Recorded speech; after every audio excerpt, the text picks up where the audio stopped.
No problem. Yeah. All right, we're gonna go to a quick intermission, and then we're gonna be back with this beautiful Czech boy.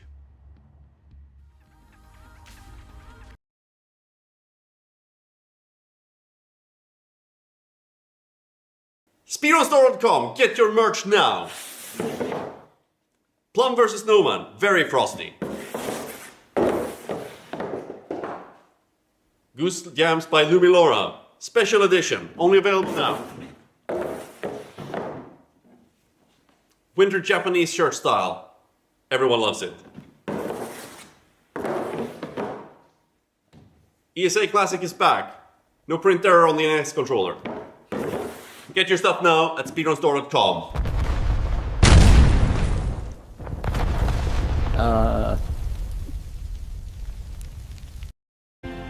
All right, that was quick.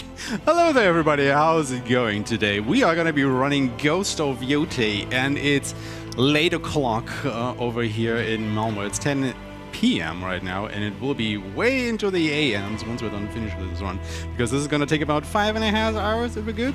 So I think we can do a lot of talking,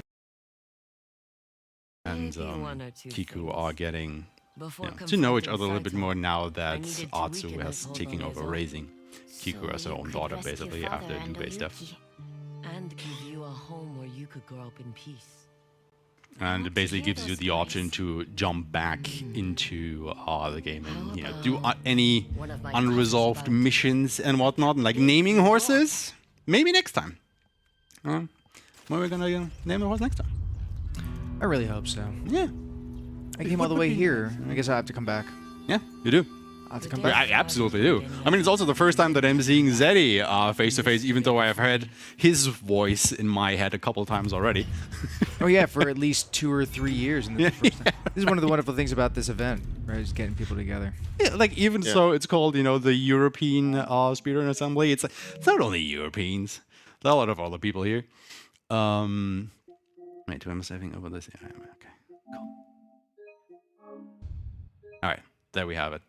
Nice. 4:17. Holy hell! Get me to bed. But it was very fun. I was glad to show this off, even though the run was a little bit scuffed here and there. But I think we had a lot of fun with it. Yeah. And yes, that's it for me for now, for today. I really want to go to bed. Thanks, guys. Amazing. Well, thank you so much, Aishma and Charlie, for a fantastic run. This was definitely way entertaining. I think we have a new brand that we have to talk about as well as the board that we need to go. Definitely. Yes, we will set this up. Yeah. Yep. Wonderful. Better keep in touch. Keep in touch. All right, we're going to go to a short intermission, and we will be right back with more speedrun content here at ESA Winter 2026.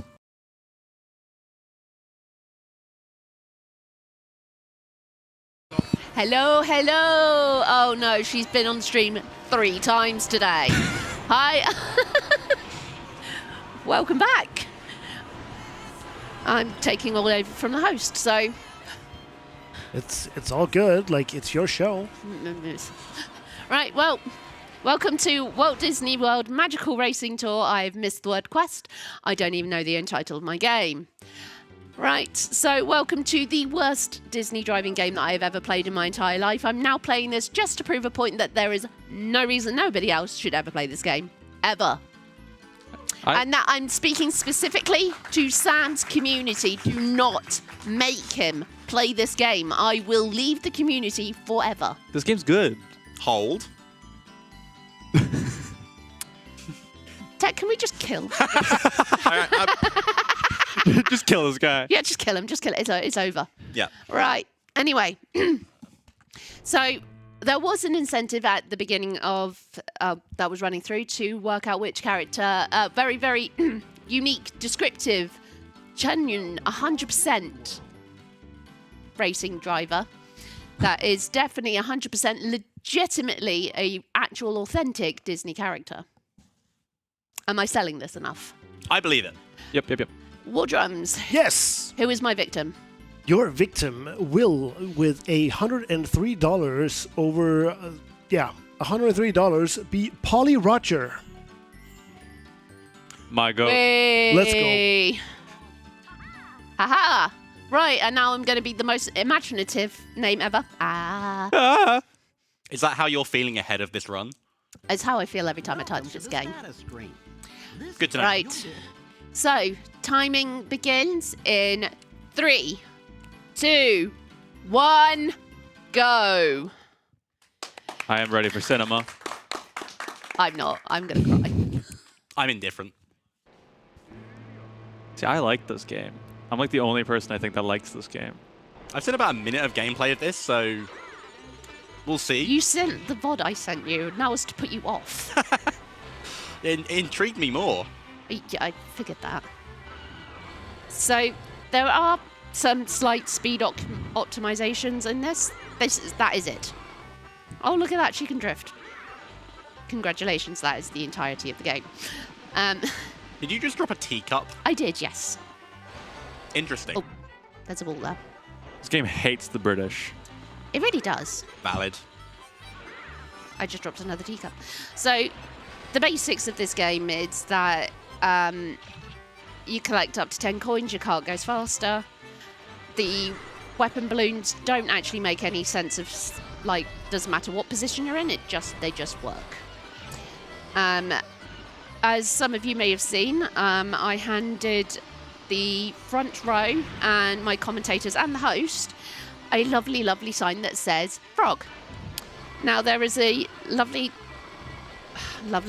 horrible power-up that sometimes the AI can use against you, which turns you into a frog, which slows you right down, making it impossible for you to do anything. You can also, in that state, get run over, hit by, or everything. But when you're in first place, you can't use the frog ability because you'll just end up frogging yourself. Oh. I think that was your teacup. Yeah, you know what? I wouldn't put it past me. It's not the first time I've done that, and it will not be the last. And this is the reason why I put a heavy estimate on this, because that wasn't mine. It carries momentum, though. It does, but you just... Teacups are out to get me. Yeah. Yeah. So someone in the crowd just said, I am British, and they just pointed out that I do love tea. You need your giant, like, 3-litre mug that you've got. I don't know where it is. What?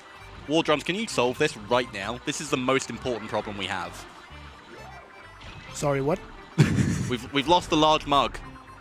Have you lost your large mug? Yeah, I haven't seen it since I left it up here 2 days ago. Oh, no. We I'm gotta gonna- send in an investigation and figure out. Yeah, to do. please. Take this very, Donate very to seriously. figure out where the teacup is. That will work.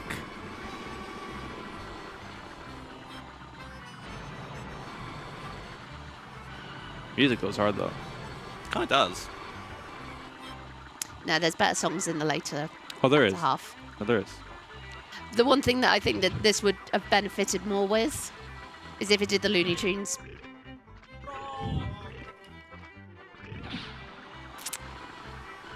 Thank you, chat. Frog. I needed that. Frog. Grog.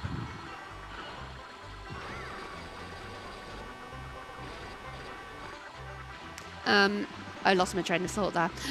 Right, yeah, the only way that this would have been made better if it did the Looney Tunes thing and just speeding up the song in the last track. That would have been hilarious. Disney missed out, man. I don't know, I feel like they've made quite a good game here. I've seen 2.5 laps of one track. Good game. To be fair, the track design goes pretty hard. Like it's pretty good, honestly. Yeah. Well, a long track too. Yeah, they are all ridiculously, unnecessarily long. Sounds about right. So the only actual official Disney characters that you can get in this game are Chip, Dale, and Jiminy Cricket. And I Dale don't looks think like they ran out. Nosferatu. Yeah, and I don't think they had the budget for the rest.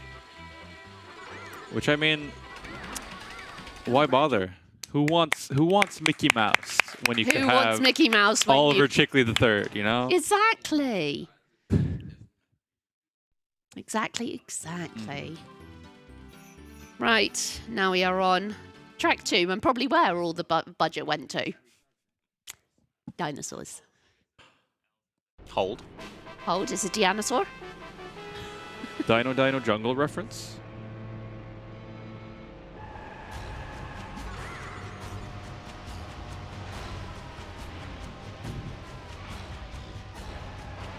Now, some of these levels do have like shortcuts. There is only one level that actually has like a sort of a built-in shortcut. It begins. What is happening? This is what happens with this game. It's the RNG of it all. It just, for some reason, you can get stacked upon. So, when I said that when you get turned into a frog, you can get run over, you can also get shot with acorns while you're a frog, and you can get flattened and other things. And you can get hit by a missile, then hit with acorns, then turned into a frog, then hit with an acorn. I've been in that loop before. 10 out of 10, won't recommend it. So really just good game design. It's amazing game design. It really is. I mean, why make any game fair? They looked at CTR and went, nah. Is there an online mode for this? No. Can we design an online mode for this? No. Let's all rally together, sign petitions to make online for Walt Disney World Quest Magical Racing Tour. Oh my god. And I won't play it. This is cinema. This is cinema, but I won't play it. I did say I liked this game. I played it once like 5 years ago and enjoyed myself, so. Stop it. It's pretty much the same thing. Frog. I'm doing well, great. I'm having the time of my life. This is the content that the watchers of Stream 1 really wanted. Yeah, we've You're gone right. from crowd control to this. Yeah. Sorry. Frog. Oh, come on. To be fair, this RNG feels like it's crowd controlled. I actually think the RNG of this game is doing slightly better than the crowd could. Probably, honestly. Might be right. Can I? Oh my god. Frog. Can I chime in real quick? Yep. Because I may have an update on your mug. Oh. I've got $3 from Nilson Alex saying, have you checked that one place for that mug of yours? You know, that place? Lassie, that place? And they put that towards the Super Metroid Fate of the Animals poll for saving the frames. Aww. Yeah. Okay, status of mug, I did check that place. It's not in that place. Well. Nice try. Yeah, thank you for the update, Alex. Yeah, thank you, Alex. Okay, now I'm starting to gain a bit of lead here. So as you can see, sometimes on these tracks there is like little green sparkly things. They are called fairies, apparently.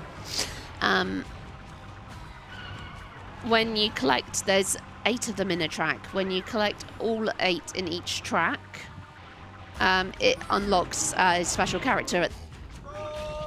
There was one last track, and we've had 4? 4, I think. Yep. You see, this game is fair. This game is fair. This game is just. This game is Frog. The game is Frog. I can also delight you that whenever you turn into a frog, chat is spamming frog. Are they? Yes, they are. And they Very should good. definitely keep on doing it. Like, legitimately, it's very funny. Wonderful. I'm glad that they are sharing in my pain. Good work, chat. Keep going. Chat, I am very proud of you, but please, please get your donations in for Make-A-Wish Foundation. Even if it is just a frog train. Yeah. Yeah, put Frog in your donation message, and we'll all be happy. Yeah. Frog train would definitely make us all very happy. Doesn't even have to be much. It can be a $1 frog train. That's the one sentence I don't think I've ever thought I'd ever say in my entire life, but there we go. I mean, of all places, ESA is probably one of the more likely places to say such a sentence. Just saying. What, frog train? Frog train. Frog train. $1 frog train. All aboard the frog train. It's like Love Train, but the worst version of it. Oh my god. Frog. Frog.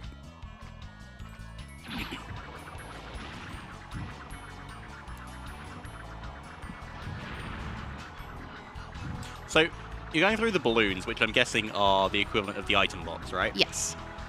Is there any difference? Because a few of they're different colors. Is there any difference? Frog. No. Okay. I spent a while on a stream with AJ, trying to work out whether placement mattered, what balloon mattered. It took us about 10 minutes to realise nothing mattered. Complete open RNG. Yeah. Fantastic. So really what you're saying is you're a connoisseur of this game, you're an auteur, and that everybody should now go and play this game and help you figure out that it is in fact completely random. Yeah, exactly. Yep. I think more people should play this game and work out that what I'm saying is complete nonsense and that everybody would really enjoy playing this game. This is true and real. As I say, the silence was deafening then.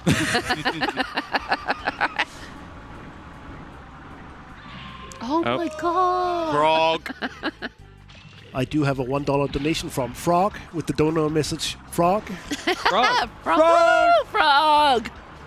And I also have another update on the mug. I got $1 from definitely not AJ Ellis. If you're looking for that mug, maybe you should look to your left. Might help out. Frog. I'm concerned whether he means me or you, Wardrums. I'm going to say probably both of us. Wow. I don't know what you're talking Yeah, about. remember when we cut the mug in half and then we took one half each? It had to be fair. Yeah. I can't They believe don't you guys work would anymore. destroy my very, very expensive Sports Direct mug. Everyone in the UK is now laughing at me that I bought my own Sports Direct mug to an event because the mugs here are not big enough. This is true. Right, so this is the one of 3 collect coins levels. Which means no frogs. No frogs. So, Oh. oh, chat, it's time to spam more frogs. Get your frog donations in. True. Save us from the frogless life. Oh, every time. God, I sure do love frogs. I wish they were real. What are frogs? Where are frogs? Little scrimbly bimbos. They're just little guys. Just little fellas. They're just little fellas, just happy little beans. People always asking what are frogs, never how are frogs. Yeah, because I don't care. Wow. Wow. No, I care about some frogs. A little bit, sometimes. Especially in Walt Disney World Quest Magical Racing Tour. These are my favorite frogs, actually. Yep. These are the only frogs They that are really should about matter. they are about 5 polygons. Love them. So when I was making the frog sign, I did try and get an image of the frog. And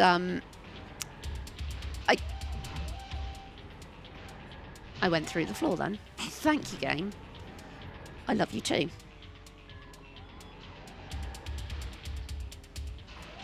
All right, we have another update on the mug case. Oh my god. We've got $20 from the mug with the message Frog. This is true. Wow. Putting that towards Fate of the Animals, Save the Animals, which makes sense because frogs, and towards the Sound Voltic sing-along song. Yay. True. If you also love frogs, then donate to Save the Animals because we want to save the frogs specifically, and frogs are animals, I think. Congratulations. And as far as I know, Save the Animals is pretty far in the lead, so you could very easily secure that. Now, this one is one of my... It's a longish track, but you get used to seeing this track because you'll see it, funny enough, again a bit later. Surprisingly, they reused assets. In a game from 2000? I know. It's... How did you get a tea mug from the first balloon? I didn't hit the balloon. The CPU got the balloon before I did and just spawned it on me, apparently. That's impressive. That's a hard read right there.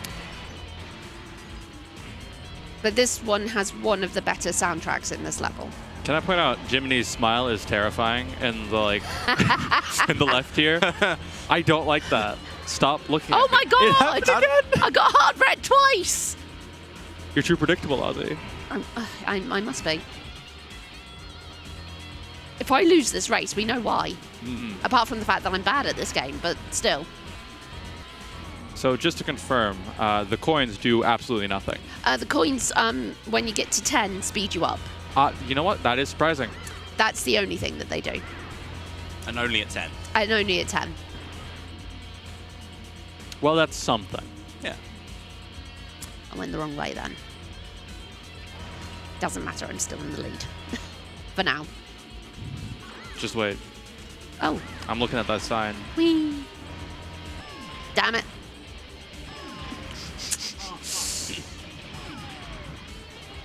Who knew cars would just jump if you threw an acorn at them? I might try that, actually. Yeah, everybody should go outside and try this right now. Find an acorn and throw it at a... Don't do that. Yeah, so I'd say, PSA, please do not go throw acorns on cars.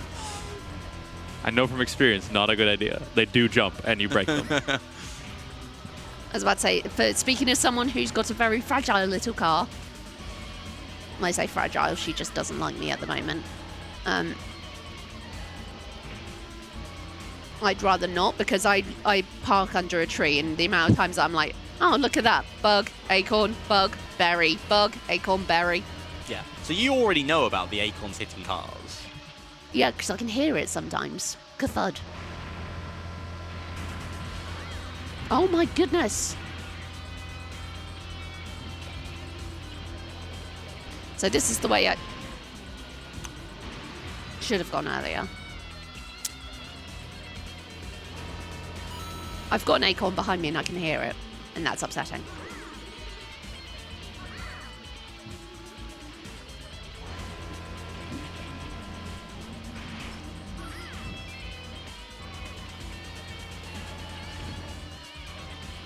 It's now me versus the acorn that I can hear my impending doom.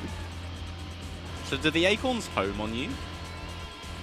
In theory, yes. When I do it, they don't work. When the CPU does it, it works every time. Sounds fair. Yep. This game is fair, the game is just. Yep. Particularly on this section where you're reasonably far ahead in first and it's just a big spiral. Yep.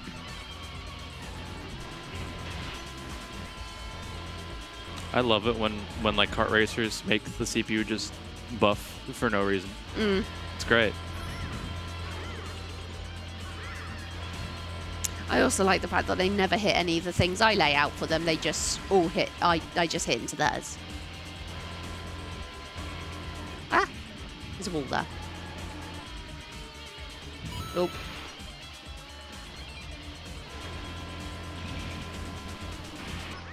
Okay, well, say goodbye to that level. We will see its layout later on. Can't wait. I can't wait either. Now, my biggest habit that I've had whilst playing this game was pressing X too fast. Right, Jungle Cruise or Jungle Cruise. Level order actually doesn't really matter in this. Just depends on which ones you're better at.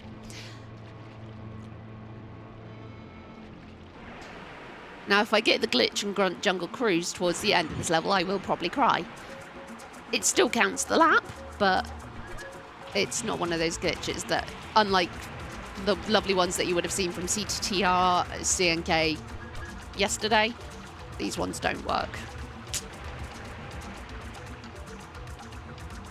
You know, I don't think boats work like this, actually.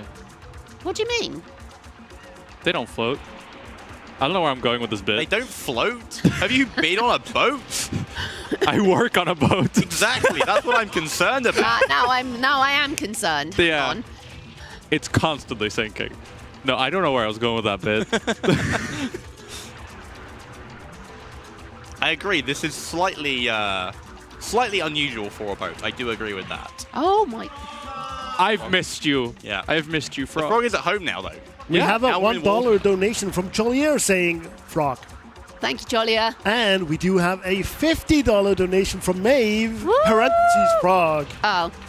with the donor message Frog, capital F, Frog with a capital R, Frog with a capital O, and Frog with a capital G. And more importantly is that donation was redeeming the reward of Baby Goosebird Crochet, because we've added all of the crocheting goosebirds and like pretzels and everything that you've seen on the intermission segments here on Stream 1. You can actually claim those with your donation. So it's very limited supply.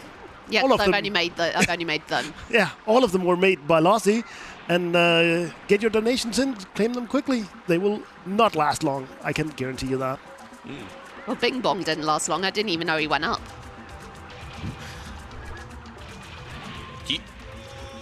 Frog, do you have yours with you, Caspi?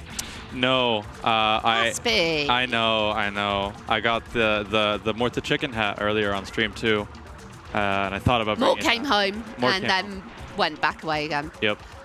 I'm not going to see him probably until summer. Oh yeah, no, definitely not. I'm holding him hostage. Oh no. I can't wait for the second Mort. The second Mortoning. I do not want to run Mort the chicken again at summer. Please, can you stop these people from convincing me to do so? Otherwise, You should do it. no, because that means I have to make another chicken hat. Consider this though, funny. I agree with this. Pretty sure you did that line just to get that shot from me. That's sweet. Can't believe this. Can't believe he's done this. Right. Now for my favourite track in the game, but it's also got the most banging soundtrack as well. I will try not to sing along because as you can hear, I sound absolutely beautiful and wonderful. Don't let anybody tell you otherwise that this is not how I normally sound.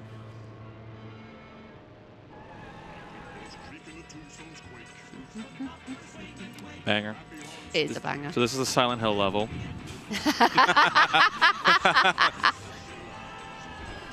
Now, so in some of the levels you would have seen me run through these rings. You need to get 3 of them in a row to activate a secret. Just going that way. Yeah. A secret hidden portal. Or, like, path. If this works, it's going to be a miracle. Okay. This is the only level where that actually works to the benefit, because it cuts this level in half. That's pretty practical. And so's that. Who needs walls? Walls are a suggestion. Walls are merely a suggestion, exactly. If I've watched enough speedruns to know that this is true. Especially in Walt Disney World Quest Magical Racing Tour. Exactly. I haven't said it in like 3 tracks. I had to get it in.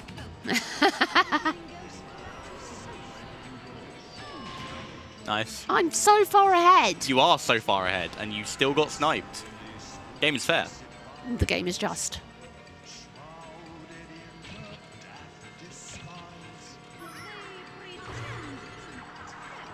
I do think if I was driving this track, I would have hit 300 walls right now, probably been going backwards and being lapped. This looks like an absolute maze. You get used to it after a while. Green girls come out to socialize. Oh my god. This is a reference to the fact Perfectly that enough, Frog. we do have a $50 donation from Thomas saying Frog. Hey. And with that, even better, claiming the reward of Rainbow Frog Crochet. Yay! Frog. Frog. Frog. See, there was a reason why I made it. I couldn't remember what the reason was when I handed it in, but I did. The reason was frog. Well, the reason was frog. The reason is always frog. Oh, so the reason I got sick was frog. Frog. I'll get back to you on that. Frogs are kind of mucusy, so maybe that has something to do with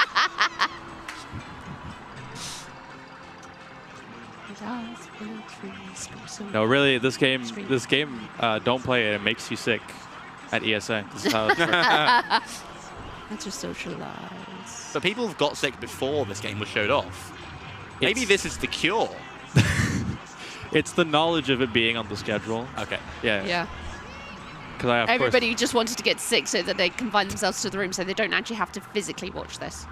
Oh, I hate when it does that. So what happened there is that sometimes it registers me running through the circles, so it makes the congratulations, you picked it up noise, and then goes, actually, no.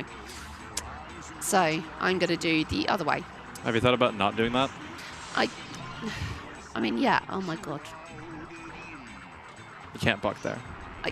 No, you can't park there, mate. I'm not British enough to say it like that, so... I just Can't have park to- there, mate. Can't Yeah. park there, I mate. just have to allude to it. Oh, it's fine. You just ask Brad to say it. Brad will go all British on you. True. Please do not test my knowledge of British accents. Why not? No one. It would be a disaster. To be completely fair, I could turn this all around and ask Wardrums how he pronounces Cambridge. That was one time. Now I'm interested. Yeah, you gotta let me know now. Want to take a guess? I think Lozzie may have told me. I've forgotten. I am scared to ask. It's not you're that bad, and I'm not natively British, okay? Says the I'm not English teacher. Shh. You're Danish, so I could make fun of you as a Norwegian, but I'm not gonna do that. Ooh. I mean, I could make fun of you as Norwegian, like. That is also true. But yeah, for those of you who are curious, I call it Cambridge. Okay, not that big of a deal. Oh, that's not bad. Oh, we're getting some of the aforementioned crocheting to be on showcase on stream. Uh-oh. And yeah, these I've stopped paying attention for a fantastic second there. crochet. Yeah, please buy them. It funds my need for yarn. And they can't stop me. If I'm making things for charity, they can't stop me buying more yarn. I was about to say, it funds your need for it's going to charity. Yeah, because if these sell well, then I can make more. And I can buy more yarn. That's also true.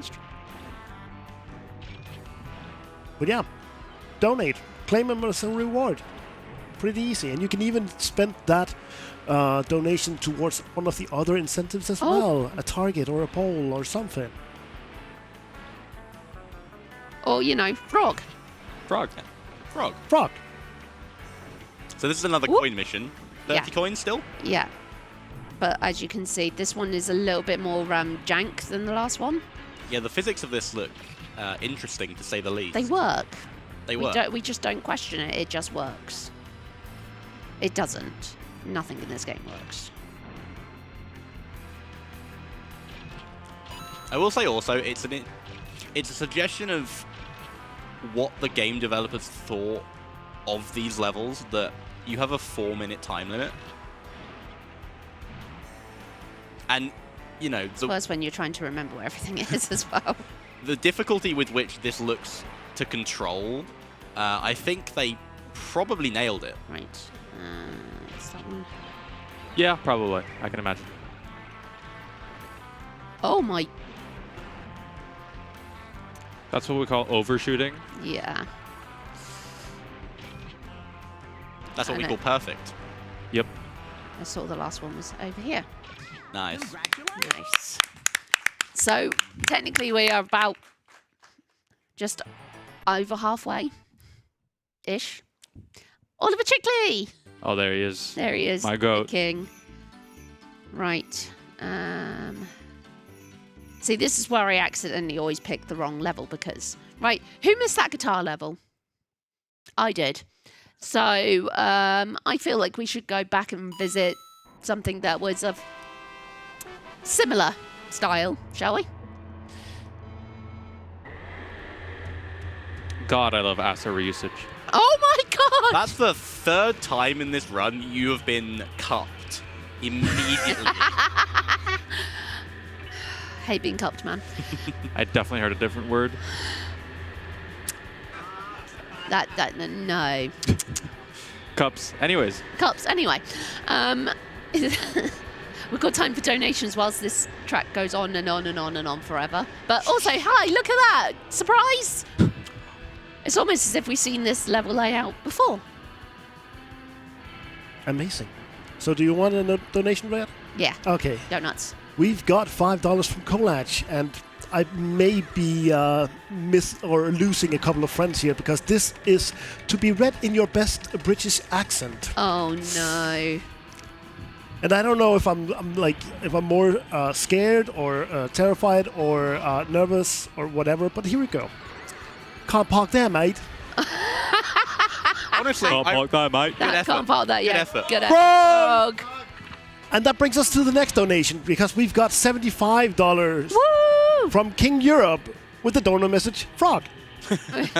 And they've claimed the reward of the pretzel crochet that we've got on the table here. Woo! Wow. Wow. Yeah, as you can see, they're going like warm bread.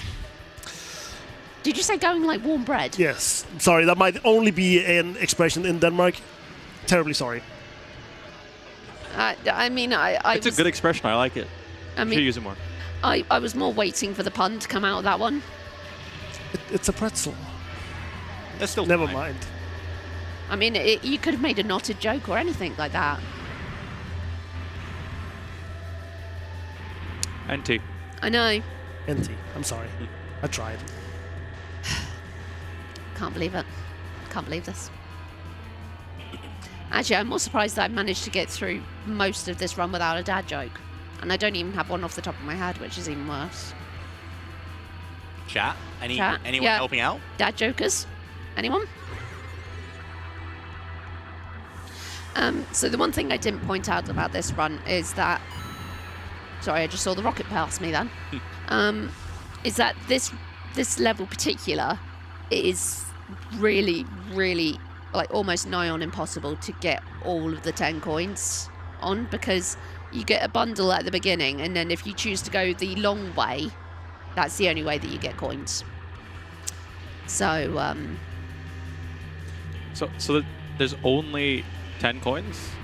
no, the coins are just in really stupidly hard to reach places, so We're up.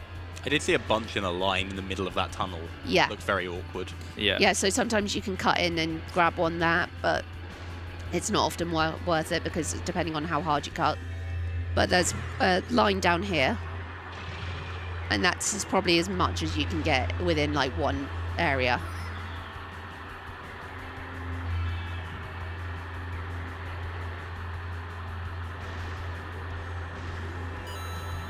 I will say these dash panels are really unsatisfying.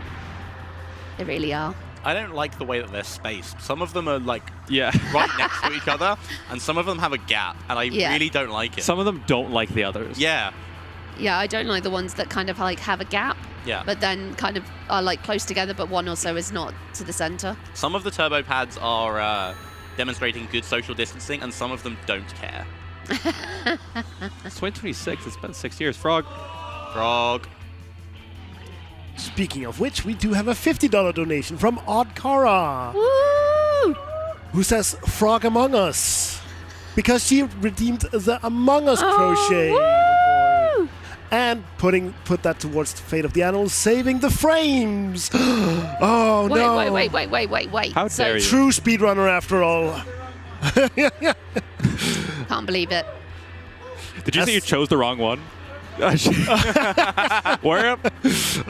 Can't take that back. Too late now. Saving the frames, I guess, or not really, because saving the animals is still far in the lead. We also do have a $1 donation from AJ Ellis, saying, Second. and this is going to be very, very specific, only to Lossie, I think. You know how we VC'd about item RNG? Yeah. We possibly missed stuff. Manual says lucky fairies will help get better power-ups and other racers mess up more. Yeah, no. Yeah, I refuse to believe that. Fair. If that's how it works, no. This Because that means that you are forced to do it as 100%. So no. We're just gonna disbelieve the manual. Yep. Okay, it's not the first time a gaming manual has been wrong. True. This is Walt Disney World Quest Magical Racing Tour propaganda. Walt Disney would never lie to me. Next bit. Oh my god. Whoa. So I like how you're cuddling with him. Yeah. Right. That was Bruno. Bruno didn't get any love during the vote. NT Bruno. It also didn't look like there was much collision between your carts there. No. Sometimes your cards do just clip into each other. It just...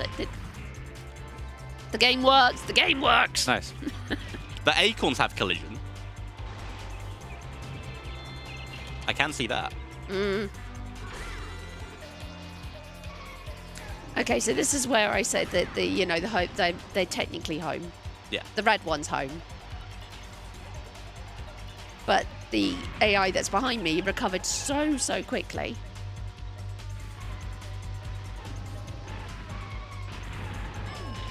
Oh, he almost dodged them all. Yeah, I knew that I wasn't gonna go away, Ned.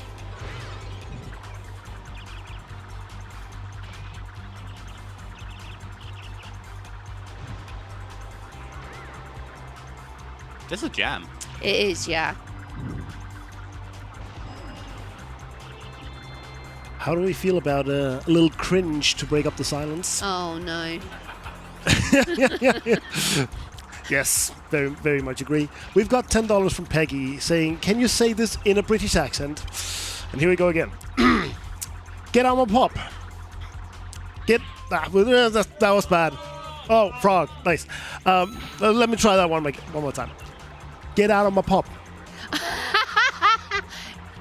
Nice try, dear. Thank nice you. try. I tried. Get out of me pub. Me pop, sure.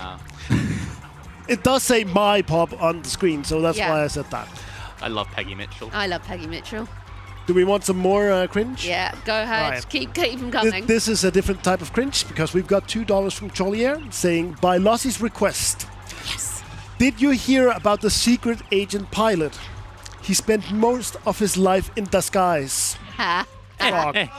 Frog. Thank you, Jollier. My joking criminal. You know, on the scale of jokes between yourself and Jollier and others, that was quite good. I agree. That was one of the better ones, Yeah. for sure. Yeah. Jollier, try harder. Yeah. I will... Frog. I will leave chat and the crowd to ascertain as to whether that means any of the others are actually good. I'll leave that up to you. No, all of them are Wait. incredible. You telling me that any of my jokes that I've told in the last, year aren't good? Only a year. Bradley. Just found out that Bradley doesn't actually like me, chap. I'm now heartbroken. I wouldn't be. Sorry, Brad. It's a fair take.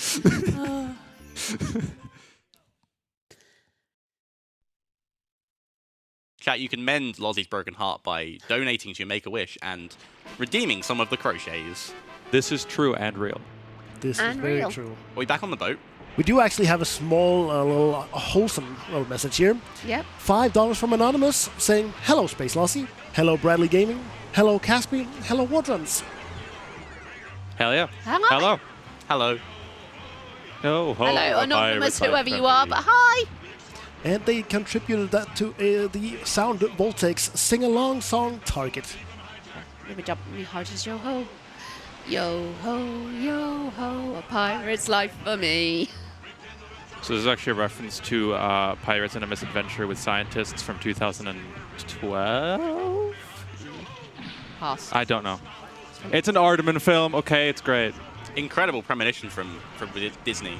Yep. Yeah, exactly. Yeah. I think they actually own the IP now. I don't think so.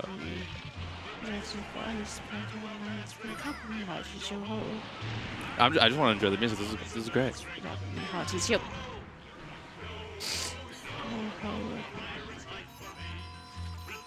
This is a fitting character that we have. Okay, that bridge was kind of crazy though. Care to explain that? Nope. Fair enough. Essentially, those bridges, they are only in this level. They bridge gaps, apparently. Question mark. Again, only used in this level. Fair enough. Now there is a specific route that I go for this level because everywhere else is really slow. This track layout looks like an average Sonic R track.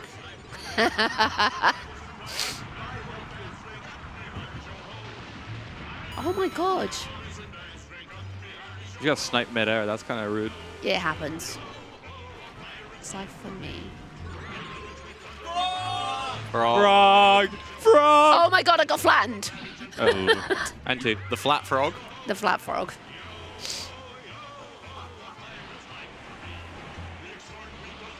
Right, I'm not going to go the other way this time. Ah.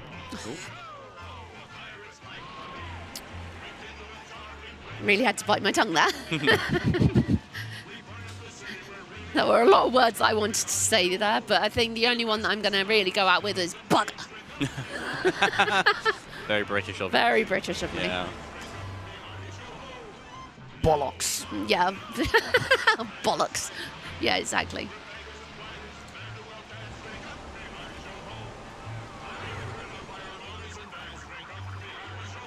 I don't think I'm winning this one. I believe in you. I don't. I'm neutral in this party. Okay, we have all opinions taken here then. War Drums, what's your stance on this one? Yeah.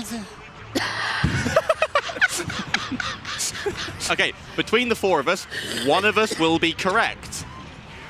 This is true. Yeah.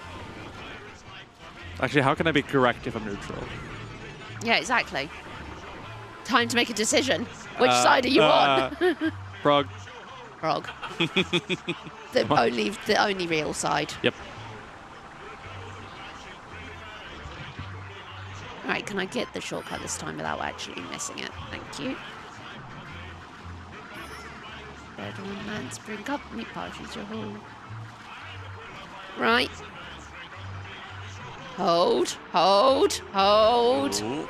She wins. She gets Oh, it. hell yeah. She did it. She did it. See? Always have faith. I don't have faith in myself. You know this. Yeah, that's why I'm here. Right, so we are now on the last level. This is very sad. I've been enjoying this Walt Disney World Quest Magical Racing Tour run. Did you know that there's evidence that frogs have roamed the Earth for more than 200 million years? At least as long as the dinosaurs. I did not catch any of that. Can you repeat that, please? There's evidence that frogs have roamed the Earth for more than 200 million years, at least as long as the dinosaurs. Frog. Frog. We did have a dinosaur level as well. Yeah. So this makes sense. This is lore accurate to Walt Disney World Quest Magical Racing Tour. Frog. Yeah. Frog. Speaking of frogs, absolutely not. We do have $20 from Nightfly saying, finally a good run. I've been waiting for this. Good luck, Lossie. My guy got a world record in this event, and Yeah, that's why I'm just Finally a good run. deems this is the first good run. Hey, look, man, you're right. No. I mean, Nightfly, are you okay? it's not wrong. No, he is wrong, isn't he?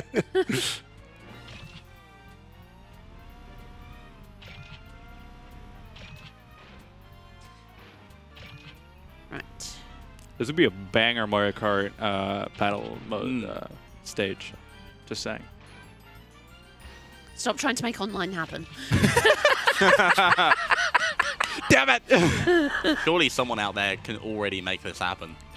I'm now dreading coming back to watching Sam play CTR, and he goes, "I've got new maps to show you," and they're all just Walt Disney Racing Tours maps made in CTR. Walt Disney World Quest Magical Racing Tour. Yeah. The expansion pack. Yep.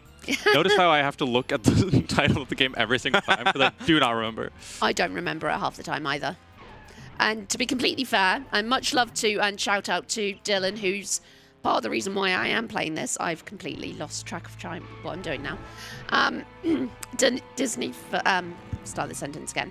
Dylan had called this Disney Princess World Racing Driving Princess Disney thing for the last 3 months. Hell yeah.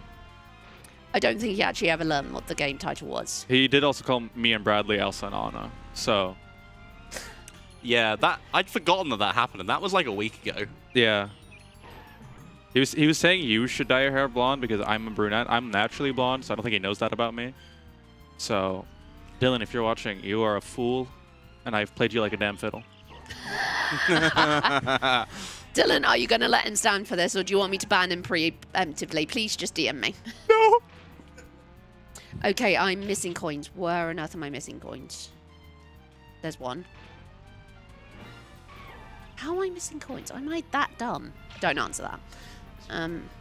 You'll find it. Yeah, but so... I love light. It's probably in the same place as your mug.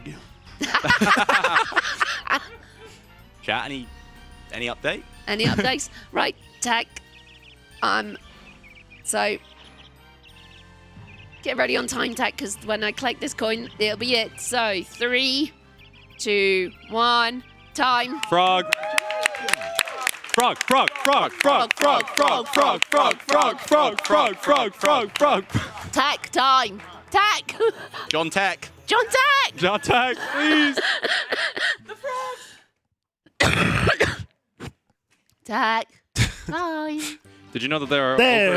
we go. Yay! Did you know that there are over 6,000 species of frogs worldwide? Clearly not enough. It also specifies here scientists continue to search for new ones. We've got As they enough. should. We've got enough. Guys. We saved the day. Woo!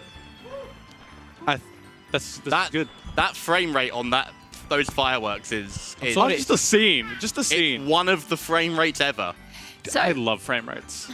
just so that everyone can see, these were the totally legitimate all Disney characters that you can get in this game. Oliver Chickley III and the rest of them. Yeah.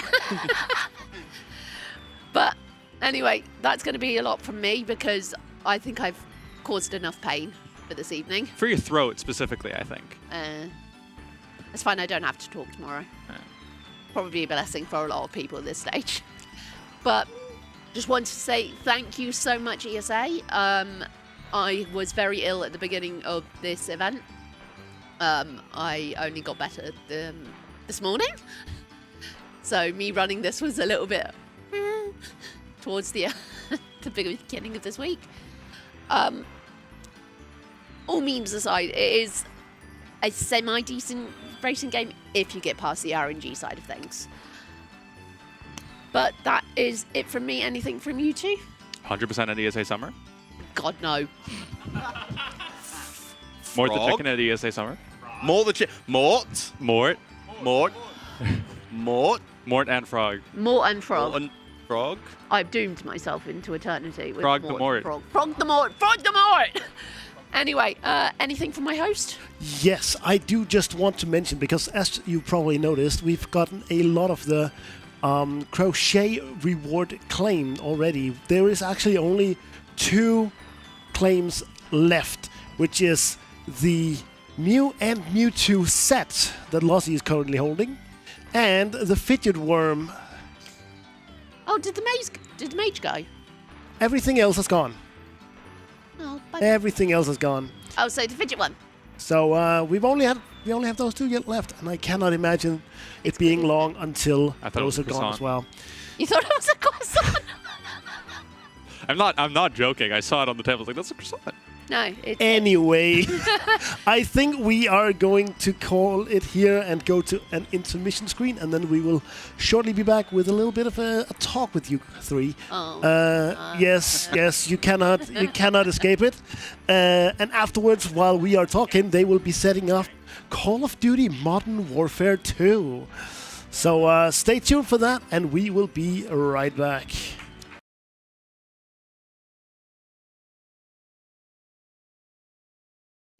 Hello. Welcome for this run of Gran Turismo 4. So we will play through all missions. So all the driving missions in the games, there's 34 of them, and yeah, we are gonna be together for the next 2 hours, a bit more than 2 hours. Yeah, but if you've ever played Gran Turismo 4 before, you know that this is a very intense category. Yeah, so we'll kind of go through the details as you're going along because there'll be a lot of time to explain things. So yeah, exactly. So we will start in 3, 2, 1, go. Good luck.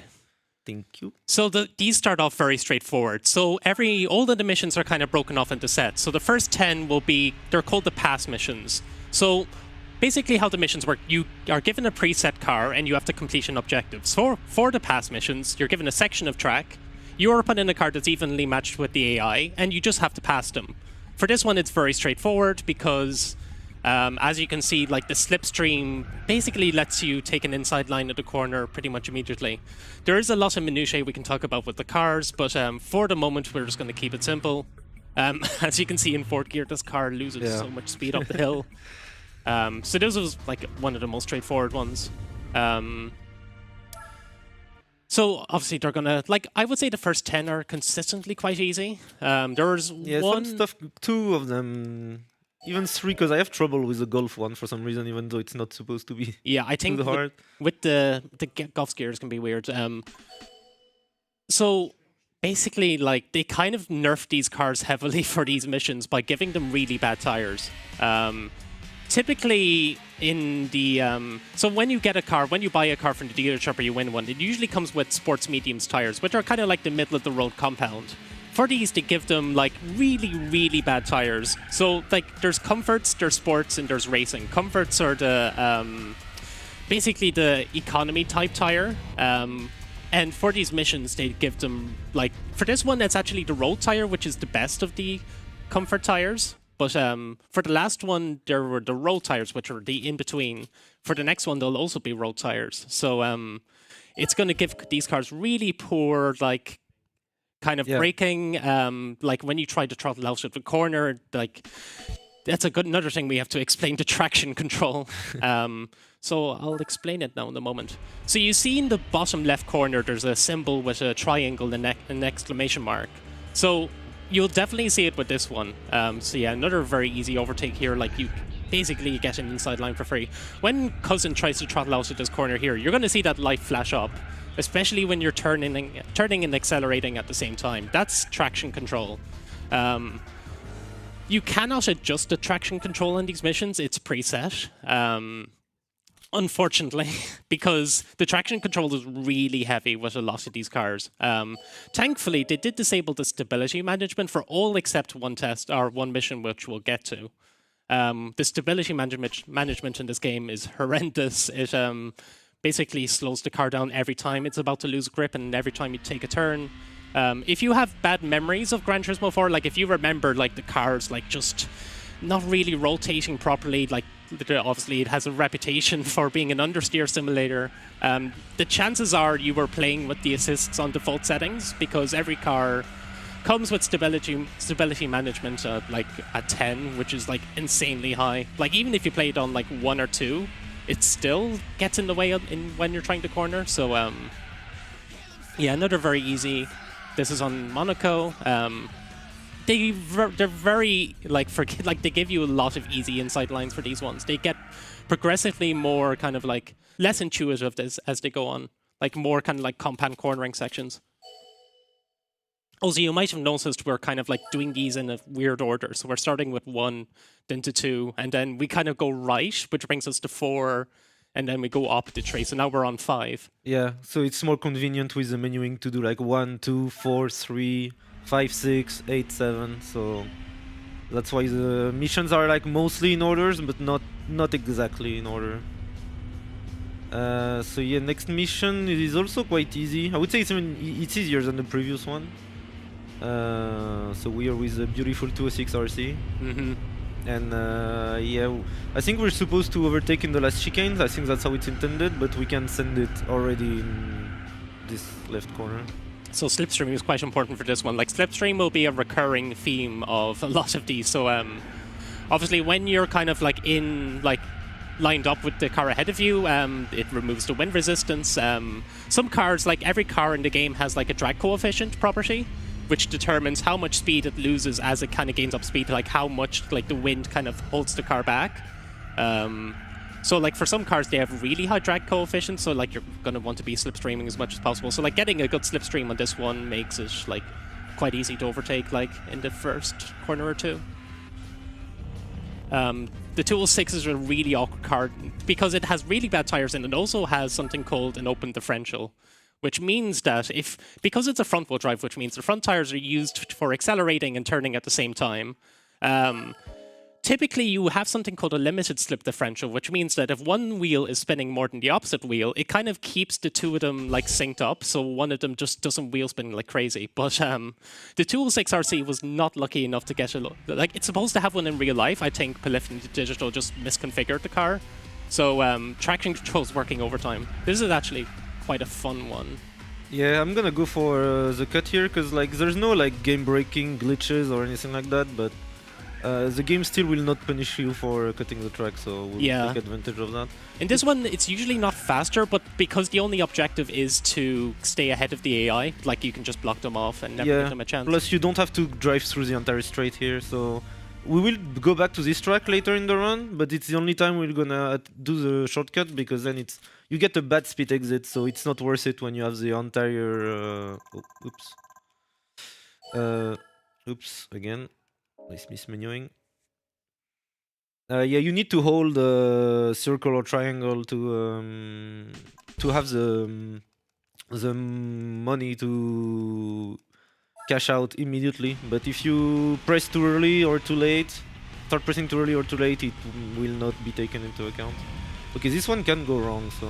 This is one of the only past missions where they actually give you pretty good tires. Like, you can actually see the car rotates. I think it was actually a data error. I think they just forgot to set up this 350Z for the test. Yeah, that was nice, actually. Yeah, it's a very strange one, this one, because it's an outside overtake. Yeah. So you don't really get a sense of where the AI is because there's no, like, left side cam in this. Yeah, that was a really good attempt, actually. Most of the time it's way closer than that. And in the practice room earlier, I won by like half a tenth. Yeah, some of the margins in these are really small. Like, obviously they are designed like very specifically. So this Golf, I don't know if you saw in the notes, there's a weird bug with this one. When you're going on the downhill, you can show it off. So yeah, for this one, a lot of it is just because it's a front-wheel drive as well, and because you have your heavy traction control, a lot of it is just avoiding accelerating too hard while turning at the same time. Okay, that's actually good because sometimes this Golf can go for the switchback, but when it stays alongside us like that, it's... Okay, so if you gear up to fourth, then gear up to fifth. Oh yeah. Gear back down to fourth. Yeah. They basically misconfigured the final drive, so it's supposed to switch from one final drive to another, which basically lengthens the gearbox, but they misconfigured it, which basically means fourth and fifth gear are the exact same length. So like if you switched between them, the car doesn't change whatsoever. It's a fun little... Yeah, luckily you don't really need fifth here. Is it specific to the mission car or is it also the case? It was also in the Okay, if you buy the Golf in the dealership, it will also do that? Yeah. You need to... you just need a transmission upgrade to change it. This one has a funny... If you played this game casually, you probably did like a cheese strat for this one. Yeah, I will try to go for it legit though, because it's faster. Yeah. But if I fail it, then I will go for the meme approach.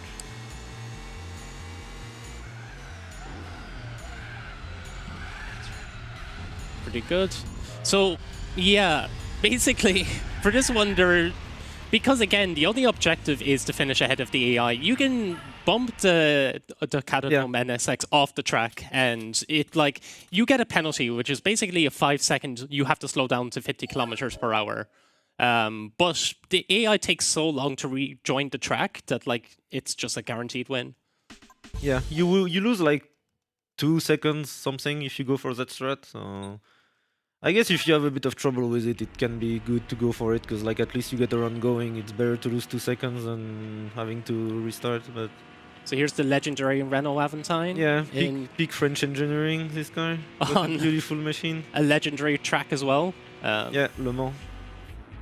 So, if you've played Gran Turismo 7, you're probably familiar with this car. It was added in a recent update.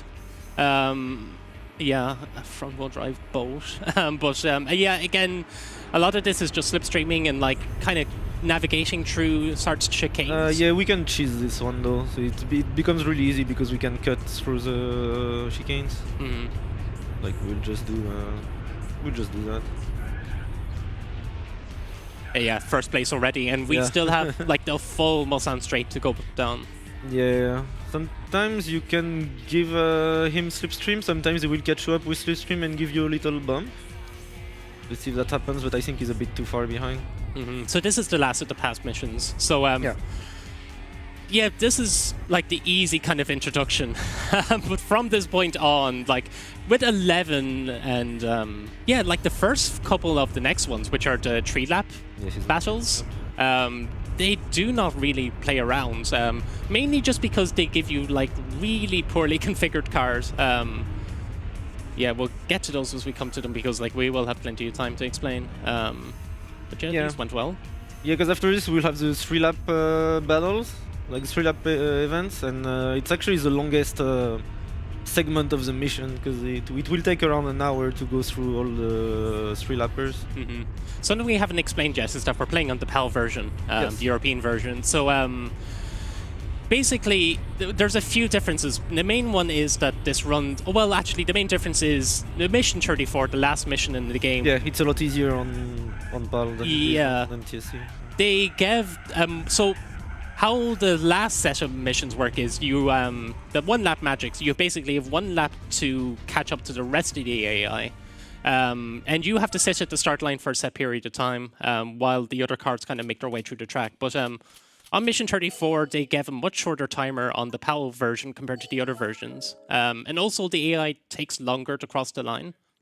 So the PAL version is just... Oh yeah, we get for completing the past missions. Yeah. We gotta go to the future now. Yeah, don't drive this at 88 miles per hour. Okay, yes, we're starting with tough. So yeah, every time we complete a segment of the missions, we get a car. So we get it for completing the pass, completing the 3-lappers, completing the description battles, and then the 1-lap wonders, there's part 1 and part 2, and each of them give out a car. So now we have the legendary Ford GT LM Spec 2. Yeah, that's the car from the intro. This is... Yeah, so now we've been driving all of these, like, road tire cars, like... Now we're giving racing mediums a quite, like, this is around 600, 650 horsepower, I believe. Quite a lot of power. It also has a rear heavy distribution. Like, the GTs in these games are just really strange to drive. Like, this one is actually okay, but like... Yeah, this one is fine. We're going to be driving one of the GT road cars later on, and that one is really stubborn. They just tend to have like a lot of oversteer, but also a lot of understeer, depending on, like, just, it's very temperamental. But the racing mediums do make this a bit easier. So this is Laguna Seca, this is the legendary Corkscrew. It's actually way more forgiving in this game than it was in earlier games. Like, if you've ever played Gran Turismo 2, Gran Turismo 3, you probably have PTSD from that corner. Yeah, so there's a Viper GTSR Orica in the lead, so we just need to catch up to that within 3 laps. It's a very... And like, the missions are just quite straightforward in kind of premise, I suppose. But like... Yeah. Yeah, the challenge really comes from knowing the car, knowing the track. Not making mistakes. Usually you don't have that much room for like going off the track or something like that. Yeah. It's not like licenses, you will not fail the mission. As you can see, I could cut the track on Le Mans pretty normal without being punished, but yeah, you usually only have, like, at most you have a few seconds of margin, so you cannot really afford big mistakes. And yeah, when you want a PB attempt in this, the thing is restarting one of the missions take quite a lot of time. So yeah, and we talked earlier about the penalties. So if you collide heavily with the front of your car towards either a wall or the AI, yeah, you will get one of those 5-second penalties where you just can't accelerate. And like that can make or break. I would say in the 3-lap missions, it's like not the end of the world if you get one. Like you. It depends, I guess, because it also depends on which part of a track you get it, and on which mission you get it. Yeah, for the 1-lap magic ones, like, because there's only 1 lap to make the time, like, it can spell. And like, yeah, you'd have to go back to and yeah, only on 34 you can get away with it pretty much, or maybe on the Celica mission as well. This one is. So yeah, we're at the end of lap 2, where the GTSR is in sight. So yeah, this is looking pretty good. To catch him up. by the end of the lap. Yeah, so this is, like I said, it's one of the few cars like we're going to drive that's actually well configured. Like the next one is quite a handful. It's going to be the Toyota 2000 GT on a very technical track, like a city track of New York, which like looks nothing like New York anymore. Like you go through Times Square and like it's kind of unrecognizable. It's all pedestrianized now. Yeah, but this game is 21 years old, so. So it was an older version. Oh, this is a bit awkward to catch him up here. Yeah, this is fine. You can just kind of keep hold of him at the corkscrew. Yeah. Only need to not choke it now. If you're getting a bad attempt on this mission, you can always go for the kill in the last corner on the Viper. You can just not brake and kill it, similar to the Motegi mission we talked about earlier. Yeah, it's so far ahead of the car behind it that like if you get a penalty, it doesn't really... Yeah. Like here you could just again punt him and get the penalty, but everyone else would be too far behind and you would still get away with the win. But here we didn't need to, we overtook before the corkscrew, so... Nice. We are through. If you're wondering what the A-spec points are, they're just... they're flex points pretty much. Pretty much, yeah. When you play on the normal GT mode, you get more A-spec points for winning with a car inferior to the opponents. That's how it's calculated. So yeah, there are challenges to win like as much races. People are doing challenges to like winning almost every event with 200 A-spec points, which is the maximum you can get in a normal race, but the missions are 250 each. So now we have the Toyota 2000 GT. Like I said, this is on really bad tires, and this is actually like a pretty cool car like to use like in the playthrough because I like to drive this car. To be fair, it drives pretty nicely. Yeah, the problem is like it understeers a lot under braking, and like there's a lot of like here, right? For example, it's a long braking zone. You have to kind of you see that unwillingness to rotate. You can kind of use the curb here. You're going to see that the traction control is like working overtime as well. Yeah, this is a nice line out actually. You want to carry as much speed out of these corners, and this is looking good. These compound corners up here, a lot of 90-degree angles. Yeah, I think it's a mission where a lot of people have trouble with. I definitely struggled with this when I was playing casually. But it's usually not the... I have definitely some mission in the run where I have trouble with at times, but this one usually not. Unless like sometimes you can catch up a penalty if you hit one of the walls or AI too wide, and then if that happens it can become really, really tight. In the practice room earlier I picked up a penalty and then I only won by 4/10, like I overtook the leading car right on the finish line, so I hope it's gonna be a bit smoother here. Yeah, this car actually is a really low drag coefficient, so like the slipstream, like obviously you still want the slipstream when you can, but like this car doesn't, like if you have a straight line ahead of you, it doesn't really change much. It accelerates quite well. Yeah. The slipstream is still quite strong overall in this game, so you really want it as much as possible. Yeah. That's also why it's such a recurring theme in this playthrough. It definitely helps a lot. Yeah. So like for like in terms of like grip, basically every car has like grip stats, and Polyphony Digital, when they were designing these cars, like they were quite heavy-handed with like making the classic cars having low grip.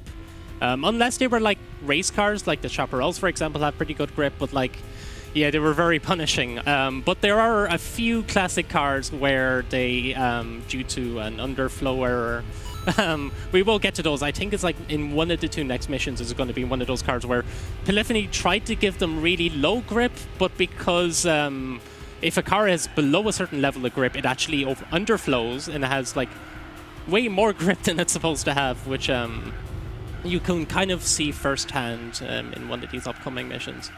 Yeah, it's only gonna be in the opponent's cars, so we don't drive any of those in this run. Yeah. Yeah, we only face cars that benefit from it. We will even drive cars that are nerfed compared to if you get them at the dealership. Because some of those cars have different specs than what they do in... Yeah, there's like two in particular. Oh yeah, there's three actually, yeah. Yeah, like we kind of suspect that they designed the missions early on, and then they kind of went back and adjusted some like car specs afterwards. And because the mission car data is like hard coded, like it overrides the actual car's data, they probably just forgot to go back and actually change the stats. But yeah, that's going to be, well, yeah, it will be quite late on when those cars start showing up. Yeah. Okay, I'm catching them quite early, so I think I'm on good pace here. Yeah, the Cosmo tends, it's quite far ahead of the others. The physics with the contact is as well a bit lenient, so you don't need to you need to not hit them too hard to not get a penalty, of course, but you can still like a bit rely on them to help you turn in the corners. There are a couple. Quite lenient. There are some places you can wall ride as well, because as long as the initial contact isn't heavy, yeah, subsequent contacts like won't give you a penalty. Like you can just kind of ride along. Yeah. There isn't many opportunities to wall ride in this run, though. There's one in particular. Yeah. There's one in Mission 34, and that's almost it. Because, like, even the one in Infineon, it would get us a penalty. Yeah, it's a bit more relevant for like the special condition races, which are like kind of. Yeah, which also have the penalty system, but you don't. Yeah, you have opportunities to. Yeah, still use it. In the game's data, there was meant to be 40 missions. I'm not sure whether like they were just cut for like time but they would have been on the special condition tracks. On like the special condition tracks are basically like tarmac rallies, very technical like 1v1 tracks, which you can still race on like normally. Like they have their own rally events, but they are very cheesable because, like I said, you can just wall ride them. And like because there's no tire restrictions in them as well, you can just bring the grippiest tires the game will allow. And if you've ever played this game casually, you probably remember one of them in particular. There's they give really good prize cars, and oh, we are catching him very early. Yeah, this is looking very good. Yeah, like to be able to overtake it anywhere earlier than like the last couple straights is quite impressive. Like, this is not an easy car to drive. Like, you kind of downplayed it a little bit, I think. It could also be a PAL thing, though. Like, I'm quite used to playing on NTSC at this point. Yeah, I didn't play NTSC too much, but at least I find this car quite comfy to drive. Actually, only on the brakes it's pretty bad, and also because we drive this track in reverse, you can see the signs like 150 meters before the braking zones are the opposite direction. So it's hard to find your braking markers on this layout. Like, for example, in this heavy braking zone, you have no sign about the distance to the corner, so it's a bit of a guessing game. Thankfully, here you have like the road marks and stuff that can help a bit. I forgot to mention that Cousin's playing in manual. It does help a lot. You can avoid like gearing up when you're not supposed to. Just kind of get as much acceleration out of the car before a corner. Yeah. Gearing down so the car's always at high revs. Like when you're braking into the corner helps with like kind of rotating the car inwards.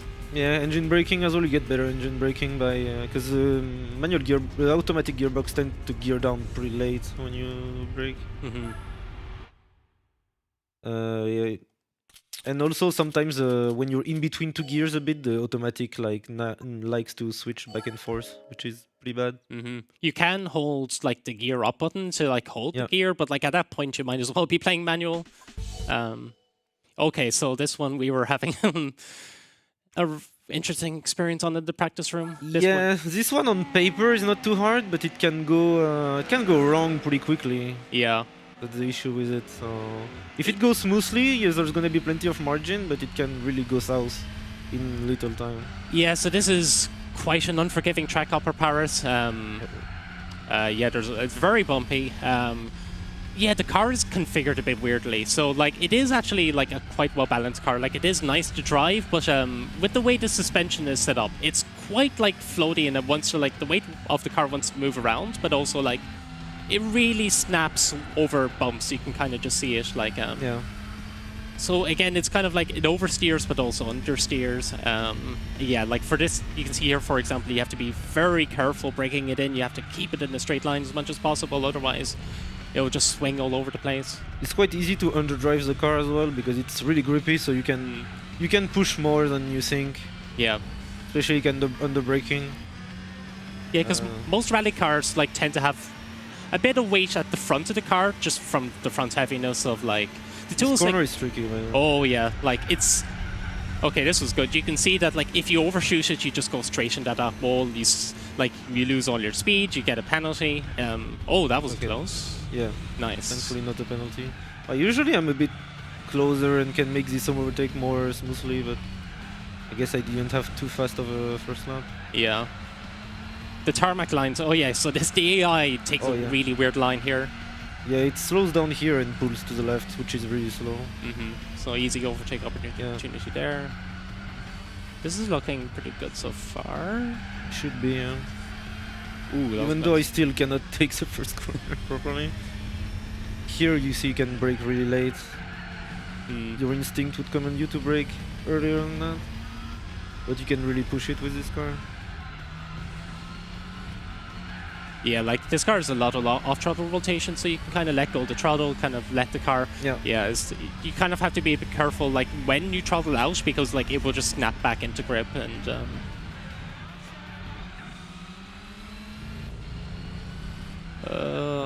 Yeah, you didn't give you enough space there.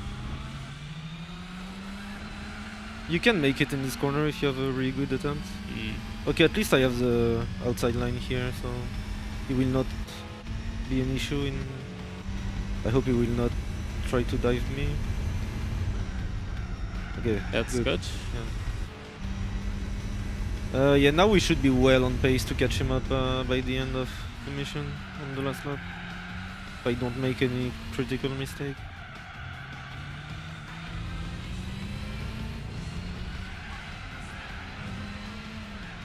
Yeah, this is one of those cars where like gearing up at a certain time can also make a difference. So I believe this makes all like every car produces like all of its. So if you've ever heard like a car has like 300 horsepower, that means that like at a specific RPM, the car makes that much horsepower.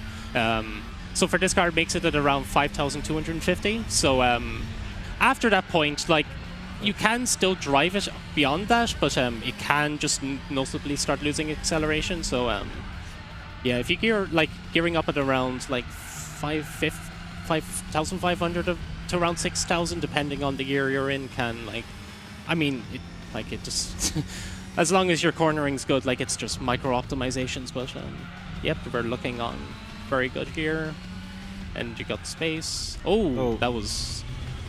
At least if you get a penalty there, like this is a slow cornering section anyway, it just makes. Oh my god.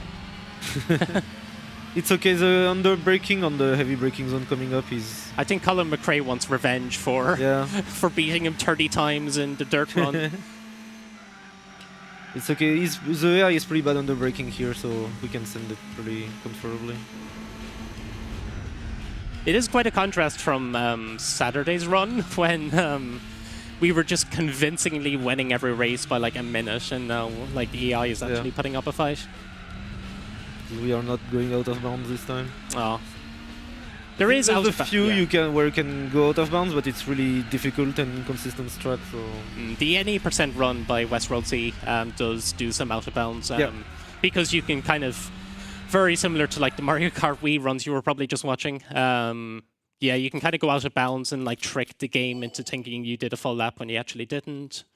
And like for some tracks, it can really make a difference with high lap counts because you can just stay out of bounds and do loops around. Yeah, but it's hard to get out of bounds. So this mission is a nightmare. The car especially. So I mentioned earlier how like the 206 had an open differential, which means that like one wheel wants to spin constantly whenever you accelerate. So this car also has an open differential. Every car in this mission has an open differential. The AI can handle it quite well though. Not only that, it also has 400 horsepower and roll tires. Or not roll tires, actually. The tier below that. So it's, like these tires are horrendous. So like, yeah, you can see Cousin has to exit that corner in third gear. Yeah, it's better to stay always in third or fourth in this car. Because it has a lot of torque. That's pretty much the only thing it has for... Yeah, so this car wants to spin its wheels constantly, and because of that, traction control is trying to prevent wheel spin, and yeah, you're going to be seeing that like triangle light flashing a lot during these 3 laps. So Oh, 4 of the 5 AI cars are very, like, you can pass them in, like, the first half of the track, but the Buick Special in first is another story. Like, that one just shoots off, and that is for a reason we kind of hinted at earlier.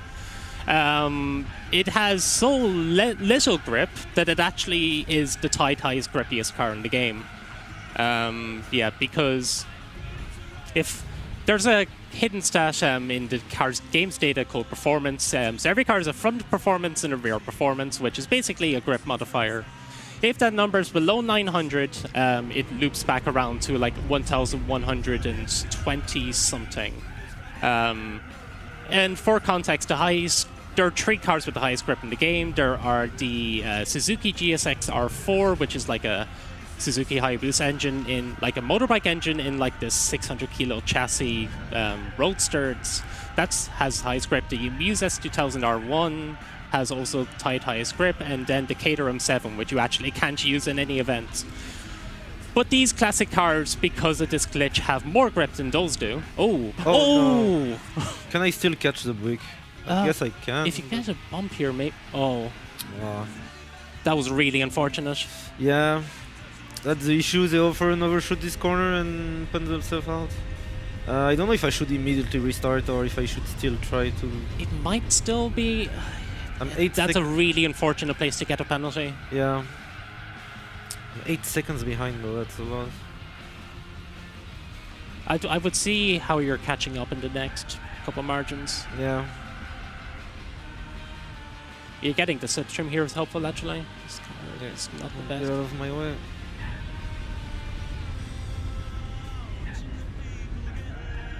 Yeah, you have to brake so early for this because like you just cannot afford to. Yeah, even though it's uphill. Yeah, the first sector I think is the one where you catch up the least.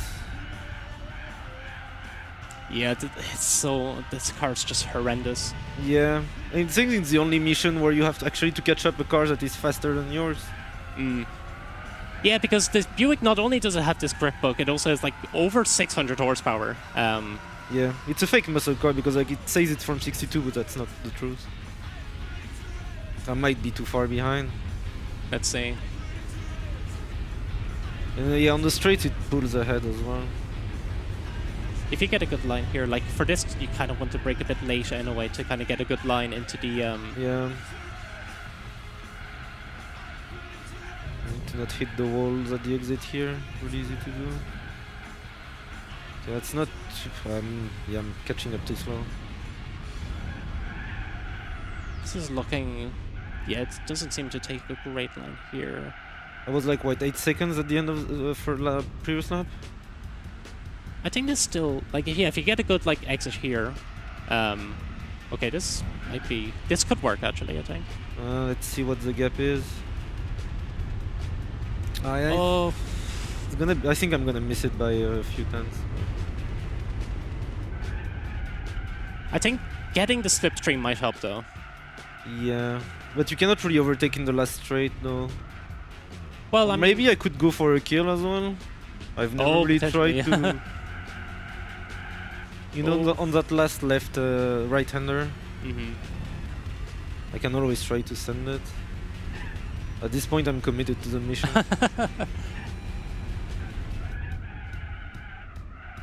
And I wouldn't want to throw too much time away before the slipstream battles with the Skyline, but. Yeah, the slipstream like later on. So there's the other category missions we haven't talked about yet, which are the slipstream missions. One of them in particular is really just like it's the most RNG heavy of them. Most of these like are, well, like the AI can be a bit unpredictable, but he's not that far ahead, so. Yeah, are you in slipstream range here? No, probably not. But he's pretty slow on the upcoming section, so. I mean, he's gonna pull ahead on the straight, but. Then when we come to the section of corners, yeah, he's quite slow there, so. I don't know if there's something I'll be able to do. Might have to go for a kill. But I've never really experienced. This is really close. Yeah.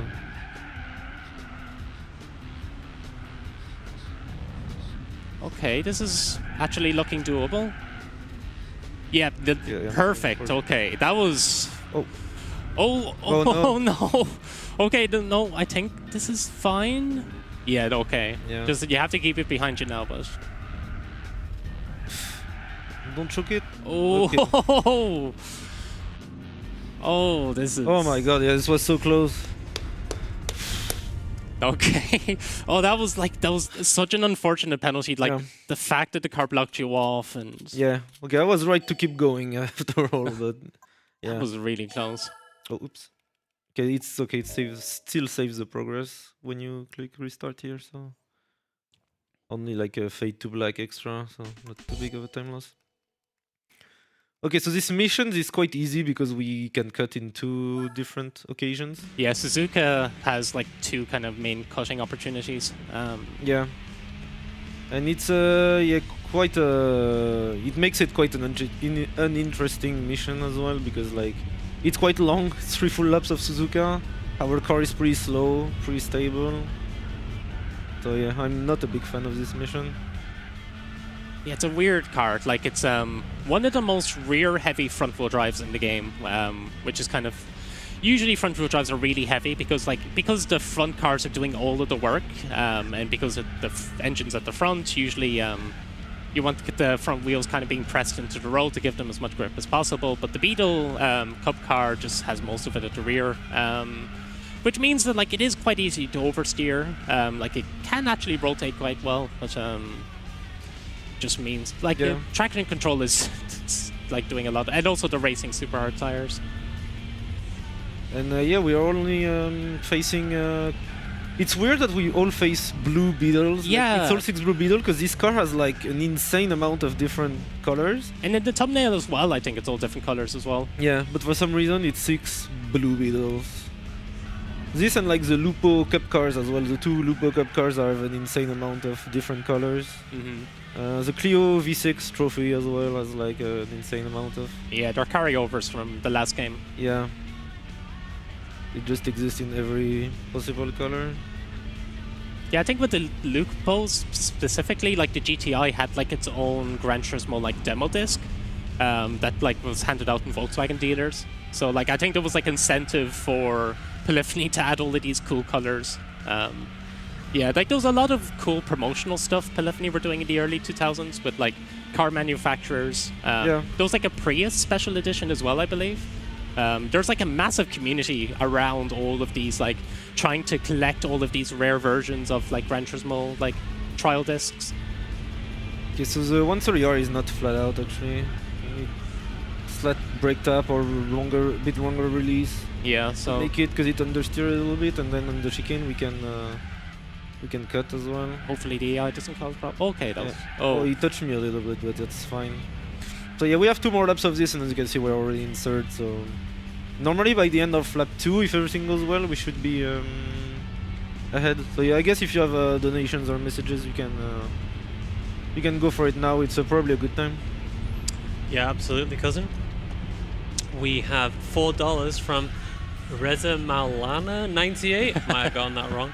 And they say, did you know that in Gran Turismo 4 you can get plus 30 downforce front and rear with the GT Auto rear wing? Did you know that, cousin? Yeah, I did. Oh my god. Sadly, no GT Auto in this run because it's only presets.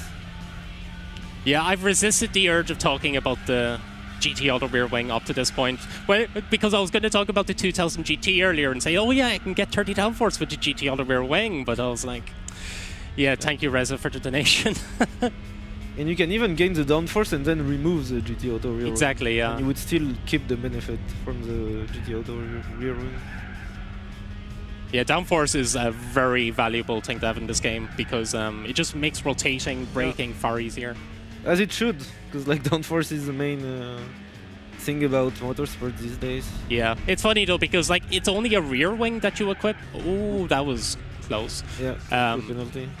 Yeah, so you equip a rear wing, but it gives you front downforce adjustment. I think the game says that it like includes a front splitter, but like you don't see that. It's like an imaginary. This is giving me some slipstream. Nice. So yeah, we are already taking the lead, and we still have. Yeah, sadly, you still have to go through the last lap, even when you're already in the lead. Yeah, the version of the game, like, so GT4 Prologue before this also had like mission style where basically you have to hold the lead for 10 seconds. If like they kind of carried over to this game, that would be cool. Like there's like an online leaderboard for retro achievements for Gran Turismo 4 Prologue, and there's like massive gaps for some of those like hold the lead for 10 seconds like kind of lessons as they're called. Just because like if you can overtake in an earlier sector in the track and hold the lead from there, like you can basically save like 5-10 seconds over whoever's behind you. They're actually quite fun leaderboards. I definitely recommend giving them a shot. We changed the speedrun quite a lot though, if you could finish this mission on lap 2. It would actually make it tighter, because that means you would actually need to get it done on lap 2 before like to get a good run going, to not waste 2 minutes. But yeah, sadly we have to go through that last lap. So we'll of course keep cutting. Which will be a recurring theme, because we're gonna be back 2 more times to Suzuka after this. One on the east layout and once more on the full layout. Even though the next time we'll be on the full layout, we won't have that much margin despite the cuts. If you're listening to like, is the music coming through? I assume it is. PAL got more music than NTSC did, like the American versions. It got like a lot of like indie rock. There's like a Franz Ferdinand song, a lot of like Kaiser Chiefs. There was a Kasabian song added that was used for the intro as well. So I kind of clocked it earlier. I was like, oh, like I played the PAL version growing up, but like nowadays I mainly play NTSC because it just has the better physics. I'll get into that later on, but yeah, it's quite cool hearing the PAL music again. Yeah, and the NTSC music is in the PAL version, but it's like disabled by default. You need to go to the jukebox options and then you can see the NTSC soundtrack. But it's somehow not enabled by default into the race playlist and stuff like that. So yeah, the Japanese version also has a bunch of tracks by Masahiro Ando, which is the guitarist of the T-Square, famous Japanese jazz fusion band from the 80s. 70s and 80s actually, and 90s, and I think they're still going in some shape or form, but Masahiro Ando provided music for the first Gran Turismo. The band had worked with like F1 broadcasts, so I assume that's kind of like how they kind of got into it, and Ando's like produced like music for most of the in-race. I don't think he did it for 3, but 1, 2, and 4 he has music in race that never made it over into the other regions. Like besides Moon Over the Castle, the main theme. Yeah, and even Moon of the Castle only appears in Japanese versions of the game. Yeah, in this one, like you have the intro, which is based on Moon Over the Castle, like the orchestral version, but then it changes. Yeah, to Kasabian in PAL and to Van Allen in US, I think. Yeah, Panama. So yeah, that mission was definitely not the hardest thanks to the cut. I think it's kinda on the tighter side if you play without the shortcuts, but yeah, the next one is also not too difficult. The car though is a bit of a hassle to handle. We drive a Lancia Stratos over Monaco. That is not called Monaco due to licensing. Côte d'Azur. Yeah, it's Côte d'Azur. So we are technically in the south of France instead of Monaco, but yeah, just pretend it's Monaco. The Stratos is like one of the most rear heavy cars we're going to use. It also has like the classic car debuff of just having low grip. Yeah, so like this car wants to rotate very easily. One of the fewer rides from this run. I think it's even debatable whether it's like saves time, because it kind of puts you in a weird angle for this upcoming. Yeah, but at least it's a lot easier because this car behaves a little weirdly in this corner specifically. So yeah, like the margins are massive, but like that's just because the AI is way slower. Yeah. Like this. So at least you make it way more consistently good. Yeah, like right. So you have to use first gear for like those like hairpins there. I'm kind of glad like Monaco doesn't really appear that often in the missions, just because like it's such an unforgiving track. Yeah, it's the only time we're gonna play it. Yeah, there was one in the past. Yeah, there was one in the past as well, but yeah, it's the last time we're playing this track. Do we want to go for donations or anything else we want to talk about for this one? However. Absolutely. We got a $50 donation from RMCSBC, Super GT4 Run, and an $8 anonymous donation. For 8 seconds, Polyphony removed the Mission 34 wait timer in PAL. Yeah. Yeah, and again, also the AI tends to finish a bit slower on PAL as well. Yeah, the 300 SL finishes 3 seconds slower, something like that. Yeah, so the car does handle differently. Again, we'll kind of go into the physics differences later. They haven't been like too relevant up to now, but like some of the cars we'll be driving like will handle noticeably different on PAL.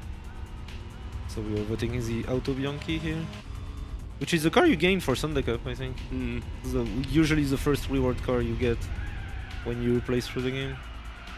It sells for like 8k, so usually like what I usually suggest to people is to sell it and buy like a Suzuki Cappuccino for the used dealer for 5k, because the Cappuccino is basically can enter most of the same events. It's not Italian, but like Suzuki has like a one make, and it's like the Auto Bianchi is like front wheel drive, which just makes it like not the greatest for like traction out of corners. The Cappuccino generally gets more done, and it's also like you buy it for 5k, so you actually save money by selling the Auto Bianchi for it. Plus the Cappuccino is a lovely car. Absolutely. The hotel or the airplane of Monaco in this game looks more like a suburb Soviet building, but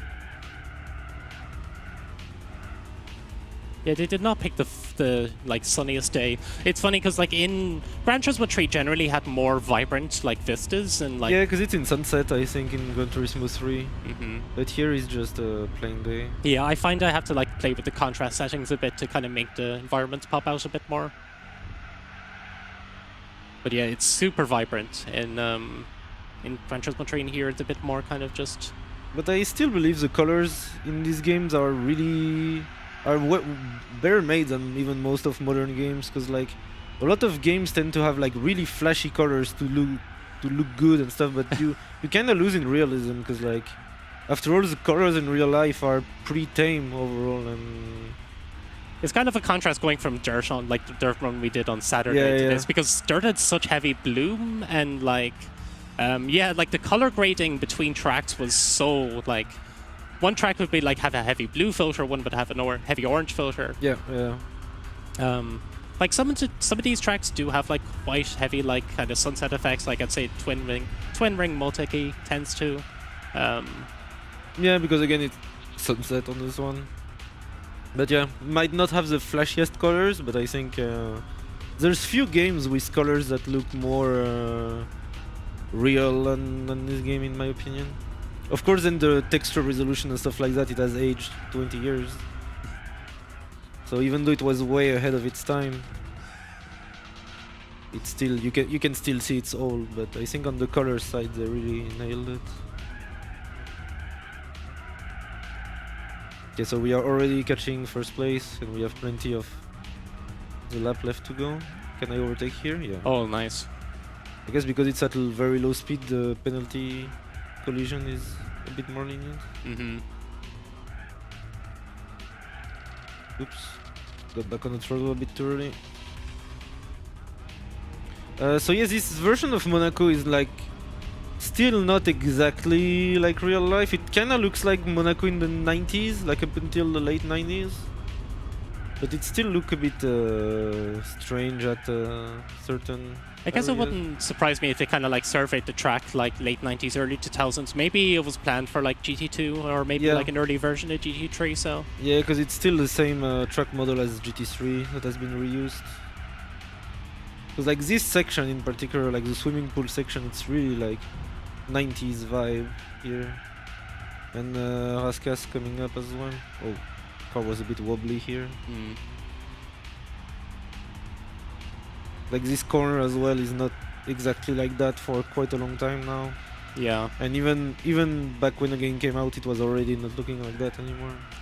Yeah, I just remember Gran Turismo 3, like this track was a nightmare because you had your S8 license test on this where you had to drive a GT1 like race car, which had like very little rear grip out of corners. Like if you were playing an automatic transmission for that, you probably have memories of that, and they're not pleasant memories. I think that uphill after turn 1 as well is a bit wider in the game than it is in real life, because you can barely fit 2 cars side by side in real life.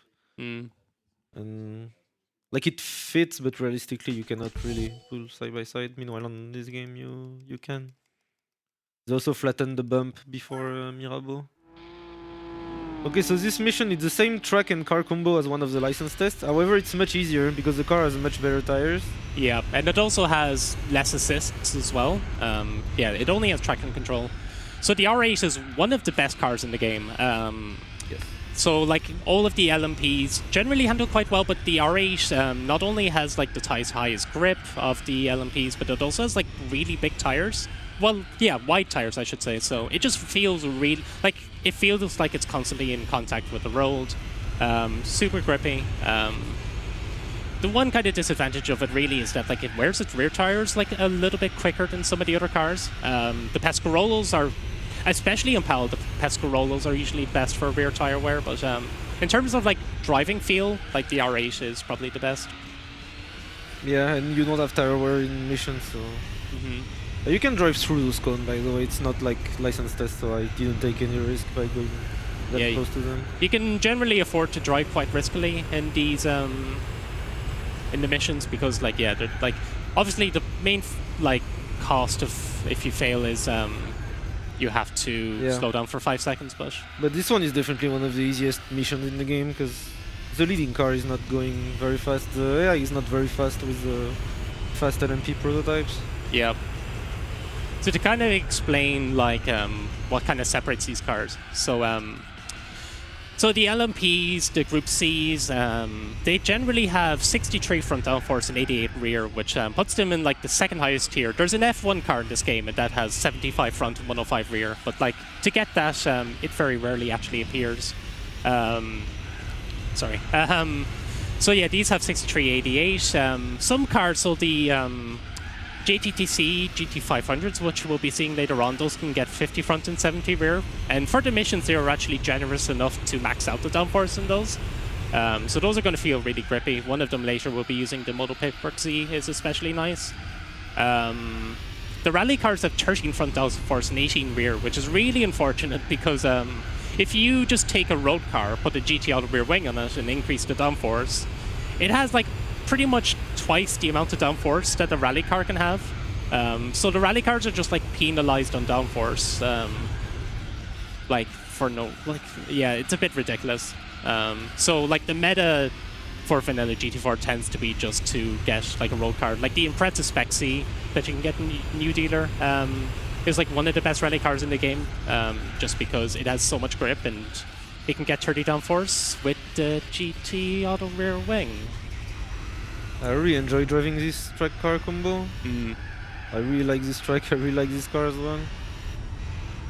Yeah, for the license test, it has the stability management enabled, which means that it just... Yeah, it understeers a lot. Yeah, you can be far more aggressive here.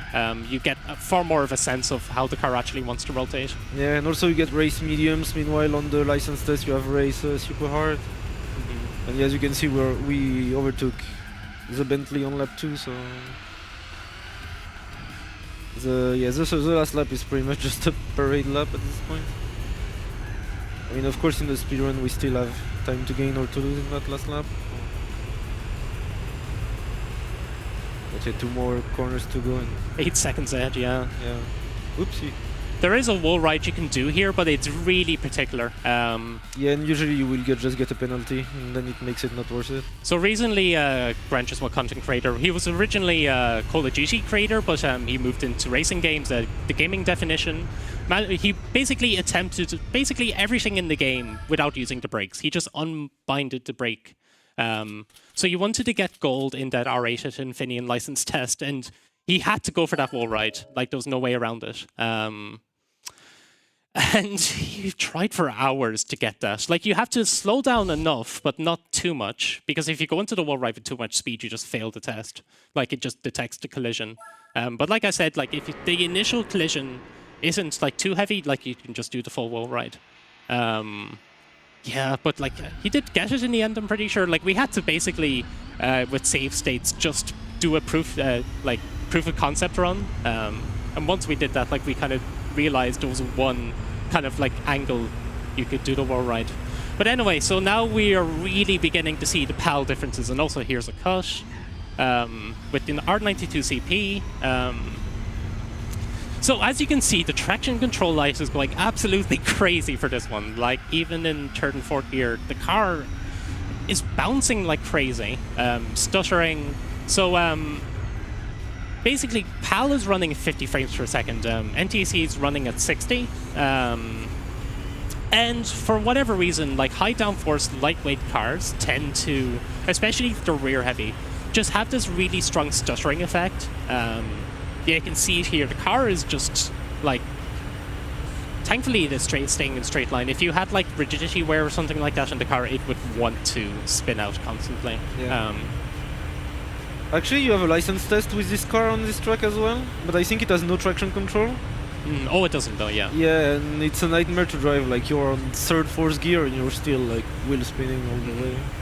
So you're gonna catch him slipstream here from the. Yeah, that's an awkward spot to catch him up. Okay, good. Sometimes you catch him like in the corner when you're a bit faster than what I was. So the NTSC physics tend to be a bit more stable. Okay, this is actually pretty difficult. That was nice. Yeah, braking there can be a bit unreliable. Yeah, so but I don't brake on the limit because I want to cut. You can cut a bit on the inside. You benefit from braking a bit earlier to take that apex that is more inside than the actual apex. Yeah. Like for viewing purposes, it can be nice to pay attention to the G monitor, like at the bottom underneath the kind of tachometer. That kind of gives you a sense of where the car's weight is. So if you're braking into a corner, you kind of want to be close to the center. Just because, like, if the car's weight is unsettled as you're braking, it can make it quite easy to just spin out, especially for a car like this. This car's a really stiff spring setup, so like it takes very little time for the weight to correct back to the center again. If a car had like soft springs or was like had a high center of gravity, it would want to kind of spin out easily. Okay, so we're gonna catch this guy in the Porsche curve. That's also gonna be a bit. Okay, that's good. Nice. Sometimes you catch him like in this right-hander, and it's a bit more annoying. But this building is no more, by the way. The one you saw on the right, it's the pit lane of the old karting track, but it got demolished since to build an extra runoff area actually. Yeah, pretty big cut there as well. Yeah. So it makes quite easy this mission that you can cut so much. As you can see, we're gonna catch up the Sauber C9 well into lap 2. Something I forgot to mention earlier. So you see that GT1 there, that has ESO stickers on it. So ESO, for I believe it's a licensing reason, isn't ESO in the US. So they had to change all of the ESO cars to Exxon. But while they did that, so the 206 we used earlier, and also that GT1 race car, have different stats with the Exxon liveries than the ESO ones in the PAL and Japanese versions. So the PAL GT1 has way higher drag than the Exxon one. Yeah, I made a video about it and I got a lot of comments like, oh, stickers make you go faster. Yeah, and also the PAL ESO 206 rally car also has higher drag than the Exxon one. It doesn't really matter in the context of missions. Yeah, because the car is hard-coded to be different anyway. Yeah, and like Upper Paris is quite low-speed track anyway, so like the extra drag isn't like the end of the world. It's definitely not enough to justify playing NTSC over PAL. And we are already back to first place. Nice. Yeah, it's kind of funny that like this is such an easy one because like the Sauber is not a slow car. Like if you do the Gran Turismo World Championship, it is one of the fastest opponents. But as we mentioned, the AI is not really comfortable, especially on PAL, I think, with these fast high downforce cars. I believe they're also speed capped. I don't know if it matters for this, but like if you do the SAR 24-hour endurances, they tend to not go past 220 miles per hour. Even if you do like the B-spec mode, which is basically like you get a driver to drive for you, like they won't pass that either. So yeah, we're gonna win by also the fact that we can cut so much on this track. It definitely helps. Yeah, the Gran Turismo World Championship is like the final like event of the any percent progression.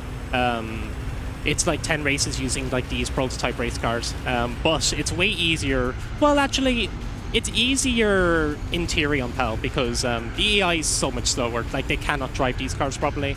But also the rear tire wear is so much faster on PAL because you're also battling this stuttering. Like we kind of theorized that it's the rear tires like constantly losing and regaining grip from the road. Like because it happens more with cars that have really tall tires. So the R92 CP is quite big rear tires. And the Minosa 88 CV, which is like one of the most popular cars to use because it's easy to get, has like really large tires as well, and that also burns to its rear tires. But the Bentley, actually no, the Bentley is a bad example. I suppose some other, like the Peugeot 905 also, like doesn't really struggle from it as much. It's lighter and also its rear tires aren't as tall. It's kind of a weird phenomenon that like we're still like kind of trying to understand. Like honestly, one of the best ways of understanding is just creating really funny like car combination like combos, which are called hybrids.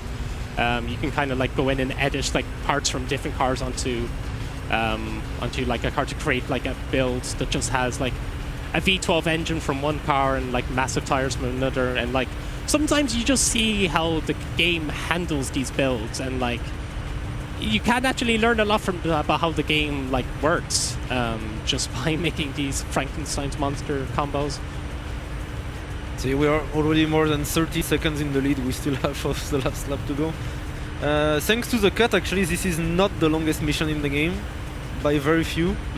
With the cut, we can make it a few seconds shorter than mission 34, because like this is gonna be under 9 minutes. Meanwhile, on a good attempt at mission 34, I got like 9:06, something like that. 9:07. The IL, the record of the individual mission is well below 9 minutes. I think it's like 8:48, I think, or something like that. Yeah, and it's an insane time. Yeah, on like to do it under 9 minutes in NTSC is like extremely impressive. Like, yeah, for an NTSC run, you have to finish below like a 9:12 or below. Because like that's just when the T300 SL tends to finish. On PAL, it's way more forgiving. Like sub 9 minutes is kind of standard. Like especially if you're doing like cuts and wall rides and things.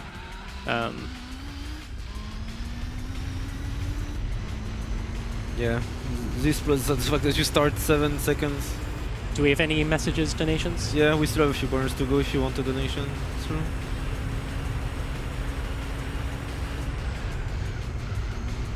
I guess we don't. Apologies. Oh. Personally, we have no donations available, but we do have some donation incentives opened, or apparently reopened. There's the... Oh, no. Oh, you're still fine. Yeah. Oh no, the AI is gonna catch up. Sorry. No worries. So again, bring in your donations. We have plenty of opportunities for incentives to be met. We have Horizon Zero Dawn Spirit Only Final Boss fight available still. We need about $350 for that to happen, as well as we have some language choices and some other redemptions available for Hades to pet the dog. Please get in your donations for a wonderful cause. Yeah, petting the dog is a wonderful cause. Definitely donate for that. Who doesn't want to pet a 3-headed fluffy dog? There's just more heads to love.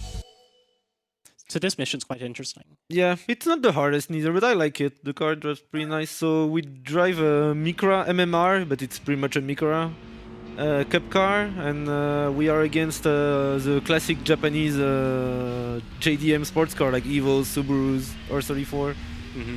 I think but they have sports tires, and we are on race super hard, so we have a massive tire advantage on them. But they have a massive power advantage on us. Yeah, the NSXR in the lead is like just a really like the AI drives the NSX really well in Tsukuba, so it tends to just finish multiple seconds ahead of everyone else. Yeah, I was going to say, I feel like Polyphony has a fascination with the yellow Skyline R34. Like, it appears here, and it also appears later on in the Mission 23. Like, it's the lead opponent. Yeah, it's the main opponent. Yeah, like, it's only one trim. So, like, there's, like, most, like, how many? There's, like, 8 or 9 R34 trims you can get up to GTR. But only one of them has... Well, actually, 2 of them have yellow. Like, the 99 GTR and the 99 V-Spec. But, Can you give me a bump? No, I think he's too far behind. Still gonna block off any... Yeah, the real opponent to this is the NSX. Like, the other ones, like, you just kind of overtake in the first lap. Yeah. Then it takes quite a bit to catch up, but we should be able to overtake the NSX on lap 2.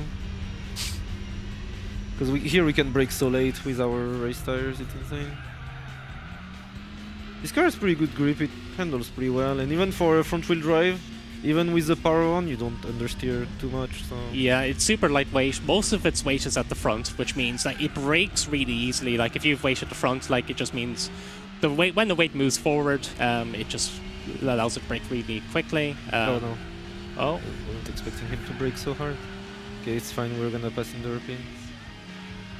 You can see the struggling with the tires because he cannot even make this corner. Yeah, has to brake super early.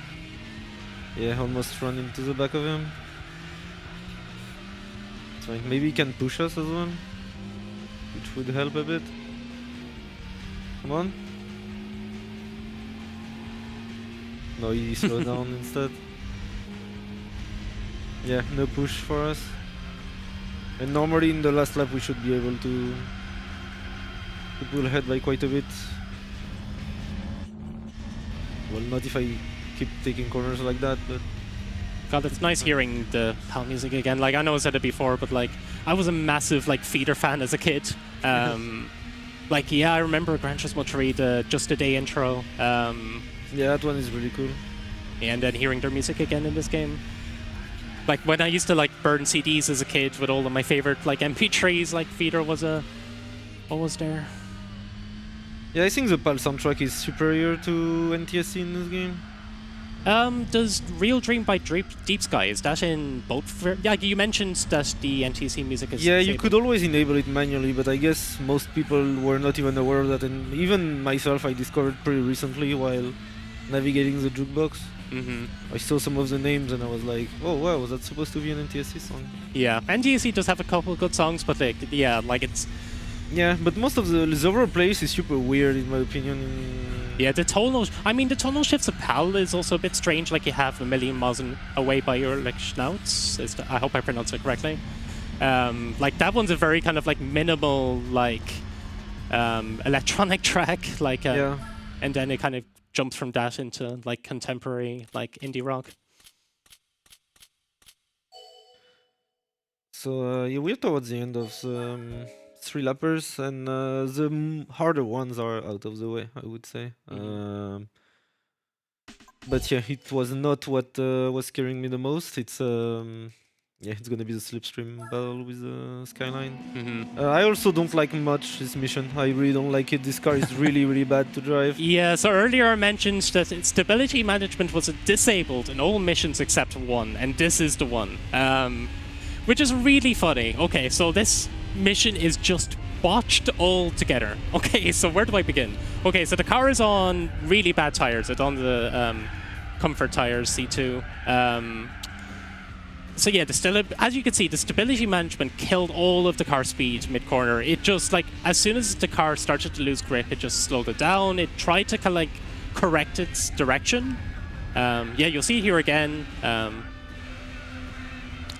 Yeah, like if you try to turn and accelerate at the same time, the car, because it has traction and stability, it just refuses. And like this is an easy mission as well. Yeah, especially with the cut. But okay, so like I said with the grip earlier, that the performance is like broken up by front and rear. Most cars in the game have either even front and rear grip, or they have a slight rear grip bias. Having a bit of rear grip is nice because it just means you have more stability, less at risk of oversteer. There are a few drift cars in the game. The Blitz ER34, the Trial Celica. Those have front grip bias. They've front grip bias. Higher front grip than rear grip.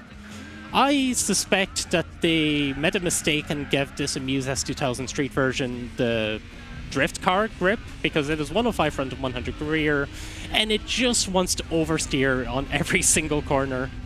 And when you combine that with the heavy traction control, heavy stability management, like, you can see the rear is so detached from the rest of the car.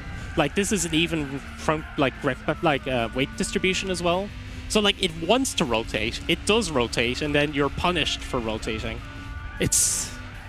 Oh, Thankfully, this track is pretty short, so at least we won't drive this for too long. Yeah. I do suspect that, like, they noticed something was wrong with the car, but, like, instead of, like, actually fixing it, they were like, well, just gonna yeah, because they had to test these missions, right, to see if they were like doable or how difficult they were doable. But yeah, for some reason they decided that this was fine. Yeah, as we'll see later on, like, some of the design choices were questionable. Like, there are some inconsistencies with how cars handle, like, in the missions compared to in the actual, like, game if you were to buy the car and use them for yourself. Yeah, this is one of the most, like, egregious just examples of, like, a car just not being configured the way it should be. Thankfully, the other Amuses are still really good. This is the only one that's, like... Well, actually, no, the Carbon R is really strange as well. That one is, like, also front grip biased. Most of its weight is at the front. Not only does it just want to rotate, like the rear just wheel spins constantly, and all of its, like, power is in a really narrow section of the RPM range, so really difficult car to drive. The S2000s are really good though. There we go, we're done with the 1 lap, or 3 laps. Yeah, that's the worst thing. S2000 in general in the game seems to be pretty good, but yeah, except the one we actually have to drive. I mean, we will drive the GT1, but it will be on test course, so... Even though it's a car that drives really well, it's not gonna be super relevant. Okay, so we are done with the 3 lappers. So we are gonna win the wonderful Jay Leno. I remember seeing a Reddit post recently where Jay Leno was actually driving that car, and someone was like, "Can you please ID this?" And everyone was like, "That's Jay Leno. Like, that's a custom car he had built." Yeah. It is the tallest tires in the game. Like, the tallest rear tires, actually. The tallest front tires is the Auto Union V16, I believe. And because, like I mentioned earlier, the height of the tire seems to affect how much the car stutters. The Jay Leno tank car is just basically undrivable because of it. And it doesn't matter anyway, because you can't actually use it in events. So now we have 4 Slipstream Battles missions. And the first 3 we're gonna do are gonna be really, really boring, really uneventful, really easy to beat as well. However, the 4th one will be the hardest in the run, in my opinion. It's 23, but we kind of do it in, like... Yeah, it's supposed to be the 3rd one, but due to the order we do the missions in, we will do it last. So yeah. So for this one... the order that makes the most amount of sense.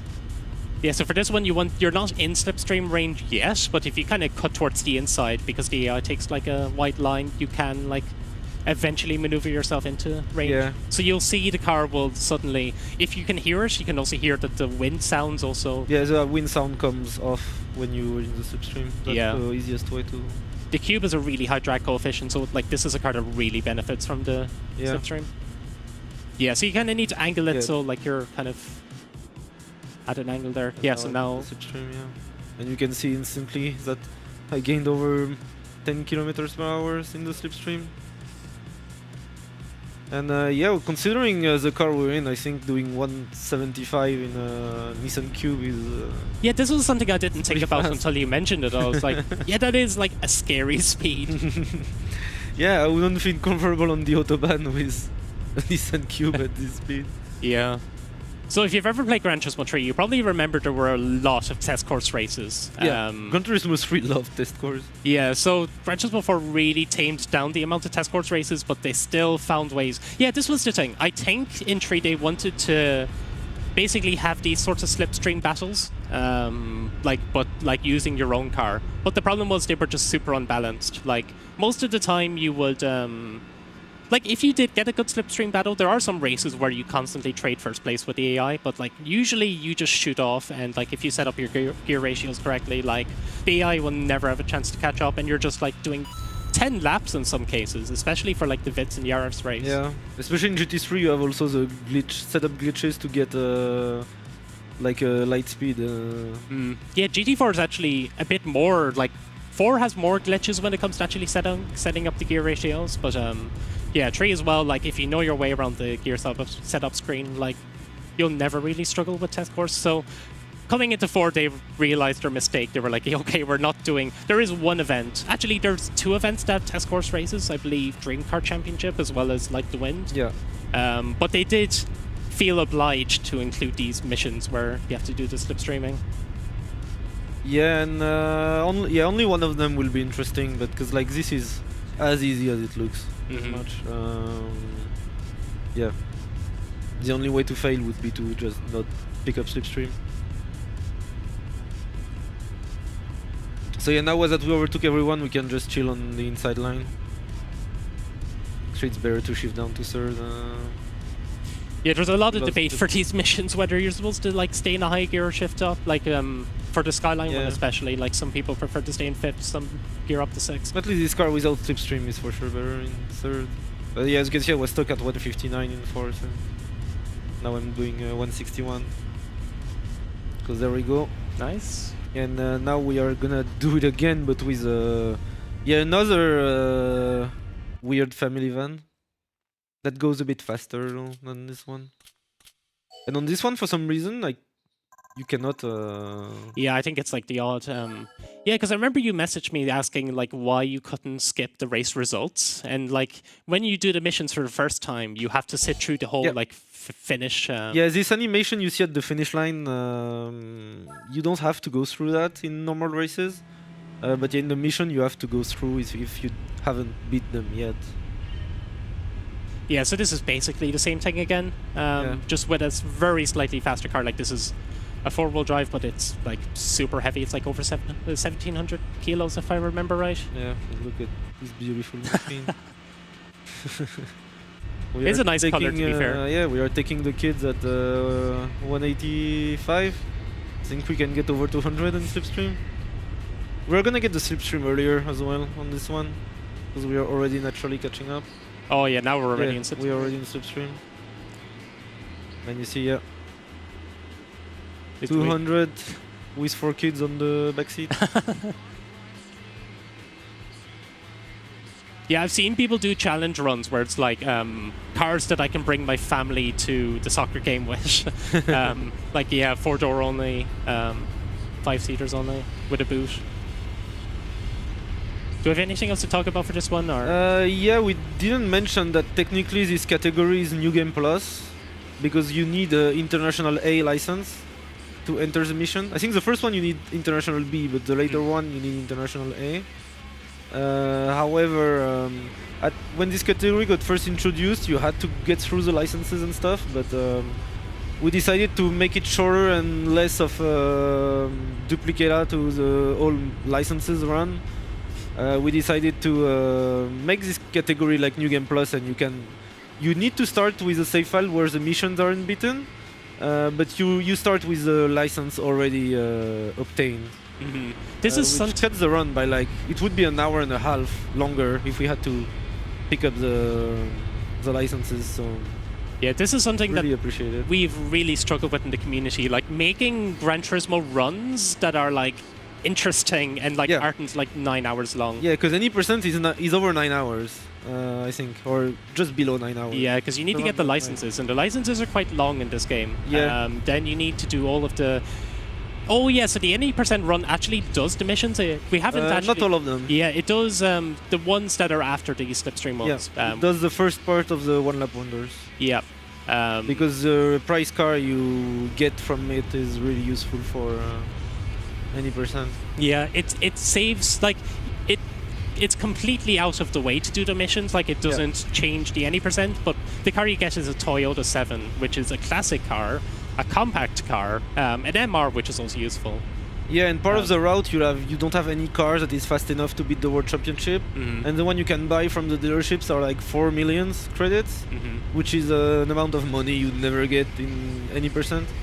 So yeah, you have to go out of your way to beat some of these missions to get that reward car.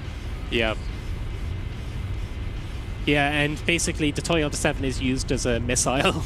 You for a lot of the races, you manipulate the AI in the championship. So if someone's ahead in points, you kind of like torpedo them so they're in 6th place, and then you exit the race. So the points are awarded based on the position at the time of exit. So. Yeah, point championship RNG also makes any percent quite bad. So yeah, we pretty much had to find ways to make categories that are more appealing to speedrun, like shorter, more consistent. Yeah.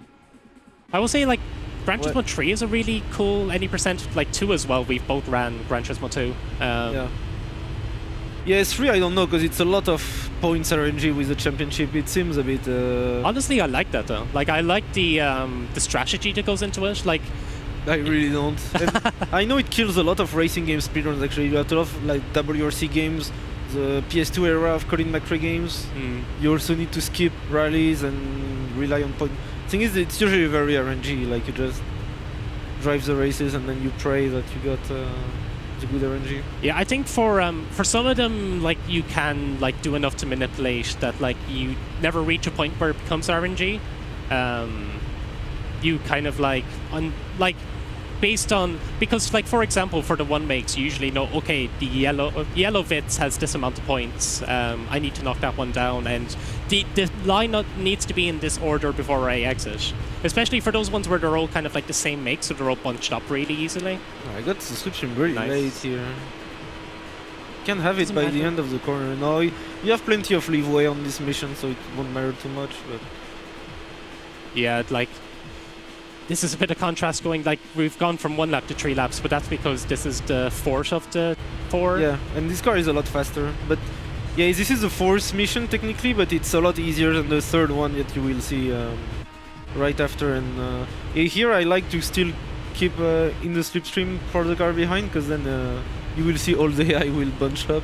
Yeah, like, I will pretty much bring everyone back with me towards the front. Yeah, this is the Abuse S2000, like, one of them that's actually good, unlike the street version earlier. And the downforce is so powerful that you get a crazy slipstream. Like, I'm going 318 on my own, and I can get over 340 in the slipstream.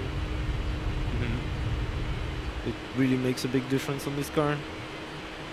But yeah, it should be as straightforward as the previous two. You slipstream the cars one by one, and you will eventually make your way back to the front. So if you have some donations or messages, you can take over.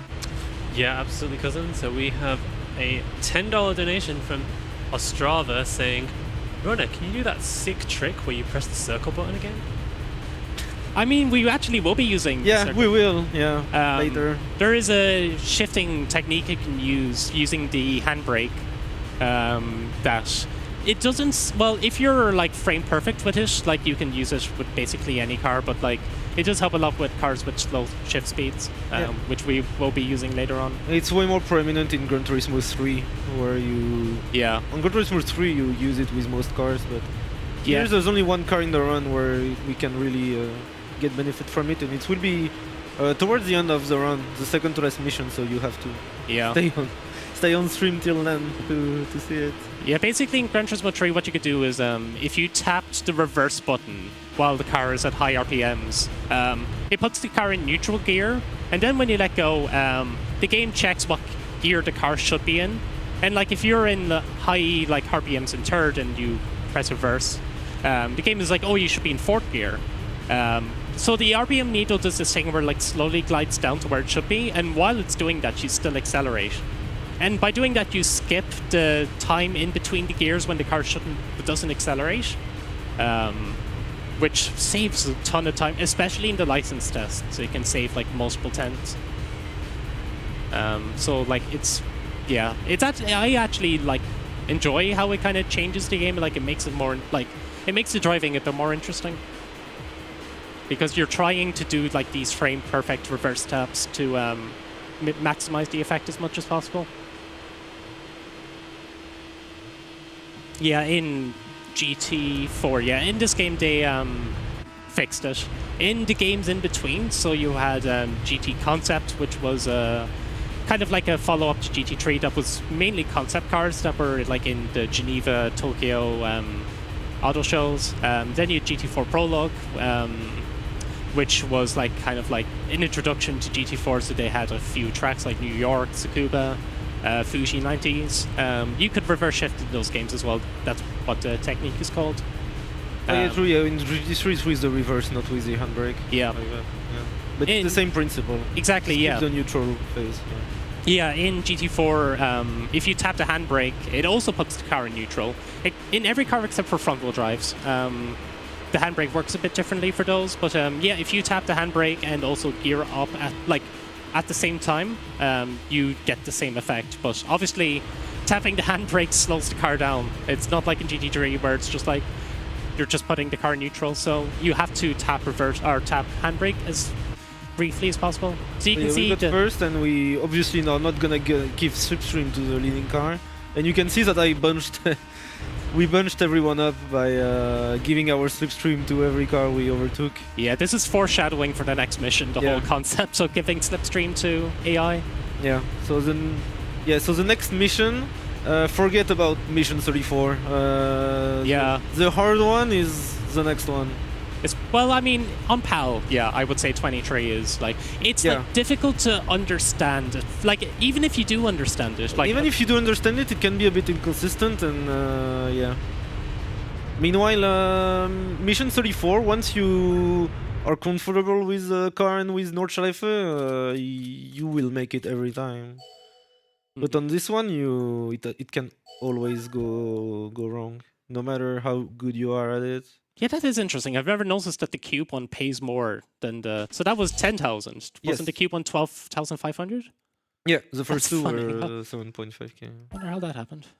Okay, here we go. So there we go. So if you play this game casually, you might remember this one. It's really difficult because the difference between the other one is that you have this dot on the left. You have a yellow skyline that is 10 seconds in the lead, or a bit more even, but to catch up a bit more in the first lap than in the other two. This is actually a really fitting song that is like a million miles away. This is like a super like kind of it's the minimal one I was talking about earlier. So we will have to work with our opponents right there to catch up to the leading car. Yeah. So we will have to give them slipstream so that they overtake us back and then benefit again from their slipstream. Because if we were just pulling away on our own, we wouldn't be able to catch up to the leading car. Yeah, far from it actually. The trouble is you need to create as much distance as possible while still giving them slipstream because you need them to like slingshot past you with enough speed. So. And they are not the brightest, so... yeah, they can like kind of bunch up in different ways. Yeah, they can slow down, hold up each other, and then it kills all the momentum with the slipstream. Yeah, you typically want to give the slipstream to one or two, and that will help the others catch up as well. Okay, so... I think I should actually go to bumper cam to have rear view mirror, or when I try to cut back, because I will also appreciate a push from the cars further behind. I will slow down a bit to help him catch up. You need to get out of their way, otherwise they will either slow down or run into the back of you. I would appreciate a bump from that guy. Nice. Thank you very much. There's a debate whether you use 6th or 5th. 6th is faster for the car, but the thing is you pull ahead a bit much and it can backfire. So what I usually do is that I stick to 5th gear, and it's only towards the end where I need actually to get back to the lead. On the last slipstream I will use 6th. Okay, so they are not dropping too far behind, which is good. But this is pretty tight, because if I get a really bad slipstream on one of this stretch, it can really put me on the back foot. This looks good. Okay, so the gap is as it should be, 6.7.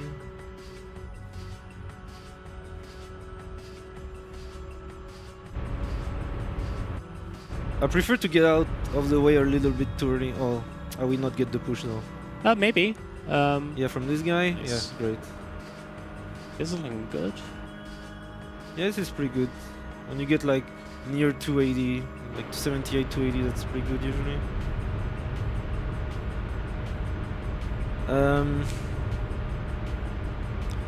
Normally you should be able to see the leading car towards the end of this corner. It will appear right at the front. We'll see a yellow dot. Yes, there it is.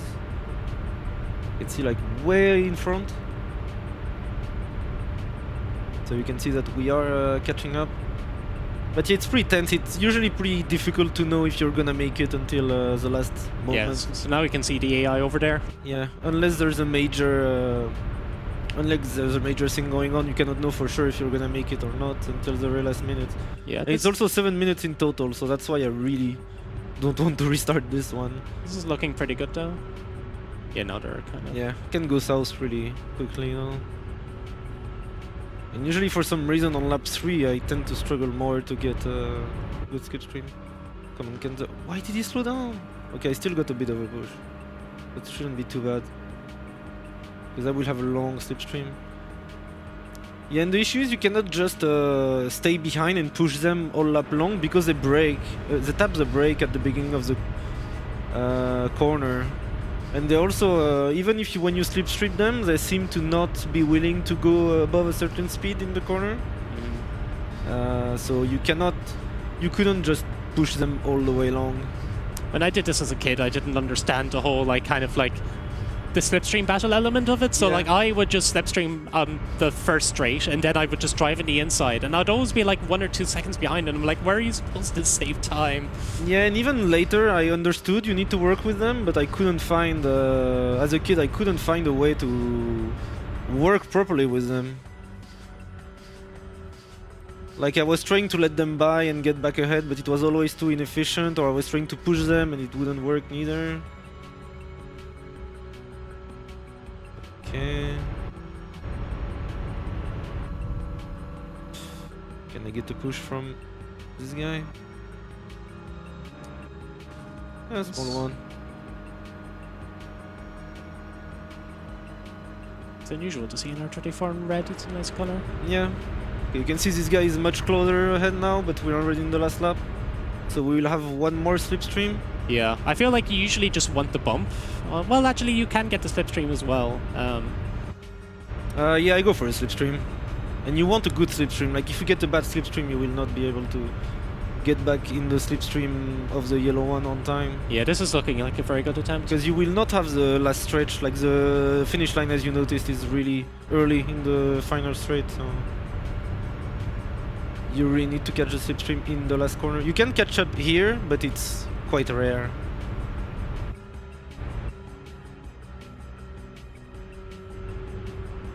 Come on, guys.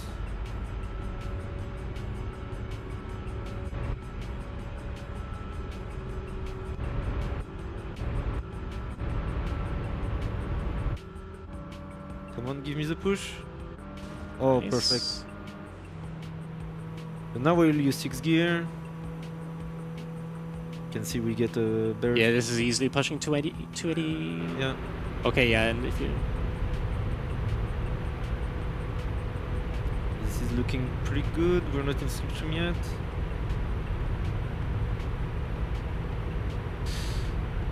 Come on.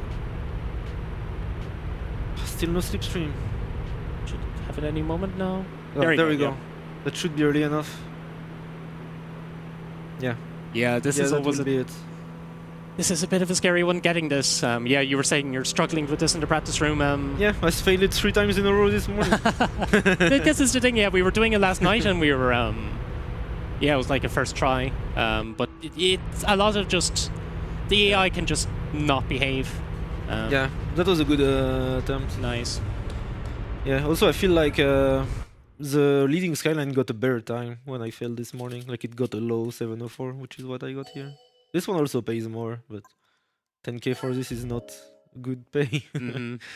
Considering the hassle it is. Okay, so we've got that part through, but Get a pretty nice price car for this. now we are gonna go through all the one lap wonders, which is probably everyone's favorite missions in the game, and that's also my case.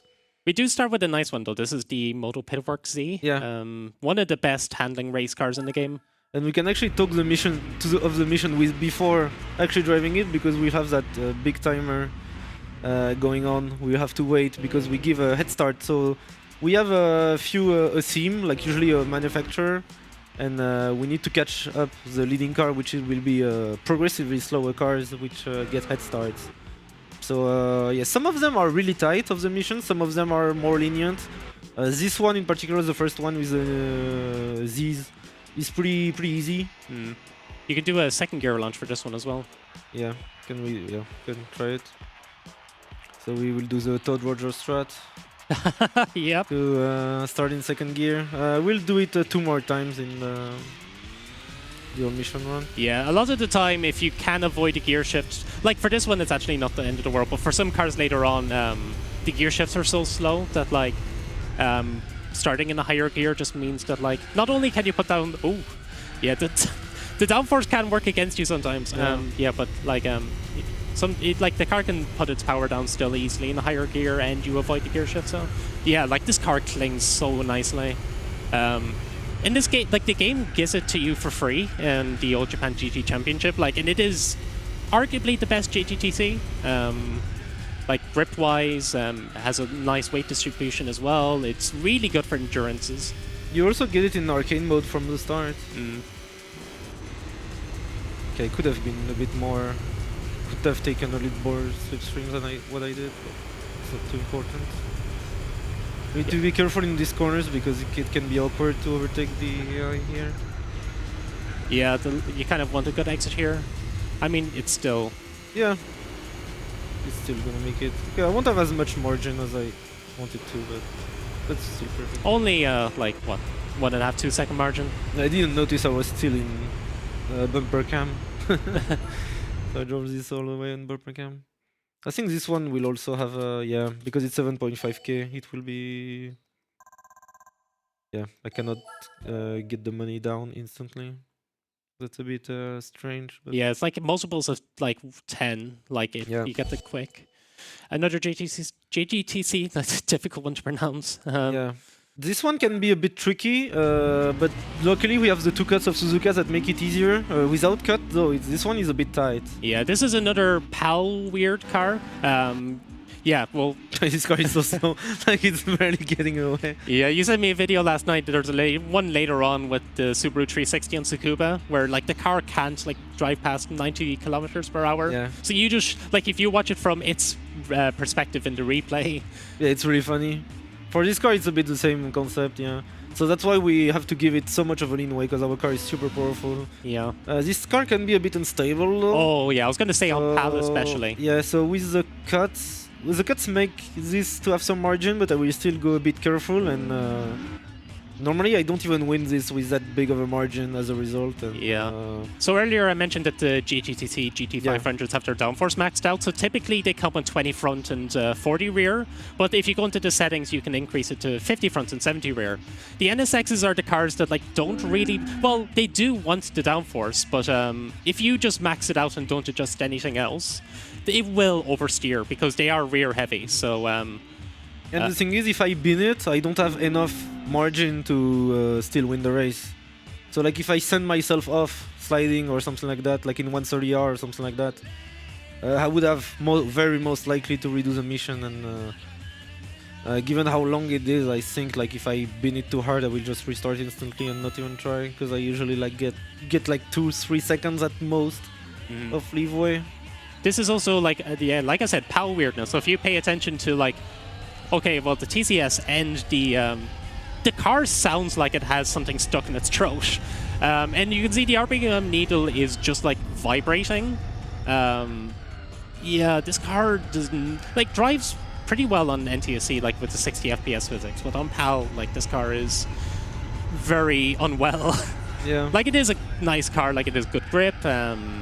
And like if you use it for like low-powered endurances, like you can put sports tires in these cars and use them in like sports tire endurances, and like these are actually quite optimal choices for those. But yeah, this is a very strange case. Yeah, that could explain that this car is sponsored by Takata, because this brand is going through issues of their own recently with the airbags. So yeah, I guess we have the same quality in the car, which is why it doesn't drive very well for a JGTC car. Yeah, like you kind of like they do shine once you kind of go in and bash some sliders. Yeah. But, also doesn't help that we catch up some of these cars in really weird spots. This is fine, but especially if you don't cut, you usually catch it in the braking zone here. Sometimes at the exit here, the AI moves back and forth from right to left, so it can be a bit tricky to know which side to overtake them. And the Civic as well, you can, if we catch it like in 130R, it can be a bit. Yeah, this annoying. is a little awkward. Like you can't really get the full track width here, but so I take it easy. I slow down too much here, but I don't want to bin it in 130R and have to restart the race. Yeah, I think yesterday in practice you got like a weird. Oops, sorry. You got a weird kind of approach there. This is looking very comfortable. Yeah. Yeah, that's really comfortable. That was really safe and smooth, thankfully. Okay, so that's another mission where it can go wrong out of the way. But as you can see, 2.6 seconds of margin. That means if I binned it in the grass or something like that, I wouldn't have been able. Okay, so again, we have to go through the cringe money going out. Because 7.5k. I think the later one are 10k as well on this one. Even the 34 is 50k even. So this is, in your opinion, the easiest of the metrics? And by far, you can win this by like 8 seconds, probably even more than that if you really try hard the ILs. Yeah, this is one of the GTC GT300s, which isn't as good. Like they have less power, less downforce, narrower it's a lower tires. Class of JGTC. Yeah, like it's unfortunate that the GT300s never really had much of a purpose in these games. Yeah, because even the Gran Turismo 2 has a GT300 championship, but you can just... Yeah, they had like 500 horsepower, like around 450. Like they were just really buffed in those games. But then yeah, because the GT500 had 700 in this game. But yeah, but I think the championship could still enter with the GT500.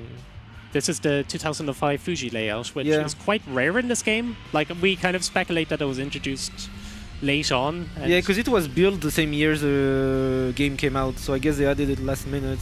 And as you can see, they forgot to add the 150, like the braking markers here. Meanwhile, they are on the earlier Fuji we did, which was Fuji 80s. Yeah, there's a license test here. I think there's an All Japan GT Championship race here. There's like another race later on, but like it doesn't, like they generally use the 80s and 90s layouts for most races. So this one has more runoff, but the layout is a bit different. And yeah, this layout hosted 2 F1 races in 2007, 2008. And of course Fuji also came in the 70s, but it was quite a different layout, closer to what you saw in the Fuji 80s on the Nissan Z1. Yeah, this is a very difficult track to like figure out the optimal lines for, because like the roads are like newly paved. Yeah. So like you can't really rely on like tire tracks to like judge what the lines are. And it's super wide with corner combinations. Oops. Okay. Yeah, it's not optimal to cut this, but I was a bit too wide. So. Yeah, a lot of people playing this game casually probably have fond memories of cutting the Fuji 90s chicane. Yeah. Unfortunately, I do. I don't think it appears at all during the missions. No, during the mission we don't play Fuji 90s. Earlier it was the 80s layout. Yeah. But yeah, as you can see, the leading car is already there, and there's a very long stretch left to... Yeah, this final corner is like so strange to find a line. At least you can just run off. Yeah. Like, but yeah, as you can see, we are already in the lead, so it's by far the easiest of the one lap wonder. It's not even a question about it. And this car is really easy to drive as well. It's not that fast in a straight line, plus it has insane amount of grip. So. Yeah, it's only on super hard, I think, but like, yeah, it doesn't need the extra grip really. Yeah. And you can see we become pretty rich just by driving this mission, because this is pretty much a save file where nothing is completed except international air license. I didn't do anything else on this save file. And you also got some like. So we just had the base. So we just had the basic 10k you start the game with, and yeah, by the end of the run we'll be quite richer. Okay, this one can be a bit tricky. Yeah, we're in another prototype. Yeah, it's also a Todd Rogers mission. We will also be starting in second gear. Also quite a long wait, 50 seconds, even though the track is really short on this car. It's like 1:15 lap. Yeah. generally there isn't much to talk about. Just that like some of the overtake opportunities are a bit weird. Like, yeah, you catch up the opponents in really strange spots, especially that RX-7 here, the GT300 RX-7 that start ahead of us. We catch him up usually in that left kink. We caught up the Oreca too earlier in the run, so it can be a bit weird. The last corner as well, we catch up the RX-8 and the Savannah RX-7. So yeah, this one can go south quite quickly as well. I need to avoid binning it in corkscrew, which can happen. Second gear start will help. Yeah, it's give us surprising. An extra few tenths of leeway though. Yeah, generally, like, this game likes it when you have long, like, early gears. A lot of the setups, like, I tend to make myself, tend to have, infamously at this point, tend to have, like, quite long early gears, but that just, it makes it so much easier to put the power down, like, especially for cars, like, with as much torque as this. Like, even this is one of the less powerful prototypes. But even then, like, yeah, like, it's faster to launch in second than first. And even though, like, it goes up to, like, 130 kilometers per hour. Yeah, it's I will catch up after the corner. I think. Yeah, that's. Oh my god. Yeah, okay. This is fine. Yeah. Like it. Oh. Is this still winnable? I think it is. Yeah. Yeah, I think it is as well. But it's gonna be tight. Yeah, just overtake. Yeah, this is the thing. If you make a mistake, it changes where you overtake later on. Yeah, especially for this one, it makes it a bit weird. I think this will be tight. This will be really tight. Not sure if I will make it. No, I think this is still fine. Usually you are overtaking at a really odd spot here, so I think actually getting the full exit here might be nice. Come on, come on, oh. Come on. Yes! Nice, well done. Oh my god, my free chance. Fantastic.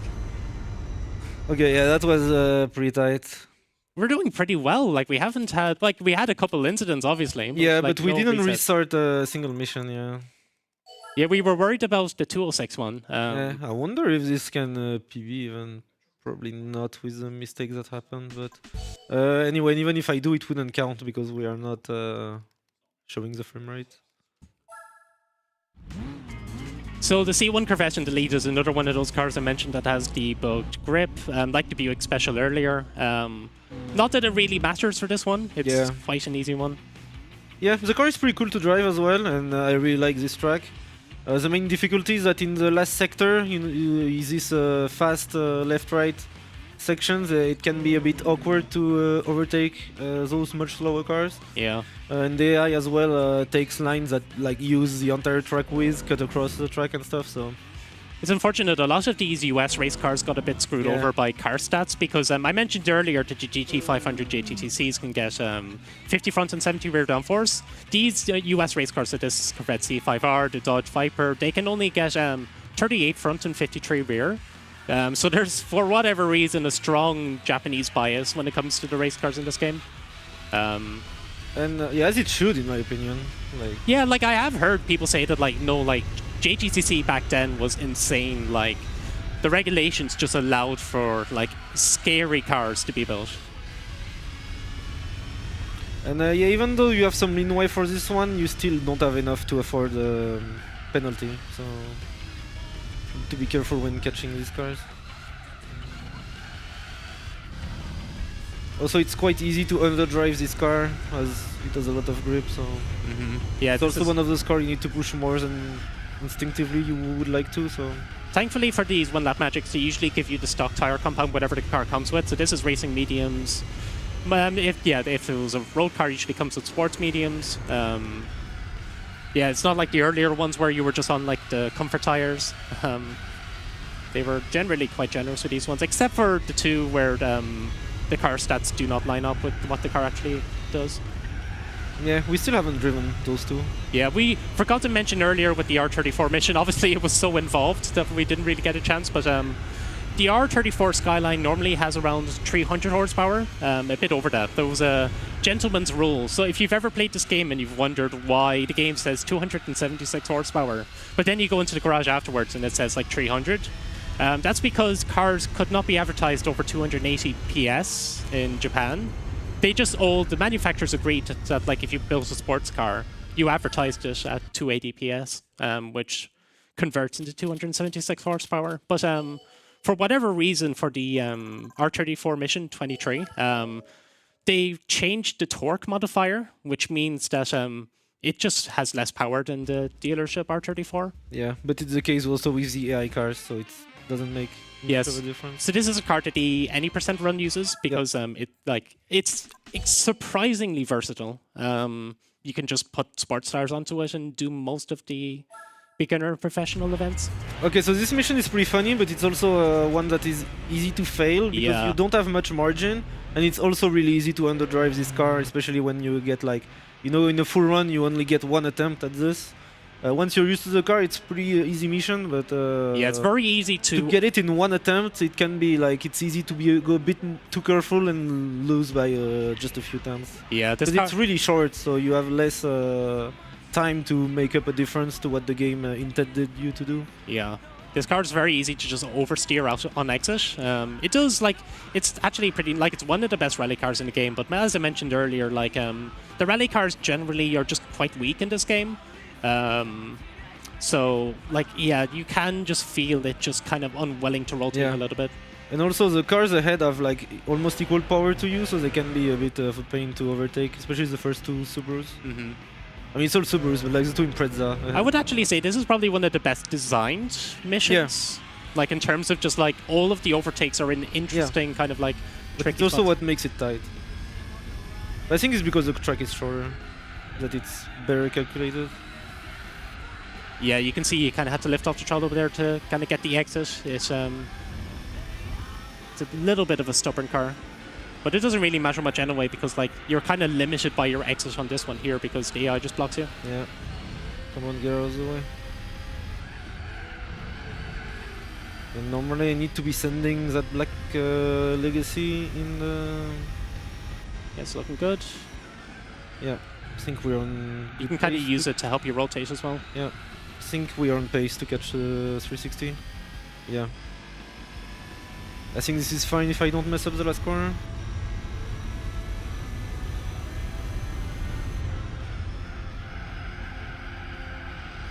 Yes. Oh, yeah, this is always a scary one. Like, get plenty of margin. Yeah. Nice. Can be tighter than that, but you can see like this went really well, and it's only 9/10 leeway. So if you underdrive like tenths everywhere, it's really quickly. It's really quickly losing for you. Or if you make a mistake of some kind, it's immediately almost dead. Okay, so now we are at a mission where the car is nerfed compared to normal. So I mentioned earlier that the 4GTs handle a bit weird in this game. Even like the dealership one handles weird. It's just a constant battling of oversteer and understeer. But like this one especially. So typically if you were to buy a 4GT from the dealership in the game, it has 0 front downforce and 20 rear. And if you've got a wing, it can get 30 front and 50 rear. For this mission, and also in the license test where you use this car, it has 5 rear downforce, so 15 less than it normally does. And you're going to see this immediately for this like chicane on Seattle Reverse here. The car can like just wants to slide constantly. Yeah, it's really bad to drive this car. It also hasn't. Yeah, it feels so disconnected. The brakes are pretty bad as well. Yeah, it's only in sports mediums, which like has been fine for most cars, but like for these like supercars, like you do kind of want softs for them. Like if you're using it for like, no, this is fine. Yeah, like this is fine. It's a good spot to get a penalty on, and this is one of the easier missions anyway. Yeah, come on, get out of the way at least. Yeah, the thing is, you can still win this one by over 6 seconds, so I should be fine if I don't make any other mistake. Here you need to brake really early. Yeah, that was even a bit late. The Mustang GT in front of us as well is another car that has weird stats, like just in general, not in the mission. Typically in real life, it has like a 53-47 weight distribution, which means like 53% of its weight is on the front axle, 47 is on the rear, which is like pretty decent for rear front engine rear wheel drive. But in Gran Turismo 4 and every game after that, they never fixed it. It has 65% of the weight in the front wheels and 35% in the rear, which means like because the rear is so light, it just like understeers, oversteers, has very little traction. Okay, this should be good. Yeah, this is looking. Yeah, like I said, like it's actually a very forgiving mission. Yeah, and thank God it is, because this car is so bad to drive for some. And despite the leeway you have, it's still a mission that causes trouble to a lot of people just because how difficult this car is to drive. And yeah, the track doesn't help to drive such a car on it. And also, I probably didn't lose even that much with the penalty because it was a pretty slow section anyway. So being stuck at 50 was not as costly as it can be. Okay, so now the Lotus, and apparently some people have trouble with this one, but that never was the case for me, really. I'd say, like, even when I was a kid. High speed ring tends to be like, I don't know, it's like, I guess it's just like a little bit intuitive, like finding the lines, but you can carry a lot of speed with the Esprit. Yeah. This is one of the surprisingly pretty fast. Yeah, a lot of off-throttle rotation. It's quite rear heavy. It's funny that the Carlton starts before the Elise. Yeah. The Carlton has like, well, it's supposed to have around 380 horsepower. I guess it does. Yeah, like if you were to buy one used, you have to change the oil, which gives like a power boost. But I guess if you were to get one stock, it'd be around 380 horsepower. But like the Elise is like half that power, but it's also like less than half the weight, I'm pretty sure. Oh yeah, especially this older Elise, it's super light. Yeah, for this one, you just kind of want to use the full track weight. It makes it a bit awkward when the Elise is like parking on the outside like that. But like, yeah, as long as you kind of use the off-throttle rotation, like this car is quite nice. Yeah, it rotates pretty well. I think if you're really fast, the Carlton, you can catch it up in a pretty weird spot at the exit of this corner. I think that's gonna be the case. I'm closer than I usually. But I took a bad line to compensate. So. That's so fine, I'm sure. Yeah, should be fine. This mission has some leeway. So we're gonna just overtake this guy on the outside. Yeah, the Aladdin first again is another one of those cars with the broken grip. Yeah. I should mention as well, the broken grip makes them like top tier rally cars, which is really funny because the Aladdin is like a soft top, so when you do it like 1v1 like snow races with it, the roof is down. Yeah. So like you just see your driver and like, oh, this like retro like driving attire, outmaneuvering like the modern like rally cars. It's very amusing. It's yeah, the and same this with car also has the Elan has a broken tire wear. It barely uses the tire. Yeah, because if a car has more grip, it's losing its grip less, which means that like, yeah, it's super light and it has the grip, so it's a really good choice for her. The only thing it really needs is just like a transmission and a limited slip differential as well. Like it has an open diff. Okay, it's CN time, so... Yeah. Second to last mission in the game, and we are also gonna do Todd Rogers strat here by starting in second gear. Yeah, the CN infamously has really slow gear shifts. Yeah, and this is where we are gonna use the handbrake, so it's worth it for the... gear up from second to third. Yeah, we have to return to the special as well, but... yeah, our good old friend. Yeah, so you can see, like, the car actually launches perfectly fine in second. Okay, so you can see there, Cousin is tapping the handbrake. You see the kind of, like, emergency light show up briefly. Oh, that was close. Yeah, like, you kind of used the special there to rotate nicely. So he's tapping reverse and then tapping like gear up like around the same time. Like you have to time it a bit precisely, but as you can see, the car accelerates while the RPM needle is gliding down, and like the gear number kind of like we'll have to read out the nations during the 34 downtime, but yeah, it helps a lot with this car. Oh no, this is I think you're still fine. This one is quite easy. Yeah, that's true. But yeah, this is a car a lot of people use casually because you get it very early. Yeah, I remember using this car a lot casually. And it's actually a really good car if you tune it properly because it can get the GT Auto rear wing. It gets 55 front downforce and 65 rear. Which again, like, is fine.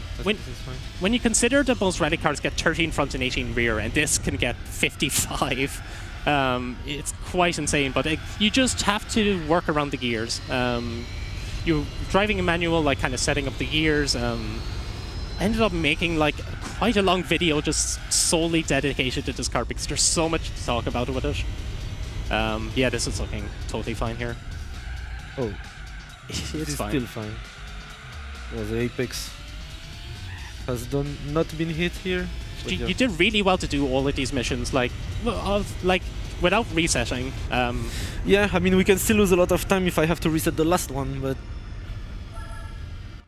let's see.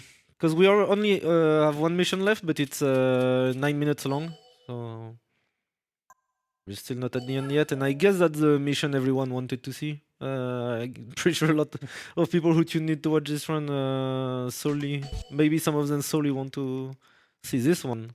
So mission 34, by far the most famous one. Yeah. Lap of the Nordschleife. Where with all 6 Mercedes car, and this SLR is famously difficult to drive. It's also nerfed compared to the dealership version. It has a lot less downforce. Yeah. Do you want to read out donations while you have the chance? Excellent. Yes, there is a extremely generous $230 donation from West Roads. Thank you, West Roads. Oh, thank you, West Roads. Late, but I made it. So good to see GT4 being represented by the legends Cousin and T Kanji. Good luck on mission 34. Yeah, Westworld E is like one of the most prominent members in the GT speedrunning community. I believe he's the 80% world record holder. He has the record, and he has many strong ILs as well. Yeah. Strong times in all licenses, all missions as well. Yeah, because the community has been kind of mainly the community has been focused around challenge runs over the last few years, but Westworld E kind of single-handedly brought the scene back to life again. Yeah. He found a lot of out of bounds glitches. He's planning out a 100% run at the moment, so that'll be exciting when. Yeah, because the 100% run of this game is longer than ESA because the world record right now, the only run that has been attempted takes over 9 days, 220 hours, and it has been done during lockdown, where 5 runners gather in the same house during lockdown and pretty much got relayed each other for 9 days to complete a 100% run of this game, because this game has so much to do on it. It's insanely long. Yeah, the 100% run world record at the moment is very unoptimized, so Westworld has been doing a lot of research to, okay, we're about to. So yeah, if you make a mistake in this one, you have to sit through this again. So but I think with PAL, there's some leeway, So there are going to be some cuts we can use. So yeah, because I mentioned earlier, this SLR is not the same as the one that you get in the dealership if you were to buy it. Typically, the SLR has 30 rear downforce, so you can't see it at the moment, but the SLR has an active wing. So when the car brakes, a wing kind of pops up from the rear to slow the car down. But for this mission, they just gave it 0 downforce. Oh yeah, you can see right there, the rear just slid out. I clipped the grass now. Yeah, this is a quite nice cut here actually, if you can kind of get a good exit. So yeah, it just means that this SLR is super unstable at high speeds. I made a video about it and I got a lot of comments saying this is clearly intentional. This is not a bug. But I do think it is intentional as well. There's a lot of debate. But there's no way to prove whether it is or not. Yeah. It's only speculation. There are some theories, Pez2K, one of the modders he made a mod called GT2 Plus, which you should check out. His theory is that they designed the missions with a very early version of the car, and then they probably went back and gave the SLR downforce. And like I said, because the downforce is hard-coded for the missions, they probably just forgot to go back and actually give the SLR the downforce.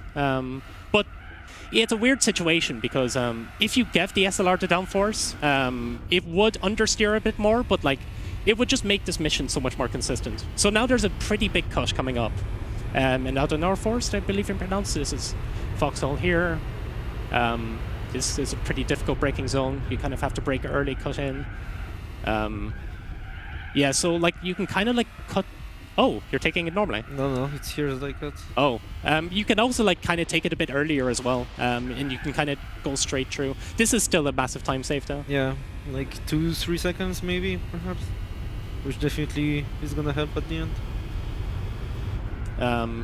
Yeah, so customs driving does pretty well. Like, if you probably know, playing this casually, like this is not an easy car to drive. Oh. Like it's again, if you brake even slightly too late, the car will just not. It weighs like 700 kilos, so it does have really good grip. It has 105 front grip and 112 rear, which is 10,050 performance in database terms. So it is the highest rear grip of any car in the game. Even like. Actually, yeah, I think it does have more than even the classic cars do, the bugged ones. But yeah, just the fact it weighs so much. And I also didn't really mention it had slow gear shifts as well. You could probably kind of tell. So even though like it would be nice to shift down to first, it just costs too much time with the gear shift. This car in real life had an automatic transmission, I believe, with seamless gear shifts, but they just didn't implement it for this, which is weird because you can have automatic transmissions in this game. Like, as in, when you shift up, it just automatically brings you to, there's no clutch stall. Oh, we're catching this guy pretty early, even though I went off. This is an awkward, like, corner to... Yeah, we'll have him on exit. This should be pretty fine. Nice. Unless I take it bad like I just did. Yeah, this is a bit awkward to overtake in this fast section. It's nice to get the slipstream here, though. I think there's... Oh, yeah, you have to brake there, usually. Yeah, because forward. Otherwise I don't really want to run into the back of him, and yeah, in this section it's a bit easier. Because I didn't really want to risk going around the outside in this tricky section. It's a bit bumpy as well, so once you're off the line it can go south really quickly. Oh. Yeah, this is an awkward section here because it's a very blind corner, but you have to brake quite early for this. Yeah, I take it safe here because I don't need to risk this corner, and it's really tricky with this car.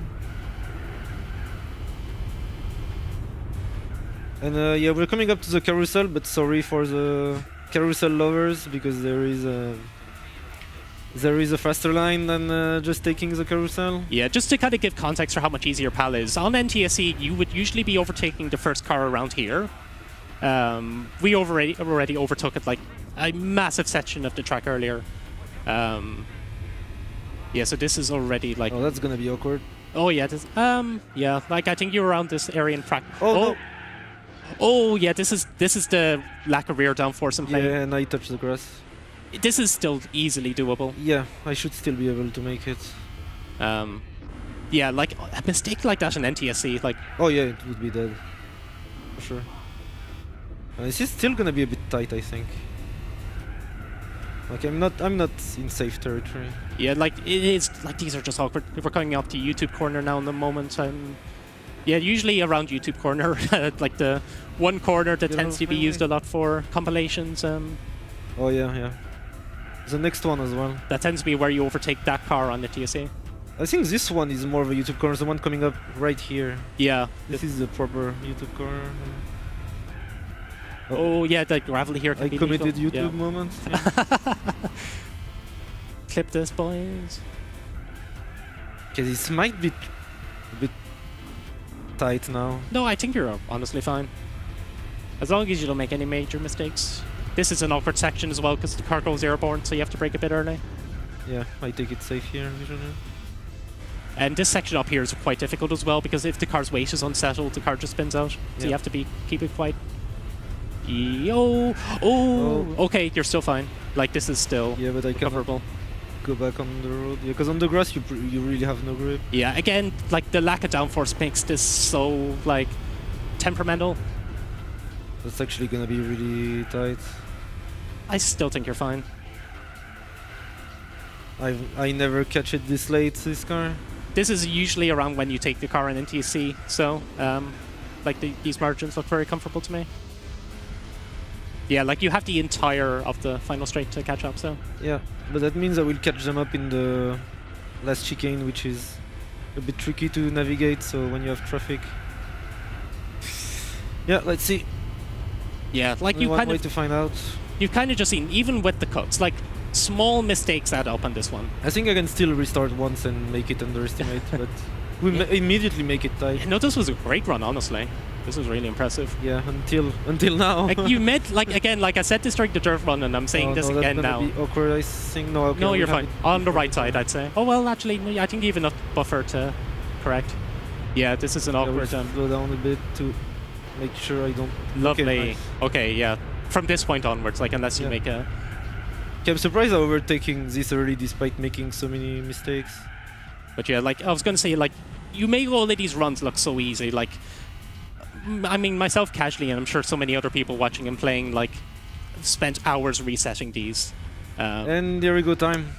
Sorry if I forgot to warn you. Great run. Thank you very much. Yeah. So yeah, that was Gran Turismo 4 on mission. Thank you for coming. You decided very late. Yeah, you come. Yeah, because I was like messaging you, like, oh yeah, if you have any, like, if you want any trivia or anything, you were like, oh, I don't have a co-commentation. Like, and yeah, I'm really happy that you made it because you're probably the most knowledgeable person about this game. So. Well, I'm still learning new stuff every day. I mean, I'm always like researching new things to talk about because like there's so much. Once you dive into data, like there's a database called SpecDB, which is quite accessible. You can just look through that for days. Like there was so much like I was researching for this run, and that was how I found out about like the SLR and the Ford GT having the kind of misconfigured stats. So yeah, we're gonna win in a Nissan R89C, which is a Group C car. Would be better than the Toyota 7 for the last race in any percent, but yeah, as you can see, this mission is so long to complete that it wouldn't be worth it. But yeah, thank you very much, ESA, for having me and to give me the opportunity to showcase this run. I'm glad it went really well. I really wasn't expecting to not reset any of those missions during this run. It's only the second run I get where I don't reset anything. The other one is my PB.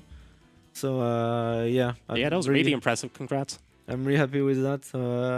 Yeah, shout out to Gran Turismo speedrun community. Yeah, thanks again, Westroadsy for the and Westroads for the massive donation. And I saw one there from Mr. Xpass as well. Very prominent Gran Turismo 4 content creator. Sorry, didn't get to read it out. Yeah, great content. A lot of great Gran Turismo 4 content creators at the moment. Really pushing the limits of the game. Yep. So yeah, have a good rest of your marathon. And yeah, see you. Thank you. Well, congratulations on an excellent run. We're going to take a little bit of an extended break. Cousin, you went a little too fast. The Twitch has asked us to slow down a bit. So we're going to have to restart the stream. So viewers at home, don't worry. You might see the stream drop out. You might have to refresh. Don't worry. We'll be right back with more incredible speedrun content. Please stay tuned.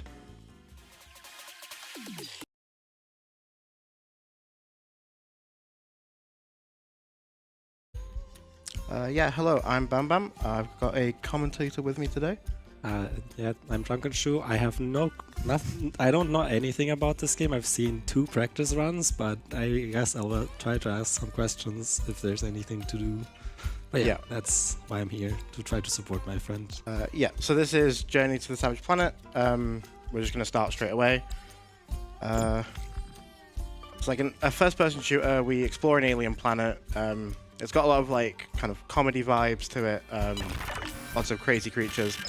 I've got to do a quick bit of menu setup. There is one setting that doesn't save between games, so you always have to set it.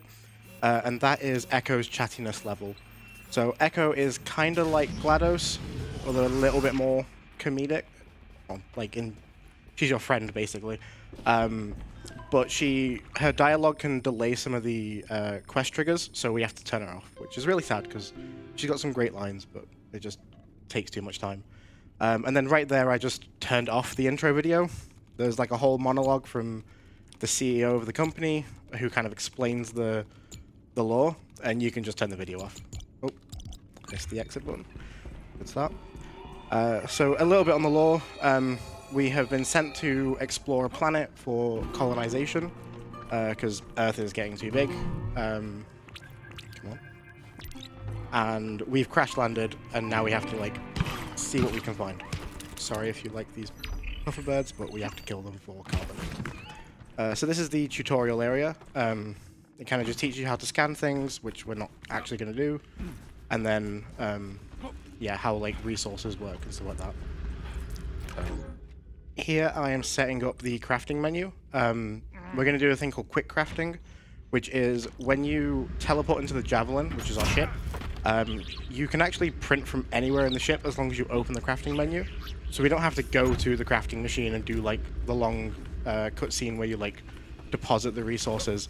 You can just print straight away. But also the what am I doing? The teleport in this game doesn't actually do any loading. It just moves your character. So as soon as you start loading, I'm in the Javelin in the crafting menu, and I've already crafted the gun. And you don't actually see... Oh, sorry. You don't actually see any of the crafting.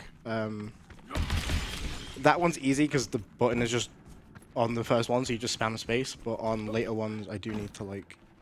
menu while you don't see any. Yeah, I need to, like, do a few, like, left or right buttons.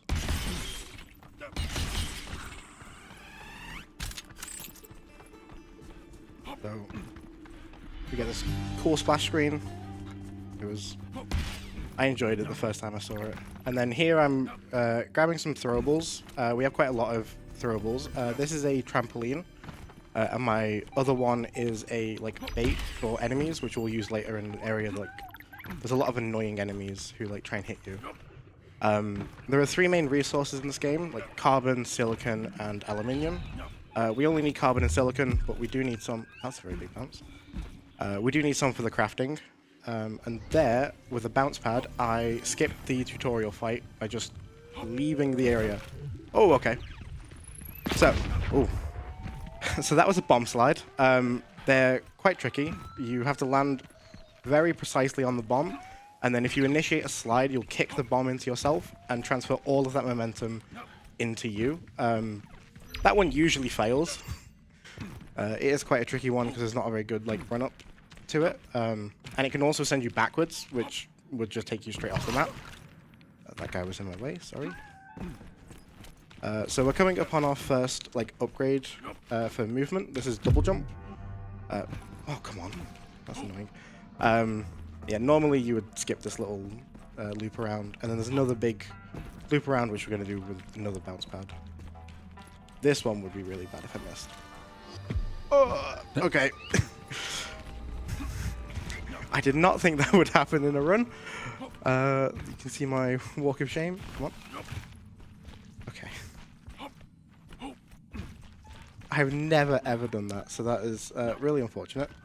But now we're going to pick up double jump, and then during this I'm going to again set up another quick printing, and we extract these weird goos that I think we need to do to like complete the quest, so they'll send us the blueprint. I'm not sure, but there's normally a bounce pad here which bounces you forward, but I threw mine really far down. Okay, at least I got that. So we're gonna do 2 movement upgrades, double jump, and then the tether. And then once we've got the tether, we don't need anything else. We're just gonna like go. There are upgrades for like the tether, which turns it into like this tether rail one, where you can like grind rails, and there's a super jump, but we don't need any of them because we have a nice glitch with the tether, which is going to be very fun. So why is the estimate so low? Because so there is a boss to this game. Oh, I got distracted. We're doing the bad ending, so we are just grabbing everything we need to leave the planet and just leaving. There's a good ending where you kill the boss and you get this alien tech called the planet seed. Oh, hello. And then there's the bad ending where you just like leave the planet, or you can do both. We used to... Jelly wafts are really annoying. We used to do the boss, and then they patched the game. No, okay. So that's what happens if you fail a bomb slide, and they explode, so you have to run far away. They patched the game so we can't kill the boss, and then we found out that actually just leaving is faster anyway. This route is faster than pre-patch any %, so we're just doing this. So the double jump also gives you a dodge.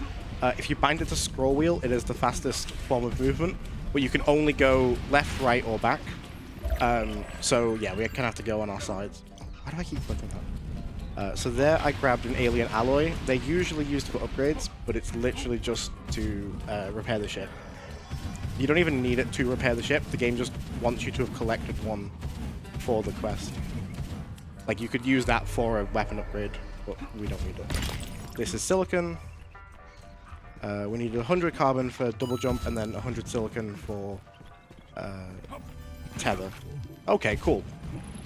Really good look. Did I hit? No, I didn't. Okay. This is an ice sprout. It's really annoying. It's like this little stealth section. You're meant to like hide behind these rocks, but you can just throw a binding bile at it, and it just will. It just doesn't detect you. Then we get some throwable bombs. These are on a timer because we don't have the bomb upgrade yet, but it's not a very tight timer for these, so it's quite easy. Just don't hit anything. If you do bump into like a ledge, the game will try and finish the dash animation, which means you just stood there dashing into a wall for like a second or two, and it can lose you a lot of time if you like get caught on a lot of objects.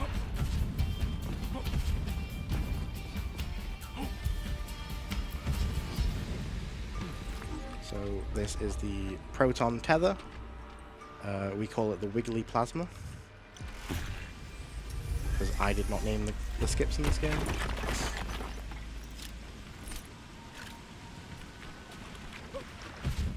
And yeah, one more trip back to the Javelin, and then we'll try and leave World 1 and go to World 2. So this game is like structured in there's 3 worlds, each one locked by a boss, and then there's a 4th area called the Spire. I need to stop clicking that button.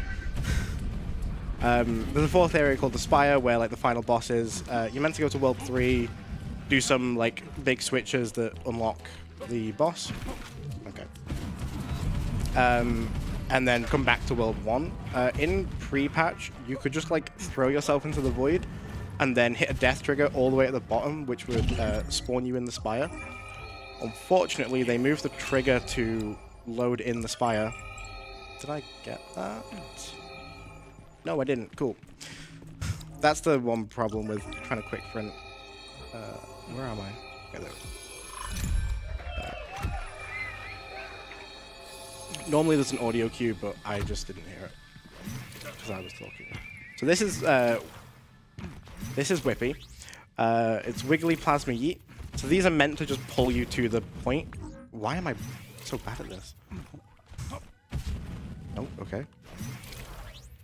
Let me just do that. So if we use our ground, come on.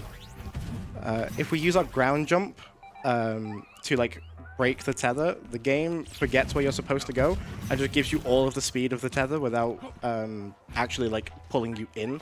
So it turns into a launch. Okay, come on. I need to be careful here because there are invisible walls that will kill you from fall damage.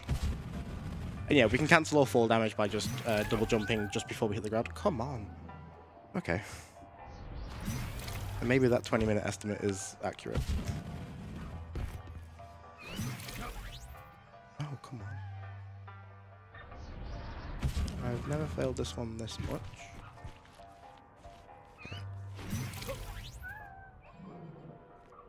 Yeah, so that's what I mean by the invisible walls. There's some really janky collision in this game, but usually doesn't cause you this many problems. So. There we go. There we go. So we're coming up on the first boss. This is Cragclaw. Wow, I'm really bad at wikis today. All of the bosses are kind of just like aim training.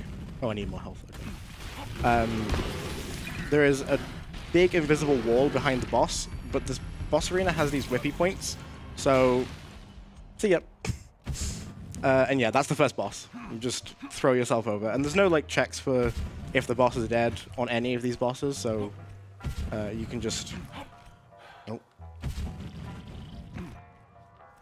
Down. If I fall into the void, it's probably fine. It will usually take about 1.5 health bars.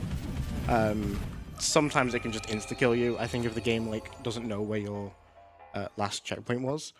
But there is a death abuse right at the beginning of World 2. Did I grab the fuel?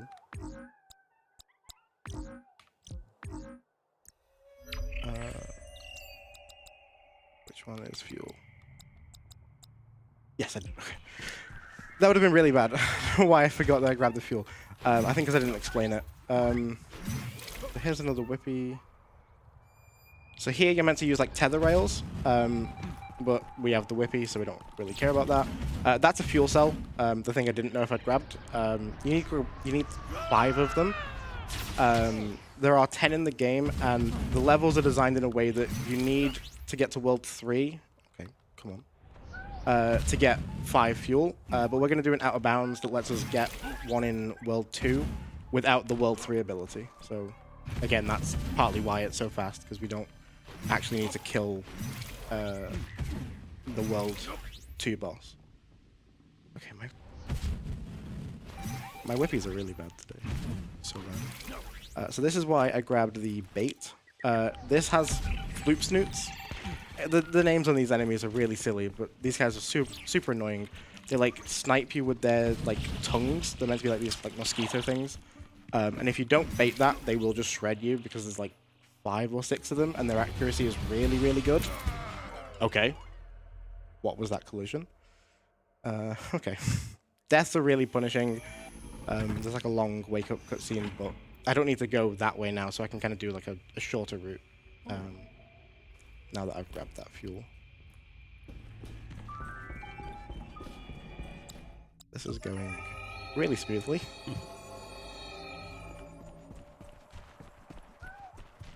So we use a side dash there to like cut our vertical momentum. And then this is like a much more direct whippy. You can like strafe in the air as well. Or maybe not what. Like, okay, that's not gonna hit. So again, this one, you're kind of meant to have the explosive, like the upgrade, but you can actually throw it from there.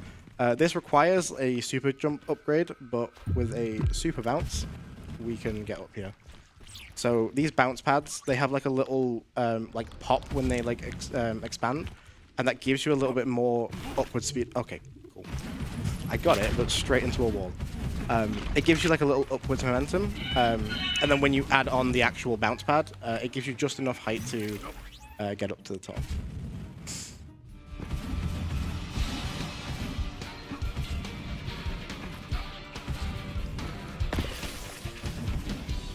Okay.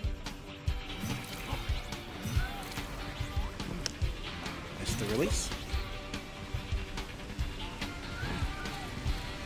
Let's see if I hit this. I don't think I'm going to, but... Well, I think I got the throw, but I didn't land. This is absolutely not faster if you can't throw it in one go, but it still looks kind of cool. That placement might be okay. No. Okay. There's a really precise line up there where you can whippy all the way to the tree. I'm going to kill these hornets just because they're really annoying in like marathon runs. Oh yeah, we have grapple seeds. They let us like place these grapple placements where we want. And then for some reason, okay, that hornet actually helped me. There is just a hole in this tree. And we are now out of bounds. Convenient. Yes, extremely convenient. We were doing some really crazy like climbing from like another out of bounds area a while ago, and like you'd like jump in half into walls and stuff, and then we just found there was a hole in that tree, and we're like, okay, yeah, never mind. So one bounce pad up here, and then this is the final fuel. You're meant to have like a little like ground pound to like break that plate and like get into like a little hole in the ground, but the wall isn't there on this side, so we can just grab the fuel. Okay, 15 minutes is still pretty good. So yeah, we're coming up on time soon. I'm going to deposit the alloy that we grabbed earlier, and then we're just going to hit the launch button and watch the CEO kind of have a meltdown, which is always very funny. time.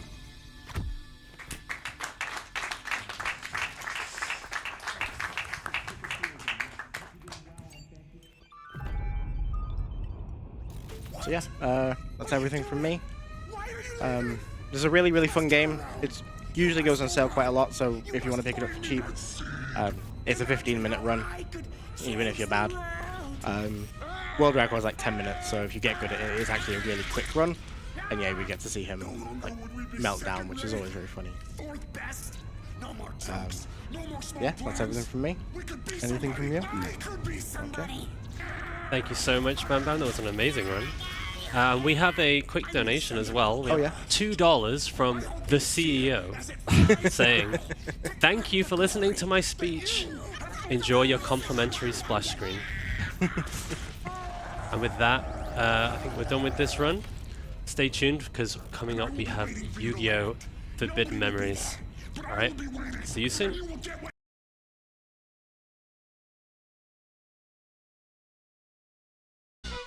Hello everyone, welcome back. We are gonna be playing some Super Nintendo. We're gonna be playing one of the games I grew up with, Buster Bust Loose.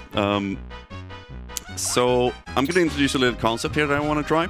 So to run this game optimally, it all comes down to getting the right minigames in between stages. So I'm gonna get people from the crowd to help me. It's very simple. You mash B as fast as you can, and if you do it decently, you get babs. If you don't, you lose a minute. So no pressure. I'll do the first one, then I'll bring in people from the crowd or like the cleaning crew, or I don't know. We're gonna have some fun, and hopefully we get under 30 minutes. We are a bit ahead of schedule, so I don't feel much pressure. And also, for every minigame that we fail, I'm gonna donate $10. So don't sandbag me too much. It could get expensive. If you guys in chat want to like join in, or like maybe not for $10, but $1 or $2, that would be super cool. So I am ready, and time's gonna start when I say so. Okay, gonna count you down. 3, 2, 1, go. Okay, so this is actually a bit scary because I'm playing on a brand new controller that I've never played on before, but so we'll see. And also, I didn't get that much practice in. Whoop. Yeah, so you're supposed to... What? My down button doesn't work. My down button doesn't work. This is bad. Hello? Yeah, if my down button doesn't work, I'm kind of screwed. I'm gonna pause the timer. I'm gonna see if I can fix this. In the meantime, I'm gonna go ahead and let you know we have a donation from Kepser, $30. It just says the Tiny Toon games were some of my favourite childhood games. Goated game by a goated runner. Good luck, good luck. And that went towards Super Metroid's Fate of the Animals, Save the Animals, and it was to Kingdom Hearts 2 Final Boss Blindfolded. Thank you very much, Kepser. Thank you very much. No, I can duck. We're good. We're good. We are good. So this game is really split into like 2 parts. So it's the new controller. Blame the controller. There are normal stages and there are auto-scrollers. And there's a lot of auto-scrollers, but we're gonna try to make them as entertaining as we can.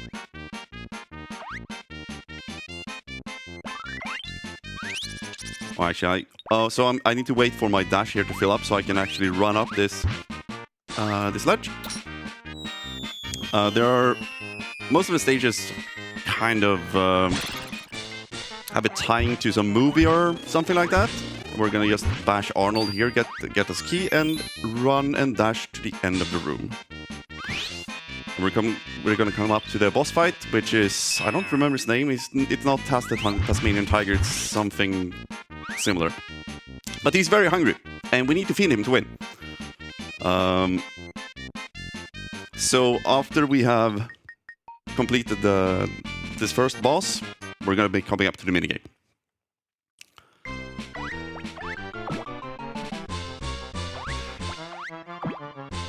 So when he is full, he's gonna spin, and he's gonna destroy the treadmill. Oop.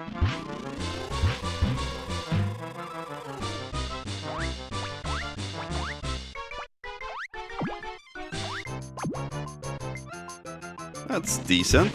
We can hide here so we don't take damage. Now we just need to wait for the treadmill to respawn. If we can keep this ice cream free. So I think we need to feed him 1 or 2 more. 1 more.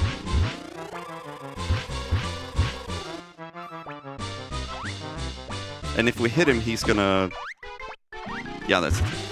GG, first boss done.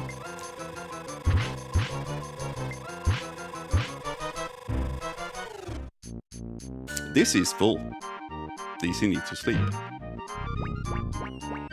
As many games of this generation, like, people don't die, they fall asleep or they pass out or get thrown into the trash. So here's the minigame, and we're gonna go for Babs, which is the blue bunny, or like the pink bunny in the blue. Okay. Here we go. That felt good. I think we got it. I think we got it. Yes, we got Babs. So why you want Babs or Hampton the pig is because those are the minigames that you can cancel or you can terminate. You can fail them on purpose. The other ones you just need to wait out of time. So we just need to run into Dizzy or Elmira or Arnold. You do these mini stages to gain extra lives. There we go. The Hampton minigame is used like a few seconds quicker to finish, so this is fine.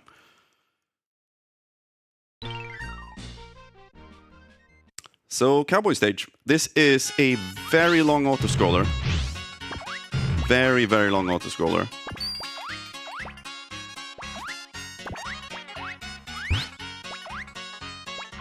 A very catchy soundtrack.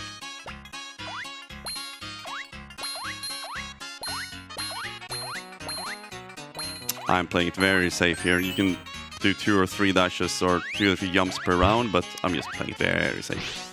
Because I want to finish and not die. I don't want to embarrass myself too much.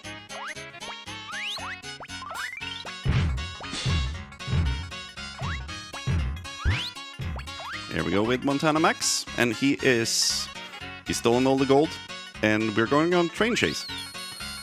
So this is a great time to talk about Make-A-Wish, talk about how pinballs are super great, how I'm not addicted to Balatro.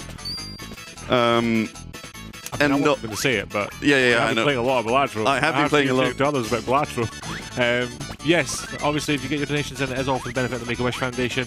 No. Sorry. Making it too. Don't apologise to me. Yeah, making it too. They're obviously someone we've partnered with a few times now, and most of the requests to get are related to travel and gaming. Over 30,000 requests will be done in the next year, so please do get donations in. It's a great someone to work with. Always happy to do it. Also, it is a very boppable soundtrack you just had, because I was bopping along and then noticed that somebody else was bopping along in the crowd. So. Ah! That's not good. Well. Sorry, I interrupted you, Melvo. Yes, well, we just got a $5 donation from Tam the One that just says, is that a $5 auto-scroller hype train? Chew, greetings. And that went to Super Metroid Fate the Animals, Save the Animals, and Kingdom Hearts 2's final boss Blindfolded. Which I believe we might be quite close to getting. Yeah, we're over halfway now. Kingdom Hearts 2, that final boss Blindfolded. It is impressive. Get your donations in. We'll have it soon. Thank you so much, Tam. I spent most of last night with Tam and her husband, I believe, David. They kept me company during the night shift. They came here from Germany. Whoa! Okay, that was not my fault. That was Should we blame the controller again?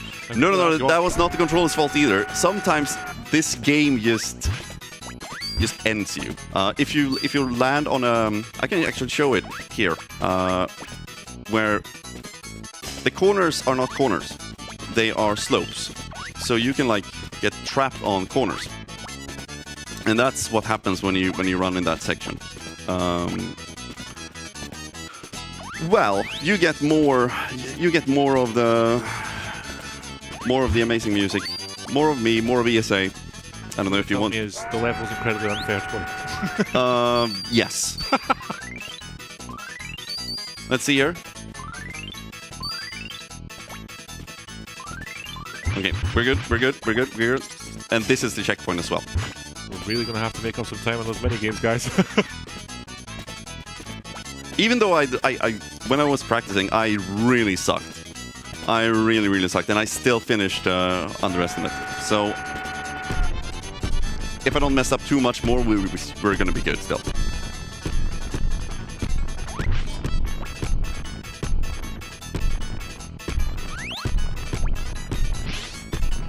I thought this stage was, when I was a kid growing up and played this, I thought this stage was really hard. I still fail it sometimes, but as you've seen. But the big scary part is over. The big scary part is over. Okay, the second scary part is here. But you can also, let's see. Oh, we made it. You can also get trapped on that ledge there. It's not very nice.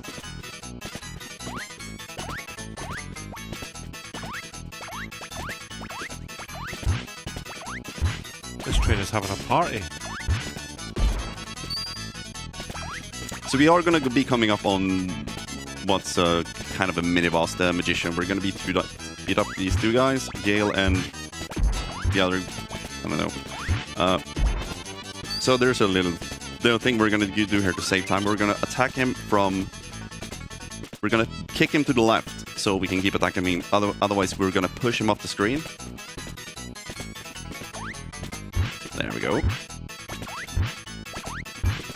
And one more hit. Point. Now we're going to be coming up on Arnold throwing wooden planks at us. And then the final train chase sequence. He seems to be throwing them in quite a convenient sequence. Absolutely. You might not believe it, but this next part is an area where I tend to die a lot. Simply because these birds can kick you off the screen. And if they do, you just get trapped in the logs and die. Looks like we're having a good day today, though. Oh, yeah, absolutely.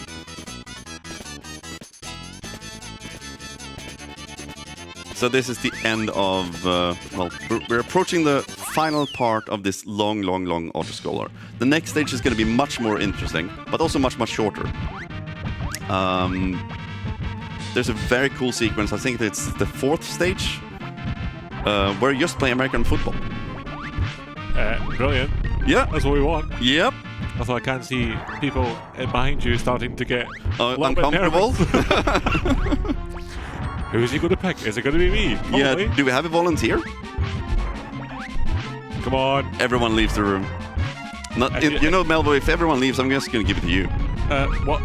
Someone get up there right now, please. There we go. Who wants to volunteer? We have a volunteer. Adam? Okay. We're about 1 minute away, and you just mash B. We have had a $2 donation from our friend Nelson Alex 92, and I'm going to have to read this as it's written. He's put EDENAL. He plays the game. Wait, or is it EA Sports? Oh well, take my money.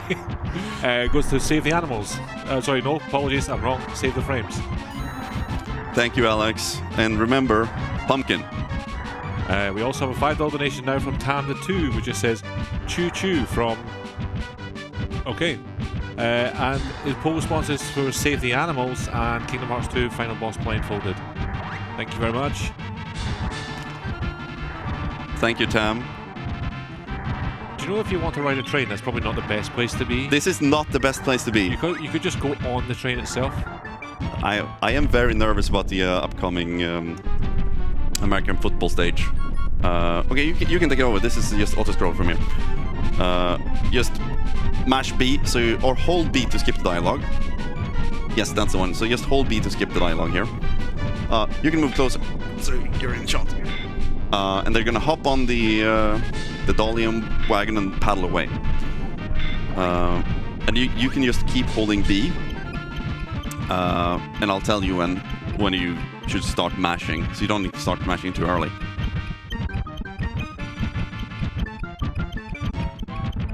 And this is a reference to Back to the Future. They're gonna end up at 88 miles per hour. And boom! Another $2 from Nelson Alex 92. Sorry, here's another 2, but for Etno. Pumpa pumpa. Pumpa pumpa. And that's it again. Save the frames. You just hold it for now, and I'll tell you when to start mashing. Okay, now, mash. That's borderline. Yep. Oh, well done. You, well, you did your best. But this is more money for charity, right? It was intentional. So this is one of the minigames. It's just bingo. We get some extra lives. We get some time to enjoy. Get some time to contemplate how much we're gonna go over estimate. No, we have to believe. We're not gonna go over estimate. Well, just be good at bingo. Just be good at bingo. It's a skill game. Chat, how are you good at bingo? Is bingo a skill? No, it's totally luck. It's total luck, yes. Unless you rig it. We do not encourage rigging of anything. We do not encourage rigging of bingo.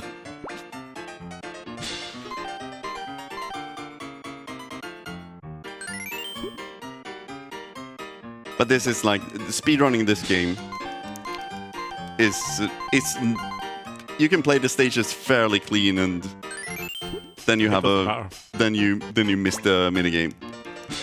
And it's absolutely, even if you mash really well, which Adam absolutely did, it's not guaranteed that you're gonna hit, because it's like a couple of frame windows. So what you're telling me is, if you want to speedrun this game, but you're not very good at bingo, maybe not.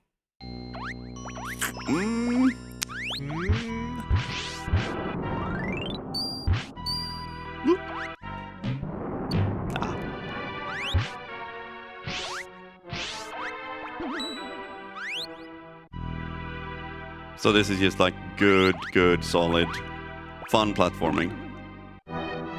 Classic Ghost House platform. Not good. And I'm gonna try to be like a bit safe here, because I don't want to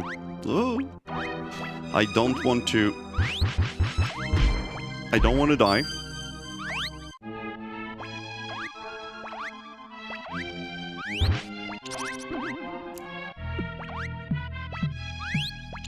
No, that was... You're supposed to bounce... this is not bad. This is bad. You're supposed to just bounce off this if you run it, then you can do a little sequence break here.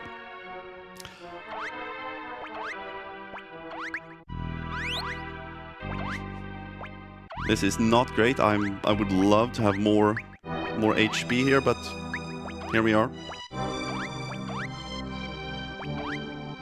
Just makes it more impressive.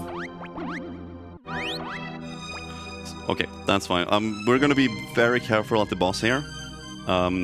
So the mad doctor scientist has captured one of Babs' friends and turned him into a monster, kind of Frankenstein. No, we don't want that. No, we don't want that. So we're gonna free the monster. So we need to hit him, and he's gonna throw either nuts or bolts at us, or light bulbs. We're just gonna play it very safe here. And we bounce the nuts on the machine. This is perfect luck. I'm gonna try to not screw it up.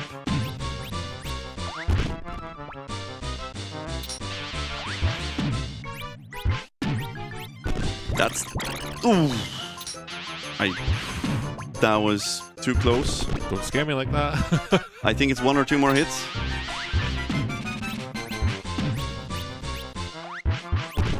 Wow! No! Yeah! Oh, we got it. Yay! Well done. Didn't die. There we go. Okay, who wants to set back? No pressure. No pressure. But don't fail. So just hold B until I tell you to mash B. So when a text box disappears, you can start mashing. So now. That's some technique. That looked good. It's fine. That looked good. You got Babs. There we go. Well High five. done. Let's go. In the meantime, we got a donation from Tam the Third and David. It just says, "Cho cho cho, Germany insider incoming. Enjoy the game." And thank to show him Balatro, I guess. See you soon. Yes, I taught Dave how to. He won his first ante. Well, keep it Balatro, David. Okay, here's Keep us updated. Here's the American football. This is tricky. This is serious time.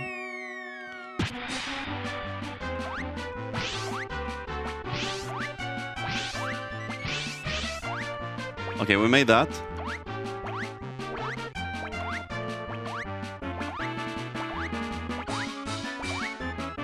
I am gonna get hit now, but that's fine.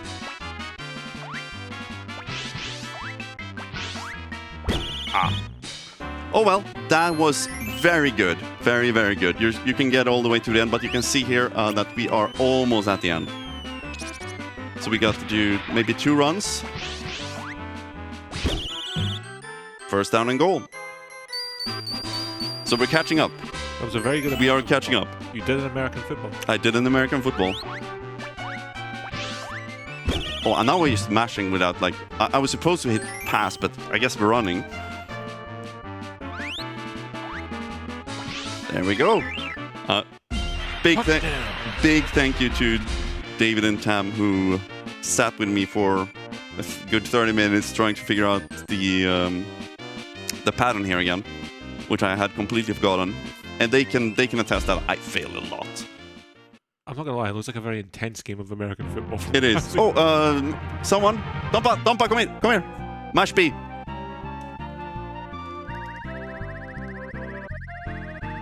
Ooh, that sounded late. You're fine. Oh, Tompa.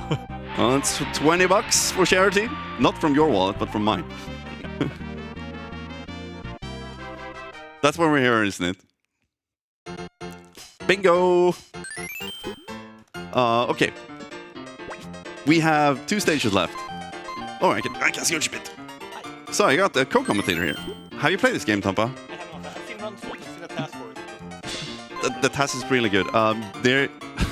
You can do infinite jumps in this game, but it's frame perfect, and to make it worth your while, you need to hit 4 consecutive or 3, and it takes like 20 seconds, so it's not really worth it.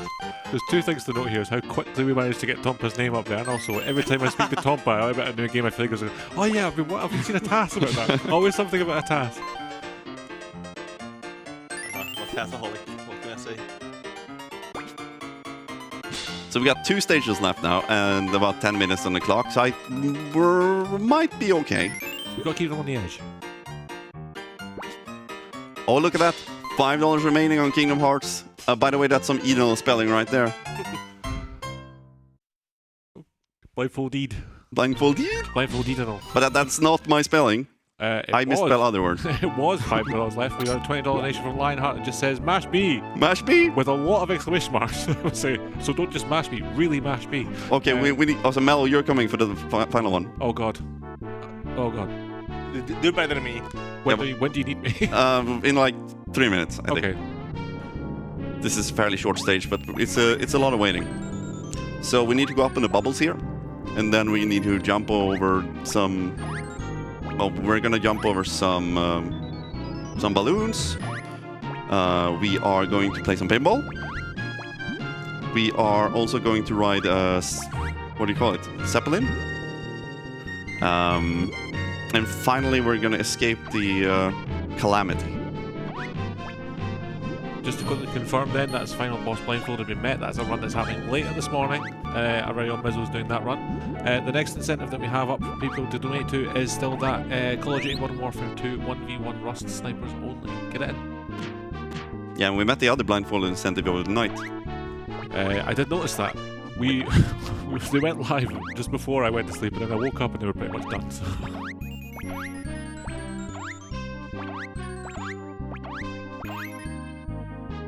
I have tried the NES Tiny Toon Adventure, but that's the only one. That's a very different, and the Genesis version is also completely different. Yeah, but the NES one is like they copied a lot of things from SMP3 in that game.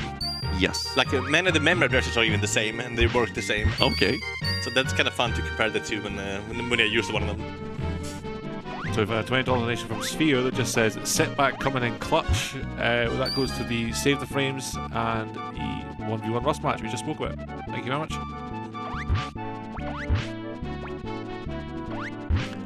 This area is actually quite dangerous because if you just stand there, you drift off the screen and die. Nice. But if you hit an enemy, you get trapped at the end of the screen. So I'm just gonna be very cautious and safe here because we can't afford dying more. Okay, so we're just gonna stand here on the edge. So the Zeppelin is gonna explode, or the air is gonna deflate, and we're gonna carry to the side. And we go for pinball.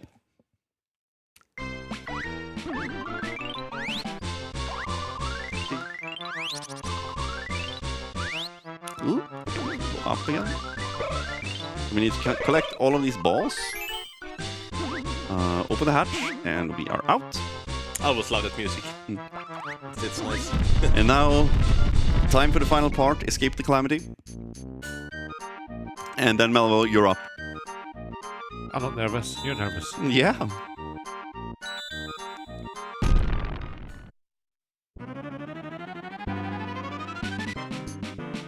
This is super intense, or I hated this area, this stage when I was a kid, because it was... Oh yeah. I died a lot.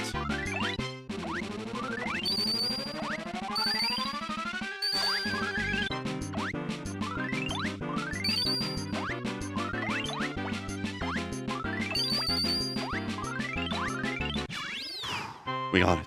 Melvo! Easy game. Melvo! I'm being wrong. Okay. Just wait until hold B until the text box disappears, then mash B. Ooh. Ooh.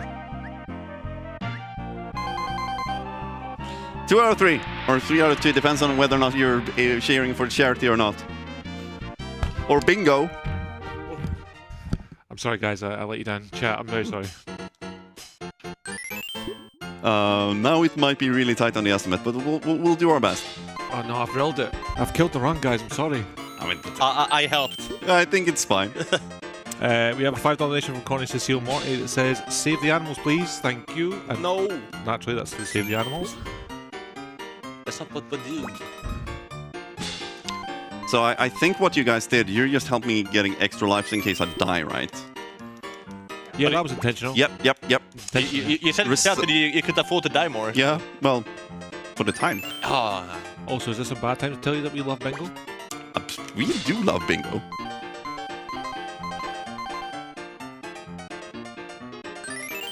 Well, we are ahead of schedule, so it's fine to sandbag a little bit. Yes, Borderlands came in like an hour ahead of schedule overnight. Wow. And we tried to sandbag that as well, but can only sandbag so much. Be too fast. Nelson Alex has put $1 in and just says, you need to pumpa more. Pumpa. Save the frames. Okay, final stage. This is a really good stage. It's a fun stage. And then hopefully we can do it fairly cleanly.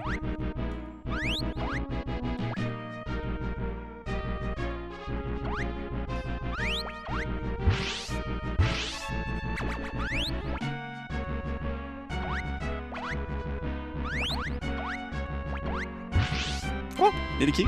Ah! Okay, that's fine. I think that's fine.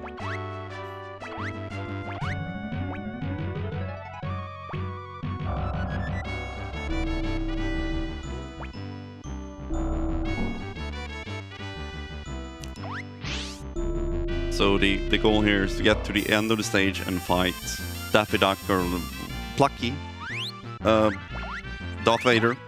Yeah. There we go.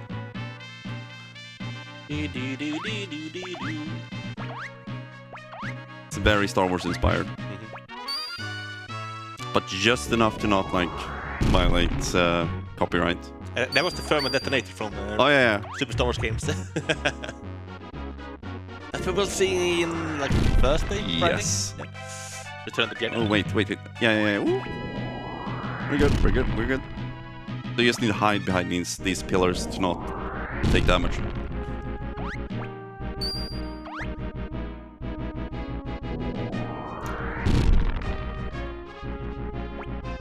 Very close to the end. We have 3 sections to go.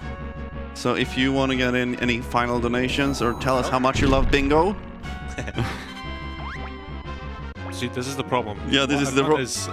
I've just put in. I've matched you. You've matched me? Because I failed the last minigame. I let the team down. I feel like I have to, at least take some of the hit on this. That's the one. But I found myself in the awkward position of reading my own donation, which just says, I need to match the fund, eat no funds since I lost the last minigame. So there you go. Much appreciated, Melvo. There we go.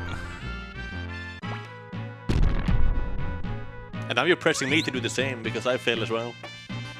No, Tombo. No.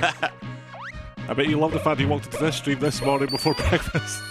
I have a donation prepared for later though. Ooh. No, this is horse.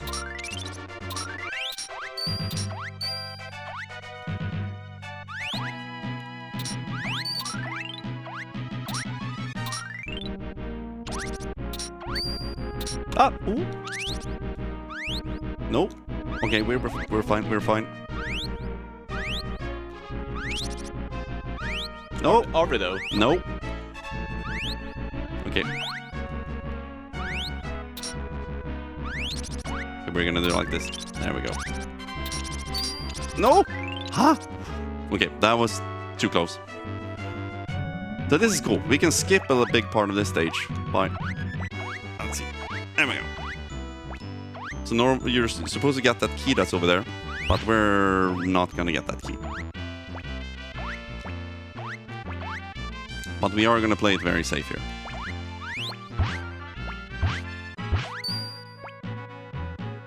And we skip over this part. And we are on to the final boss. I guess we're a little bit behind. We're not gonna make the estimate, but we're not gonna be too far off. A minute off, maybe? Which is fine, given that the control didn't work in the beginning. We got 3 bingos. I died twice on the train stage, so... It was the game's fault. That was the game's... The first one was on me. Duck Vader. So we're gonna knock him off his big paralyzing laser and hit him. He's gonna hit himself. Getting 2 hits in there is good. Very tense. 2 hits, yeah, that's really good. 3 hits, wow. Got a good pattern. Wow. Time. 5, nice. 41 second over. I'll take it. How much did the bingo lose? I didn't see it. It says 30. That's all you need to know. It's an estimate, right? It's an estimate. Oh well, I had a lot of fun. I hope you guys had a lot of fun. It's time for me to head off to breakfast, practice my other games, and I will be back on Friday morning with World Evolution. Yeah. Friday evening with Return of the Jedi. Saturday morning with Shakan. And sometimes in between there, I'm going to sleep. Sometimes. Just before you go, I can't let you go before I read this. Drop Dead Adam has donated, saying, here's to match the donations, save the animals, and for the children. There you go. So say, fate of the animals, save the animals, and the Rust match with Call of Duty. Thank you so much, Adam. Adam has been a champ all night, being with us during all of Yakuza. What do we have next, Melvo? Up next we have Prey. Prey? So we're running that next. That should be just a few minutes away. So, you got anything else you want to say? You good? thank you so much, everyone who donated, everyone's donated in the past, everyone who's going to donate in the future. Let's keep raising a lot of money for Make-A-Wish. Let's continue to have a good time. Let's keep having Thank fun. you, Zephyr, for letting me borrow your controller when my computer crapped out. There we go. Thank you so much. We'll be back later. Yep. Enjoy the rest of the event. Okay, we'll just throw to a quick intermission. Okay, $30 anonymous donation, matching to Rig the Bingo. Thank you very much. That goes to Save the Animals in the Rust match. But we'll go throw to an intermission. We'll be back in a few minutes. Thank you very much, Ethan. Thank you, everyone. See you later. Bye.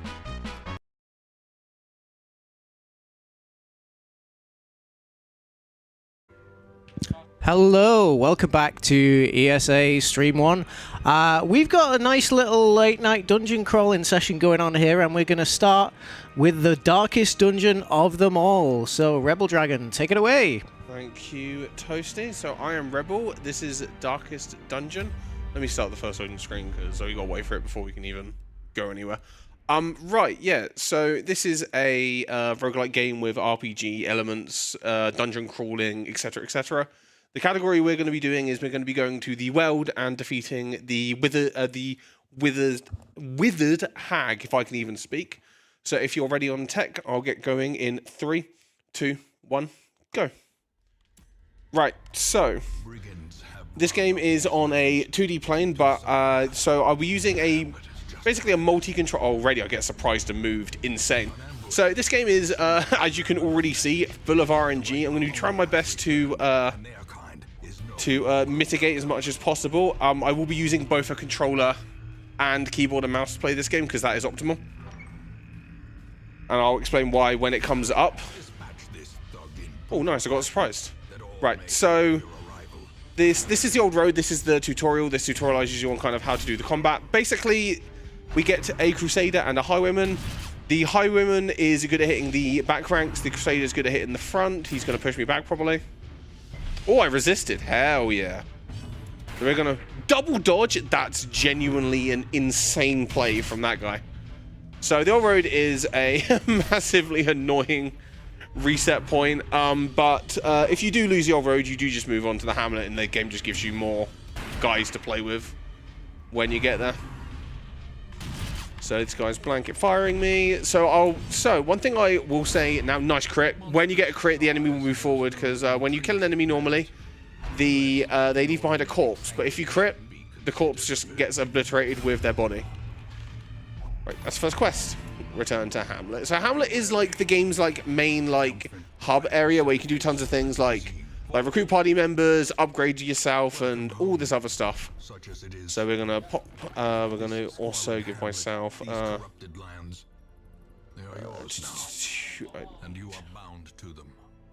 need some papers. Women and men, soldiers and outlaws, fools. Oh, whatever. That's fine. Right, I'm gonna grab that. Grab that. Right. In order to get to the Weld, I need to... Yeah, I'm going to do it with him. I need to progress the weeks forward. So what I'm going to do is I'm going to do something called a scaredy cat skip. This guy, the narrator, the base narrator, will talk here for 50-ish seconds, so I can take however long I want in that menu. Then afterwards, he's going to do this other bit of dialogue. The game won't load the Darkest Dungeon mission until the dialogue's done. So what I'm going to do is I'm going to go in and out of the Darkest Dungeon, and that progresses the weeks forward. That will refresh my stagecoach and a bunch of other stuff. I'm going to do this twice because I want to get as a higher chance for recruits as possible. I want to try and get as many Highwaymen and as many Hellmasters as I can if possible, because I want to be able to hit as many of the enemy positions as I can. It's actually mildly faster to leave using the controller there. There we go. So I just picked the Plague Doctor, and he's going to be the Pack Mule, which deals with everything. I have to use her. That's fine. That's really annoying. Then we're going to do another cheeky leave. And this guy will say, once again, the stars are right. The stars are right. And the manor sits at the very right, so you can actually do a different version of this where you just go in and out of the ruins. It's called a time travel. This is a scaredy cat skip. I'm just doing this for more to try and get a more consistent set of characters to go into the first to go into the rest of the run with. life-laden shadows pulse to the unrelenting rhythm. Get me out of here. Right, we may have to hear that dialogue a number of times because if the game gives me bad quests, I will have to go in and out of the Darkest Dungeon to refresh the map. We're going to go over here. Another Crusader. Man at Arms. What's that Crusader got? Okay, that's fine. Right, we're going to have to place a little bit. Okay, that's fine. Right, you come out. Not you. You back there, and we're going to have to go. You there. Were you there? And pop, pop, pop, pop, and into the first dungeon. So this first dungeon is the Ruins. We have to complete this dungeon before we can really do anything else. This is a pre-generated dungeon. I know exactly what's going to happen, when it's going to happen, and what I've got. So I'm going to grab this torch real quick because I always buy only just enough. So one thing I'm going to be trying to do is make sure my torches are upkept, because when you're doing speed runs of this, ideally you want to keep as much torchlight as possible. When you put your torchlight to 0, you do get more drops and things, but it also increases the chance you get things like critted and things. So we're gonna just pop all of these guys real quick. Right, so one thing I will be doing, I'll be moving around the map using the controller instead of clicking on map icons, because occasionally you'll see in the corner, the bottom right hand, where all the data is, it'll say scouting. When you scout, you can't click to move, but you can forcibly move using the right stick on the controller. So the controller is mainly used for, you know, moving through scouting. Pop that guy. Nice 12. That damage roll on that Crusader is going insane-o. I wonder if Reynolds going to be able to do the same thing. Nah, Reynolds cooked. Right. Wow, I'm just getting destroyed by this cultist. I'm getting decimated by this cultist. Just one incantation, that's fine, nice dodge. We're going to use papers. Insane papers. Which means that now Reynolds can... She is dodging everything, holy. Shoot her, thank you, and then hopefully the Gravekeeper can body her afterwards. Because she will outspeed. So, combat in this game is actually fairly simple. We're just going to use attacks on the ranks, trying to make sure we deal our damage. One thing I will be going for, the order that you kill the enemies is you're trying to minus how many turns they take.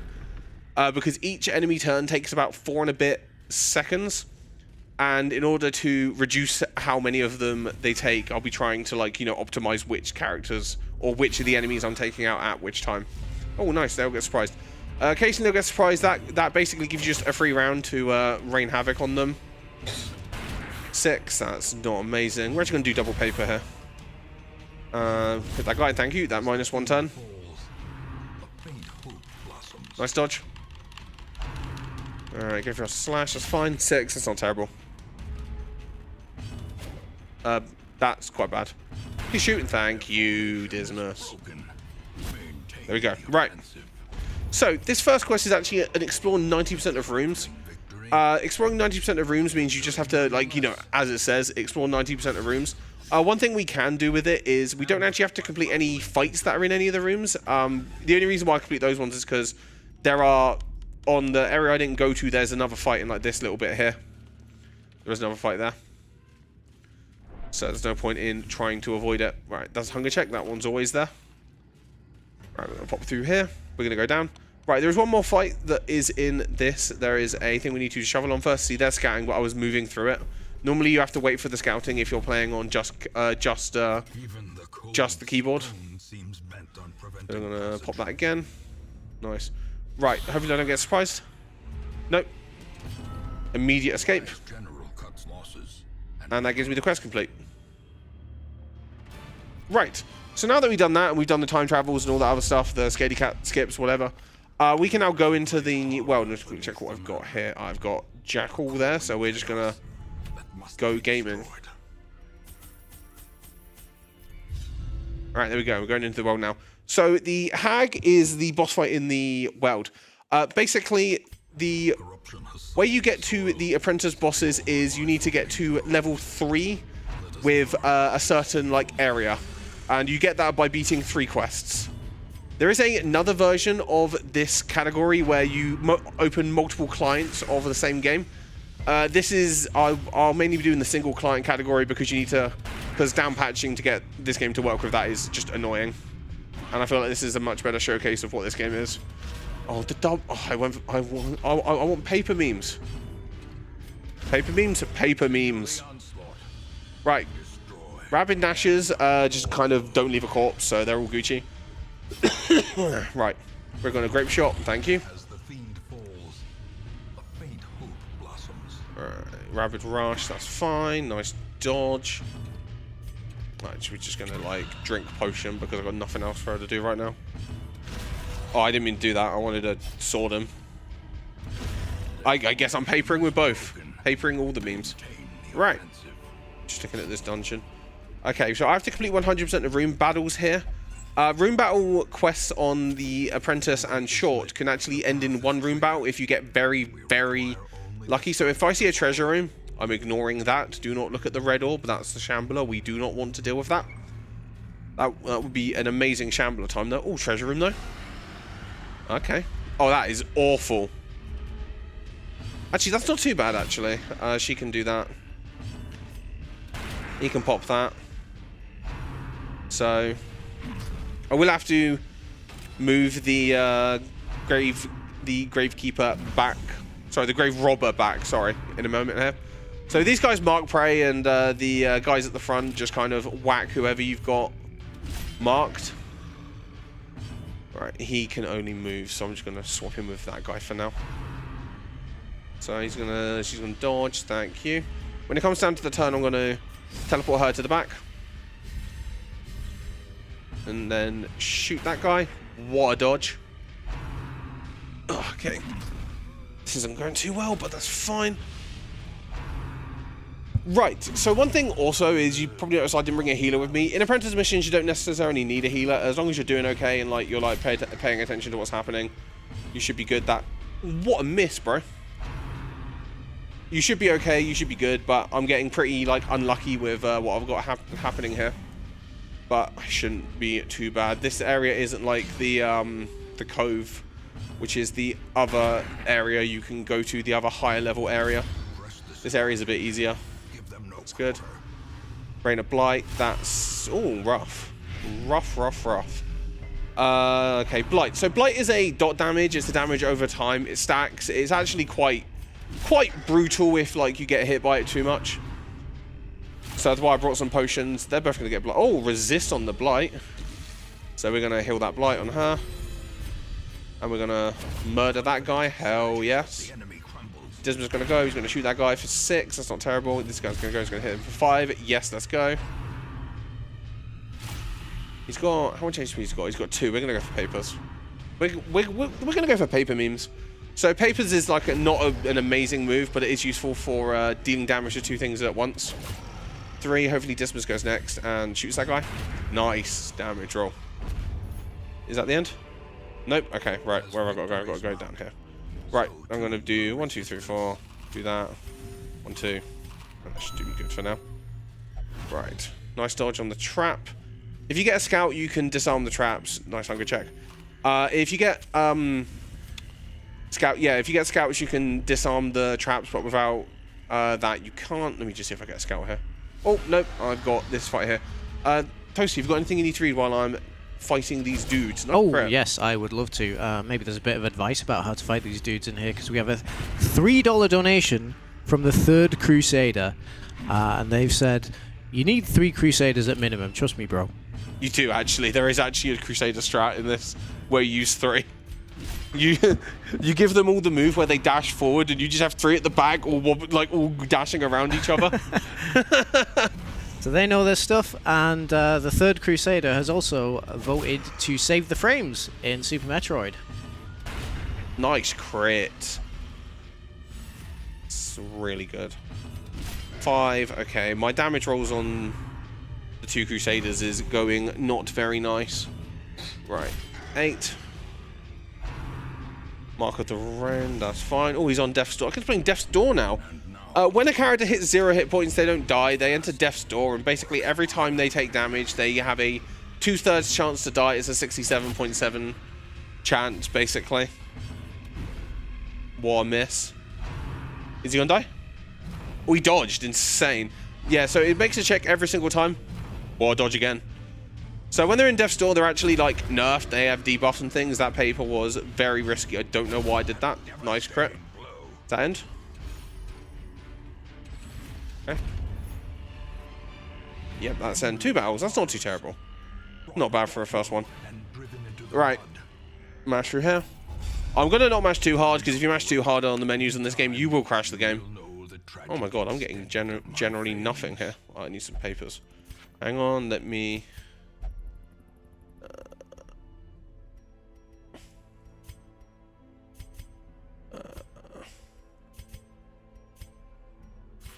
there we go. Sorry, I was trying to get that all sorted. Embark. Oh, and explore. Let's go. Right, I'm grabbing just a bandage there because this is an explore. So if I get 2-bodied, I want to make sure I'm all good. That's kind of a poor layout. I'm going to probably skip this room over here, depending on what the scout... If I don't get a scout, I'll skip the room. If I get a scout, I'll probably go to it, depending on what it is. Oh. Right, we're going to...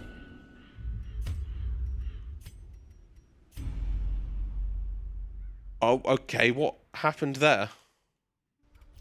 Welcome home. Such as it is. This squalid hamlet is corrupted land. What? That's meant to autosave there.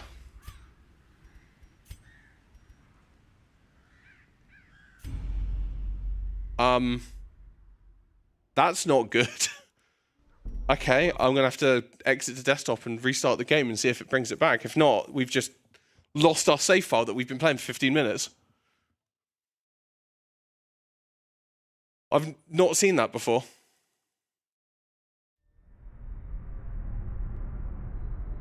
Ruin. Yeah.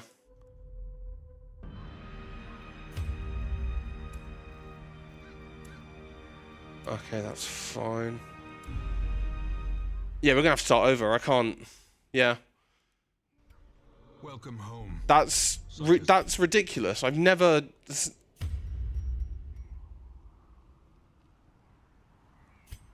Yeah, that's okay. I don't know what to do with that. That's.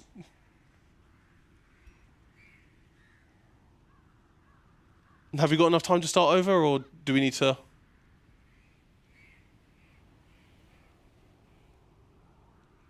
Yeah, just go and ask, because I can do a shorter category.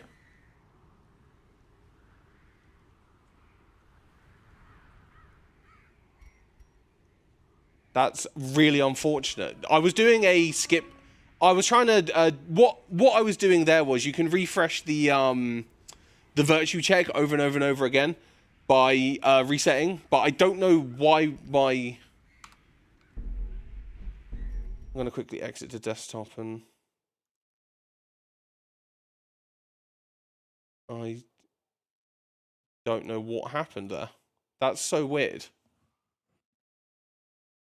It just deleted my save file.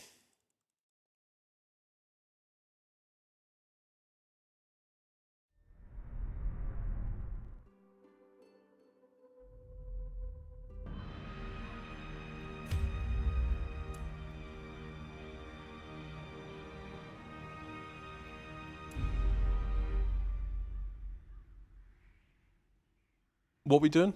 Welcome home, such as it is. We'll just restart over. This squalid hamlet, these Yeah, that's ridiculous. I don't know what happened there. Okay, I won't do that next time. I didn't realize it was going to, like, brick my save file. It never normally does that. This game's normally good.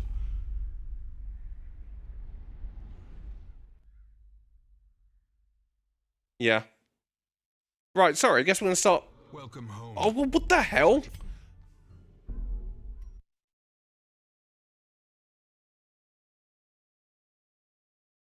Right, we're going to fully Okay, I'm going to delete the save file again and fully restart the game. I don't know what this is doing. Yeah, sorry about this.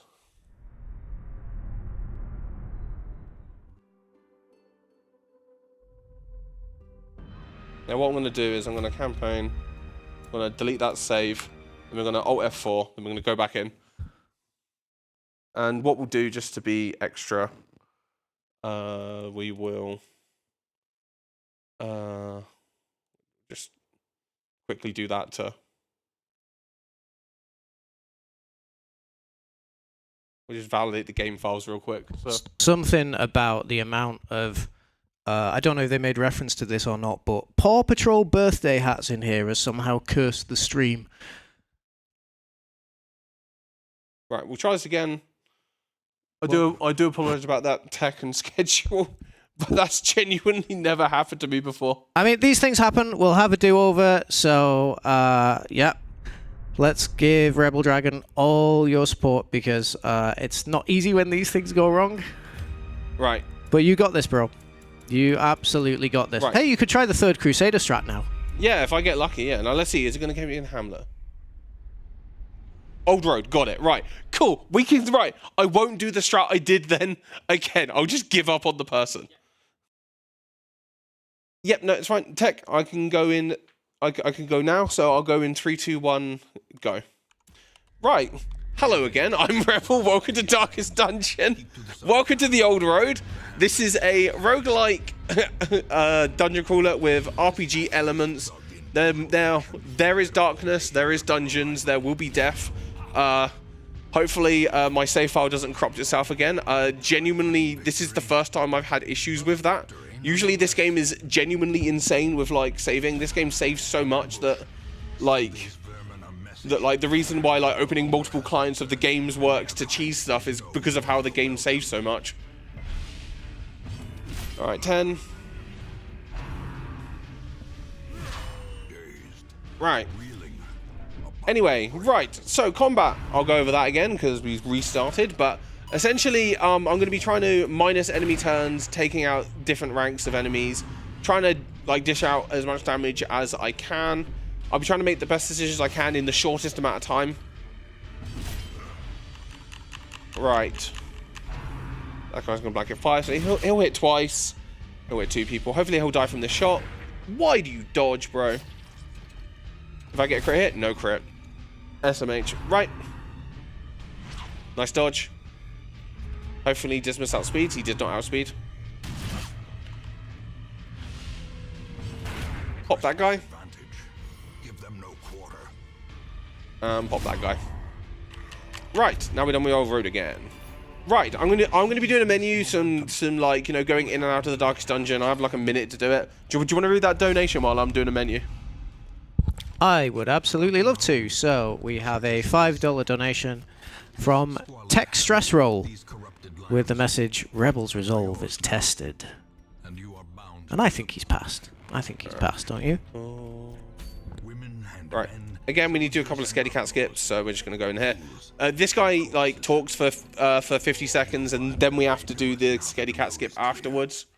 So we have to listen to this dialogue twice, yet again, and hopefully not as many times as other things. So he's going to say, he's going to talk about loads of stuff, and then he's going to say once again the stars are right, and that's when we know the Darkest Dungeon is actually loading. So I don't actually understand why, but when you enter the Darkest Dungeon and leave, it just progresses the weeks. Now, if you go in with more than one character and leave, it'll randomly kill one of the characters, and they'll just be taken out of your roster. But yeah, they just when you only got one in there, they just get heavily stressed. They get pack muled with all the stress that we're going to give them. So he's going to say beating heart, and I'm going to press the buttons. Again, controller and keyboard, because that is fast. You can move through scouting, which is very, very nice. So we're going to be doing that. Pop this, and hopefully I get some good people in my stagecoach. Right. Oh, nice. Are insane. Okay. The circus has come to town. We're going to do another one of these. Just for safety. I don't have to, actually, with the roster I just got. 3 highwaymen is genuinely insane. Like, that's an insane pull. If I get a Houndmaster now, that is amazing. To their twisted idols, and great gongs sound in anticipation of the coming sacrifice. So this guy's going to yap again. I might have to come in and out of the Darkest Dungeon a few times. Because if I get unoptimal quests on the world, I will need to come in and out to refresh them. Right, mashing out of that. You cannot learn a thing you think. Right, let me see what characters I'm getting. God, oh yeah, 4 highwaymen, another Crusader. He doesn't have what we need, but that's fine. Embark, and we're gonna use Reynold, Dismas, do. What does he have? He has that. What does he have? He has that. That's fine. So I'm gonna put him there. There we go. Right. So this is Ruins 1. Ruins 1 we have to complete in order to get to the rest of the game. Again, this one is pre-generated, and I know what's going to happen, so we're going to just walk our way through it. I'm going to grab this. Pop that.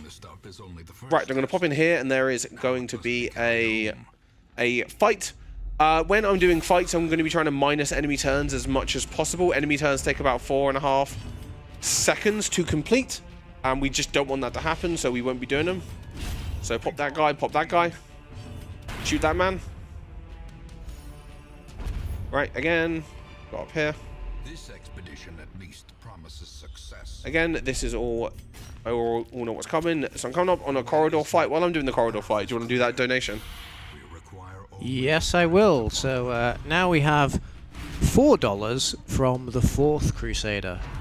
They've given us the message, 4 Crusaders, my brother. 4 will keep your soul and save file pure. And again, they have gone for the save the frames. I've got another one that I can just do quickly now, if you like. Yeah, go ahead.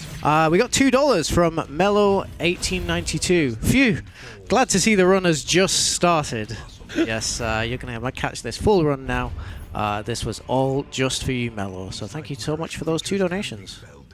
Yeah, we can say just as planned, actually, and we'll get away with it, right? Just as planned. Just as planned. Just as planned, guys. Don't worry about it. All right. Popping that. So I'm just making sure that I keep my torchlight above 75 at all times, because when you go below is when you start getting mega stressed out, and we just don't want to deal with that. All right, I'm gonna pop that guy. Pop that guy over 9. Nice damage roll. Graveyard slash. So as you can see, multiple highwaymen is pretty cracked. Nice crit. Right. So one thing I will do when we get to the next menu. Nice, 12. I'm gonna I will check what guys I have, because I will want to make sure. I want to check if I have a Hellion or a Helmmaster, because Hellion would actually be useful for this setup. A Helmmaster would actually also be useful for this setup. One of the better teams for doing speedruns is Hellion, 2 Highwaymen, and a Helmmaster. And you, that's Kleptomaniac. Reynold has he just steals stuff, and the game actually shows you better rewards if a Kleptomaniac steals it versus if you opened it, just to really give you a troll. Right. Again, this is a explore 90% of rooms, so we're just going to walk down here, walk in and out of this fight, and that will be it.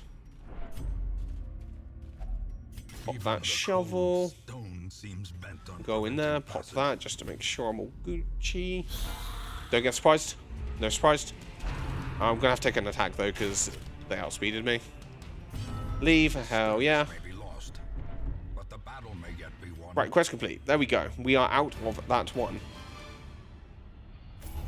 Right, there we go. Right. Now that we've done that, let me see if I've got no one there that I want. World. We're just going to go in. Right, so first world mission is always a 100% room battle.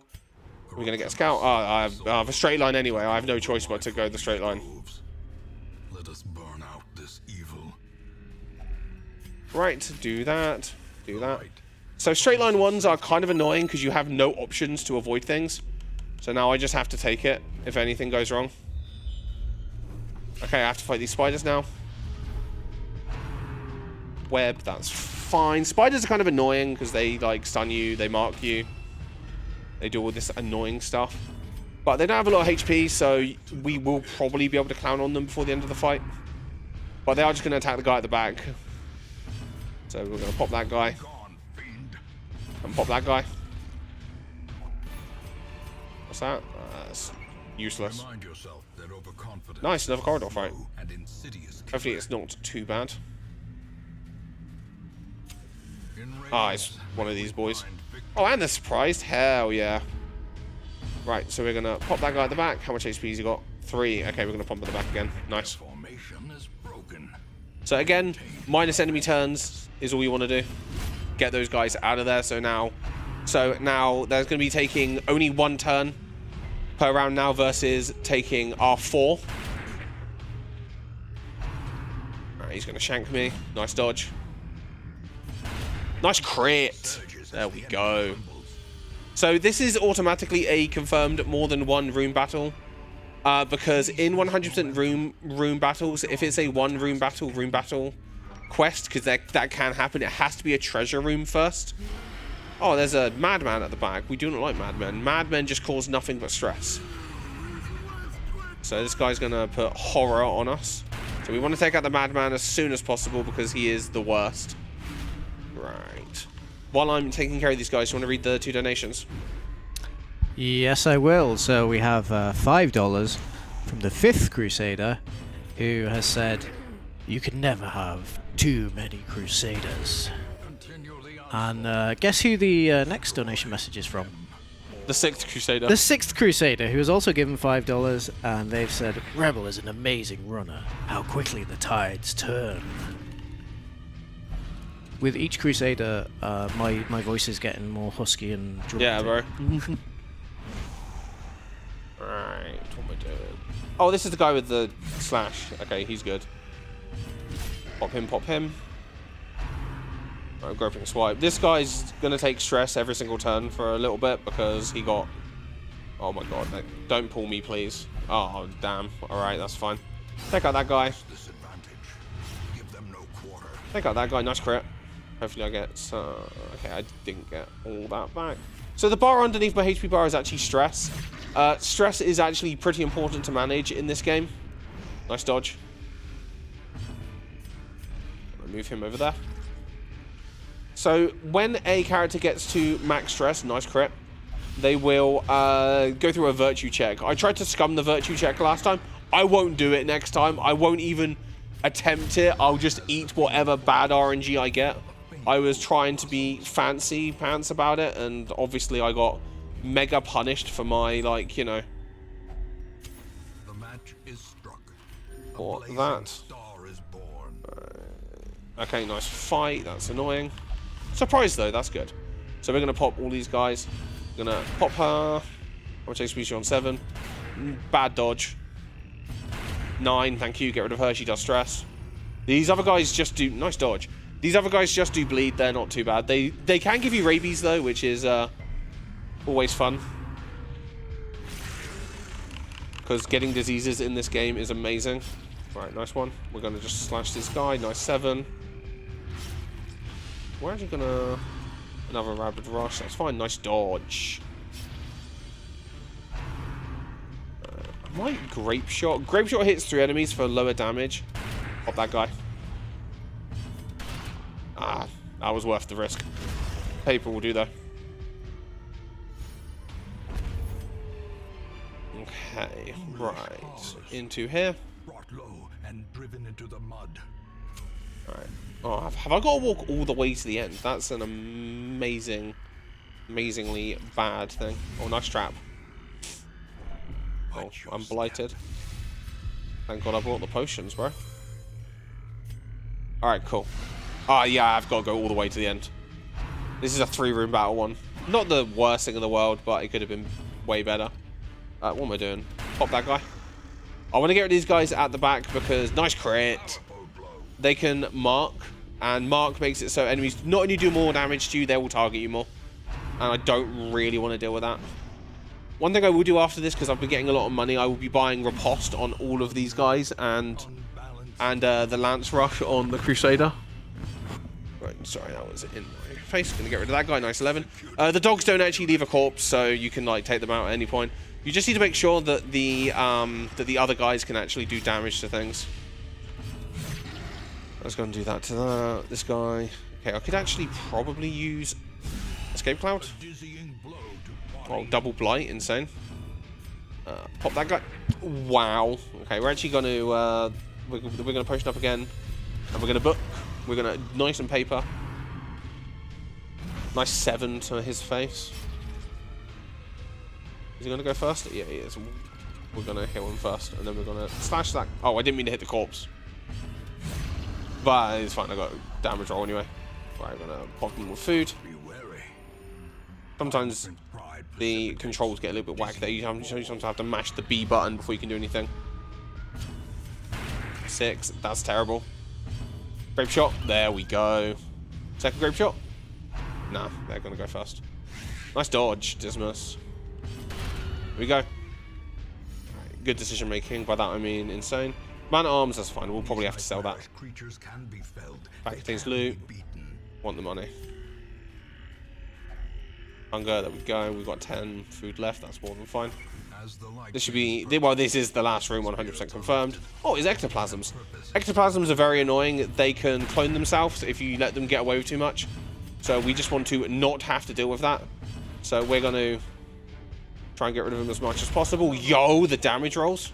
That was actually genuinely insane. Right, back to the Hamlet we go. That was actually a pretty good quest considering I got trolled.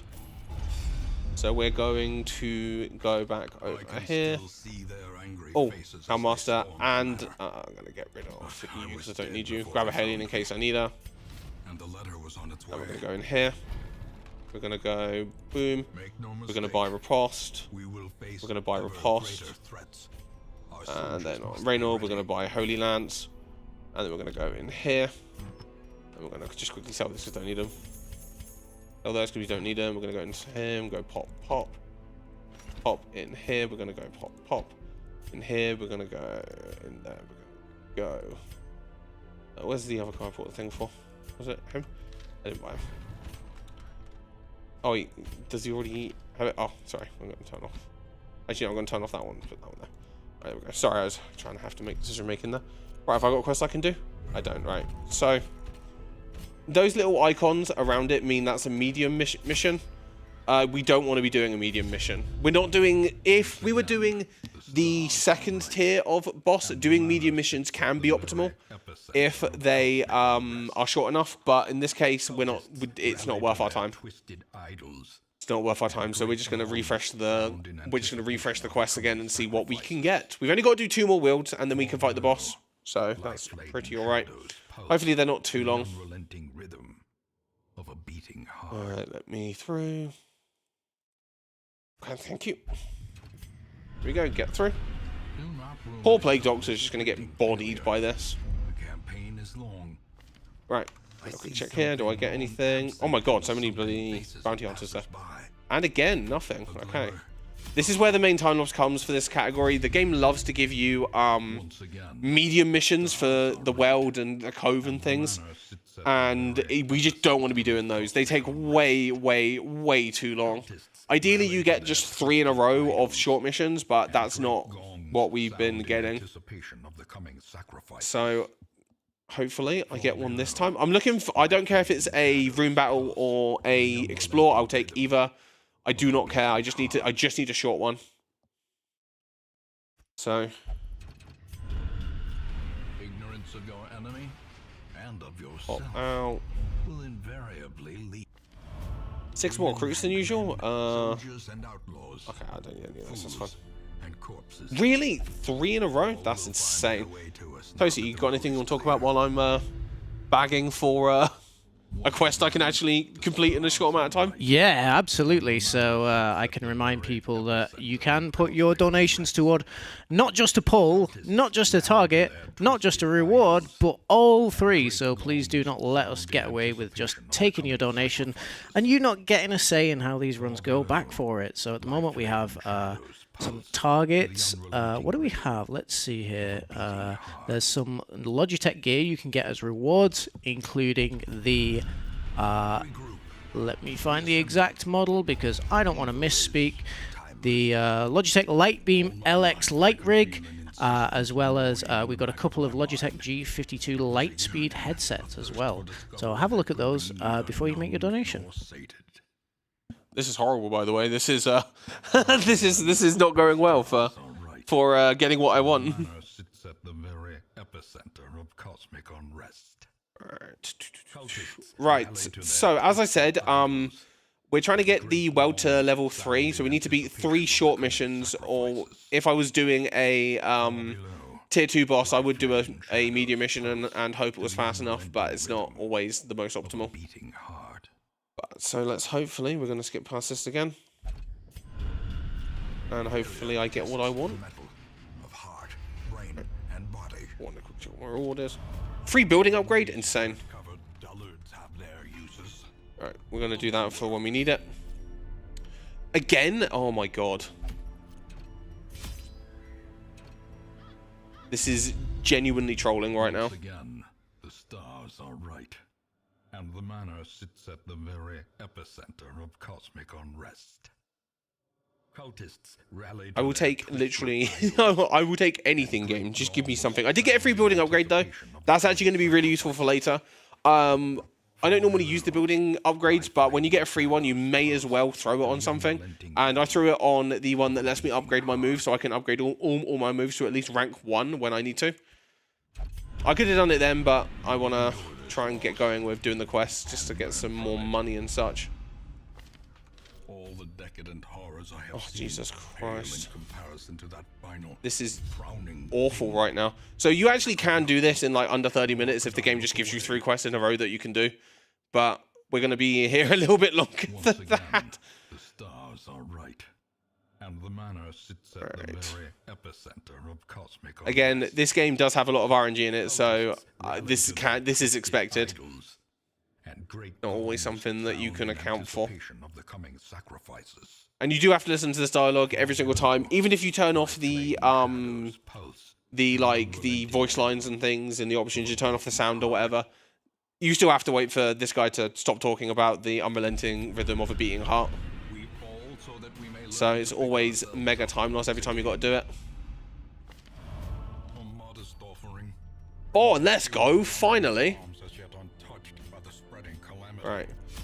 I'm never been excited as much as I am now to see a short mission. Oh, let's go. Right. Oh, Handtech, get a scout. Where am I going first? Oh, I'm going this way. Absolutely going this way. Oh, let's go. I'm avoiding all of that over there. That is an insane bosh of avoidance. No way am I going over into any of that tomfoolery over there. Right, so I'm going to show you what I built this team around now. So this is a riposte setup now. So we're going to set these guys up to just basically counter everything. I like how she attacks the one that just hasn't got it yet. So now every time these guys attack, they're going to take damage. It's genuinely why the Highwaymen are one of the better characters in the game, because they can just clown on everyone by doing this. So this guy, we're going to do 4. So this guy's going to take damage from that. And it can crit as well. It can do massive amounts of damage and everything like that. So it's fine. Nice crit. So when he goes again, she's going to die from that. Oh, she dodged it, unfortunately. So we're going to pop her. Damn, the dodge. Right, she's dead now. Let's go. Right, pop that guy. Nice. Of course, attacking the one that doesn't have a pass, that's fine. We'll worry about that at a later day. Right, that guy with the 5. Nice crit for 13, and I'm going to press the riposte button on the other one because he's probably going to go first. Yeah, and then riposte that guy for a kill. Then we just move our guys back to default position at the start of the end of every single fight. Sorry. And that is one of the better ways to do this. Oh, nice. You can hold up to disarm traps. I was just genuinely not doing it. Right, we have to go this way now, which is fine. Nice hunger check. Alright. Please, no. Corridor fights. Corridor fight jump scare? No? Alright, cool. No corridor fight jump scare. So, hopefully this is only 2. Hopefully this is the right room. Oh, no, it's a 3-roomer. That's fine, though. This is a good dungeon layout for a 3-roomer. So, oh my god. So, I cannot complain about a 3-room layout in this dungeon. Again, nice crit. We're going to go for the riposting setup yet again. Hopefully, this guy has speeds. Get going with all that. Now, they're all going to riposte all over the place. Holy Lance, that guy. Take him out. Let's go. Oh, unfortunate crit on Dismas there. Nice miss on that riposte. Right. Let me spread my damage a little bit here because I can't really hit the person I want to hit. I want to hit this guy with That's good, actually. Nice, took 4. Smack that guy with Holy Lance. And you can hopefully die to riposte. Oh, that's an unfortunate crit. Luckily, he didn't enter Death's Door. So it's not the worst thing in the world, but that is an unfortunate crit. Right, we're gonna just pop him with some healing.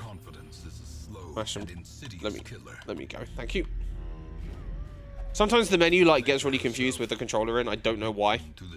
Right, one more room. This will be a treasure room now, which is fine. I didn't default my party, but that's fine. We don't need to. Oh, and they're all surprised. I got this. Right.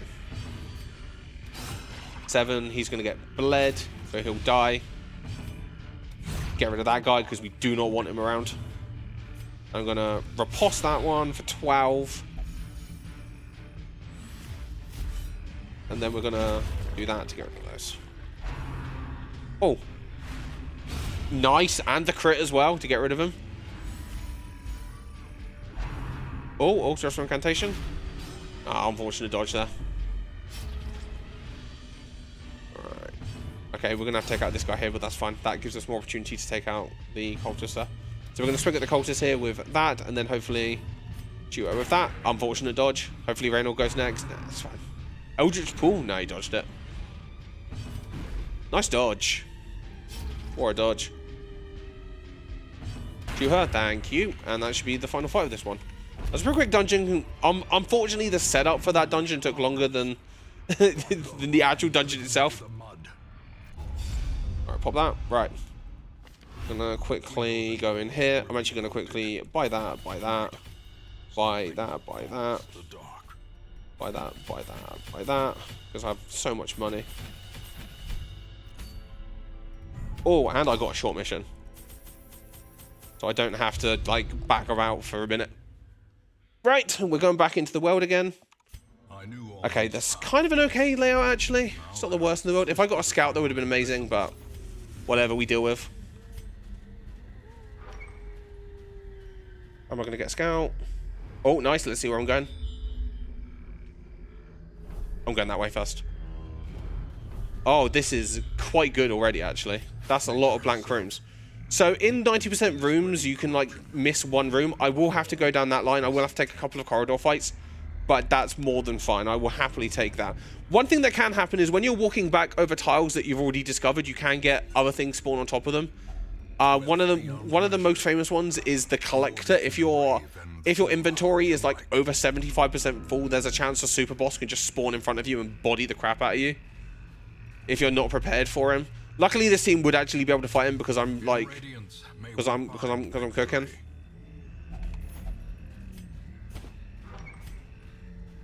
All right, go this way. I'm gonna try and go to the top room up here. Hopefully that's okay. Hopefully this guy's just spiders because I just don't want to deal with anything else. Spiders? Oh, they're I'm fine with maggots. Surprised? And they're surprised. Insane. So we're gonna pop the maggots. That's a miss. That's unfortunate. Pop the maggot. Pop the maggot with a crit. And then we're going to paper and hope they both die. Oh, unfortunate. Bad damage roll on one of them. But bad damage roll on one is actually not too terrible. And I got the dodge as well. And hopefully this guy just goes... There we go. Pretty good. Right, if I get a scout here, I'm going to go up to this room here. I am going to get one. Is it worth my time to go up there? Yeah, I'm going to go up there. I'll take the fight. I'll take the fight. It's not too bad. Yeah, this one's not too bad. Surprised? No, that's not surprised. That's fine. Right, we're going to set up a riposte chain again. Riposte. Riposte. Riposte sets up even if they dodge, which is useful. So that's fine. Nice crit.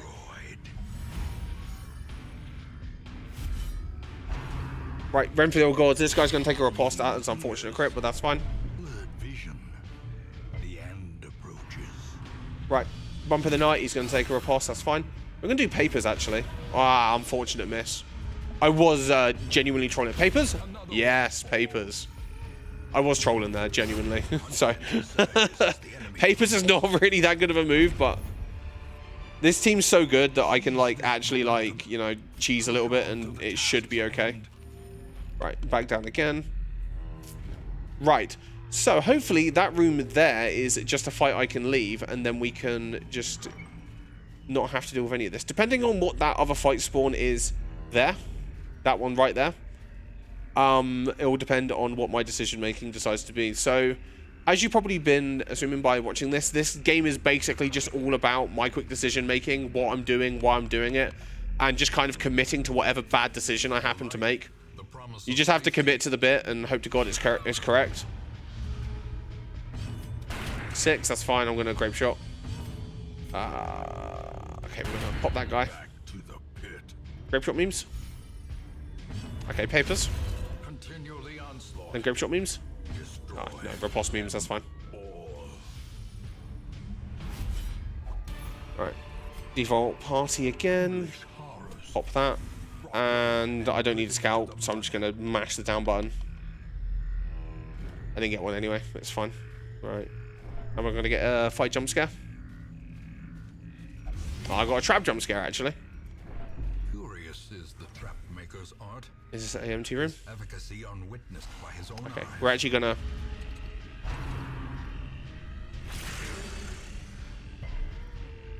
I actually think we're going to just quickly fight these guys, actually, just for the...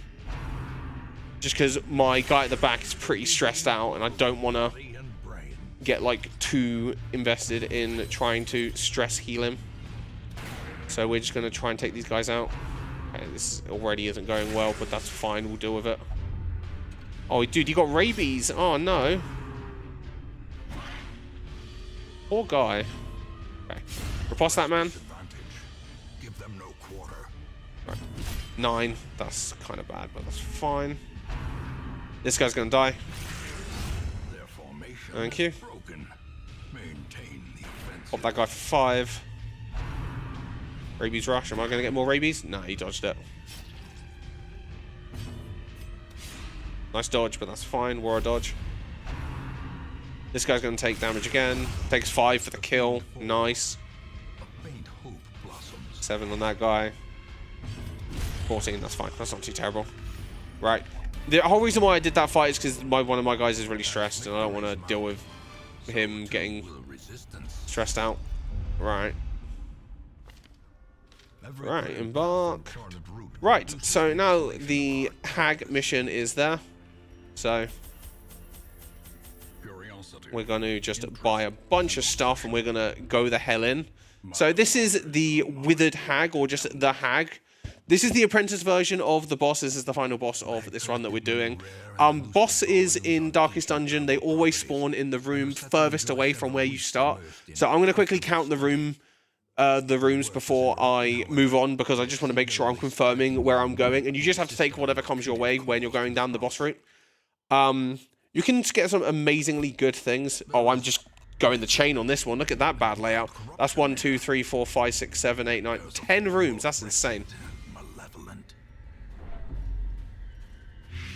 Pop that on that guy. Oh, spiders, that's fine. Surprise spiders. Oh, I'm surprised. We're going to actually riposte on that man, because spiders are annoying. Okay, they immediately go for a guy that isn't who I need. He's going to stun. He resists the stun, thank God. Right, we're going to get that guy out of the way. We're going to pop that guy. Okay, they're going to just body Mariscott because he is... Oh, he resisted the blight though, at least. Oh, hang on. We're going to... Grape shot memes. Good. He's going to take another damage here. He might get stunned from that, which is unfortunate. Oh, he resists again. What a goat. Bite.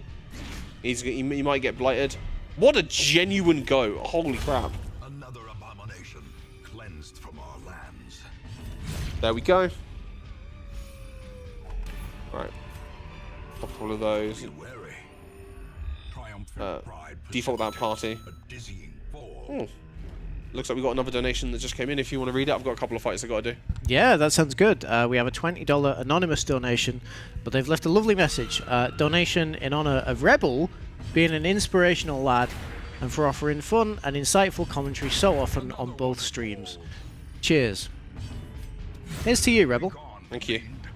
Thank you for that comment. And thank you for the donation. Alright. Maggots here are not the worst things in the world. They just have low HP and are annoying. So. This expedition at least Okay. is a success. Oh, they're all surprised. That's good, actually. We can now set up big memes. So, big meme. Big meme. Confidence surges as the enemy crumbles. Big meme. We're just going to go for big kills on these guys. Big 7 on that guy. That's all good. Right, Eldritch pull. That's fine. Hopefully, he does get pulled. That's fine. Not to worry. Renfrew Gods. Dodge. Hit him for 7. That's pretty good. Renfrew Gold. Dodge hit for 7. R3 hit for 5. That's fine. He died, though. Slash him for that. He's on... He resisted it. That's fine. Just for incantation. That's kind of bad, but it's fine. He'll die for that. Thank you. Right. Take 11. Take 13. Let's go. Oh, whatever. I don't care. Right. Again, I just have to go through whatever the game's gonna throw at me now because I don't have any other options. Because of how the room layout is. Nice. Am I going to get blighted? I am. Kill that man. Big scout. Not going to help. It's just going to show me what punishment I'm going to take. Maggots and spiders. That's fine. Cap that for 14. Insane.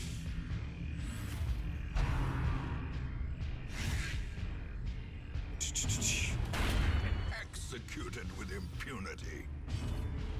Oh god, pick the right button, please. Jesus. You can tell I'm not usually a keyboard gamer because I'm so bad on keyboard.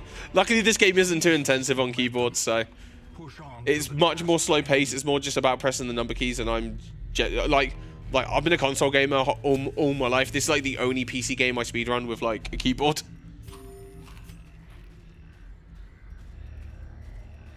Right, pop that. Oh, again, nothing. That's fine. He's going to scout and get me a room. That's fine. What's I've got to deal with? 2 money rooms. That's fine. This team is goated, so they shouldn't have any issues with this. Oh, rabid dogs again. That's fine. And they're surprised.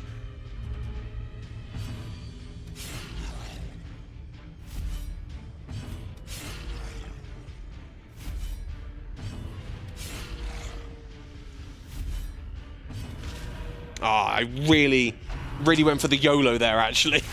That was insane YOLO. So these guys are probably going to go for the Highwayman and get clapped for damage. He gets bled. That's fine. It's not the worst thing in the world. Nice dodge. That's unfortunate. Rabies rush again. Are you going to die? Thank you. Crit for 10.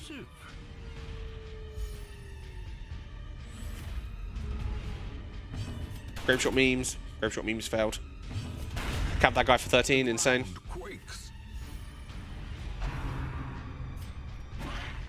Ah, nice dodge. He's going to go now. I'm going to bandage him up, and we're going to hit that guy for that riposte. That's fine. We're going to... A trifling victory, but a victory nonetheless. I'm going to just pop that guy confidence of food. He should be okay for now. The path is clear. Spiders, that's fine. And they're surprised, so that's not too terrible. Oh, that's a bad dodge, though. That's okay. 9. Hopefully the Crusader hits and gets damage roll. Nice 1 turn. Oh, go away. Items, I don't care. Right, we've got another... No, oh, this one. These guys are amazing when you have riposte, because they have basically nothing but target attacks. So we're going to abuse the hell out of their multi-targeting nature, essentially, by setting up mega ripostes. So as you can see, he's going to go for point blank shot, but this guy at the back is going to go for blanket shot, and just take 17 to the face and die.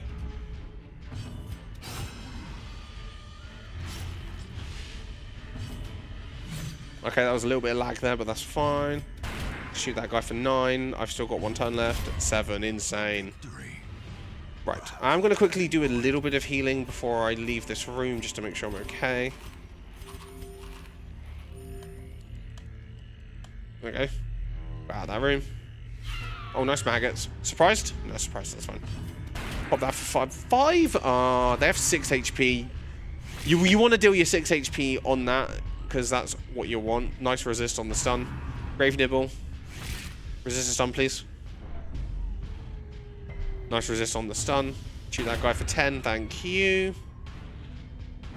Shoot that guy for 10, thank you. We're going to go for papers, by the way.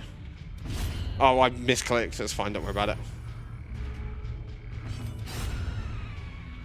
It's fine, wasn't that bad. Right, you do want to keep a little bit of food around in case you get a hunger check. If you fail a hunger check, you have to, just take some stress. Finding the stuff is only the first test. Right. Now it must be carried home. There you go. I knew I had a hunger test there. See, the read. The hard read. Right. Coming up on the Wizard Hag. Hopefully there's not a fight spawn to surprise me here. No fight spawn? No, a trap, though. We're going to pop that on that guy. Why not? Why not? Just pop him. Right, this is the Hag. The Hag has a cooking pot. We're going to set up riposte. Yes, that's the one I want in the cooking pot. The Crusader's not amazingly good here. So what we're going to do is we're going to set up 4 ripostes. And then we're going to go in with ripostes. So there's a couple of ways to do this fight. You can do what I'm doing here, which is riposte cheese, or you can go for bleeds or like big damage. But riposte cheese is the easiest because she has a move called Meat Tenderizer. And that will take all of them. Just so you know, Tech, time comes up at the end of this fight. We're going to have to hit the pot. That's fine, though. Normally I don't hit the pot, but I just have to here. Alright, we're going to shoot Seasons to Perfection. She's going to take a riposte. We might actually get a kill here if we get a crit. 4. Unfortunate behavior there. If she goes first, yes, she might die from this. And she is dead. So time comes up when I press return to Hamlet. Less people will be eaten. And that is time. Thank you, Tech, for letting me reset that. That was so outside of having to reset for a quest for like 10 minutes. that was not too terrible. But yeah, that's Darkest Dungeon. This is it is a fun speed game as much as it does like to troll the hell out of you. Shout outs to the Darkest Dungeon speedrunning community. There's actually quite a lot of people that speedrun this game. It's actually got quite a huge following for speedruns. There's categories all over the place. There's loads of different things you could do with this, with it being like an open roguelike. If you want to check out the speedrun.com page and the Discord, feel free to. Shout outs to Tricro because he's the one that got me into this game. If he ever asks you to play this game, don't do it. Just, even though I've said go do it, don't do it because you know that's just the meme. We don't let Tricro get us into these things. But yeah, hopefully you enjoyed the Darkest Dungeon. Toasty, if you want to transition me out. Yeah, I want to say thank you to Rebel Dragon again. My absolute hero, coping with those tech issues, absolutely unfazed. That was incredible stuff.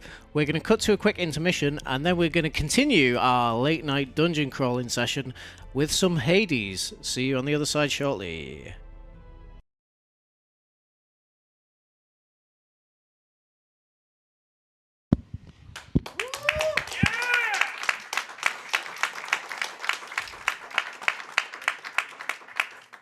Hello, I'm Hugh. I'm going to be doing Black Ops 2 Zombies here on Origins, and specifically the Easter egg category, where normally the game is a high-round survival game, where you just survive as long as possible. But on the map, you have quests you can follow to unlock more lore and get some rewards in-game.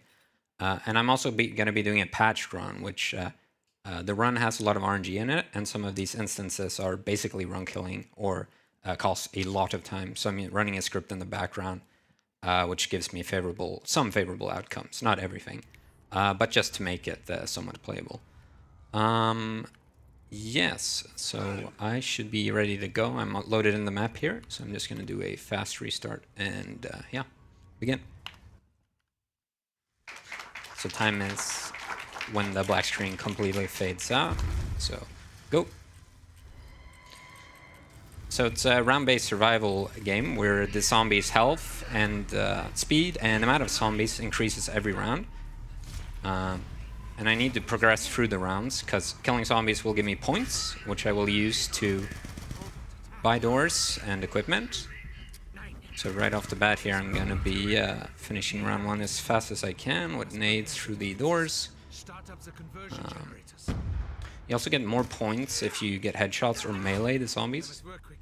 Alright, that's around here. So I'm going to do that whenever I can.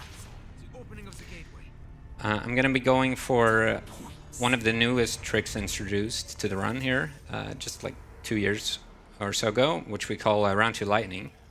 Normally the game checks every 3 seconds if you're out of bounds, and if you are, the game just deletes you. So I'm gonna get up on this glitchy ledge, and then run past the barrier, or like the timing, as quick as I can to activate the zone. And I'll do this to get a staff part I will need for later. So we'll see if I can get in here. How am I meant to work when all around me I have been beset by the voices of the damned and the doomed? Alright, so I'm actually, this is about a minute into the run. I'm just going to go for one more attempt and see if I can get it, because the timing's really tight, and if I don't, I'll just continue without doing it. So I'll do the first round here again. So also an important reason to progress the rounds is certain steps in the Easter egg requires me to get zombie kills, or like collect zombie souls. And then having more zombies available in the round will help me do that. Alright, 4 spawns down here. Don't want to get killed here.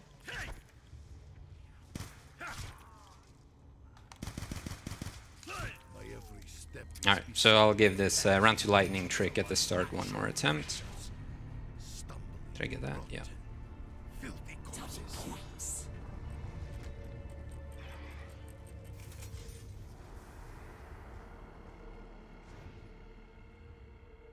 So when I'm down here, there's only 2 spawn points active, so if you're kind of spawn camping the zombies here, makes it easy to get it over with quickly. Getting almost no spawns down here.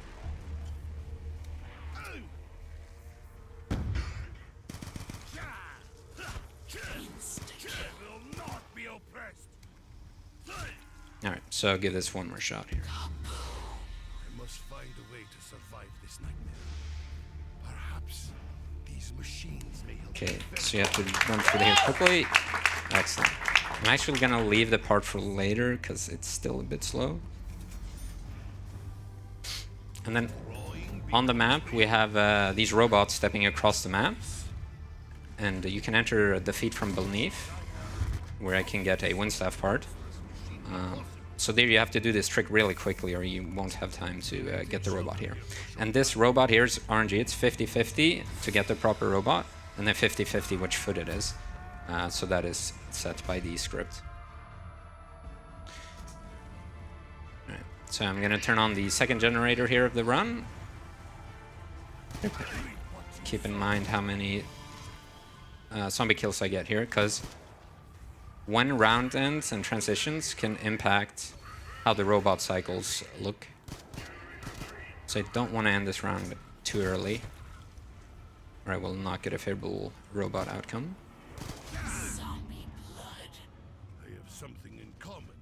This specifically, I want to wait until after 2 minutes 40 seconds to end the round. So I can do it now. This should be the last. Yep.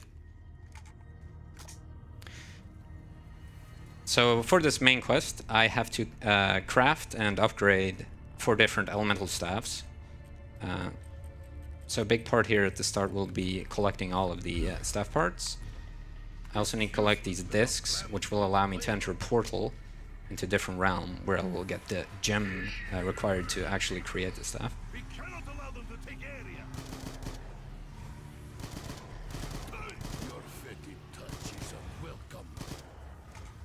So after this gen, I'm going to be done with the starting area for a bit, leave the trenches, and go to No Man's Land.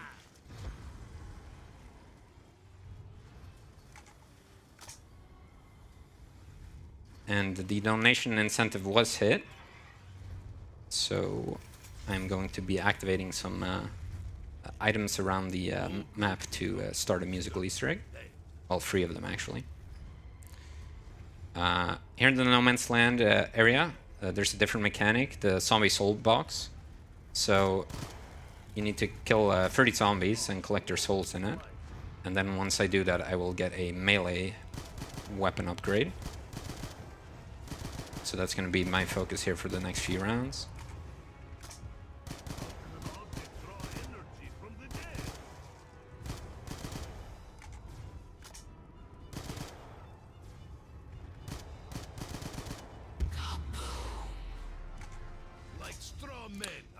So I'm a little low on points here. Normally I would go and collect a gramophone from the middle area, but I will have to get that later because I can't afford the door. Also here, at this part of the run, you're always on the lookout for these big robots that go through the map. Here the script will give me the one in the middle. I just need to make sure I've filled the box before it shows up. What's really cool about this run is it's kind of there's no linear path for how you do the steps. You can do them in any order. Of course, there's a fastest way to do it. So it's really cool how you like overlap different steps and do them at the same time to get the fastest time possible. So the double points will help with the point situation. Yeah, killing zombies also will have a chance to give you a power-up drop, which I guess should be pretty common knowledge. Right, so end the round here. I'm not going to go for this one, it's better for me to end the round. So here will be the second robot I'm entering for the Windstaff parts. So right now I have 1 Ice Staff part and 2 Windstaff parts so far. I will be heading over to Generator 5, where I will do 1 more soul box, turn on the generator, and get stamina up.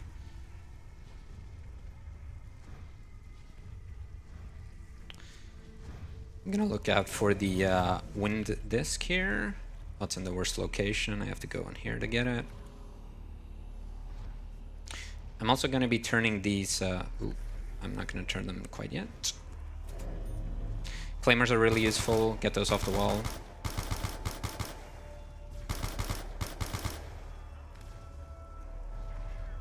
Then if you have a group of zombies, you can easily take them all out at once with claymores. Okay, so here I took it down. Normally this would be game over, but for marathon safety, I'm using a script which will just basically give me infinite quick revive. So I got a little cut off guard there. You die in 2 hits before you get the Juggernaut power up. So it's really easy to go down. So.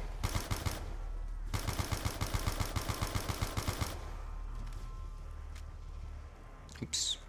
Fail the reload cancel.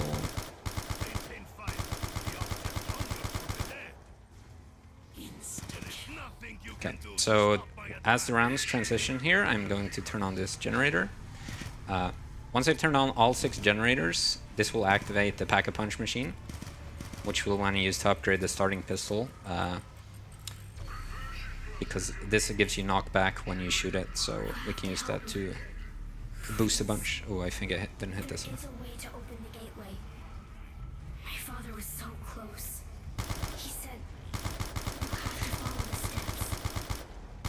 So these soul chests take 30 kills each. Oops, okay. So I'm going to dip into the last soul chest here and just get a few kills. I'm not going to fill it completely. And you will see why a bit later, or in 2 rounds. So just like 2 or 3 kills here is good in this chest. Get this third one, be enough. Oh, that was out. It's 2 is still fine. So now I'm going to generator 4, which has Juggernog. So as soon as I get that, it's a lot less scary. Then you can survive 5 hits instead of just 2. And also after this round, we are entering round 8, which if you've ever played this map before, you should know that the Panzer shows up then, which is a really dangerous fight. But luckily we do get Juggernog in time for it.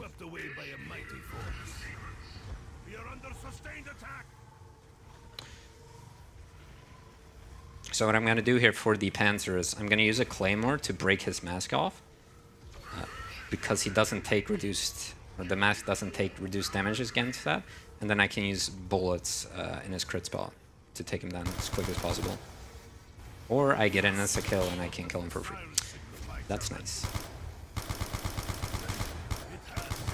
Oh, let me go, please. Ooh, ooh.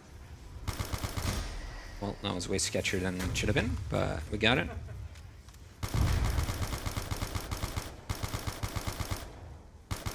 Alright, so that's the third soul box filled, so I just want to make sure I end the round here.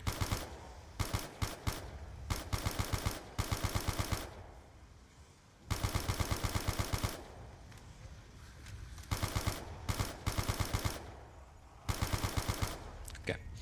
I can do a cute little strafe jump here to get up here, which is not an intended path, but it doesn't really save much time, but it looks cool. I'm going to open up the church area, which is kind of the last area on the over part of the map. And here, the soul box is 30 kills. And the reason why I went here before and got a few is because you have 29 zombies on this round. So this makes it so I have just enough to fill it in one round.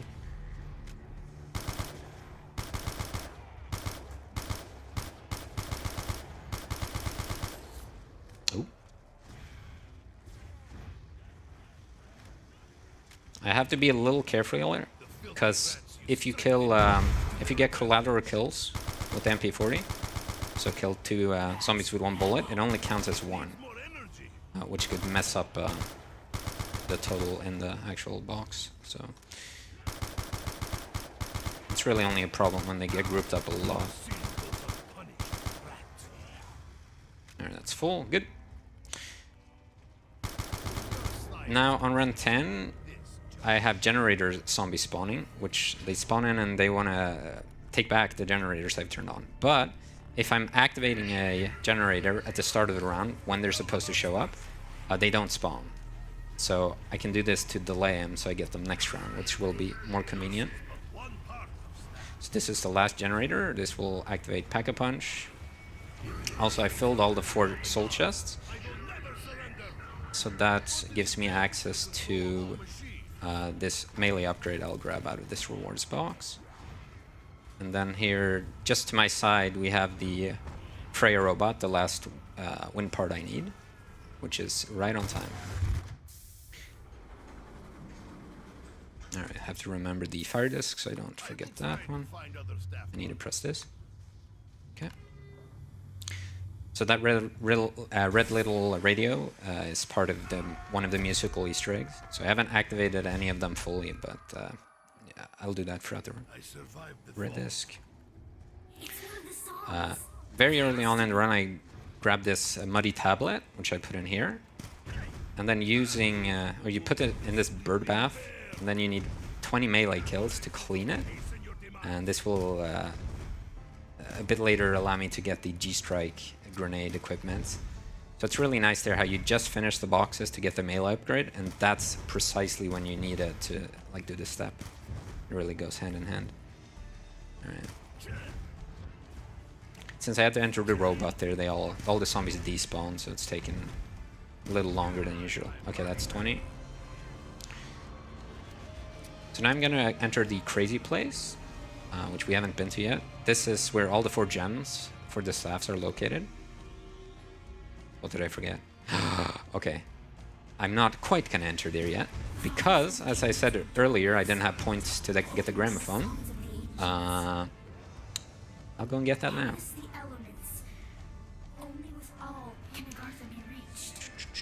Just a small little detour.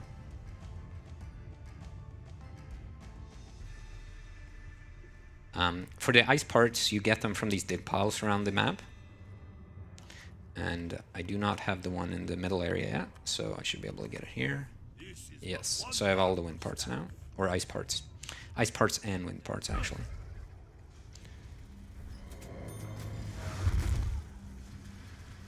So I'll grab a gramophone here, and then I'll have to run back. That's an annoying thing that can happen in this run, is you forget just to pick up one small piece or part somewhere, and then when you need it, it's like, yeah, you just reset.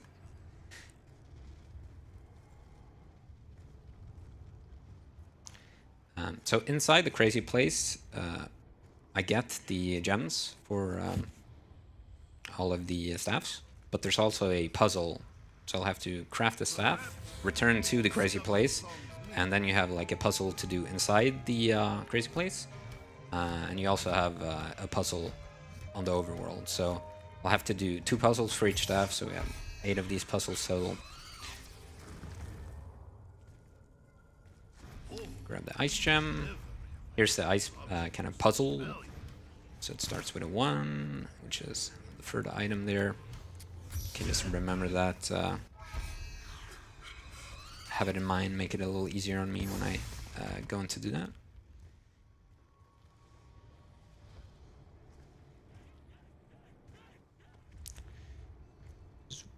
Oops, okay, here again, I almost forgot to grab up the tablet I cleaned.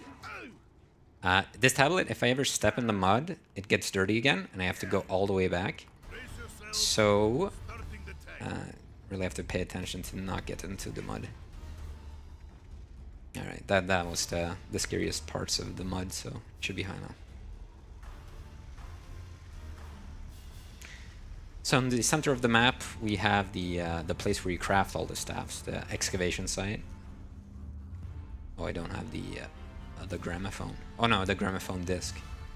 So I need a actual master vinyl disc to enter the center, which is right here. I heard something about another Not too far away.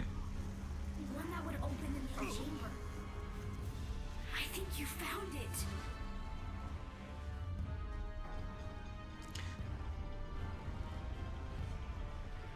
And then right after I craft the staffs, I'll be able to end the round. And then this Templar round, which I stalled 1 round by turning on a generator, I will get, and it will be much more convenient to deal with it. So you have to turn all these discs or rotational things to the right color of the staff you're gonna upgrade. So set them all to blue for ice, and then I will craft the ice staff, first staff. And now I can just end the round, and then these Templars, which I stalled, will spawn in. And this is good because 3 of the generators are right on our path where we want to... Oh, I'm out of money. Oh. Okay, 3 of them are right on the path where I want to go, and 6 is the complete opposite direction, so that's kind of unlucky.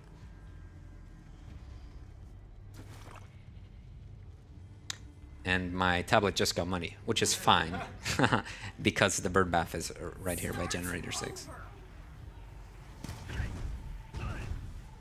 Okay, I'm a bit low on points, I didn't realize that. So I can clean the bird bath here.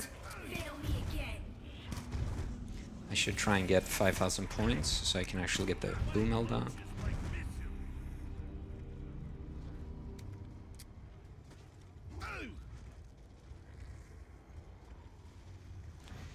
Yeah, so the boom hilda is a really cool weapon for this speedrun.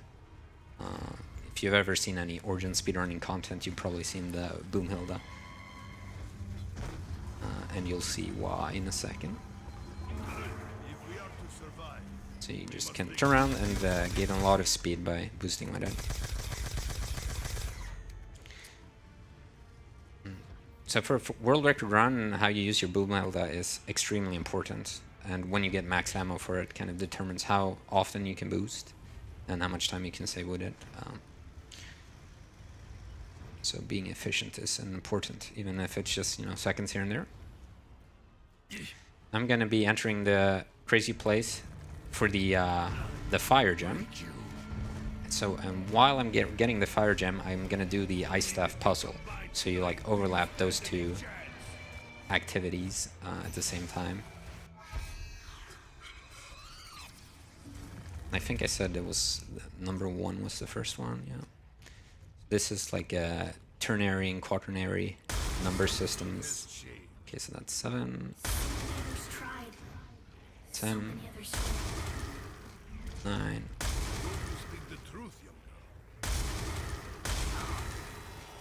Now if you're fast enough here, I opened up the portal to leave as I entered. It will still be up when I get back if you're fast enough.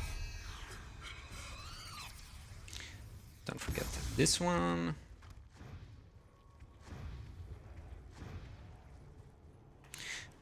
Oh, I didn't spend enough points. Okay, so I need to do this for the musical Easter egg.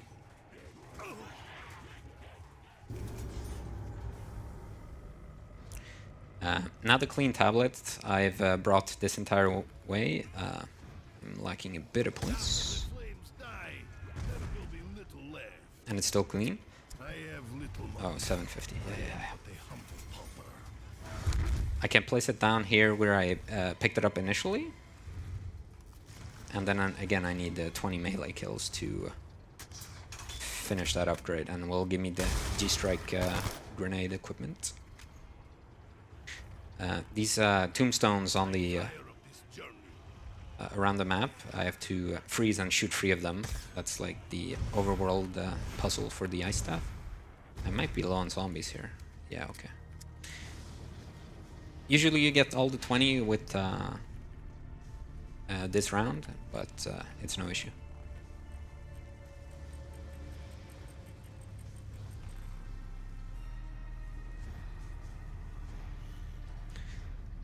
And then right after you get this G-Strike equipment is probably the coolest parts with the Boomhilda boosting. So hopefully I get a good one. Okay, nuke's a little annoying.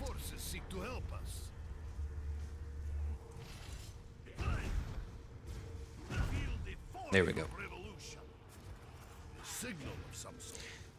So going for the mud is normally really slow and annoying. Oops. Okay, so you can do a jump over there, which I missed, but there's a backup you can do on this side.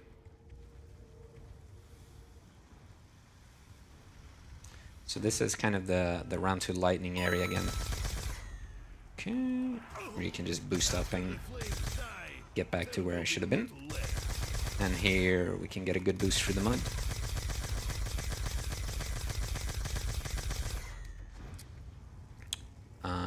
I will freeze 2 more of the tombstones for the ice staff here.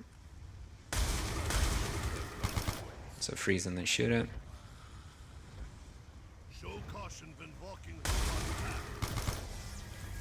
So that sound indicates that the ice staff puzzles are done. So then I have to return to the that center area where I have to shoot this blue orb. And that will allow me to then get kills to upgrade the ice staff. So you can do a bit of a jump shot here to not have to go down all the way.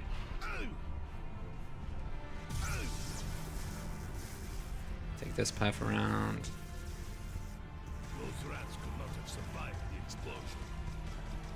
So it can get pretty sketchy in here because it's very tight areas.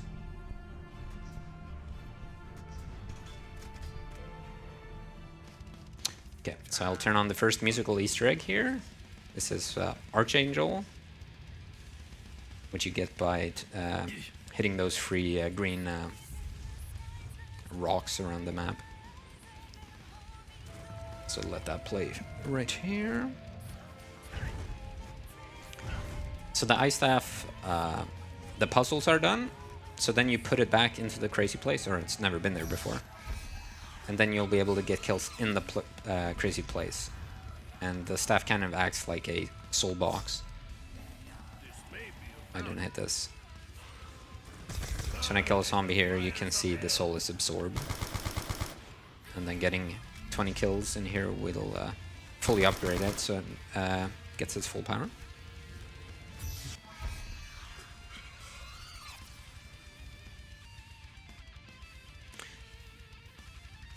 Now I will be returning to the excavation site to craft the wind staff. Oops.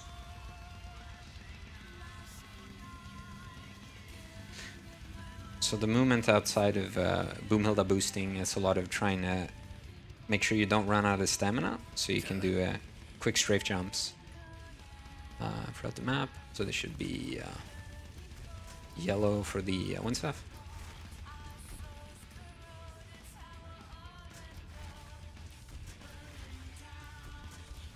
So these dials here are RNG. At best, you can have to only turn them 3 times total, which is really good. Let me just think. No, I keep these alive, yeah. But so we kind of calculated it, and I think the difference between the best possible dials and the worst is like half a minute, which is like completely out of your control. So that kind of just exemplifies the kind of RNG you have to deal with on this map. So I'm doing the underground wind puzzle.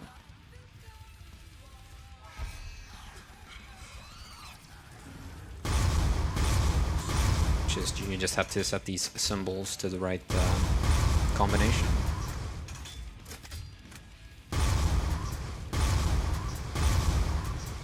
One more shot. Maybe 2 more shots.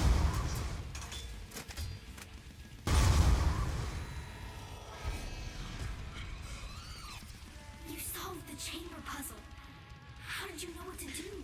And then on the like the overworld challenge for these one staff is to redirect these smoke chimneys so they point inwards towards the center of the map. The hitbox on these are kind of strange, and you can like shoot them the wrong direction and still have a count, which helps save a little bit of time.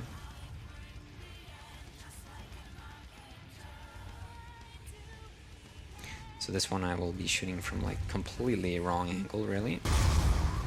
Same with this third one here, but it still works. Perhaps you will be the first to finish that which started so long ago. So that's 2 staffs puzzles complete. You solved the riddle. Something's happening. I guess this is a good time if there's any messages. Yes, sir. Hello. We have $1 from Prof PS2 saying step 1. What is it? Security keys. Yes, that's what he said. And we have $5 from Sphere saying nice strafes, which I agree with. That goes towards Castlevania Symphony of the Night ABRSR, if you could not remove the donations from my screen starter. All bosses, relics, and save Richter incentive. That's it. Excellent. So one staff done here.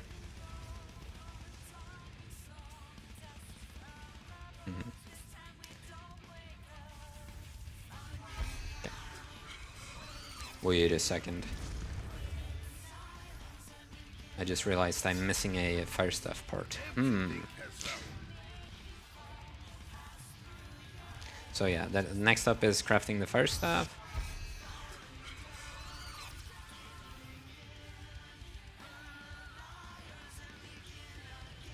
It might be the one here in the middle. No? Is it the one from the Panzer? Okay, it's the one by Gen 6 then. So I'm gonna have to run and get that.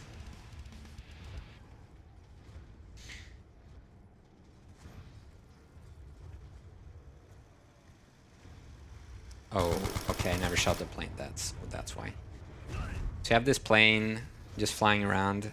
After you open up a certain door, and then when you shoot it down, you get the fire staff part. So that's the one I didn't have yet. and it always spawns right over here. It is but part of staff.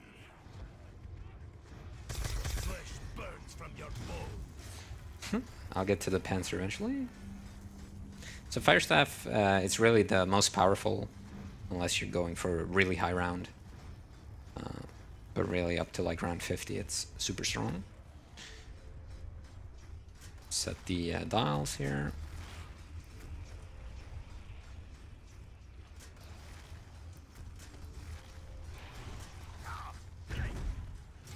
Just gonna throw, so the G-Strike beacon acts like a monkey bomb, distracting the zombies, so I'm gonna throw that to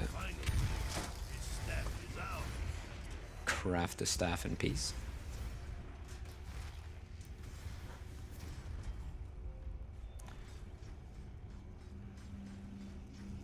And then the Fire Staff puzzle involves getting 32 kills in the crazy place, and then just shooting a code on the over map after that. And here it's a perfect time to activate the next music Easter egg. Should work here. I think this track's called Aether.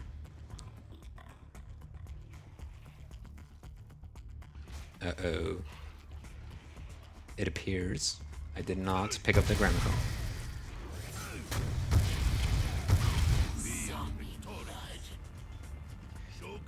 So it's still in the wind tunnel.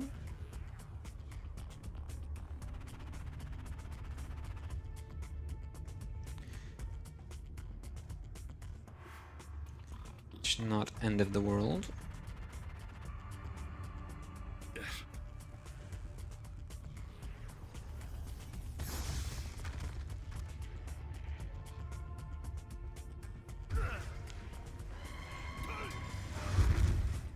Okay, unlucky.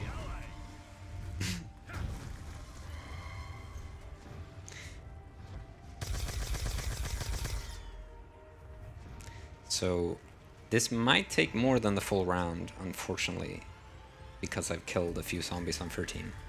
But hopefully I have just enough for the Fire Staff kills.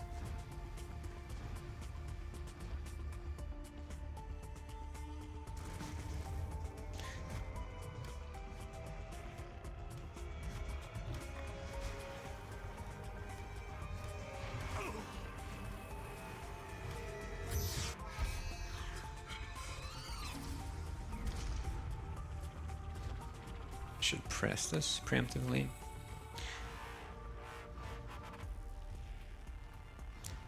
So each of these little, I don't know what you call them, lanterns requires 8 souls. So 32 total. So it should be right about when I hit 30 kills.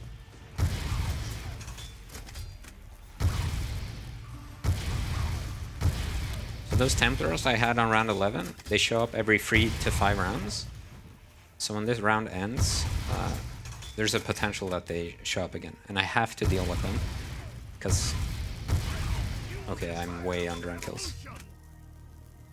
It would be a little annoying if I get them on a free round cycle. So they show up when I'm still in here. But you just have to deal with it if that's the case. Nope, save. It's halfway done. Something has changed.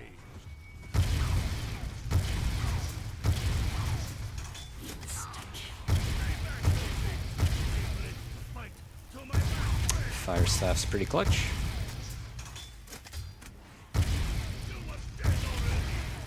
That's all 4. Lost for centuries. The power of the ice staff is now in your hands.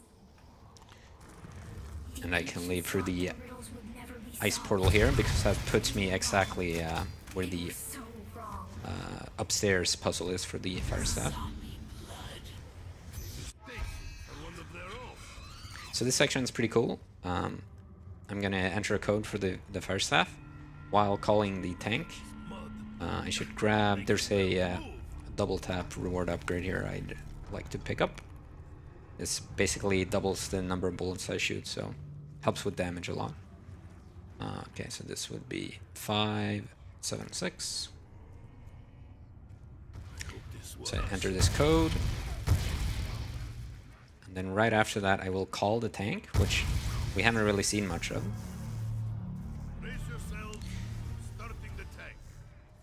And then, as the tank is moving, I'm gonna collect this lightning staff part here. Usually you want to jump off the tank to get up here, but with a well-placed straight drums, you can just get up. Oop. And then, now as the tank is moving, I want to be quick so I can catch it and then get another lightning staff part. Let's see how this goes. Whew, a little close.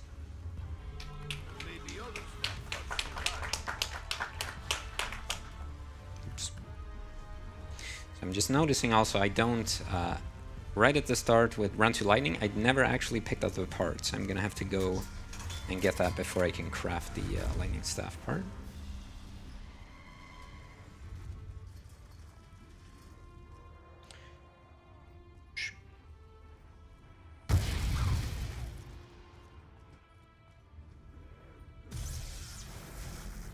So I'm gonna drop off the fire staff and then get the lightning staff parts and then get started on last staff.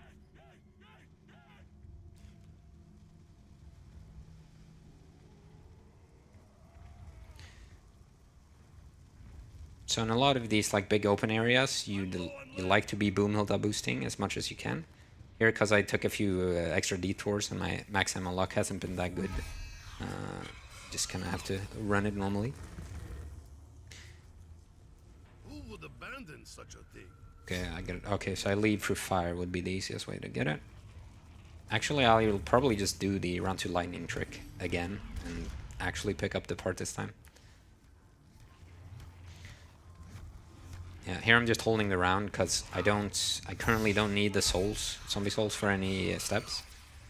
So I just leave it on round 14 for now. Oh, this is a little weird with stamina up. Okay, works.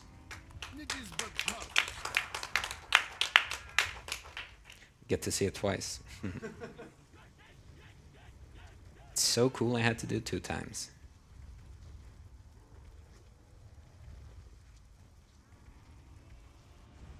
And then the third musical Easter egg I can activate here in the excavation site.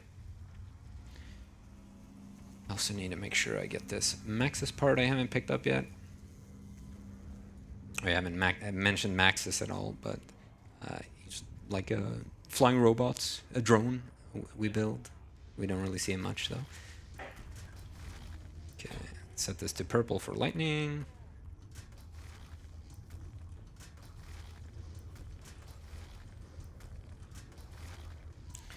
And then this should turn on the last song right here.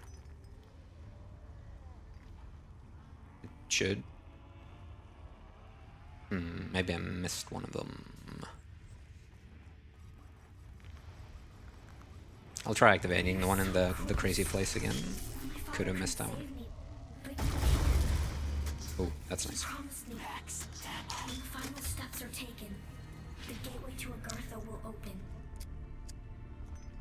There's more to do. Okay, so now it's really likely I get the Templars. Yep. Generator 2. The clues were in the writings of the ancients. Okay, this one is a little tricky, but you can do a lineup where you throw it to the spawn area or like trench area, and that should kill it. For so long he tried and tried to solve them, but he See. He didn't know Perfect. what to do.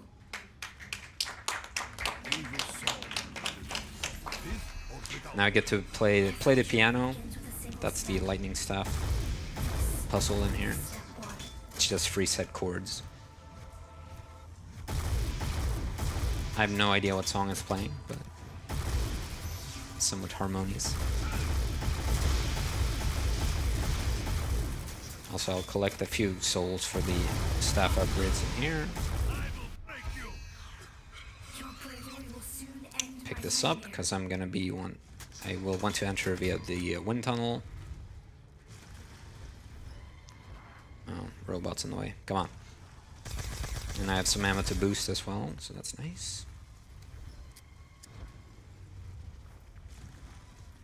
Uh-oh. So there's this these electric relays around the map, which you have to turn to the right direction. And I think I missed one for the electric staff. Alright, so I'm gonna have to run around quickly and see which one I didn't turn.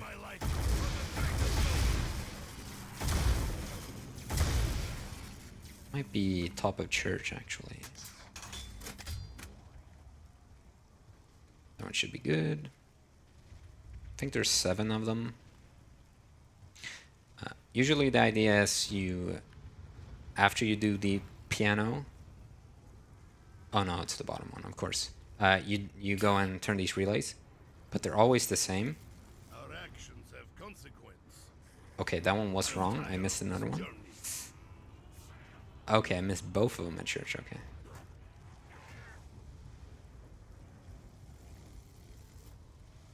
Uh-oh.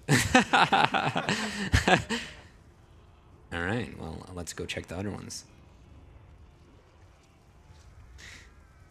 So, yeah, look at that. We get to see the actually intended mechanic. So normally you can just set them to the right solution right away, and it auto-completes. Or you can, you know, solve it. Okay, that one should be good. This is the kind of thing where it's really easy to just forget if you did it during the run. Especially if you're like doing a cooperative run. And, you know, you have multiple people doing it at the same time. Alright, that one should be good. There's no way it's the spawn one right at the beginning.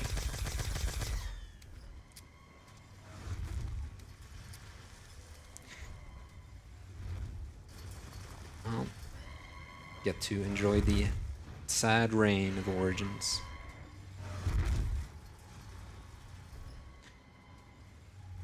Okay. So I'm approaching the last relay here, so I definitely hope this is the one.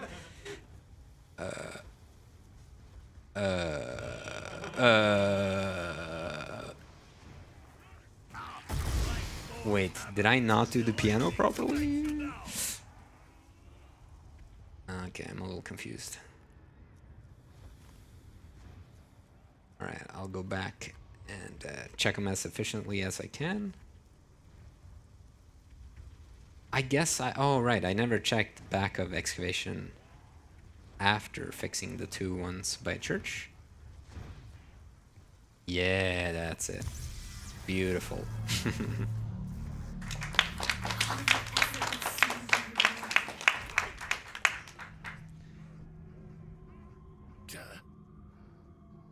So yeah, last staff. And technically, security keys is step 1, which is collecting and upgrading all the staffs. So the first step of the Easter egg takes, you know, like closer to half an hour. So now I can actually start to run. Oops.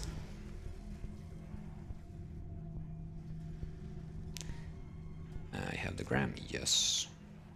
So now I'm gonna go and into the crazy place and collect all the souls to upgrade the staffs. This will kind of, yeah, secure me the keys, and then I can start doing the quote-unquote actual Easter egg steps.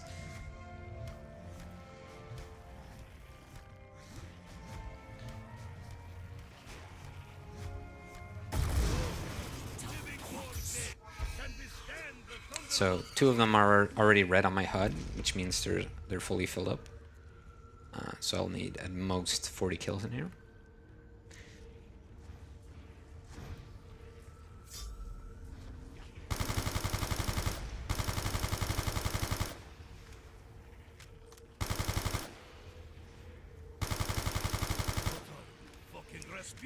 So after I have... Oh, there's not a lot of zombies left in the round, huh?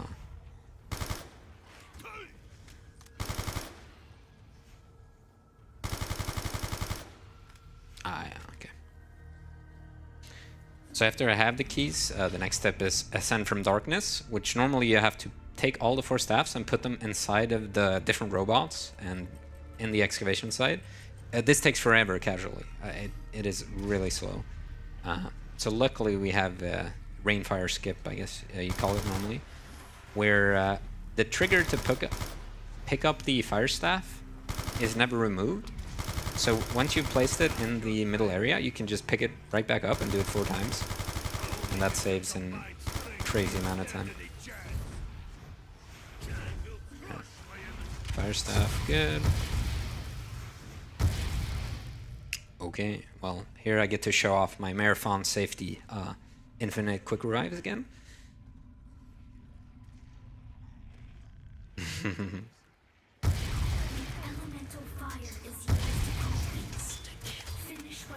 So then after I do the Ascent from Darkness,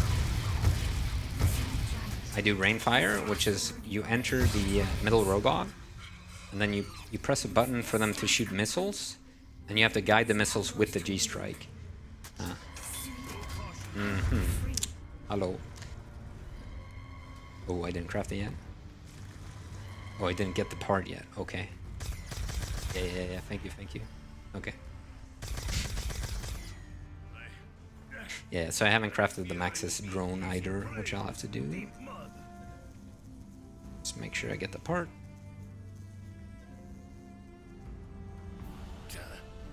Right over here. I may be able to construct something useful from such pieces. When I am free, you will be rewarded. So here I can just do this 4 times with the fire staff and doing the actually intended way. Oop, that's the wrong button. Yeah. Here we go. I'm not safe here. You have to hurry. So that's Ascent from Darkness. I'm going for Rainfire, where yeah, I'm gonna use the robots like missiles to break this seal in the ground, which will unleash a bunch of panzers.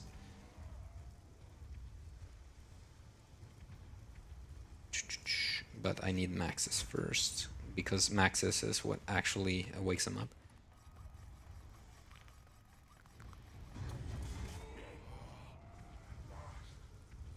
So here is another instance where the RNG is set by the script, where normally it's a 1 in 3 to get the foot here to do the trick, or like do Rainfire. So, you know, a third of all just normal runs just die here, which is atrocious. We are in robots patrol. Okay, so I didn't get the RNG, which is not great.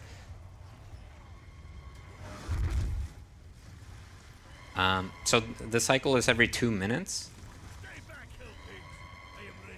So I'll wait for the next cycle and see if I get the RNG. I'm not sure why the foot is not correct.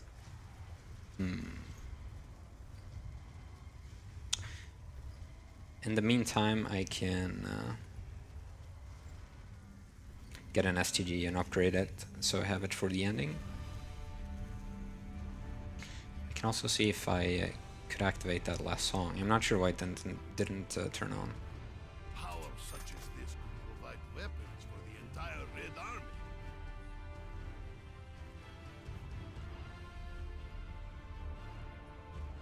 So it should be this one here. So it should be active. So it might be the one in the crazy place then.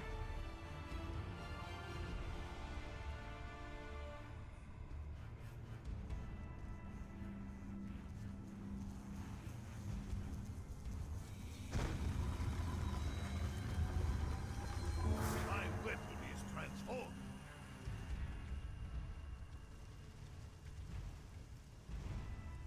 Okay, so I should be seeing the robots here any second.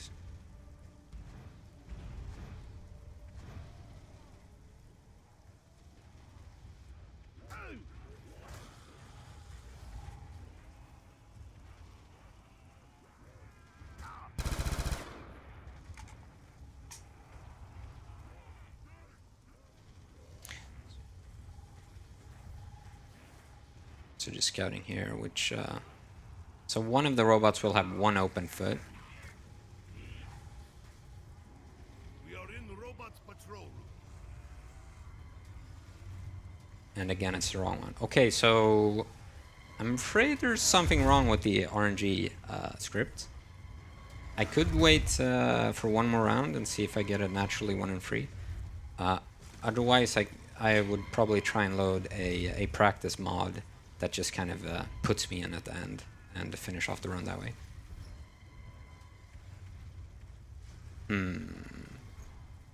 I swear this worked 2 days ago.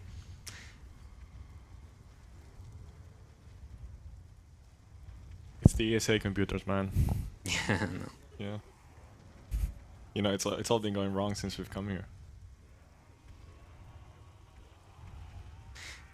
So that'd be like, let's see. I could quickly run into the crazy place and see if that radio will start the song. Just marathon luck.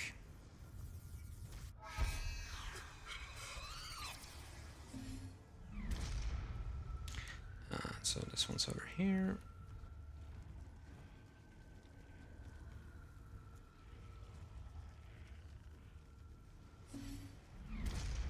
Okay, I'm not sure why it doesn't go on. Oops.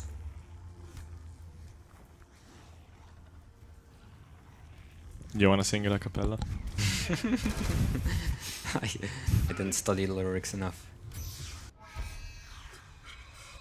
Do you know any of the Shepherd lyrics? of fire. Yeah, you do. Okay. Alright, so... I believe. Right, it's playing, by the way. Wow. I don't know if you hear it. Yeah. Yeah, okay. Yeah.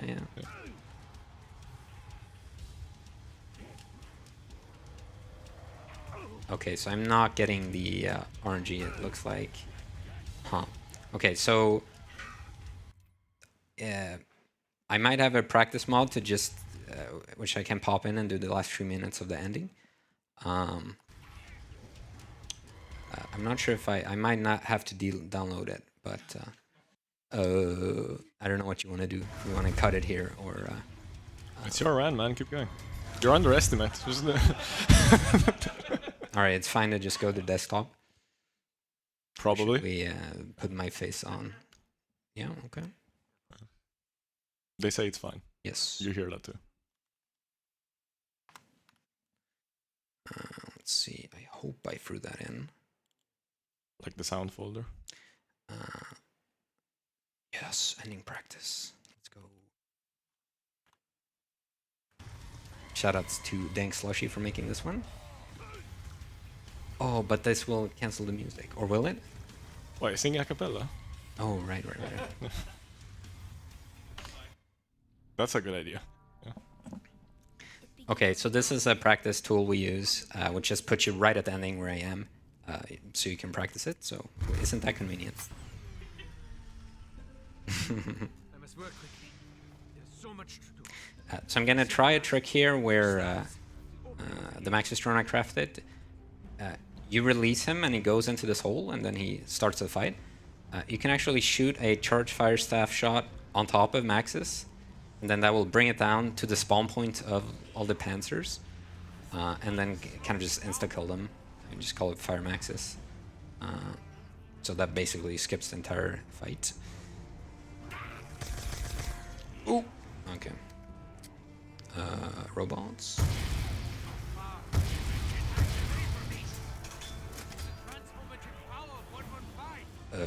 This is gonna work, right? Yeah, okay. Thank God. Thank you, Slushy.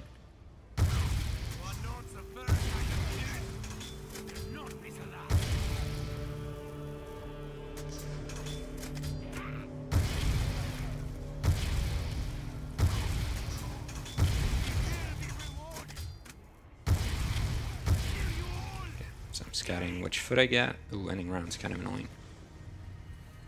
Alright, I got the fast foot. It was all worth it. Wait, what? Not there.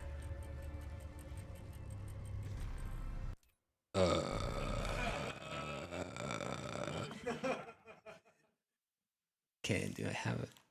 Oh no, yeah, I have to remove this. Slash is very perplexed in chat if you're wondering, by the way. Okay, not Slushy's fault, my fault. But it should be fixed now. One more try.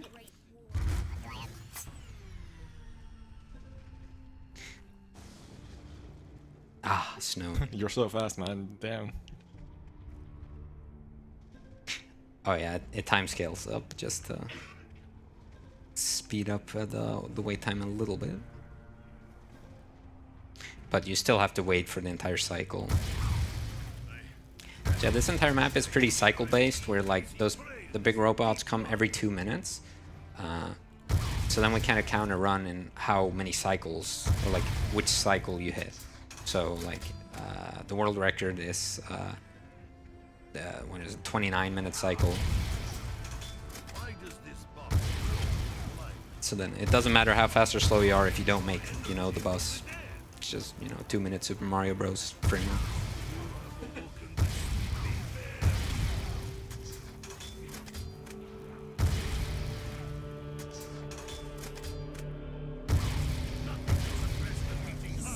That makes things easy.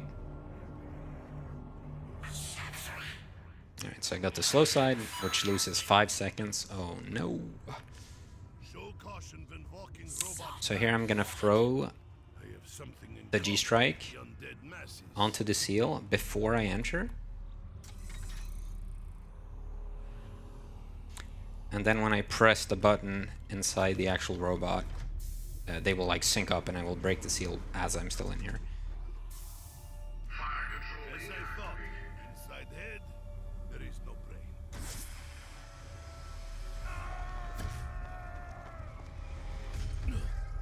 And then I'll go for the Firemax's trick here.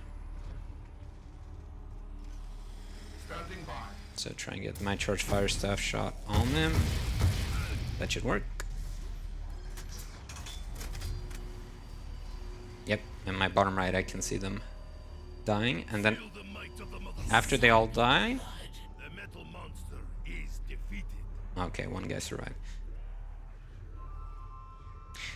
After you kill them all, you have this plane that spawns, and you shoot it down while you're in the zombie blood power up, and then when you kill this pilot, you get Max's back. It's pretty convoluted, but so here also a huge RNG moment is getting the zombie blood either from zombies or digging it from a pile. Basically, if you don't get that, yeah, you just like a world record run is over. So, and it happens right at the end. Right, this is Wield the Fist of Iron. So when you're in this underground area, you have like these zombies spawning with this white aura. And you need to punch 20 of those off, which will upgrade your punches. And that will let you enter the final part, which is Raise Out.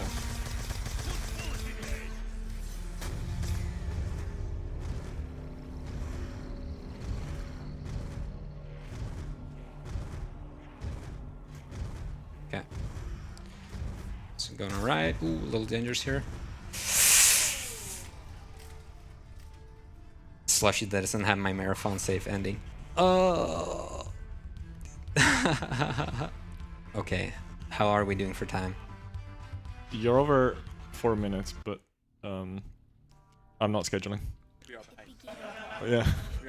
We are behind. We are behind. Okay. So right at the end there, I'll go back to the crazy place and just get 100 kills, which will end the run. Yeah, but I messed up here, so I guess we'll have to call it here for the run. Yeah. Sound good?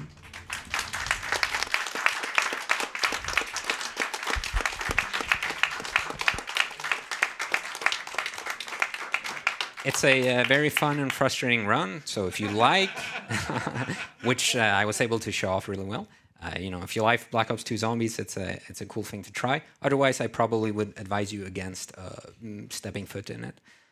But yes, glad to show it off, even though it was a bit of a train wreck. I hope you enjoyed, and yeah.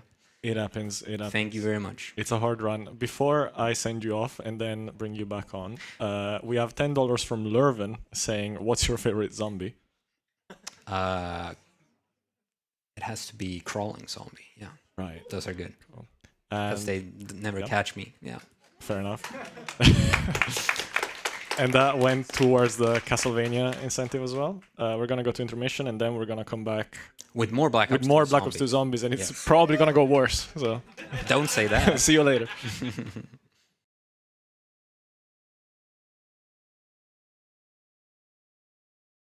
Yo, hello everyone. This is Sonic Battle. I'm Rebel Dragon. I am Bipom. Yep, we're going to be doing Sonic Story. This is the kind of like the other category for this. There's two categories. There's default Emerald and upgraded Emerald. Upgraded Emerald is just we're going to be using a New Game Plus save file to speed things up. So if you're ready on time on tech, right, we'll go in 3, 2, 1, go. Right. So Sonic Story is kind of the first bit that we're gonna, the first story in this game. So it's kind of the like kind of mostly the tutorial zone. But Emerald here is a robot that Eggman just kind of discovers and then he beats it up because it doesn't do what it wants him to do. So he's like, nah, I'm just gonna dump it on the beach, and then it runs into Sonic, which is what we're doing now. We are gonna play in Japanese because Japanese text be fast in every capacity. So luckily on the GBA version, actually, you can just set it to Japanese, even on like the PAL English version or anything like that. You just set it to Japanese. Very convenient. Yeah.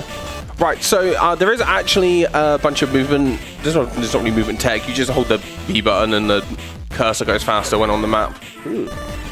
So we're just double mashing into all these cutscenes. Sonic is showing Emerald how powerful he is, and then Emerald's like, "Damn, bro, you are kind of good." Right, so, and then Sonic's like, I ain't got a clue what to do with you, so he's gonna take him to Tails' house, because Tails is a big robot guy, knows how to fix things. There's Rouge the Bat. Rouge the Bat's like, I'm gonna steal that robot. We'll deal with her in a bit. Right, up there. Right, so when we get to Tails' house, we don't run into Tails, we run into Shadow, which is amazing. And Shadow's like, let me kill the robot, and Sonic's like, what do you mean? And Shadow's like, I want to kill the robot. And we're like, absolutely not. No matter, we get a yes or no option in a second, and then like both options are like, when he says yes, he's like, as if I'd say yes, and then if you say no, he's like, you think I'd let you do that? And you're like, yeah, it doesn't matter. So Emerald doesn't move in this fight, but Shadow just kind of bombs it towards him, so we're gonna... Oh my god. So this is a top-down arena kind of fighting game. I'm gonna try and get to Shadow before he beats up. So... we have a 4-hit combo, and we have an air attack, ground attack, and we have some special moves. I'm just trying to get Shadow before he does that. There we go. Right. So, whenever Shadow dies, I'm going to be throwing a ring and trying to find him to hit him with it. Where is Shadow? Oh, missed him. Okay. Positioning yourself is really hard in this game. So the combo is that, and... okay, missed it. There we go. Right. So you can also use special in the air. You got a special on the ground, special in the air. Hopefully this doesn't block this time. Where is Shadow? Bruh. Oh, he's blocking that this time.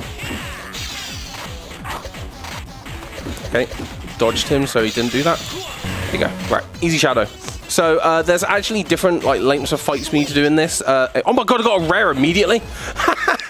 Can we get a round of applause for that? That's insane. So the gimmick of this game is that Emerald learns techniques from the characters that he's in combat with.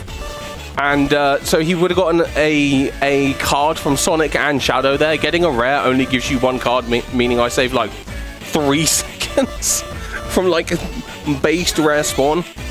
So Sonic's going to leave Emerald with Tails and go do what Sonic do, which is not be around.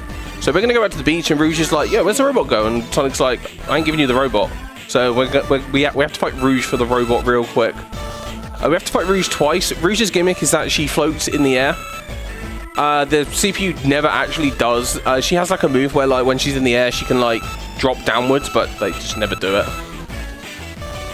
So mash through some text. Right, there we go. Right, so I didn't explain the ability. So what I'm selecting here is 3 different attacks. You select a ground attack, an air attack, and a guard. The guard is something you automatically guard whenever they are used, and my one will be the bombs. So Okay, now she's guarding that. Okay. Need to get position again. Oh, thank you, Rouge. Right, when you get hit into walls, you can, like, thank you, Rouge, for not landing there. You can, like, bounce back off the wall, but it is kind of hard to time without. Okay, I was trying to be fancy as hell there. Okay, just kick in the head. Right, where's she going to spawn? She spawned there, that's good. Oh, she's down here. Okay, got her before she got me. And hopefully that kills her. There we go. Right. Easy. So the combo I'm doing with the air blast with like the shockwave, that is actually a one-shot if they don't automatically guard. As I said, if they pick the options on the menu to automatically guard it, that's what they do. So we've got to kill Rouge 3 times now. Oh, damn, she flew away then. Is your opponent's moves randomized, or is it always a... They can choose every single stock, essentially, to swap whatever they have. That 2 shots. Very nice. So it's always worth it to throw that and check what they're doing. I don't know where Rouge is. Oh, she's over here. Okay, she's blocking that now. So I can do that. Okay.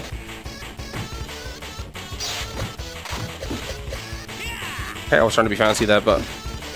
There we go. Right, cool. Do that again. Right. Oh, she's blocking that now. Okay. Pop that. There you go. Right. One more stock on Rouge for this fight. Where's she spawning? She spawned over there. We're gonna... Oh. Okay, she's blocking that. Okay. Okay. Surprised I didn't die that. There you go. Got her. Right, easy. Right, Emerald's not a part of this fight, so we don't have to worry about getting any rares or anything. Something else with Emerald as well is he gets skill points when he wins fights, or when he's part of a fight. You get more skill points based on how well you did in the fight. If you like no-hit a fight, like get a perfect, you just get 10 points immediately. This is a fake Emerald that just kind of exists.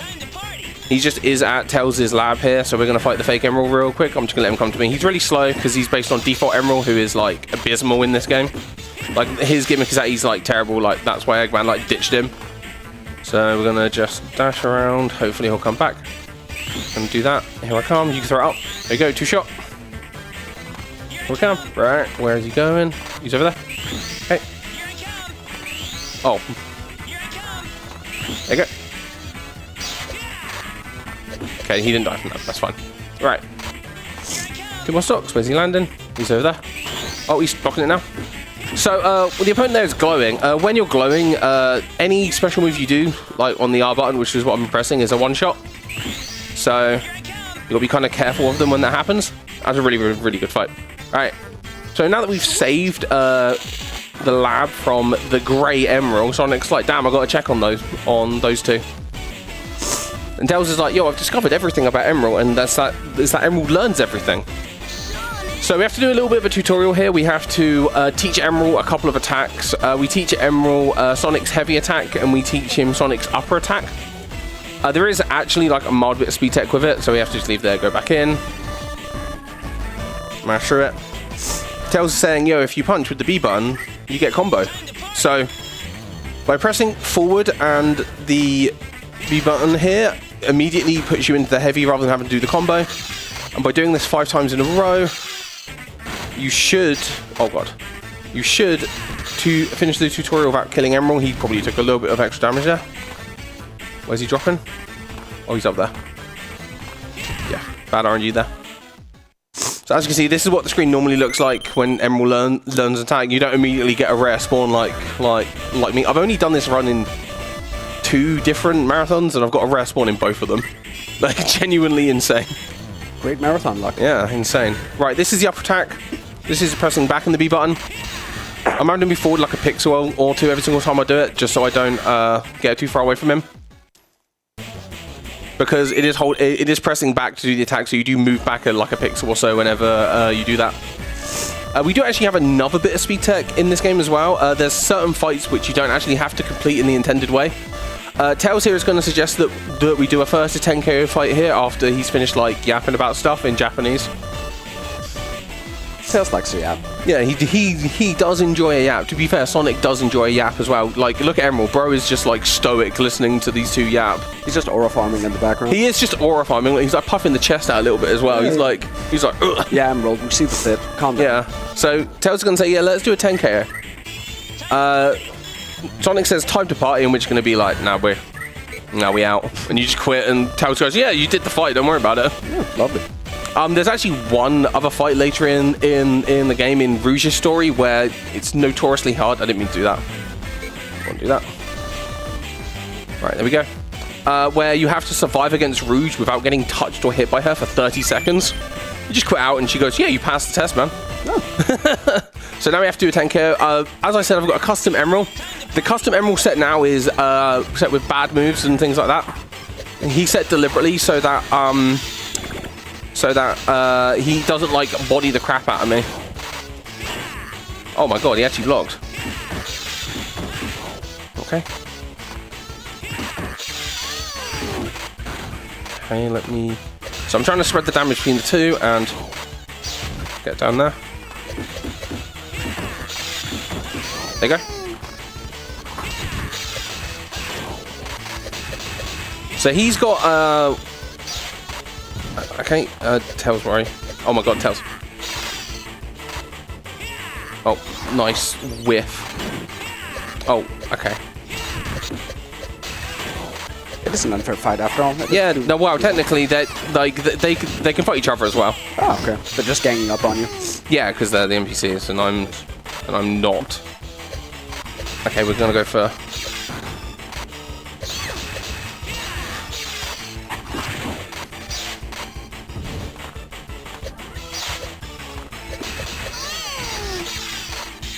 Okay, I didn't get the hit there, but that's fine.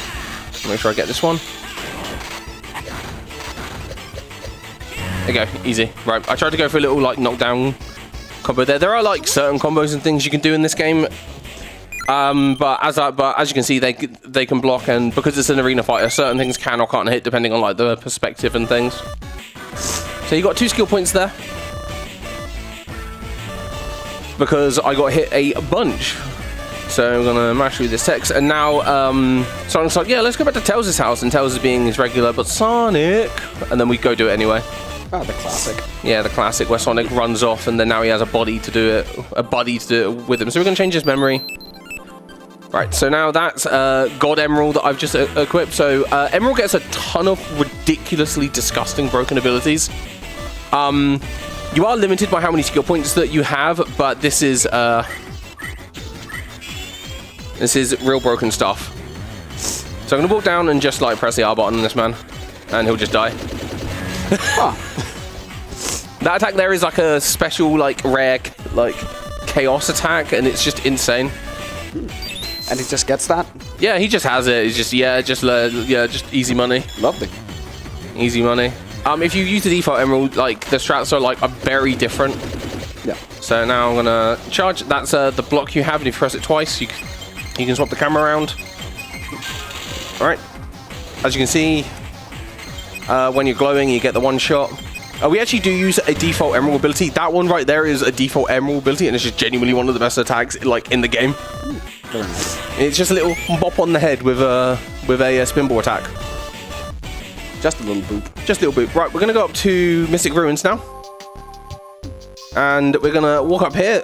This is Gamma. Gamma got his big fists out and is basically gonna be a nuisance. Gamma's gimmick in this game is that he always fights you twice. Because he just doesn't give up. He's like, yeah, I'm gonna fight you twice. But I've equipped a very broken Emerald with a bunch of broken abilities, so Emerald's just gonna clown on him, and I'm just gonna vibe and hopefully do some damage at the same time. Because you see, like Emerald's punching with like different like effects all over the screen and stuff, and he's just like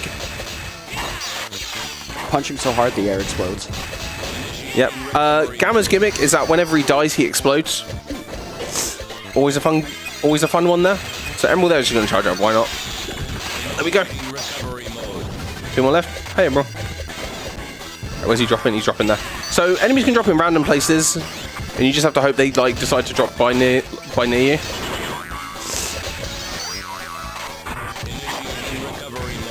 Hopping away. There we go. Wait, dropping bro. Right, there you go, easy. Right, and as I said, Gamma just goes, no, I'm not, I'm not done. If you get a rare here, it's genuinely fast because you have 3 cards you get here. So the max number of combatants you can have in a fight is 4, and if Emerald is part of that fight, you just get 3 cards. So if you get a rare spawn, that's insane time save. So he beeps, and then Sonic's like, oh god, what? And then you have to fight him again, because why not? And again, Emerald's just going to clown on him while I just vibe. Where is he? We have to take him out 10 times now, because the gimmick of him as well is we have to take him out more times than last time. Oh my god, bro was like moving there. Right, I'm gonna quickly heal up a little bit. Oh my god, he actually pressed the R button, holy shit. Right. Oh my god, I'm going completely the wrong direction there. How did I not die? Oh, I did die. Oh, I thought I was on like the magic pixel. So dying just, you just lose a life. Yeah, you just lose a life, you just lose a stock. It's very much like Smash Brothers or any other kind of platform, like Live Fighter. Right, there you go, I'm glowing now, which means I can get a one-shot. Like that. So I did that by bouncing off a wall when I got hit into it by an enemy. So you can do that by holding the opposite, like the same direction as the wall that you're flying into. I died again, doesn't matter. Cool. Oh, Emerald was like nowhere near because he also died. We're going to find a way again. He has 2 lives left, so it shouldn't be too difficult. Where's he dropping? He's dropping there. Oh, he just completely avoided me. Okay, got him there. One more. Drop him there. Right, got him there. Very nice. So I guess you could say this run isn't as trick heavy. It's more. No, it's more about gameplay. It's more about reacting to, like, you know, what the enemy's doing, like where they are, what, like, it's all about decision making and fast reactions to where things are happening and the execution to deal with it. Yeah. So now that we dealt with Gamma, we're gonna go say hi to Knuckles. And Knuckles don't really like Emerald, so Knuckles is going to have a nice conversation with us where he basically goes, yo, Sonic, let me kill the robot, I don't like him. And then Sonic's basically like, yo, Emerald, kill him back. So, we're going to fight Knuckles twice. Again, same gimmick as Gamma, because he's like the final boss of this story. So we're going to pick the same abilities as last time.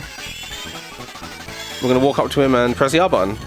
And there you go. We don't have to worry about him exploding, so we're just gonna heal up here. He'll come at me. Do that. Now there is actually a trick you could do with that move, where if you land the same frame as executing the move, you actually get to keep your shining state, so you can one-shot him over and over and over again. And that's a strat when you don't have an upgraded Emerald with a heal that like destroys it. There you go. That's that fight. Nice and easy. Right. I actually got a rare on this in like the last run I did on this Knuckles fight. Very nice. Right, one more Knuckles fight. Again, Knuckles is like, let me kill the robot. Right. So the carryover of the flashing state, how precise is that trick? It can be pretty precise because if you get hit, it's really easy to drop it. Okay. So, I'll try it there. There you go. That's how you do it. So you have to delay a little bit and then do it. So, but when you have like the fast heal that I've got, which is like the max fast heal you can get, you're better off just like using it and then healing. Yeah. While the enemy respawn. Yeah, while they're respawning, because it takes them a couple of seconds to respawn. Alright, where's he coming from this time? He's coming from over there. We'll come from a second. So Knuckles is actually a pretty fast runner. So he gets to us pretty quickly. He's also like a really aggressive AI, so he's always in our face. And he always likes to spawn like nearby. That's going well. Yeah, I like the little chows on the rocks as well. Oh yeah, very pretty. Yeah. Right, one more, and we're just gonna heal up again, and then we're gonna press the R button to do big wavy arm attack. There you go. Right, so tech time is coming up at the end of the dialogue I've got to get through here. So that's Knuckles' jump. Look how slow the speed is. It's like insane. Oh yeah. The speed like kind of dictates how high the jump goes, and his one doesn't go high at all. So now that we've dealt with Knuckles, Knuckles is all calm. He's like, damn, the robot kind of chill, actually. So we came to Knuckles because Knuckles has a Chaos Emerald. And Emerald is powered by Chaos Emeralds. So we want to give him the Chaos Emerald to give him a bit more like power. Like during the story, he gets like 10 skill points every time he gets a Chaos Emerald, or like points whenever he gets shards of emeralds and things, and he just absorbs them like he's doing there. Excuse me. And he like spouts some nonsense about being Big Robot Man. And he's gonna do some dots. And when the last dialogue box goes away, that is time. Let me just... And that's time. Very nice. Nice. Right, so that was Sonic Battle. This is just like, you know, a small taster of like what this run's like. If you enjoy, go check out the game on speedrun.com, and there's runs for all the characters. There's also like full game and New Game Plus and all that other stuff now. If you want to learn the game, it's pretty simple to pick up. You just kind of have to know how to play the fighting game a little bit. But yeah, that's pretty much it from me. So you want to give any shout-outs before we sign off? We'll just shout-outs to the Sonic speedrunning community as a whole. They are pretty hype. Pretty hype. Yeah. Alrighty. Thank you for tuning in, everyone, and we'll see you at the next game.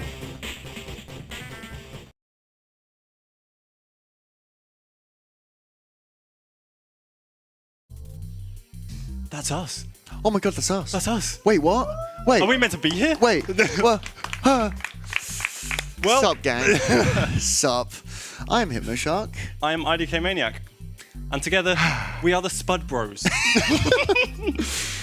Well, you've already had like a massive introduction here. You had a VHS from 2008 explain this game. Look, I tried to use modern techniques to edit the software, and well, my computer broke. So I thought, let's go back to analog and digital. And yeah, we had that. And now we're gonna have this. And what is this, Sam? Well, this is a 32-track Mario Kart Wii relay with skips, meaning that you are going to start, and then you are going to give the controller to me, then I'm going to give the controller to you every single race. I have a fair few skips to do. You have a fair few skips to do. Yep. Would you like to play the video game, sir? I would love to. But before we get into actually playing the video game, let's explain the rules of the run. Now, of course, the rules of the run you just said with the controller. We're going to be passing it back and forth every single race. But the rules of the actual speedrun in general remain the same. And that is these ones in versus race. We're doing 32 courses, as you can see just here. And the main kind of rule set that needs to be mentioned is the items. Usually in a Mario Kart game, you have blue shells, you have lightnings, you have a lot of garbage. Yes. For a speedrun, especially a speedrun of this length in this game, we try to minimize the RNG as much as possible. So we use the basic item rule set. The main thing... Still not going to work. yeah. The main thing that does, there's a couple things that does. The main thing is that from 10th to 12th, we're guaranteed triple mushrooms, and you'll see that at several points throughout the run. And we'll point them out as they crop up, which means we can take ultra shortcuts and kind of grass shortcuts that will save time on those tracks. The other thing is that it eliminates bullet bills, it eliminates lightning bolts, and it eliminates blue shells. But it does not eliminate completely bloopers or POWs. Yes. And on that note, every time we have a blooper or a POW, crowd, if you would indulge us, I would like you all to count, because we are going to donate $5 every time one of those items appears. Absolutely. So blooper yes, sir. Or a POW throughout the entirety of this run. Near enough an hour and 20 minutes. You're going to be filing for bankruptcy very soon. I'm already filed, but you know what? We're already in debt. We'll go further. Yeah, why not? We'll go further. It's for a good cause. So the government is paying for these POWs and bloopers. Absolutely. So that's great. And look, crowd. I said to Sam before this, I think the crowd can count. And Sam said, I don't think they can. I don't think you guys can count. So to prove him wrong, I'd like to count us down from what? 42? 5, 4, 3, 2, 1, go. Okay, you guys can count. That's pretty cool. Well. All right. Well, you proved me wrong. All right. First track, Luigi Circuit. This is when they start at 7 when the first blue. Yeah, this is where they forget to count. No, so first track, Luigi Circuit. This is actually a perfect track to showcase the main fundamental techs in the speedrun. That being wheeling. Right here, if you hit up on the D-pad, your bike will initiate a wheelie, just like Jacob talked about in that video just now. And again, like Jacob just talked about just now, he actually laid the table for me real nice here because he. And you're just ignoring it. It's perfect. Thank you so much. He immediately bags. Double draft. Oh, okay. Oh, there you go. He immediately bags, which means staying in the bottom spot, so he can on purposely get triple shrooms. Again, because we are using the basic items here rather than recommended, we can't get like lightning, stars, bullet bills, stuff like that in the bottom spot, so we are guaranteed triple mushrooms as long as we are in 10th or worse. This allows us to do this off-road shortcut right here. Nice and tight. This one I mess up? Nah, you nailed it. Let's go. so that 3 times is the idea. Again, there is still tons of RNG in this category. For example, one of those dreaded powers can come and immediately ruin your race by taking your mushrooms. There is a pretty advanced technique called hop dodging, which I believe is a 1-frame trick. It is, yeah, 1 frame trick. 1-frame trick. Which we will not be showing. No. We'll try. I won't be. All right, so how it's going to work, I'm going to mash through the menus and then I'm going to pass the controller off. For the first track, I'll do it nice and obviously, and then we can actually secretly not do it later on in the run. Aha! When Sam is failing tricks. Wow. Yeah. Thank you for clapping for passing the controller and not the level. That is the hardest part. It's because Sam's on the mic now. Yeah. he's on the controller now. Oh my gosh. So immediately into the second course, Moo Moo Meadows. I like this course because of the pals. Yeah, because of the pals. There's going to be one right now. $5 gone. No, because of the cows that are coming up, and it sounds a bit like pals, which is absolutely fine. Really, lap 1 and 2, they're not in the way. Lap 3, you'll see they'll become in the way. As well as that, the moles, which you'll see coming up at the final section of the track here, can sometimes just cause you issues. We're going to try and low trick this ramp. That was beautifully shown off. And text. Have you had coaching? Looked like I knew what I was doing there. Yeah, hold on a minute. Hold on, practice with me. It was wheeling through the grass, everything was going wrong. That was absolutely perfect. So how that works is you can actually basically position your bike halfway off of the ramp in order to get the trick still, but get low air from it. In general, you want 2 things in this game, and that's wheeling on straightaways and as little airtime as possible. That's obviously maximized here with the textbook example of that absolutely again. I don't know what's happened in the past half an hour. I'm having a mad one here. Yeah, hold on, wait. Holy. This is a wheelie immediately. Yeah, immediately not. No, I mean, you're doing pretty well already. It's only downhill. Well, it really is only downhill from here. If I may set the table before I need to let you concentrate. Yep. Oh, no trick. The next track is where things get a little bit spicy. I did have that curry. You are right. Yeah. Okay. I don't know why I passed control to you before mashing. Thank you're right. you. You're right. You're Thank right. You're right. you. Thank Extra you. mashing.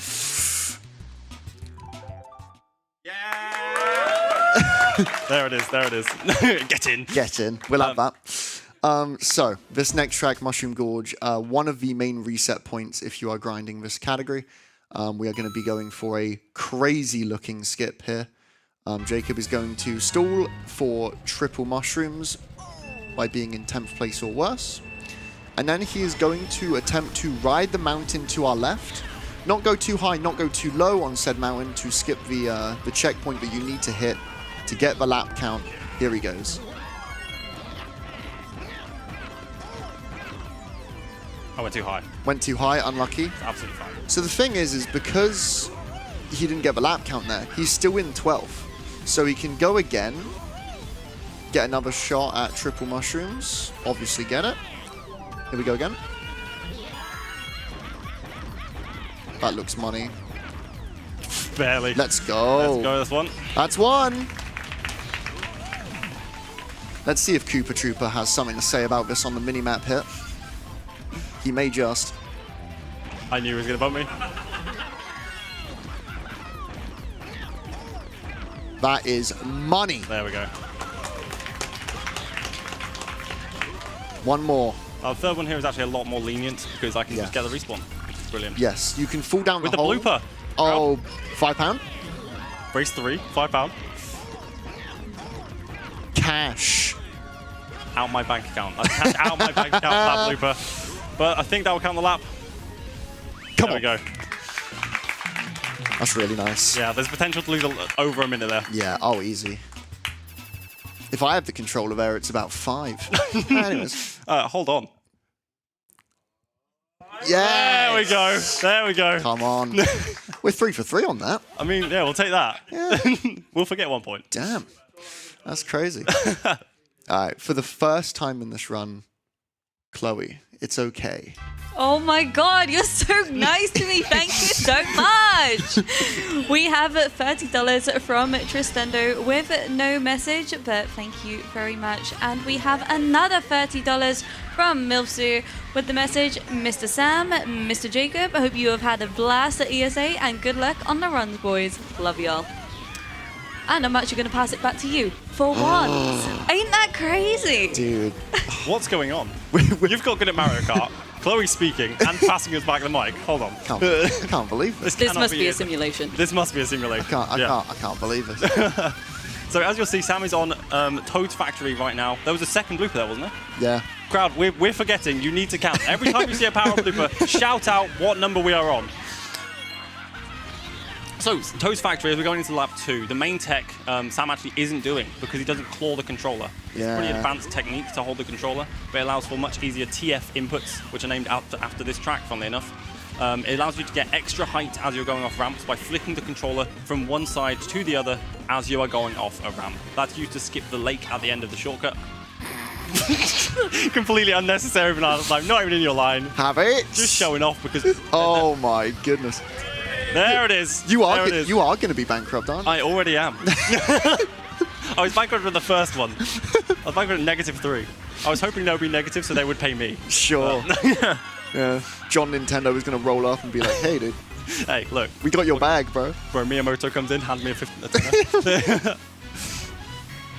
He matches it for the chain wheelie. There we go. I believe there was another donation, so I heard the noise. Chloe, over to you. You did hit a noise. We have, and I'm just going to preface this by saying I got permission to read this. I had to get permission to read this name. That's really fun. We have $5 from Twink Crusher 67. Aha. Or if you want to hear it, don't you?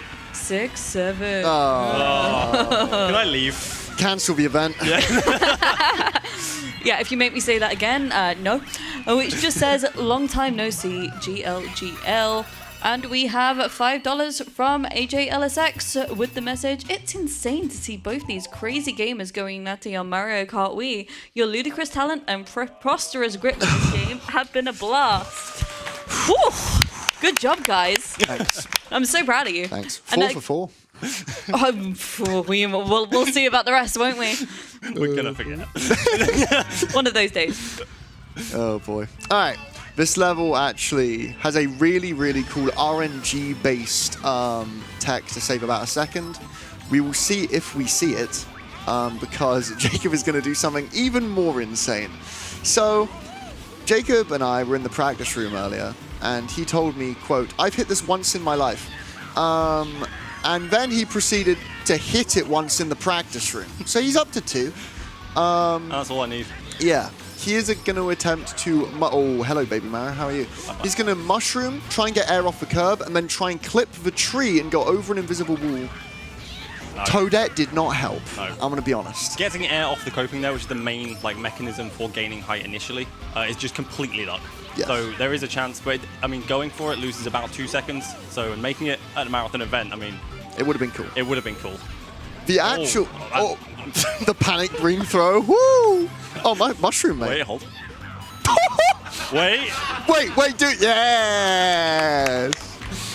Come on. Okay, now we're actually going to show off the main tech of this track. Yeah. It's actually called Shroombers. Sam, do you want to explain what Shroomber is? Yes. If you get a first place green shell, that's where the RNG comes in. You can snipe the Goomba and, like you just saw, get a mushroom. There we are. That was a bit more textbook than the last mushroom you got. Look, sometimes you have it, and sometimes you also have it. Yeah. So there we are. Sure.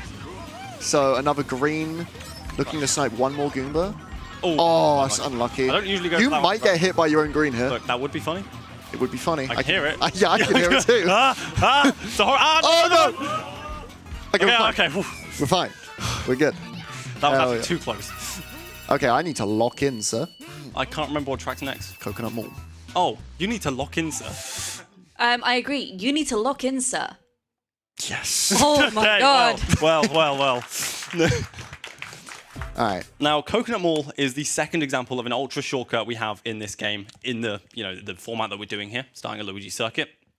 Now, the first obviously was Mushroom Gorge. This uses the same checkpoint manipulation system to go from the first key checkpoint to the last of the track, but this time we do it whilst driving out of bounds. We get out of bounds using a horizontal wall glitch, which involves you basically touching the apex of a vertical and horizontal wall at the same time, allowing for 20 frames of kind of window before you're able to as you're able to pass through like a vertical wall. Sam?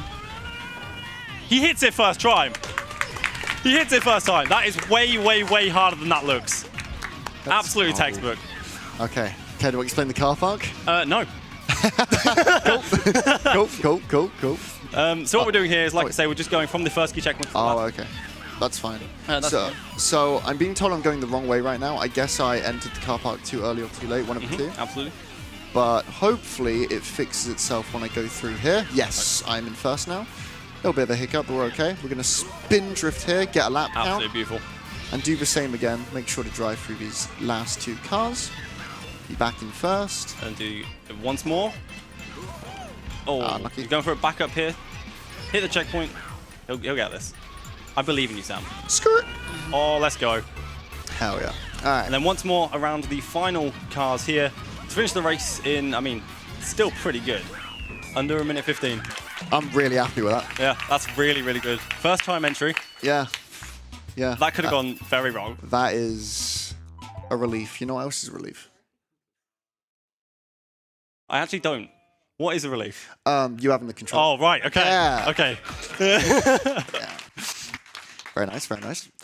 All right. DK Summit or DK Snowboard Cross on PAL. This track has, again, shortcuts. Again, skips.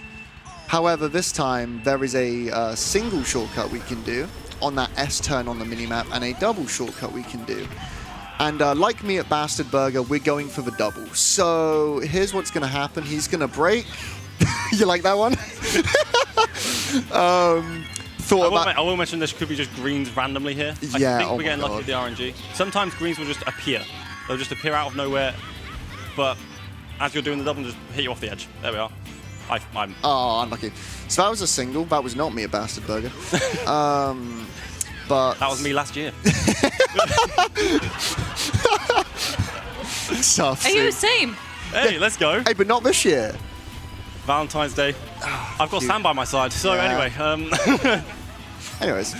Now, let's actually explain the double as we're going into it. Yeah. Into lap 2 here. So he will brake like you saw last lap. However, hopefully he will land in a right spot to give him just enough momentum, and then he'll be able to get a drift out of it, unlike last lap. That's fine. So brake, make this, and then hopefully have enough speed to make that. Very nice. There you go. So hopefully, if one more lap goes like that, we'll be in a very, very good spot. Well avoided. Very awkward Shy Guys. Yeah, that was really well avoided. Couldn't really do much on that last turn because of those Shy Guys. That's still a sub 40 lap, still very nice. I'll take it. Yeah, I mean, anything sub 2 on this track, at least for me, is really, really nice. And Jacob might just get a sub 2 here without a double shortcut on lap 1, which would be insane. We'll see what we can do. No random greens at the start, which is really, really nice. Let's see. Here we go. That's a really good break.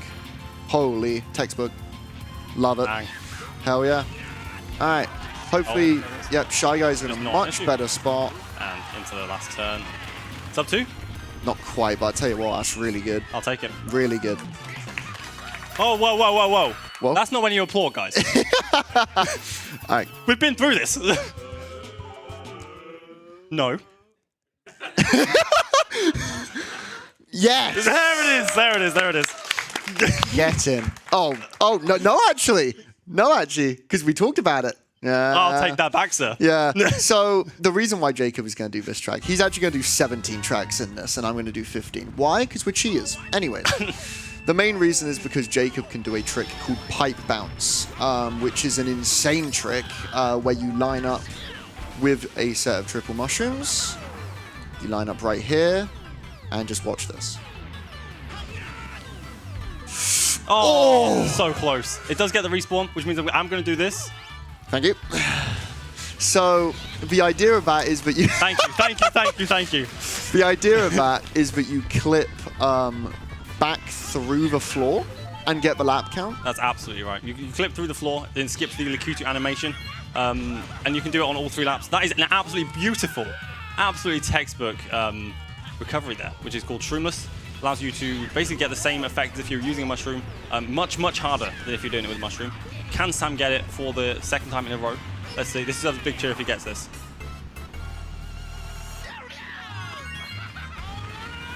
Oh! That makes, I genuinely think that makes. He's got to get the lap count still. Show me the money. There is just a chance. Don't you dare not If you just drive past the line and it doesn't give you the lap count, it's very funny. Hell yeah. That's a really, really good goal mine. Yeah, that's stunningly good for what we're about. All right. Thank you. Yeah, I'm not going to stop you this time. Don't worry. You know what's amazing? Because of something... Me? Thank you. I didn't say that. Well, so hey, it's near Valentine's Day. The bromance is budding. Hey, I'm just trying to get my worth. Dear Lord. What is amazing, Sam? So, our estimate for this is a 115. Because of something later that I can't discuss right now, our loading times are actually ever so slightly longer in this run than they usually would be. More on that later. And we might still sub-estimate clean with this start, which is hilarious. Love that.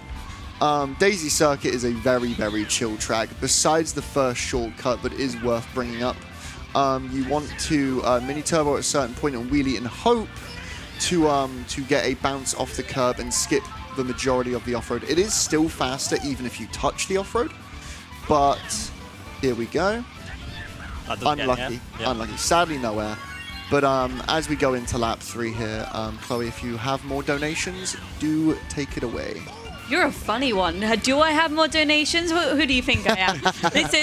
We have a $10 donation from Dralna with the message, I'm surprised Sam's letting us read donations this time. Listen, buddy, that was a lot. I'm in double digits now, thanks to you. Good luck, Jacob and Sam. Also, hi crowd wave. Hope you're having fun. And that was contributed to the Quake 64 All Secrets upgrade. We have $20 from Hypno Shrek with the message, wait, so funny. I don't remember this map in Muppets Race Mania. Dear Lord. It looks different. Which Muppet are you playing as? And that was contributed to another one of our open targets, the Call of Duty Black Ops 2 Zombies Activate Easter Egg Songs target. I will let you guys speak again. I don't need to speak. What I need to do is hear some applause. Oh my god! Oh my oh! Hey! That was a near fail. That was unlucky. Look, we take them.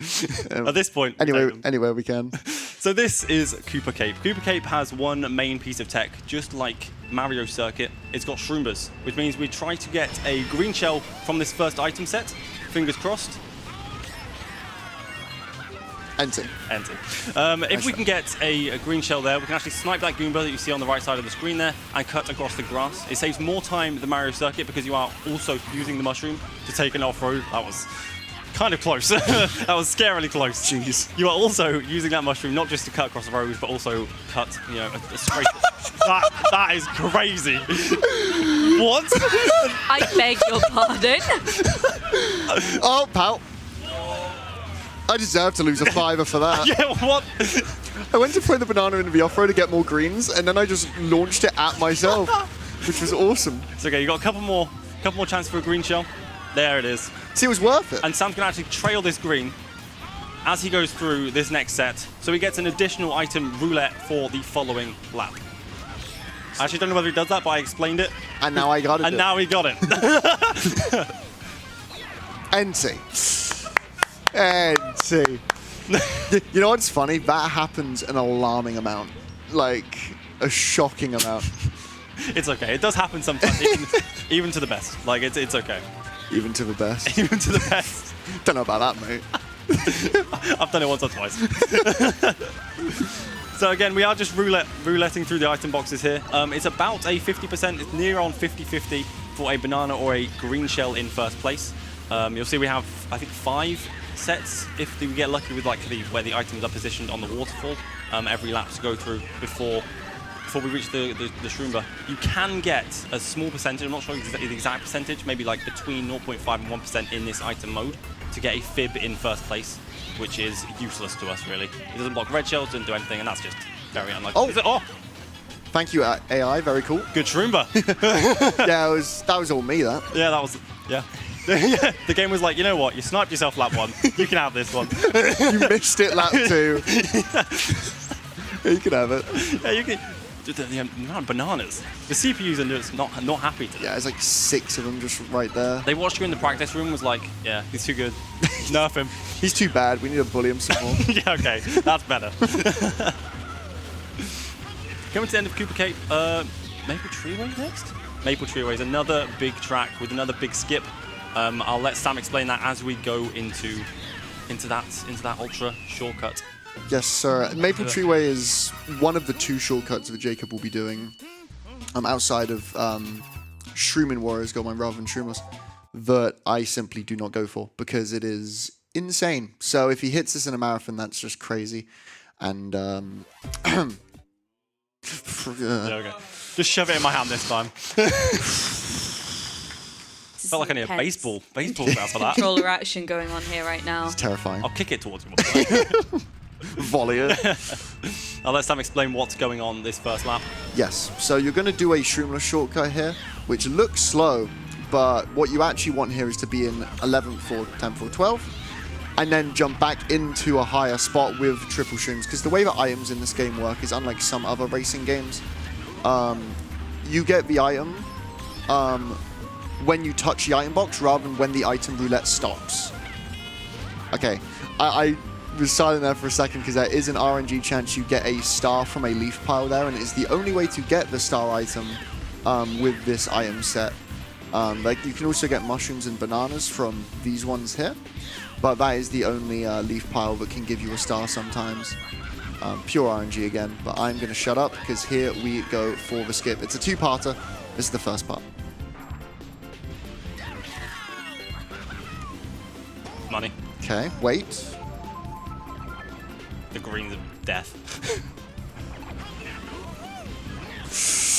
Oh! Man, that is so close. We are going to get another attempt on the last lap. Absolutely. Because we are in 10th. But if he hits that, you bypass one of the checkpoints. And you're able to brake here and skip to the end of the track. And it will actually count the lap as opposed to not if you didn't do that. So we're going to go for it again. It's crazy. You actually, unlucky, you actually got the harder part of it, I would say. The entrance is harder. I find it harder. I think the delay on this monitor, I'm blaming the tech because I'm a speedrunner. The delay on the monitor. It's not your fault. It's never your fault. No. Yeah, no, it's not your fault. You know what? Let's blame Daisy. Yeah, you're perfect. It could never be you. No. Oh, thanks, Pinky. You're beautiful. I mean, anyways. All right, next trick.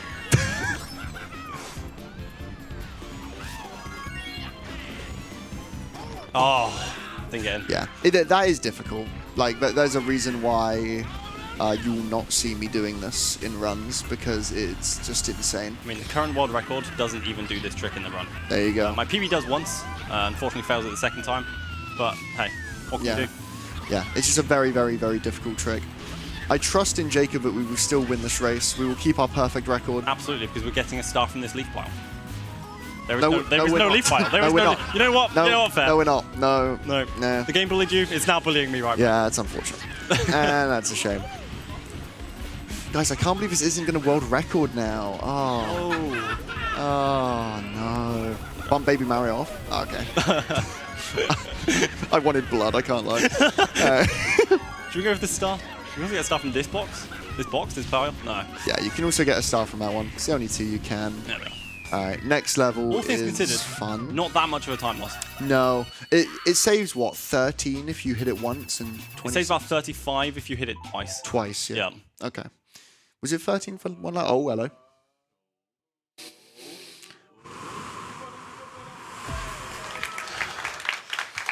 I'm getting worried. Thank you. I'm getting worried. We're going to fail one of these. Yeah, absolutely. And what we're about to see is you failing the easiest Ultra in the game. For those of you who don't know, you're about to watch what many people considered fun in online races back in 2008. This is the Grumble Volcano Ultra Shortcut. I actually taught Sam a new method of getting onto the rock. Let's see if we can do it. No. He fails the boost. No, it's fine. No, I can't. This is way safer, which means he makes it on. And then we do the exact same. I mean, I think we've seen this in a recent video on stream as well. This exact skip. Drive around the rock, bypass the checkpoints, and you're right there. Don't be an idiot, don't be an idiot, don't be an idiot, don't be an idiot. Well, Sam, it's too late. Yeah, You've sat here with me by your side. Yeah, I hate to break it to you. Yeah, it's unfortunate. So you can see under 10-second laps after the first lap, and this should be a under 45-second completion. Brilliant. Cool. Textbook. Cool. Thank God. Yeah. I was not going to be able to live that down if I failed that. I would have held that over your head. Yeah, no. For quite some time.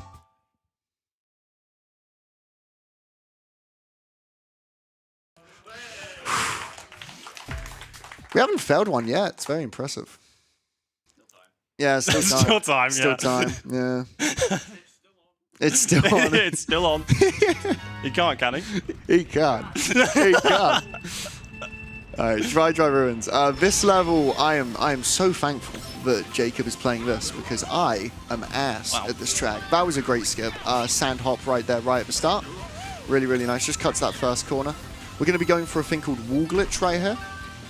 Wall glitch is where you hold left into the wall after this trick at a certain angle, and you stick to the wall. That's fine. That's like a more than okay backup to just like hit that wall that way. The idea is that you stick to the wall around the corner. Ooh. So again, like Jacob said, airtime in this game is not good, and the intent of that is to get as little air as possible. Yeah. The sand physics in this level can be a bit annoying, especially around turns like that if you take a wide line. Or rather a narrow line, sorry. Wide is what you want. That off-road was kind of rough, but it's okay. More than fine. Still driving forward. Yeah, exactly. Better than you on Grumble Volcano. Sure. Not wrong. Trying to low trick off those pillars there. Let's go for another wall glitch. Oh. Wow. Could still work. Unlucky, unlucky. That's fine. Yeah.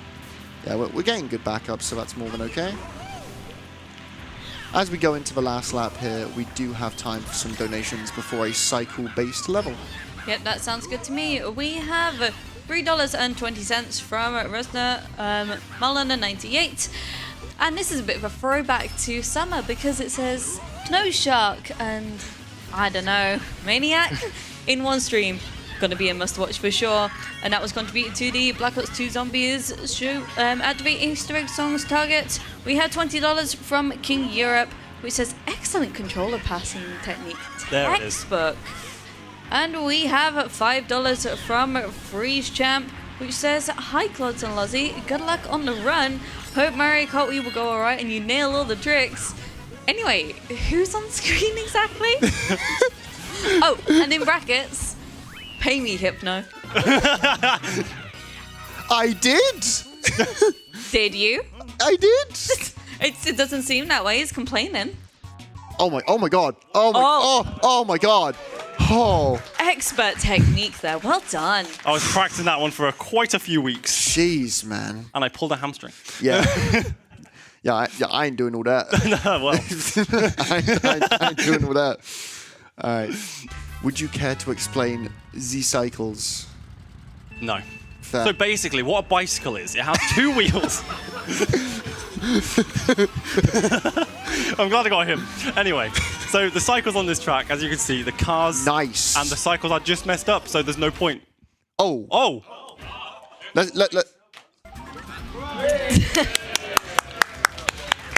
Well, the cycles are really messed up now. Yeah. Good luck. Yeah. So the cycles on this track are the cars, the bomb cars, and the trucks run on a cycle as soon as you have it. Oh. For no reason whatsoever. That would have absolutely hit you as well. Oh, that yeah. blast radius. Oh yeah, 1000%.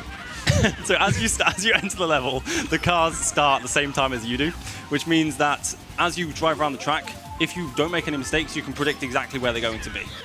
You can also tell by the timer, for example, around this turn, usually, that yellow truck would have been going at about 45 seconds. Usually, if you don't make any mistakes, it's pretty easy to drive this level. But when you start making mistakes, hitting a truck after the very first turn, 9 seconds, which is in your face, obvious, you start having to go wide when there's absolutely no trucks there. Yeah. Right. Yeah, it was terrifying. So the goal now is to just make it through the final lap here, which are... Ooh. Well, why not? Why not hit a wall as well? Yeah. Yeah, throw the cycles off more. Just a bit of fun. Yeah. Hey, we're having fun here. Hey, why not? Why not? The goal here is to make it through lap 3 and just basically not hit any more cars. There should be a truck. Yeah. Right, yep, there we are. Yeah, okay! Had that one unlocked. Yeah. Have it? there's no, what are you doing? I just want to snipe a bomb car once. Truck hit? Yep. Yeah, nice. Basically, we know that because every time there's a bomb car, there is a milk truck, a blue milk truck specifically, following the bomb car, so we can just basically easily predict where that truck is going to be. Nice one. I know we're ahead of estimate. I still do want to go for tricks in this run. Please get better at the game. How can you have been so good for the first 4 levels? Don't worry about it. You hit Coconut Mall first try, and then you hit a truck and 2 walls. Look, coach, put me back in the game. I swear I can make this up to you, please. Oh my god, oh my god, oh my god. Okay. Oh. Are you doing the thing? I will be doing the thing. Hell yeah. Alright, so we are going to once again bag for mushrooms here. We're going to stay in the bottom 3 positions to get triple mushrooms because there is a shortcut here that I don't believe a single runner goes for in runs, am I right? Currently you are correct. Yeah, no one is doing this. Mainly because it only saves time if you hit it twice, because obviously waiting at the start does lose a fair bit. But then if you hit the skip, obviously you make that back and some. Well, you make it back if you hit it twice. Yeah, exactly. So it's like... very, very risky, and this is very, very hard. But if he pulls it off, it is incredibly, incredibly cool looking. So here we go. Go on, then. Oh! Oh! Let's go! Let's go, dude! That could not have gone better. That could not have gone better. So, as I said, no one goes for that in runs right now. That's insane to pull that off and not Maple Tree with. No, I'm just him. That's wild. You're just him. And you want to be put back in. No, I'm good. Please carry the ball. Now, although that was incredibly cool looking, it's not over. We do have 2 more mushrooms.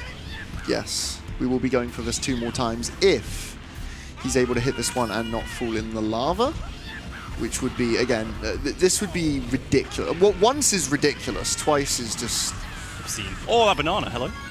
Here we go. Okay. No shot. Oh! Okay, I'm just going to use the shroom to recover there. Bro, the fact that's crazy. You know what, give it up for that. That's insane, man. Utterly ridiculous. Holy. That's actually hype. I can't wait to fall off Rainbow Road 3 times after you just did that. Dude, the time save you just lost in move view, I've made it back. Yeah, cheers. So you cheers can hit 2 more walls, mate. Love it. Thanks, man. I just need to feed that itch, you know? Yeah. I just need to be really bad at this video. Just, God, got to quench the thirst. One thing I will note as well, you'll see me and potentially Sam as well, just cycling through items. Generally, in this game, green shells are better to have in first place, even if it's not on a track with a Shroomba. Just because you can snipe bananas out of the way, you can snipe other CPUs if they're getting in the way for tricks or if you're wheeling. So it's just generally better to have a green shell. It's a very, very minor thing, but hey. I'm a minor? Wait, no. No, you're not. Hang on. No, you're not. Whoa. I'm in the mines, that's what I mean. Ah. There it is. Saved it. Ah, yes. I'm calling the FBI. All right, here we go. Anyway. Here we go. Oh boy, Rainbow Road. Oh my god. I just need it, man. I just need that. Okay.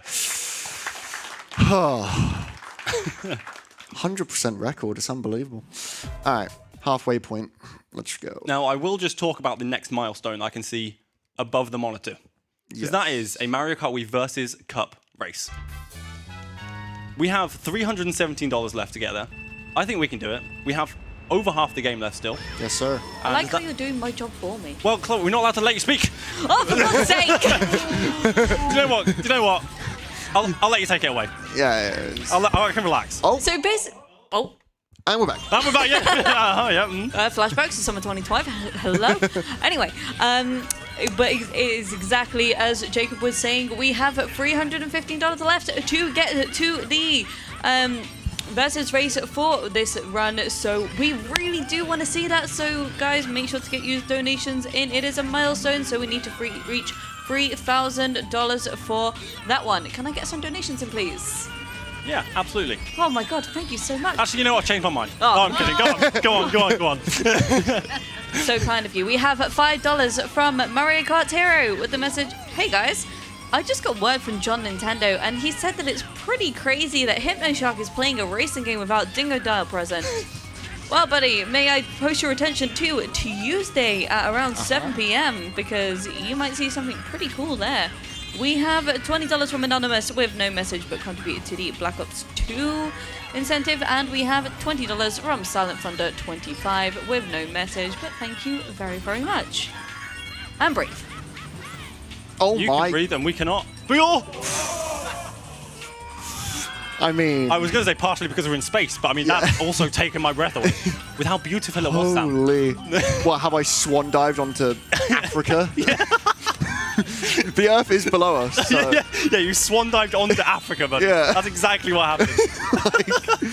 Funky Kong broke up into pieces mid-atmosphere. Some guy in Iceland's like, the Northern Lights are just Funky Kong. They're smeared up there. There's a meteor. What's going on? He's got some meat.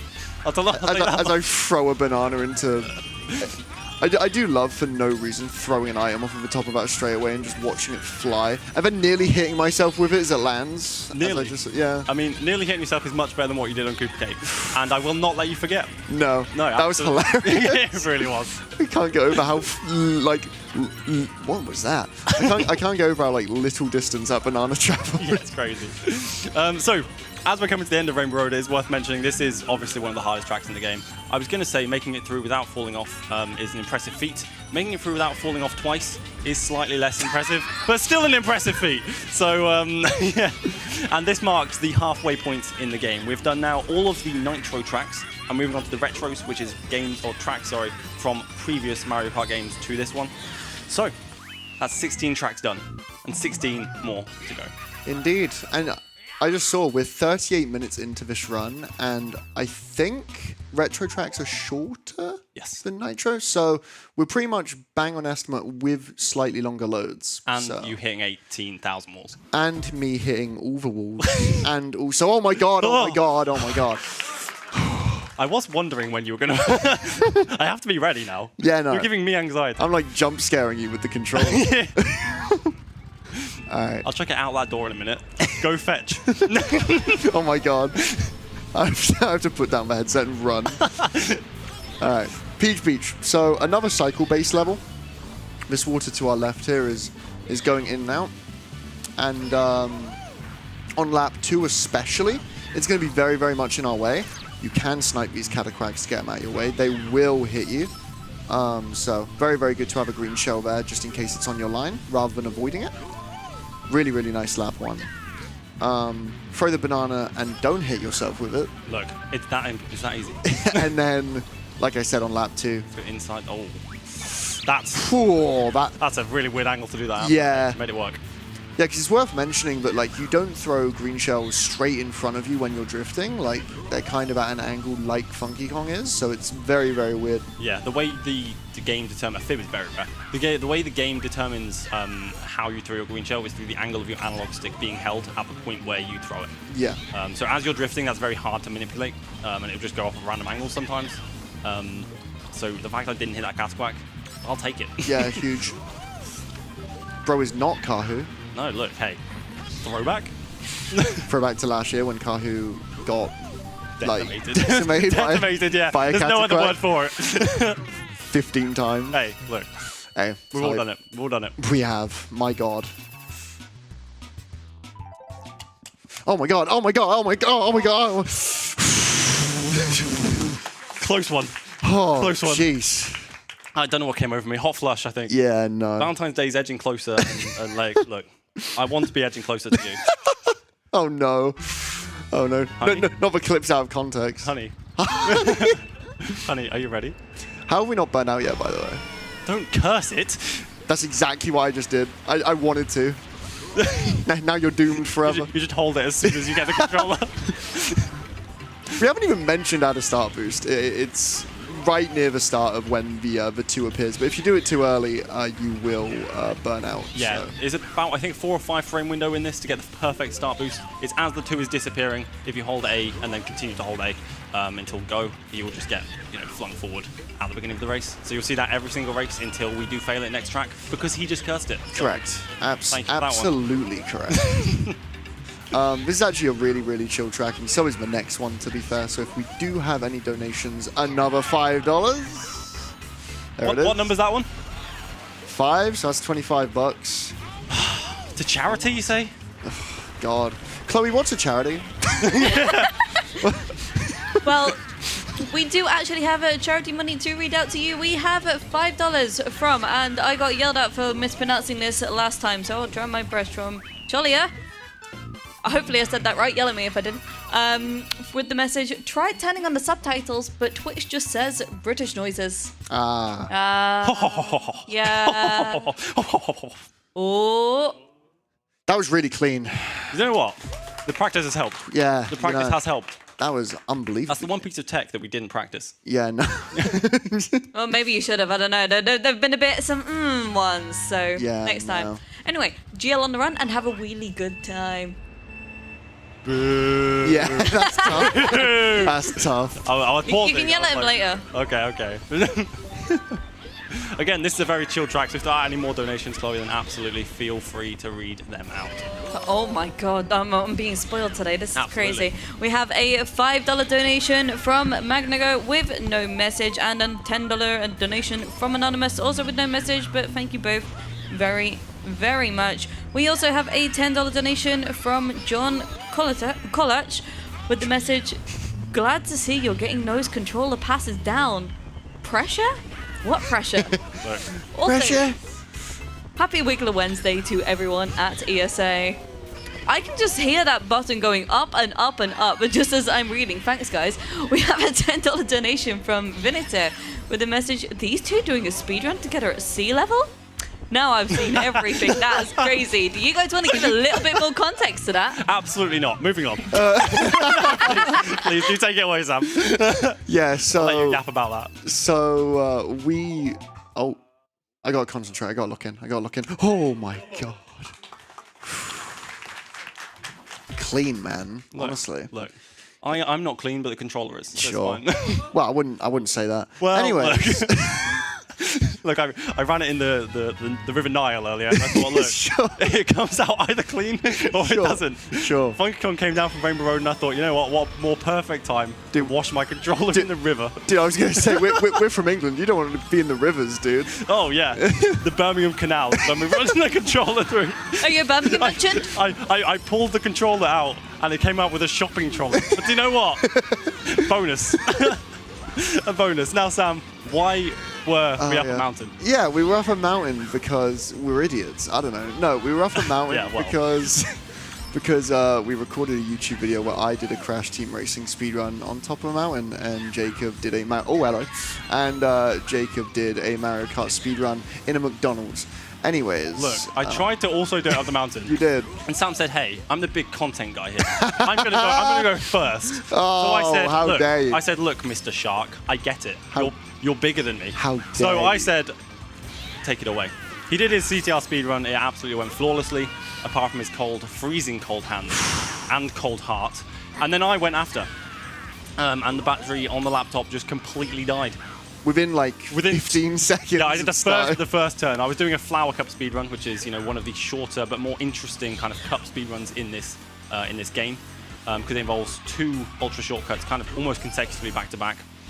I was doing that, and around the first turn of the first track, my laptop battery just gave out. So we ended up just going to a Welsh McDonald's and just kind of vibing, didn't we? Yeah, that's what ended up happening. Yeah, absolutely. As you do. Absolutely. ESA goers familiar with vibing in a McDonald's. Look, so. I don't know what you mean. Yeah. I don't know what you mean either. Yeah, like, no. no way. that wouldn't possibly happen. Now, I will just briefly mention at the end of this course that this is a very long course and we get triple mushrooms at the beginning. This is nicknamed Powland because you often get a POW and it avoids, if you avoid a POW, you save time from doing the shortcut all 3 laps. Sam was able to avoid a POW and a blooper, saving my bank account and the speedrun. So thank you so much. Thank God. Speaking of, oh my God.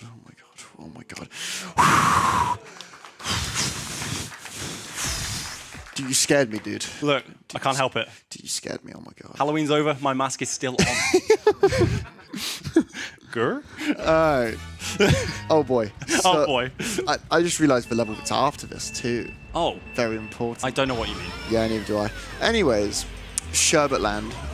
This level, probably one of the most, relaxing levels in the entire run. There's not a whole lot happening besides the small little turn skips where you're jumping over the corners, but that's really it. These penguin cycles are consistent, so as long as you don't hit any walls or anything like that, you should be on the same cycle every single time. That might be difficult for you, mate. Yeah, no, hitting walls is kind of what I do. Luckily it's not what Jacob does, so we're okay. Just you wait. Oh, don't worry, I'm waiting. Oh. It's fine. Thank you. Or falling in the water right here. Yeah. This track also contains the most chain wheelies of any track that we are performing today. Chain wheelies are when you wheelie from... Oh, that was close. When you chain one wheelie into another, as the name implies. So you'll see here, along this straight, we do 2 chain wheelies. And if you get it framed perfectly like this... No, never mind. If you get it framed perfectly like this... That was good. Then you're able to actually save 0.0001 or something. It allows your speed to not dip as much between the 2 wheelies. The first one there was a half, and the second one was a full chain. A half means that I got it basically 1 frame out of alignment. Anything below that is a drop, and it drops your speed about 5 units, and then right back up to full wheelie speed. It doesn't do too much, but it is just it's something cool, Yeah, it means a lot for time trials and TASs. Absolutely. Which more on that later. But in the speedrun, obviously everything adds up, but chains and drops won't matter too much. Unless every single wheelie's a drop, you should be okay. As Jacob mashes for a chain. Look, I said I'm still in Halloween mode. I'm doing the monster mash. Yes. It's like February. It's like yeah. It's like a half a year away from Halloween, and I don't know why I'm referencing. It's July. Look. Anyways. Welcome to ESA Winter. It's July. Alright, so we briefed Tech with something. I'm actually going to take the controller now. Something very, very important is about to take place. I agree. Very, very important. You can't see Jacob right now. He's just distracted with something over there. I don't know. It's pretty cool. I mean, there's snow out. It's pretty neat. But Tech, if you could please bump the volume. And I'm going to shut up and just let the vibes hit. I said that there were longer loading times on this console. You're about to see why.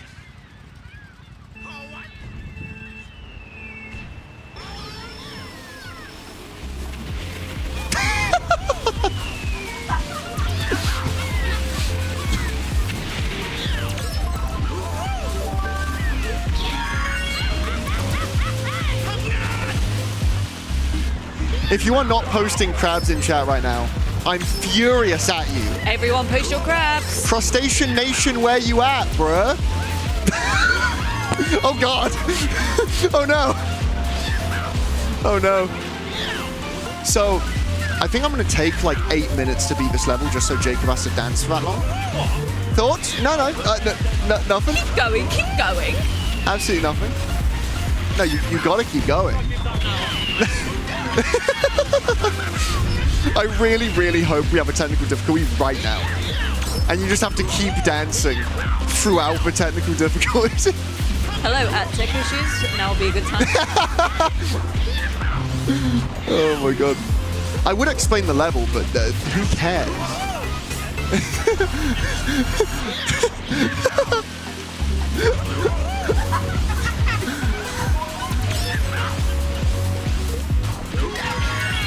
Dear Lord. Oh God. Just gonna hit every crab. Just take my sweet time. So you have to keep dancing. Just You good there, bro? He just did a forward roll. You didn't catch that? He's out the room. He ran out the room. He's back in. He's so back. Holy, he's doing laps. He's getting his cardio in. Oh, we did it. Round of applause for Jacob, everyone. So, like, what happened? You got, like, distracted? Yeah, you got distracted by something? You are out of breath. That's the crap. Yeah, that was your idea. I am perfectly okay. Are your hands, yeah, uh-huh. Are your hands, like, not clammy enough to hold this controller?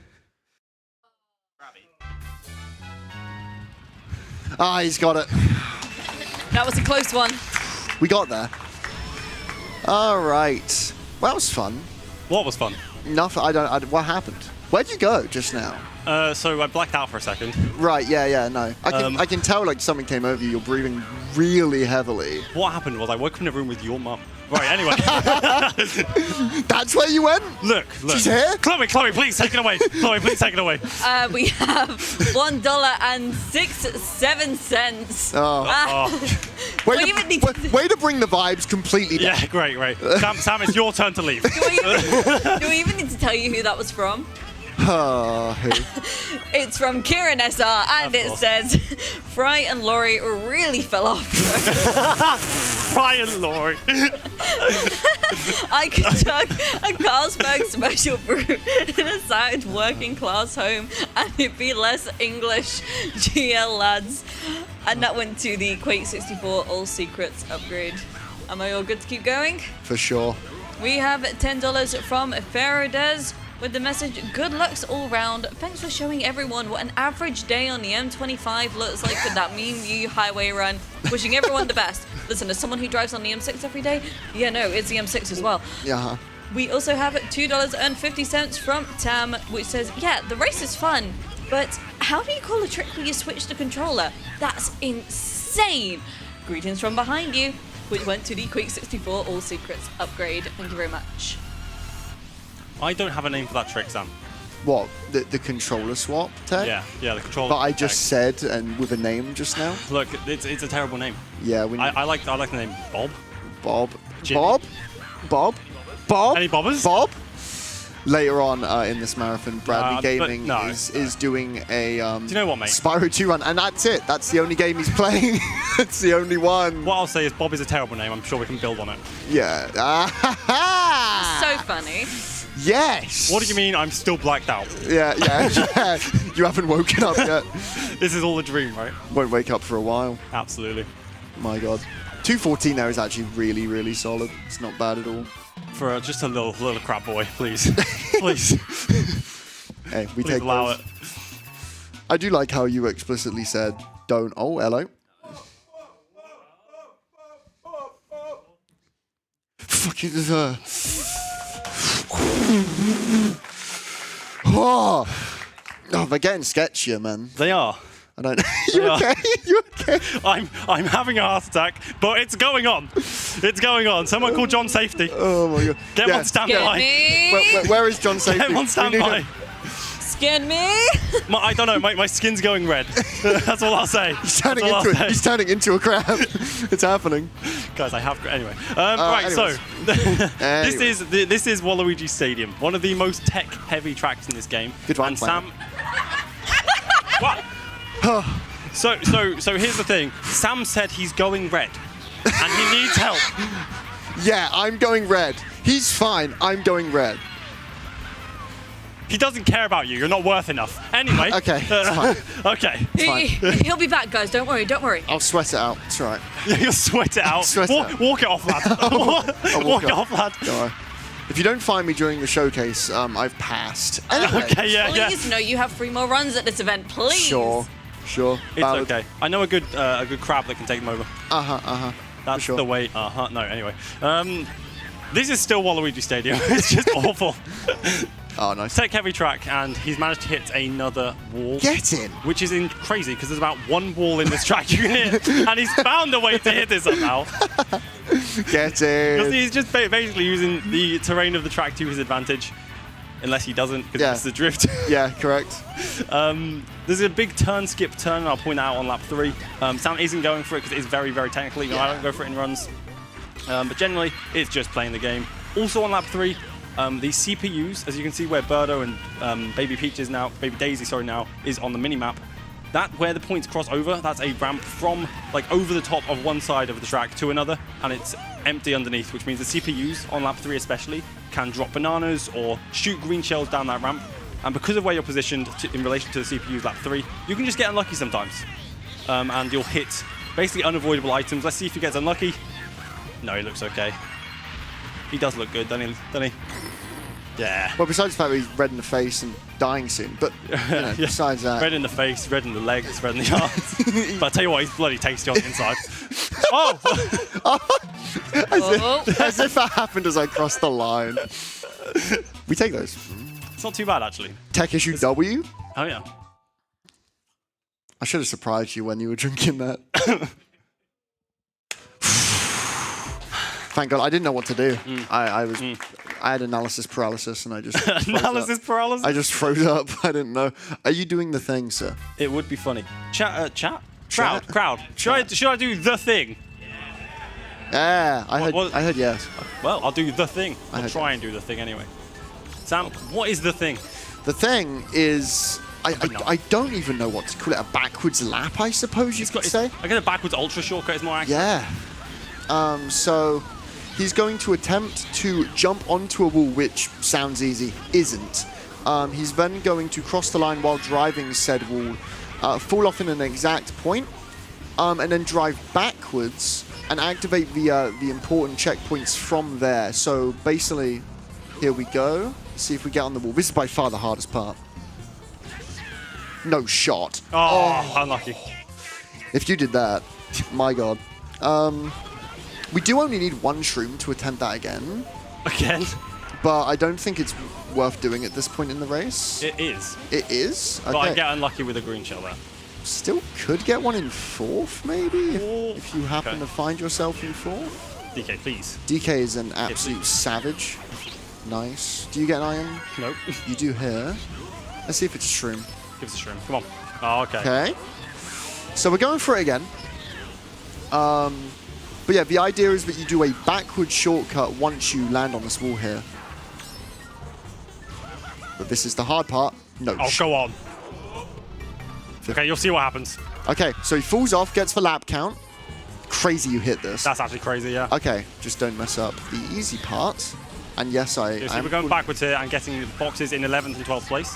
That's fine. Which allows us to do this.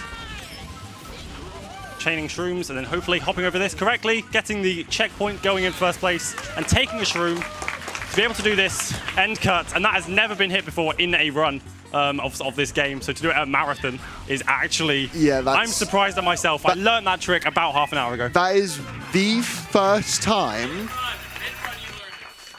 That is the first time that has ever been hit in any RTA run of Mario Kart Wii ever, and it was at a marathon. And this is for you. Oh my God! Oh my! Oh. Dude. I think it's the crab in me. Dude, he's got that crab in him.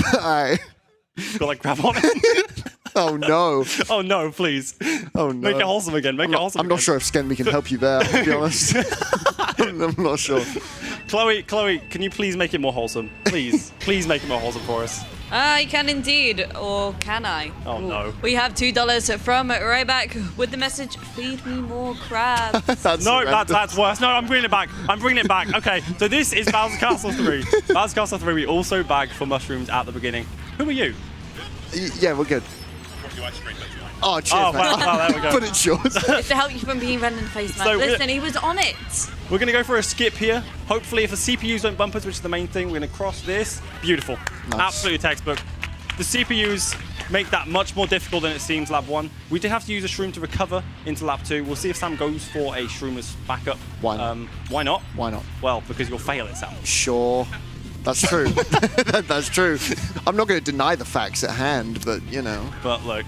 It can. It can. So what you do is you line up on that brick pretty precisely, but the alignment from there is pretty imprecise. You just shroom across the ramp in a general direction, and you're able to get past, well, skip an entire turn, as you can see on the minimap. It's between about 5 and 7 seconds, depending on how fast you would line it up. Sam, do not fail it now. Oh, beautiful. Nice. Really fast lineup as well. Hell yeah.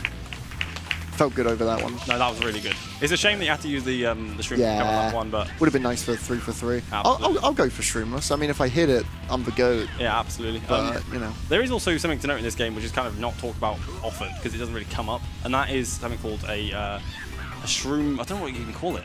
Basically, if you go through 15 sets of item boxes in a single race... Shroom glitch, I guess. Yeah, shroom glitch. You go through 15 sets of item boxes in a race. The 16th will be a shroom, 17th will be normal, 18th will be a shroom again, and then from 19 onwards, it will just always be a shroom, even if you're in first place where shrooms are normally unattainable. This track actually does have over 15 sets in a race that you can go through, but because of how we're doing it, go on. Oh, unlucky. Wasn't a terrible attempt. It really wasn't. I just didn't get the height. I got the distance to an extent, but no, you're just showing what we're saving. You know. Ah. Yes. No, good speedrunner. Good marathon showcase. You're welcome. So this is the turn that we don't drive. Ah. Perfect. Wow. And just like that, we're back on what we do drive. Wow, incredible. No, that's brilliant. And as we come to that, that's actually not that bad. Yeah, it's really not that bad. I'll take that. I mean, 2 out of 2 and then failed shroomless, Absolutely. which I wouldn't usually go for in a run. Yeah, in a marathon setting, that's absolutely fine. Especially lap 1, it's a lot more tricky than it looks with the CPUs. Yeah. Especially when you have to hit a wall and recover, so you're even more in the CPU yeah, than usual. Yeah, that did not help. Absolutely. But we'll take it. Yeah. I kind of like holding this. Okay, then. You know what? Since you like holding it. I like how that lost time. That just wasn't matching. Oh, we should lock in. It's this track. Yeah, I'm going to ask just for silence whilst I do this trick. I'm going to scoot Sam over so I can look in the middle of the screen. Yes, that is very, very important. I'll explain. I mean, you can explain it whilst I'm lining up. You've got about 10 seconds. Go. Yeah, so he's going to line up and clip the sign with a spin drift. He's going to hit the sign that is third in a very, very weird way. Very, very precise way, and clip through a wall and get to the last checkpoint. Here we go. I hit the green. It's fine. Go on. Oh, that's so close. That could have worked. That's unbelievably close. So it may just look like that wall is like completely solid, but it isn't if you interact with the third sign in a particular way.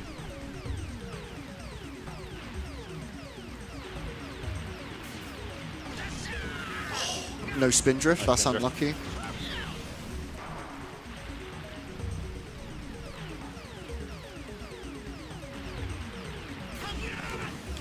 All good, all good. Unlucky. It's the quickest way to fail it.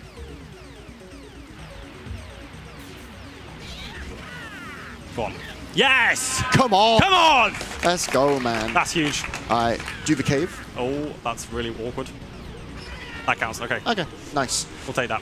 Are we going for it again? I mean, it did lose time. So absolutely we're going for it again. Absolutely we are going for it again. No! Rosalina Okay. just taking your box. That's crazy. Daisy, don't you dare. Okay. Right. Knew that was coming. Look. Come on. I've had my bad experience with Rosalina in the past. There was a pretty... Oh. That's unlucky. That's really unlucky. The fact that we got it once is awesome, though. That's really, really cool. Let's get it twice. Do you do with Lakitu in the way? Okay. Yeah, Lakitu is being a menace right now. There's about 6 or 5 different lineup points that will go into this lineup. Different points on the track where I'm looking on the monitor. Oh, it's unbelievably close. Now the great thing is because Sam hit so many walls, I'm just not caring if this loses time. So thank you for that. Yeah, no. But it's really, really cool to have hit that in a marathon setting. Yeah, no. We're still going to be underestimate, and we can still actually make this save time if I get a... Get it again. Oh, there it is. No! No! That's so insane. So what I did there was show how to fail it really, really well. Yeah. Oh, it's crazy. That's so unfortunate. Celebrated too early. Oh. Nice try, nice. Yeah. It's all you know good. what? To get that in a marathon, I'll out. Yeah, yeah. You might as well keep going for it. Yeah, because, absolutely. So fun fact, the CPUs will finish the race for you if you're in 12. So once Wario in 11th crosses the line, the race will end Who's anyway. about half a lap behind. But we'll take it. Ah, it's fine. Oh, it's unlucky. It's unlucky. That's unlucky. This uses the same horizontal wall glitch horizontal wall glitch as Coconut Mall did earlier. It's a much more advanced version of it, much more precise version of it, and this trick is currently only done by me in speedruns. There it is again. Land. Nice. I don't think I'll be able to beat Wario. I'm getting it, 2 lap counts. I think you will. You have 2 Let's try and beat Wario. Did you get the lap in the cave? I don't think so. I did. Hey, I'll take it. I'll take it. 2 for 3. Hell yeah. Hell yeah. Now we'll take that. So even though that last time, that is an incredibly difficult trick to pronounce. To pronounce. Slim clip. Yeah, there you go. There you go. Oh God.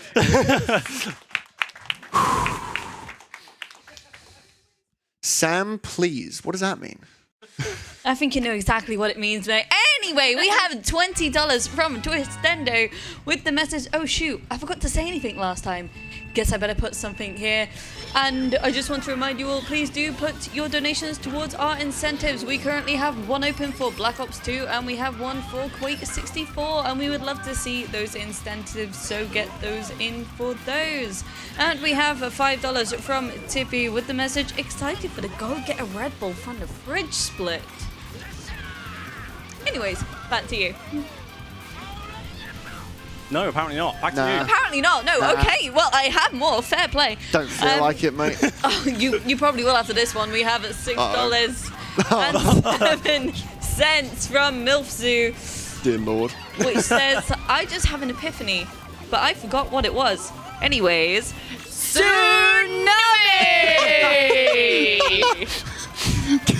You know what, Kieran? If you're still here, you have poisoned a generation. I don't know what you've done, but it's not good. I'd say it's excellent. I don't know. I don't know about that. So, GCM Mario Circuit. GCM Mario Circuit is the track we're currently driving on, and again, you can see we are holding a shroom. We've done, at the beginning of the track, we have bagged for triple shrooms once more, because we do a shortcut behind the chain chomp, as you'll see coming up here if you didn't catch it on the first 2 laps rather. This is pretty easy as a shortcut, so Sam's going to fail it and hit a tree. Correct. No, he did get it. Unfortunately there to not get airtime from the first coping, which loses a bit of time, and it is just, again, luck whether you get air or not. But honestly, not too bad. You're able to retain your shrooms throughout the entire, duration of the track without any pals. And I'm very thankful of that. Yeah. I'm still going bankrupt, but slightly less so. Yeah, That's fine. we'll take it. Yeah. Fine for bankruptcy, Halifax is about to go... What? Crab Raven Halifax anyone? I go in dressed as a crab. Going dressed as a crab to file for bankruptcy. I don't know how it happened. Crab in a lab coat. Do you want this thing I found? What is that? It's like a thing. Why not, man? Okay, cool. Why not? Cool. Yeah. It's I don't know. I just found it on. I don't know. Anyways, so SNES Mario Circuit 3. This is probably the chillest track in the entire run, as long as green shells stay away. But that's kind of the motto of this entire run, frankly. Yeah, it's just a completely flat track. Not a lot going on, not a lot of tech, not a lot of shortcuts, or no shortcuts, in fact, that we're doing. So, Chloe, you do genuinely have about a minute and a half where you can just yap away. Take the mic away from us, please. I don't want to hear Sam's voice. Okay, well... No one does. Well... I've unfortunately got to hear it for way more of this event. I'm not looking forward to that. Look. Anyways, we have got $5 from I Do Know Maniac. Cool, we're switching it up here. With the message, have you ever heard of a game called Crash Team Racing? I don't know what that is. Dingo who? Dingo, yeah. Don't know that guy. It's kind of crazy. Sounds kind of bad. Yeah, that was contributed to the Quake 64 target. And we have $5 from Twinstrat, which says, acknowledge me. Which was also contributed to the Quake 64 All Secrets upgrade. And I do want to remind you that we have probably around... We don't have very much time now to get $260 in to reach that $3,000 milestone for the Versus Cup race. So let's go quickly, guys. Get those donations in if you want to see that incentives. We really do want to see Sam Hypnoshark getting absolutely annihilated by Jacob. That will happen. That will happen. Please, we want to see that. That will happen. Yeah, if you guys donate $260 more before this run is over, Jacob will get 60 points in a Grand Prix and I'll get 48. No, we're going to do it with frantic 48 items. for you? Oh, we're going to do it with frantic items, so blue shells and lightnings will be everywhere, which means he'll get first and I'll get second, but like less so. Oh, thank God. Nice. Yeah, they'll be absolutely everywhere, which makes it a bit more balanced. Yeah, your hands are disgusting after that dance that you just did. You are sweating bullets. I did ask tech if I could pour water over all the tech, and they said no. That was selfish of me. Yeah, it kind of was, to be honest. Yeah. Like, I wouldn't have that if I was you.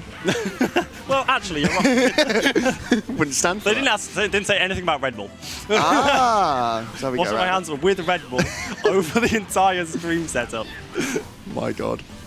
So again, this is a track where we do bag at the beginning, and we do a pretty significant, I think this is the most time save that we get from a non-ultra shortcut in the game. It's about 2.5 seconds per lap that we save, which makes bagging all the more worth it.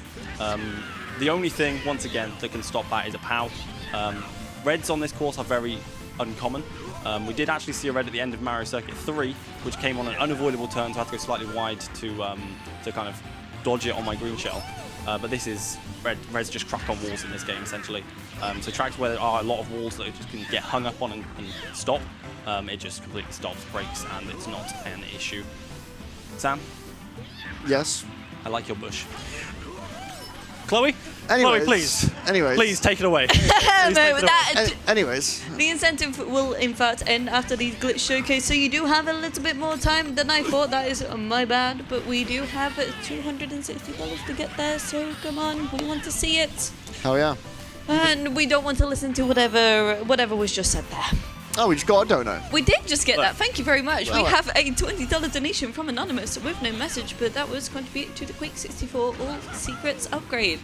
Because the longer I speak, the longer I don't have to hear these two speak. Yeah, to be fair, after what I just said, I'm surprised I've not been dragged off by John Safety. Yeah. No. Help! Hello. Get me! Help me! So the chain jumps that we just passed in that hedge maze there do cause an issue sometimes on lap 3 especially. They can just be in the way. But generally, if you're driving okay-ish and don't hit any walls and get the bagging strat at the beginning fairly quickly. Here we go. Look. You've got to stop running me around. What? Look. Sam said something really vulgar. It's fine. Oh, standard. Oh, okay. Yeah. That's You can get. Thanks, just mate. alright. Thanks, mate. Yeah, no, it's fine. Passing the buck on that one. No, it's alright. It's alright. No one heard it. You will have to slip me a 20 after this. Look, by the way. I'm slipping the charity at 25. Quick, just take it. Just take it. Just do it. You are. I am, yeah. Yeah.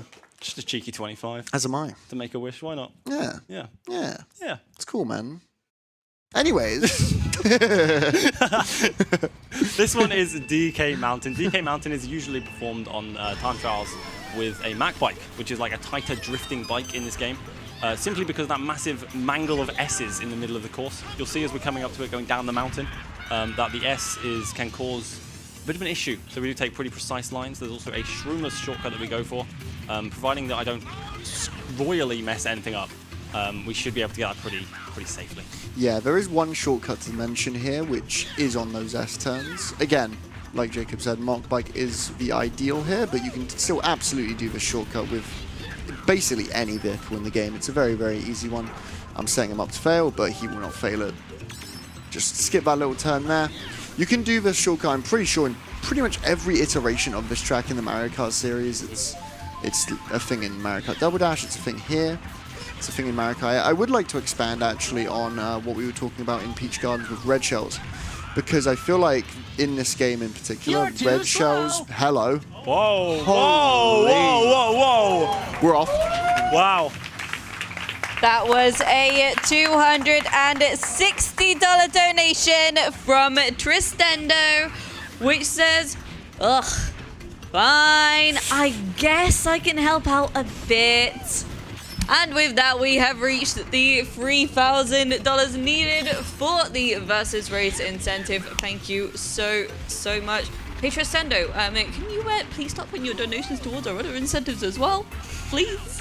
But no, thank you very, very much for that donation and for helping us reach that milestone. $3,000! Let's go. I feel like my red shell point is kind of... No, keep going. Okay, anyway. Like, time's kind of gone, but anyway, it's fine. So blue shells. Anyway.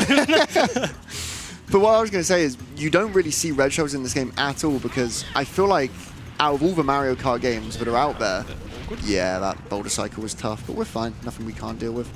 I feel like out of all the Mario Kart games, nice. I feel like out of all the Mario Kart games, Red Shells are at their weakest in this game. Like, you look at other games in the Mario Kart franchise, Red Shells are missiles. In this, it's not so much. Red Shells kind of just tap you on the shoulder and go, hey, mate, do you want to get hit? That was your final track. It was. That was perfect. 32 out of 30. Wow.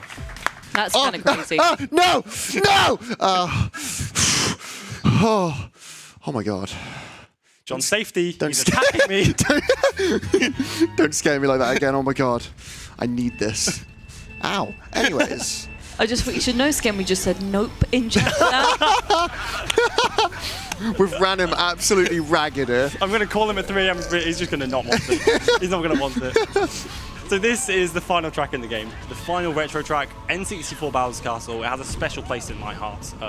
I used to hold the world record here, which is why I'm letting Sam do the cycle. I don't want to show him up. Yeah, which you will. Which I definitely will. Because we hit the dono goal. Oh yeah, I mean, look. The main things here are the sliding thwomps, which are, again, cycle-based, like the cars, like the crabs, like anything really that moves in this mode that we're playing. It's all cycle-based, lava pillars as well. And you'll see the lava pillars at the end of this ramp make it, on lap 3 especially, more tricky to do the shortcut. Lap 1, they just don't appear, so you'll see them at that ramp, lap 2 and 3. If he's on a fast pace at lap 3, he will potentially hit another wall. Hit another wall. Hey, look, there's 2 more opportunities to hit a wall. Why not? 2? I see endless. Okay, right. Just drives into a wall for 15 minutes. Have it. Okay, right. Strike. Gerard.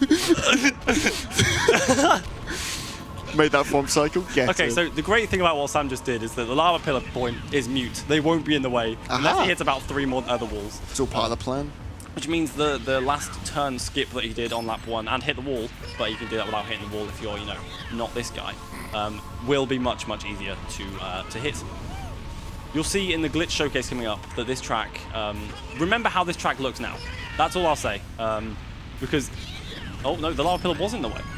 Little bit. Makes this a tiny bit harder. Should be He fine. plays it safe. I'm just going to play it safe. Beautiful. That'll do. Absolutely wonderful. We're going to do that one more time into lap 3. Chloe, is there any donations, finally, before we take the mic off you for one, forever?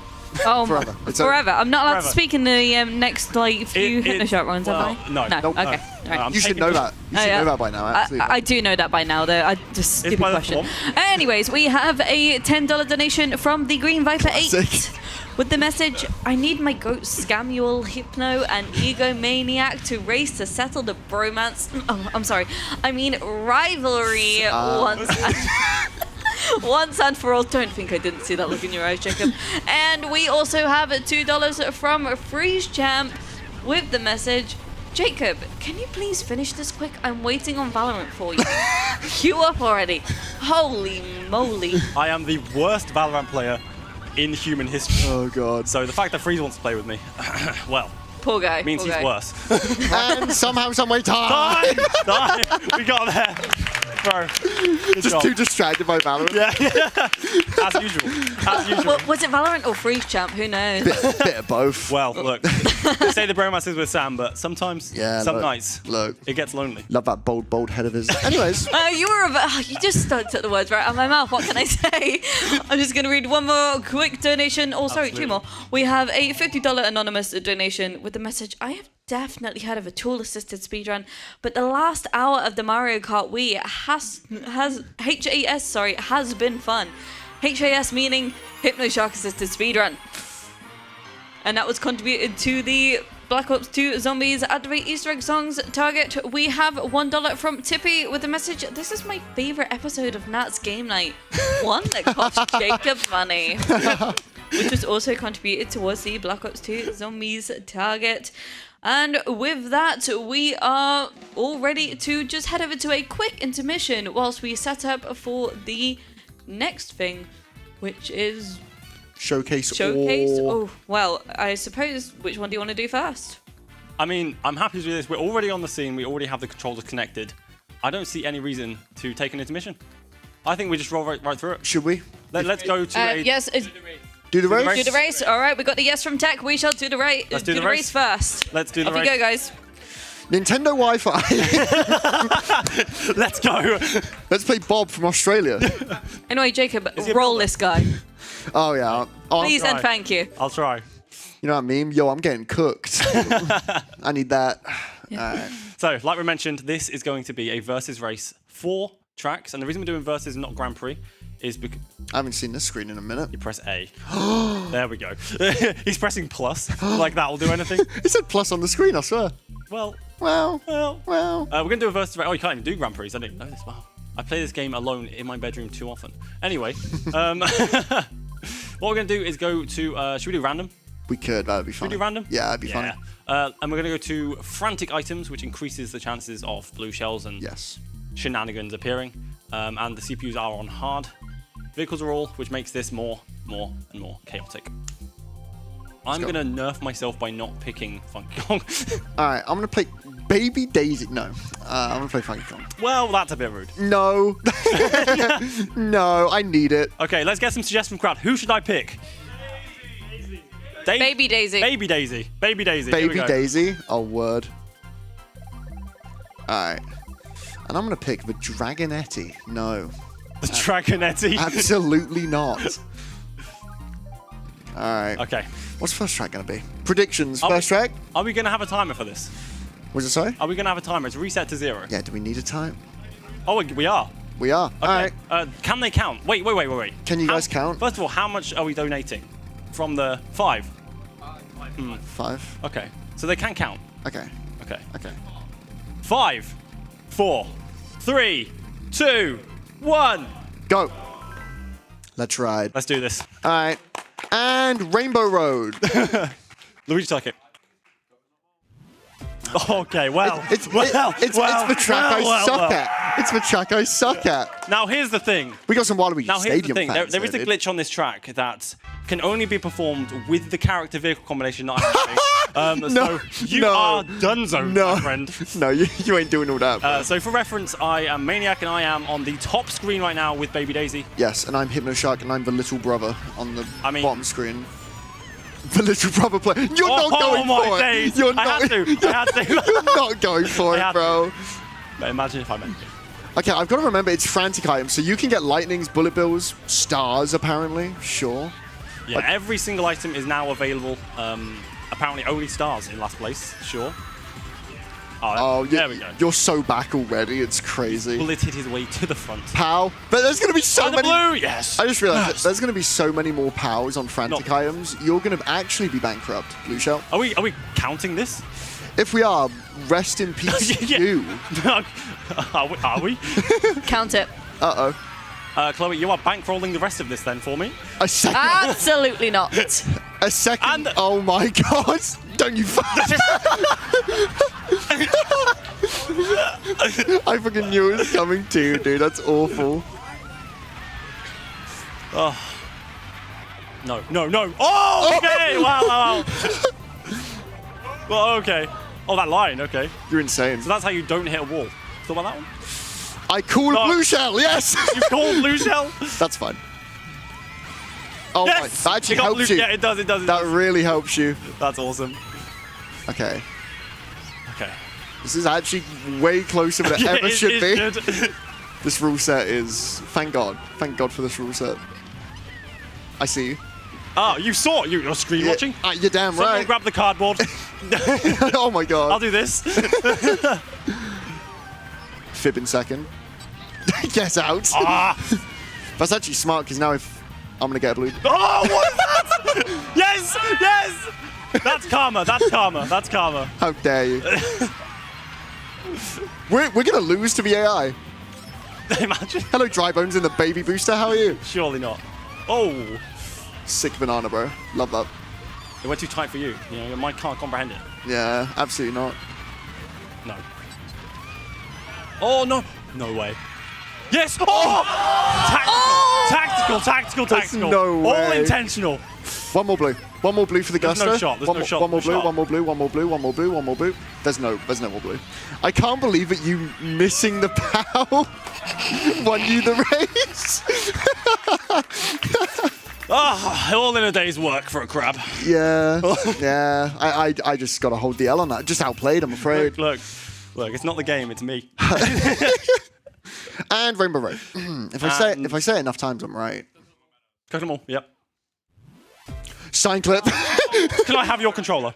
Here we go. Right. We've swapped screens. Yeah, one more controller. Guys, Why not? I won the last race. That's awesome. So I'm going to go for a 3-for-3 sign clip, and that is the only way I'm going to allow myself to... No. A 3-for-3 sign clip. Let's try it. I was going to say, you sure on the bottom screen? I don't actually know whether... Thanks for the bump.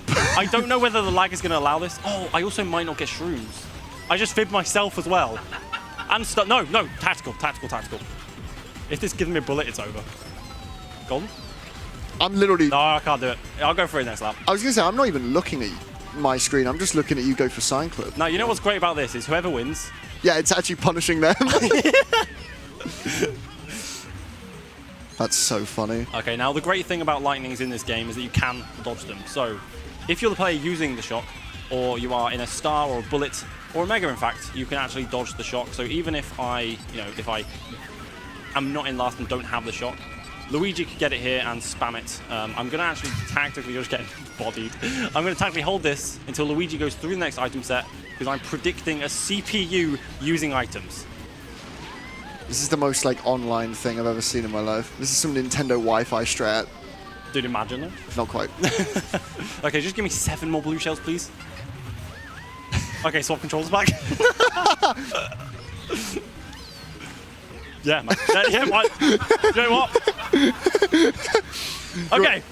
Your ass getting blue shelled, dude. Oh, no, is it mind. now? Never mind. Is it now, huh? Never mind. Behind? Wait, that put you back. You've done not the bump from Luigi as well. You've done yourself there, mate. Look, you're getting blue shelled now. You're not wrong. Is there a world I let Dry Bones pass here? Nah, he's too slow, bro. Okay. Alright. I'm gonna very tactically spam my item like a noob. No, I see that bridge. Have it. Right, Dry Bones is too slow. Good luck, mate. Good luck, mate. Holy. Okay, now this is... Oh, no, not from the side. Oh. That's actually really unlucky. That's really unlucky. And the Mega. And the Mega! I mean, look. I'm in a spot. Sign clip with bullet bite. I'm pretty sure the height you would get from a... Nah, I believe in the blue shell. I believe in the miracle. It will happen. I believe in the miracle. Oh, don't you worry. Okay. Well, I mean, look. I believe in sign clip. I believe No in way. sign clip. No. I believe in sign clip. No. Oh my god, it's gonna happen. I do need a golden mushroom, which is in frantic items, is rarer, I believe. Oh, cheers, mate. Bullet bill. Fall off. I'm gonna kindly ask that you give me an attempt. I've already lost the race. Absolutely. If I can get a golden mushroom. Okay. We'll give it 30 seconds. If I don't get it Yeah. in 30 seconds, maybe until King Boo crosses. Yeah. Yep.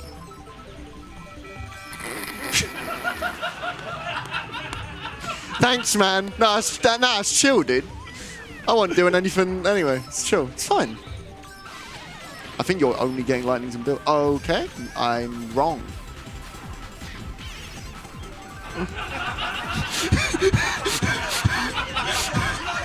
No!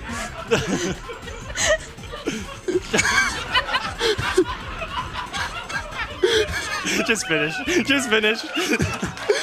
You know, as you start driving, I was like, he's going to do it. He couldn't do it, could he? He couldn't do it, could he? He can. He can. Dude, Dry Bones has got us. He really has, like. He's the GOAT. Oh my god. That's fine. Okay, so just for anyone watching that wasn't following, I am now back on the top screen. The track. Crap rave. Who plays Mario Kart Wii here? Come on. Come on. Come on. Come on. Come on. Round of applause, Come everyone! on.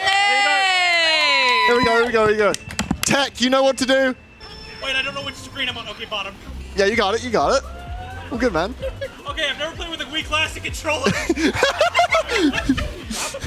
Yeah, I play Wii Wheel. Someone give me a Wii Mode. You got this. There's no world you don't. I don't know what I'm doing. I'm having the time of my life. Yeah! Yeah! Yeah! Oh, shit! Crab! Everyone post your crabs. How do I wheel it? Up on the D-pad, sir. Thank you. You got this. You're locked in. Triple shrooms, let's go. My goat. Dude, what a song. What a vibe. I'm gonna get squished. My life. Thank you for letting me. Nah, it's awesome, man. He's got, look, he's got a dance, dude. It just took him over. Oh my god. I'm actually gonna, okay. Don't worry, if you're in 12th, I'm 11th, bud. It's fine. For those who didn't see, the other crab just did a forward roll. And the run back, ayo. Oh, the backwards roll. I cannot believe we got this track. I cannot believe we got this track.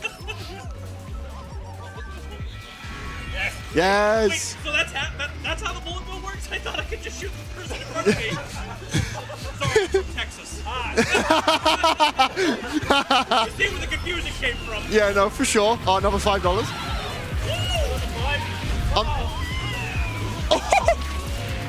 Oh my god. Now you got this. You're locked in, dude. Lightning? Let's go. Now you got this. One more item set. You got this. Finish the race, sir. No. Finish the race,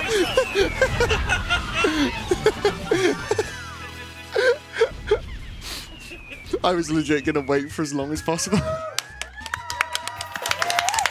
Round of applause, everyone. I know you were. I was not letting I low-key wanted it to be close for the final race, but it's fine. It's fine. It's fine. Wait, huh? Are you good? Jacob looked really weird for the last 2 minutes. So, I just came back from Texas. Right. That's pretty cool. Hey, look. Yeah. Oh! Yeah. Oh! He real for that. Rainbow on it. Road? Rainbow Road. Rainbow Road. Rainbow Road. Ah, yes. A climactic finish. Ah, yes. Ah, yes. Mm-hmm. Is it possible for me to win? Yeah, definitely. Am I in the lead? No. We might need to do some quick Thanks, mate. maths Thanks, here. mate. No, that's great. I feel like bagging. I just feel like bagging. You know, just feel like this is cool. Oh, stars are cool.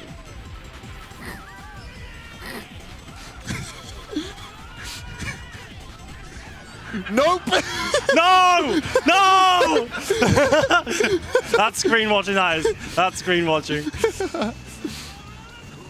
Had a hit with the little bro. Okay, now I'm locking in. Alright. Watch out. Don't get hit, mate. Oh, what are you doing? going for Peach Ultra? Yeah, man. You madman. It wasn't actually that bad of an attempt. Alright, someone use the lightning. You're in 12th. Just have it. Yes, with those item boxes that I have, yes. Yeah, just like have the lightning. Have you ever thought about having the lightning? I am not Thor, God of Thunder. Okay. Star. Watch this. I'm so dialed ready? for you to absolutely cook here. Whole ass fib. Alright, surely you star dodge the lightning. No! Oh, hang on. I might be getting Catacquack trolled. Okay, we're fine. Oh no. Not like this. Lock in. If there's another blue, I swear to God. Have it! Oh my. No, I can get the box. No! Yes!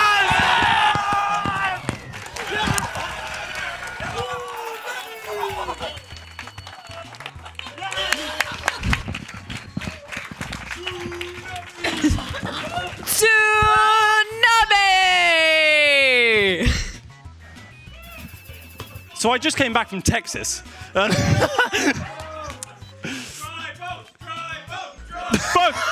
Boats! Dry boats! Where's Skenme? No. No. The boy who cried. He's No saving you now. He's pre-typed. No saving you now, buddy. We can confirm Skemmy has also said nope again. There we go. Yep, a big old note from Skemmy in the chat there. And that is all we need. I can't believe it. GG's then. A fair race if there ever was one. A fair race. And Dry Bones won. Absolutely. The real victor in all of this. Yeah. The real victor. What a guy. Well, I believe you have more things to be doing. Absolutely. If you have not seen enough of this game, and you haven't, we are just about to get into a glitch showcase, and that is not played by me, that is me playing a video, and don't worry, that is not as boring as it sounds, because that is a showcase of some of the best tech that this game has to offer from the past 17 years of development. Both RTA, which is real time, so people playing on a console, and TAS, tool-assisted stuff, will be happening in that video. I'll be going in depth with commentary, and it's just about to be just as mental as me winning, losing to Dry Bones. I will be dipping. This is all you. Thank you for having me. Thank you for having me. Thank you, crowd. You guys are insane. I like how you said thank you to me as well. Thank you. That's kind of crazy. We'll be seeing each other again. Oh, God. Yeah, sorry about that. God help me. But yeah, without further ado, intermission, I do believe. That is correct, but I do just want to get a couple of donations out the way quickly so that you have enough opportunity to yap over the video. We have a $5 donation from Wally, which reads, Jacob, please stop killing me in the void. Also, help me find Eva. Oh, no. No. We also have a $1 donation from Caspi with the message, tool-assisted speedrun. More like fool-assisted speedrun, which was contributed to the Black Ops 2 Zombies incentive. And with that, we are now going to go to a very quick intermission whilst we set up for this glitch showcase. Don't go anywhere. We will see you very, very soon.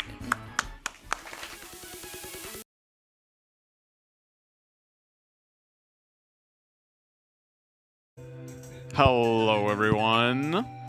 I'm back again. Hey, I'm showing Super Mario 64 Randomizer. I've done a run of this before at this event, actually, but I don't know if I've ever done this category, the non-stop version of 120 star.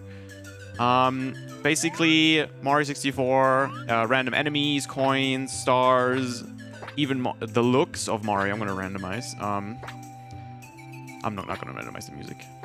And the only change from, I think, last time is that when I grab a star, I stay in the level, and I'm going to try to beat it as fast as possible. But you'll see how random it is when we start. If you're wondering what I'm doing, by the way, I'm writing notes on the stages. Yes, he's going to help me with remembering where I need to go if needed. But yes, I think I'm ready. Do I just give a countdown? All right. Starting in 3, 2, 1, go! Let's go. Oh, that's a nice outfit. It's not a bad outfit. A little unusual. But yes, Mario 64 Randomizer doesn't require us to get the Bowser keys, which means I can actually start with a different level. So what's randomized? The position of stars, where we spawn in levels, where stars will spawn after you beat a boss, the coins, the enemies. Mini-bosses. Yeah, the secrets. Even the chests you have to get in order are random too. It can be pretty chaotic sometimes. You get, stars on top of slopes. And the game is made so you can get every single star in one visit, which means if I die, that's really bad. So I hope I'm not gonna fall off anywhere. Yeah, that's a terrible spawn. I have to immediately take damage from that one.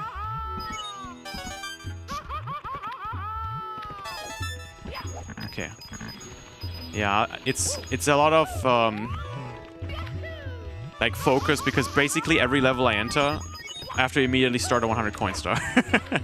Leaf Love Land's one of the more not so easy stages because there's not as many free stars. There's more objectives to do, like killing the bullies. There are 2 types of bullies, 2 different stars, and then they spawn in a random location after he kills them. So the star won't spawn on this platform or on the other platform, as you can see. Well, yeah, well, it kind of did. But it's not the default location. All right, it's the first star. Nice. And then these bullies are spread anywhere on the map. And they will have a sparkle on them because they're special bullies. Yes, they are marked with sparkle, so you don't have to guess. So you were saying this has changed. What's changed? They've optimized it so there's like basically no impossible seats anymore. And yeah, the seat we're playing today is completely untested, by the way. I'm just went in with a random one. It would be really funny if it was impossible, am I right? Like, that's just content at that point. But yes, and the spawn locations have changed. I've noticed with this version that in HMC they can actually spawn in like more places.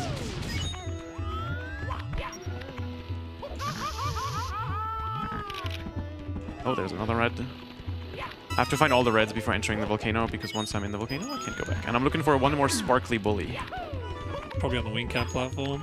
And also, 1-ups are important, because I actually, since we never get sent out of the level, the only way to leave is to die. So 1-ups are kind of good. Unless you want to end up in the castle. Then you... Yeah, you can exit. You could exit stage. Yeah. So in this case, you're in the Invisicap, so exiting's actually quite good.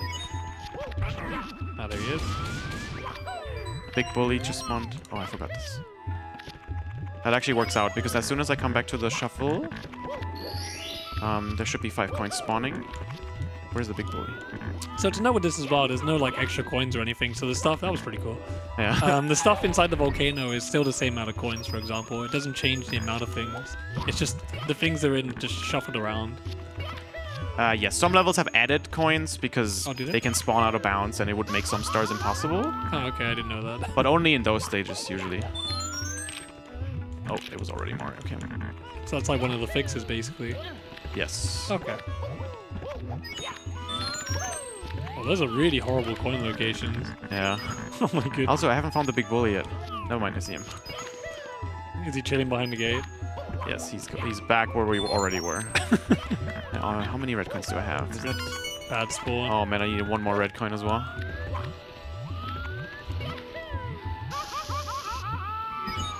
Oh my goodness, what a horrible spawn. Yeah, it's a little rough start. Would this be a reset? Not yet, no. Oh, so far. What's your leniency on resetting when you do this? If you're like going for a PV? Yeah, I mean, if a level goes... I would actually never reset on Lethal Island unless I die. Okay, I saw the last red coin as well.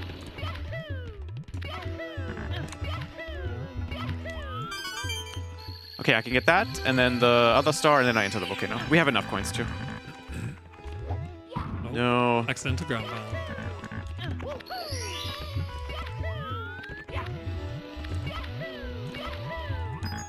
Got an extra one, too. Wait, wasn't it here? Oh, there it is. Yeah, it's like really high up in the air. And you have to remember what you've seen, like, minutes ago, and then get it on the way back. Oh, let's get that extra one, actually. Alright. That's a good spawn. It is. And you can just long jump across there if you see something at the top, which is pretty nice.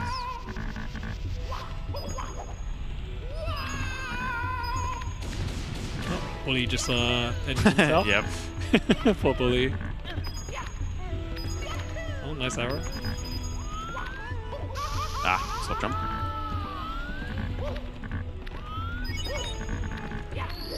Okay. There's 2 stars in here and 100 coins. It's the first level, so we'll know we're done when we hit 7. You're too slow! Do you have time for a quick donation? Yep. Absolutely. There's a $100 donation by Anonymous saying "Viel Glück, Chris." Going towards German for the Battle of Bikini Bottom. I'm going to delete this off the list because I don't need this anymore. Yes, we're done. Completely done with that stage. Okay, Lethal Lava Land is Rainbow Ride. Spawn on the island, that's nice, but spawning on the house would have been even better. This is full clearable though.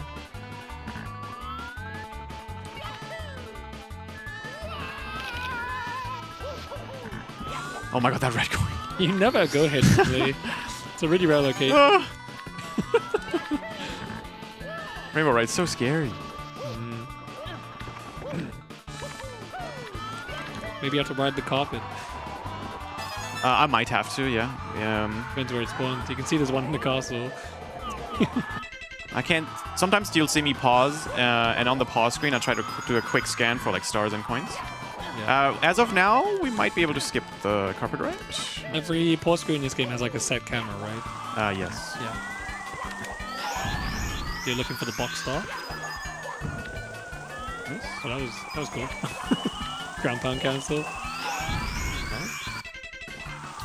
So this is not an Iron Mario, so there's no green demon inside the box. No, we don't need that. You don't have to worry about those. Okay, Star. You don't know what can't see anything, man. I say, if you don't know what Iron Mario is, it's like a harder version of this, basically. Yeah, it's a no-hit rando.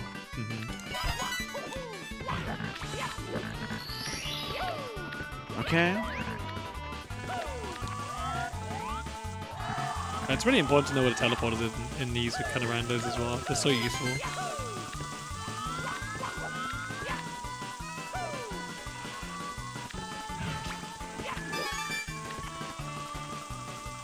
Nice. Oh, didn't get the ground pound.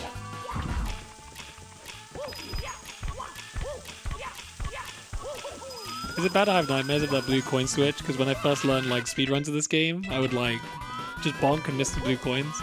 Yeah. It was so sad. Oh, okay. That's not what I was going for.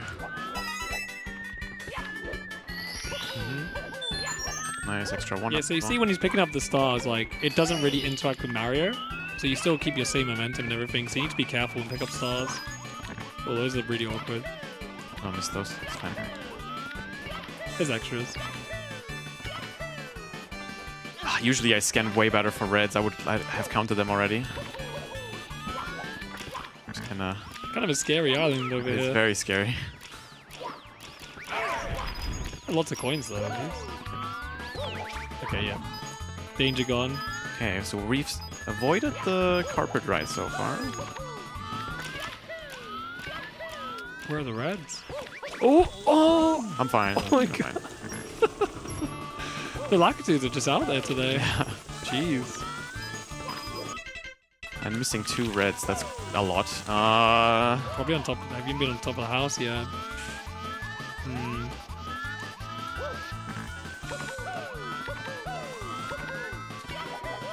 The draw distance is huge, right? Yes, you can see them. There's one. There's another. Okay. Okay, it's actually. I think it's carpet. Wait, Carpet left? I'm missing a box. I see the box. Okay. Yes, that's really good RNG. I think we're actually. So this might be slow movement, but skipping the carpet is like huge. What do you mean skipping the carpet? You're on a carpet. That's true. He's like, no, I'm getting off it right away. Okay, so dying now is not as bad. Yeah, I finished hundreds. I'm riding it now anyway because the red seems to be on the way and the box as well. I could have also like done the wall kicks again and then jump from the top, but I think at this point this might just be faster. It's kind of scary when you have like 99 coins. Yeah. If you mess up the wall kick, it's really bad. That is the box. There it is. That's so good. Okay. I have one more. There's the red, yeah. That was the copyright carpet. I did touch it very, very briefly now. How did I miss that? What the hell? Okay. Oh man. You never and then it's on drop down. Back and forth. I mean, you never went there, so I guess it makes sense why you didn't see that either. No, I was on the boat once. You were on the other side of the boat. Oh yeah, I guess. Yeah. I hate this. Might miss it. No. Nice. A long jump's scary. If you don't jump like really good, like perfectly, then you actually bonk. Nice. Cool. You don't want to die? There's a die button in the menu, so it's a lot faster than jumping off. Going to Rainbow Ride? Okay, finish Rainbow Ride in one try without the big carpet ride. That's fully no, you need busy for one star? No, not necessarily. It can spawn outside. Okay. Oh, true. Yeah, it can spawn outside the thing, I forgot, sorry. Crouch attack, yep.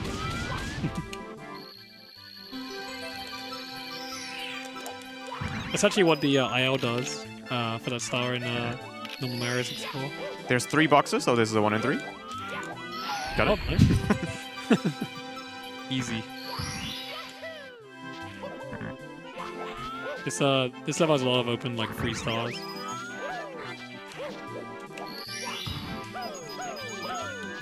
Lots of reds. Yep, check behind just in case. Oh. There's a bunch of weird slopes here.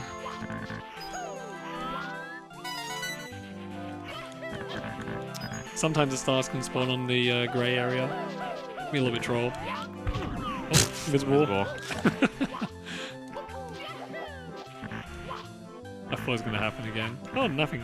No spark spawn. That's really good. I love that movement. That was good. That was really good. Every time I see a floating coin, I can't just help but think of the money bags in the. They'll be here somewhere.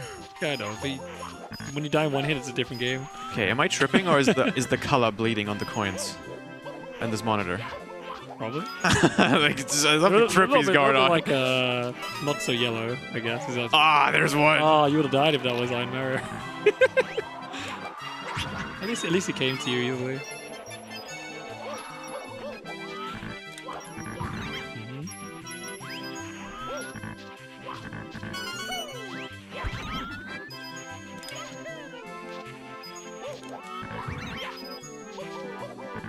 Not too bad.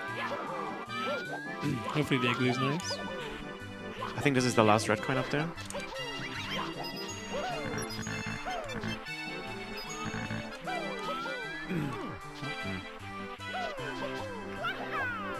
Where was it? Oh, didn't even see it. Oh, good spawn. Not too far. That's an awkward spinger. Okay, there's just over 30 coins in the igloo.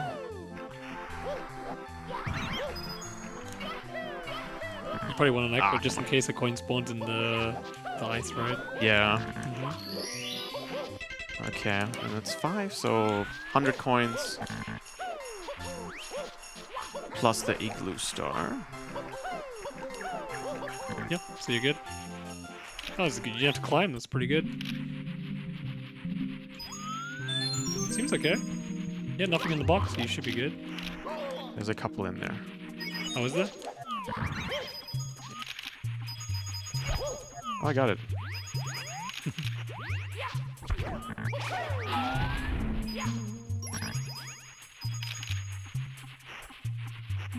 Navigating this without Maricam is really awful.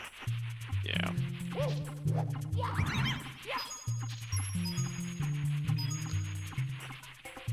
Did I get the star yet? No, you did not. There it is. Very good. Oh, perfect. Swag. Alright, good. Nice, and that's Go the back third here. one done. Just like that. Okay, we have toads spawn at 12, 25, and 35 stars. So as soon as I find those, hit those numbers, I gotta start looking for them. This is a good seed so far. Yeah. Nick Loveland, you're getting all the back-to-back clearable stages. So time for a quick donation, Chris? Yes. Let's go. We actually have 2 quick donations. We have $5 from Duran Reno. I'm going towards the Sprite Choice for Zelda: A Link to the Past. And we have $5 from Carrie OK going saying Chrism Gaming, let's get at it. Also to the poll, but for the Sprite Choice of Flavor Guy Fieri. Thank you. I can't believe they haven't donated with Chris Wow yet. Just give us some time. Give us some time. They could all do that. They could. You'd have to read every one, right? As is law, yes. As it we'll is spoken. We'll see. Oh.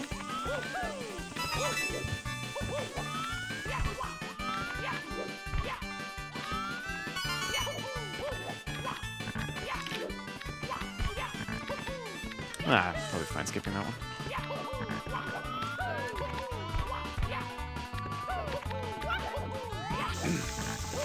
Oh, it's a nearly vanilla spawn right there. Close. Oh, barely off. There's a shadow. Did you see that? Yeah, I did. That's probably the red coin. I'm only at 3 stars. What the hell? Ah, there it is. The really awkward one.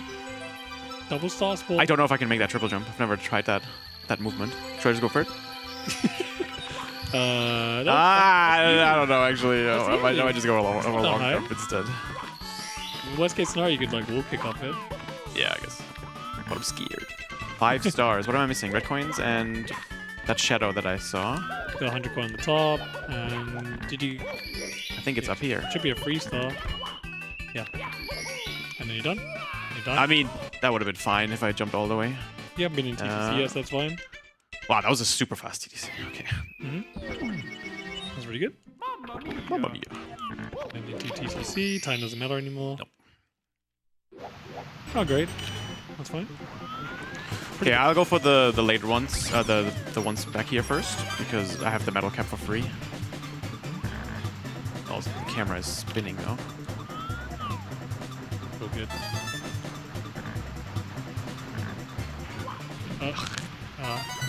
Yeah. That's kind of an annoying one because it's quite close to the platform rather than by the wall.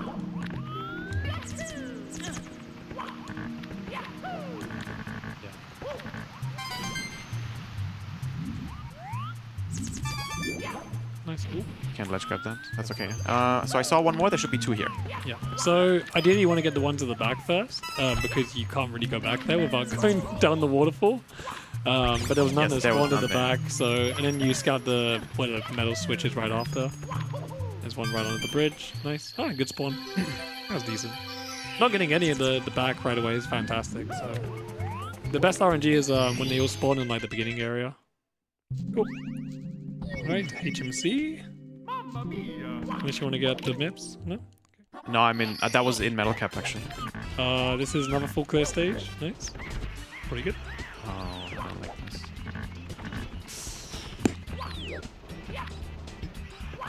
Okay, that was one, I'm not sure if I can get this. You have to dive into it. Pretty sure. No, like they might disappear. Like I'll try here.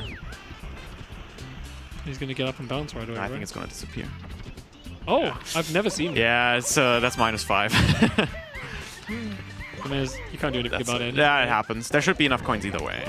I've just never seen that before. It's pretty cool. It's one of those like nuances you don't know about the game. Not doing the glitch because I have free time anyway. I'll just grab coins. Oh, they've also changed it so it's always the monkey, right? The monkey's always there, yep. Yeah, that's a cool change. Because normally the monkey only spawns if you do top of the mountain. This part's quite scary because if you climb up by that fence, there's like there's actually no floor just by that fence. You can fall through the mountain really easily.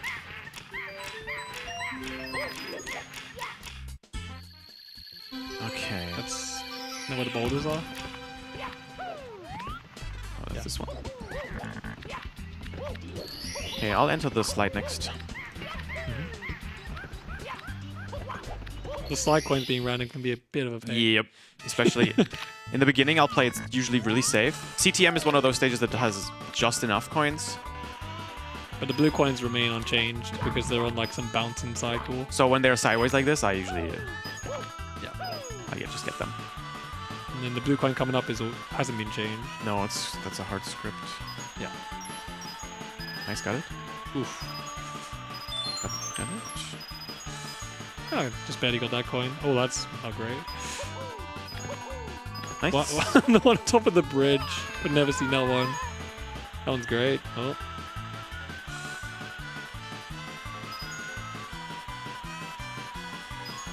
I think that was fine. That should be enough to get me. You definitely got enough? Yeah, I think so. There's one behind you. Oh, that's fine. That was a good amount. Yeah. What's that? Boxes don't do anything in this stage. Pick in the water. No. There can be coins in the water. I think the star spawned on the mushroom. In the beginning behind you. Was there a star? On the other mushroom. Maybe not. Oh, I thought I saw a star. He's seeing things. I thought I saw a star behind you, sorry. I'm just trying to be helpful. I'm sorry. Stuff can spawn below you as well in the secret passageway sometimes. Yes, that but you can see on the pause. Them. Yeah. There's a red coin. Let me get this guy first. You kind of need it because you can get the box coins basically. Okay, bit of a mountain one.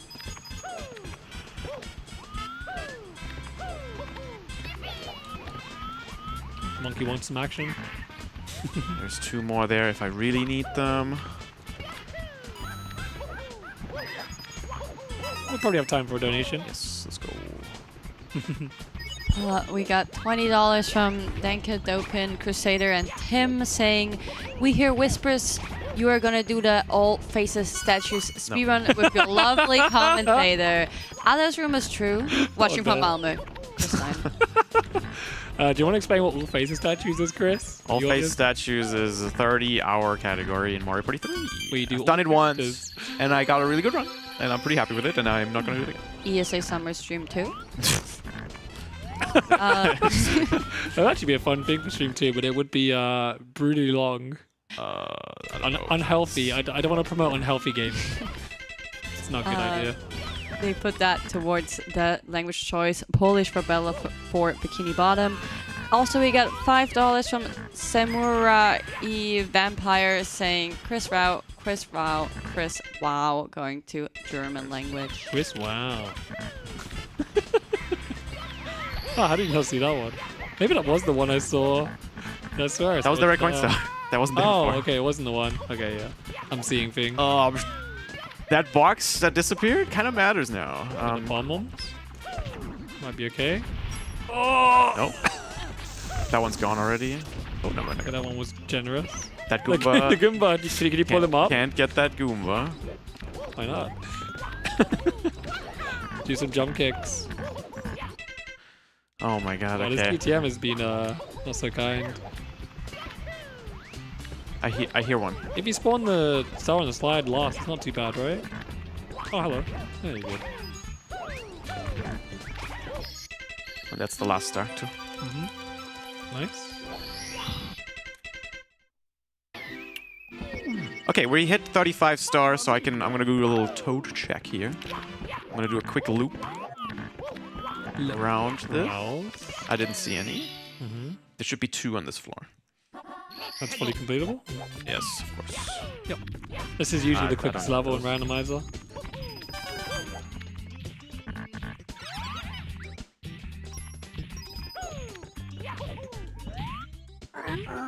The boss can spawn in like on every platform, and if he spawns on a tiny platform in the sky, it's like super scary. You need to use the ground pound tech, really. You can't really just run around him in some places. Yeah. Okay, that's free. That was like one of the only ways I could beat the Womp on the giant Nintendo 64 controller.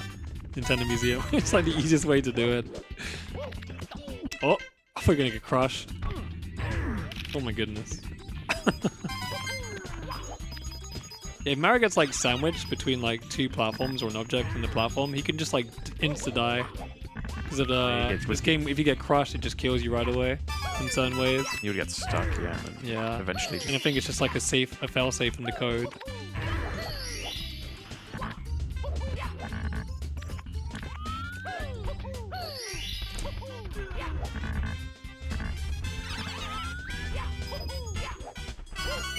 So yeah, that was the 7th one already.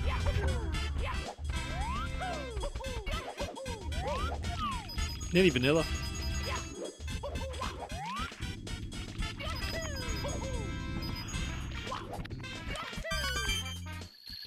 Oh, nice.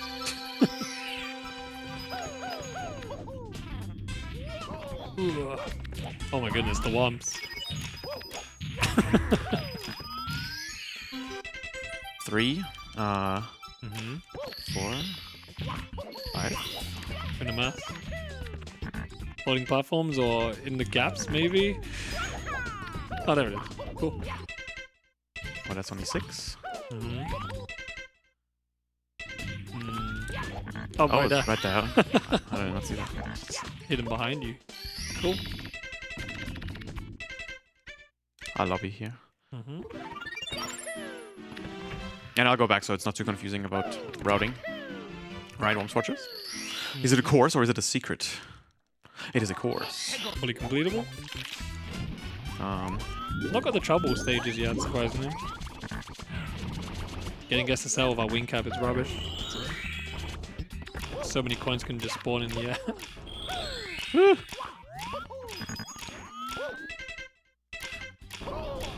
I should live. I should live. Yeah, you're fine.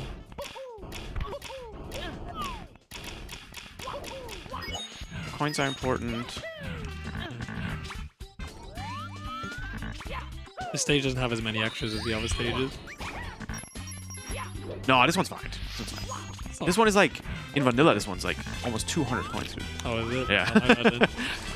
Don't know what I'm talking about, classic. It's just slow. Okay, you can go for another donation while I'm busy here.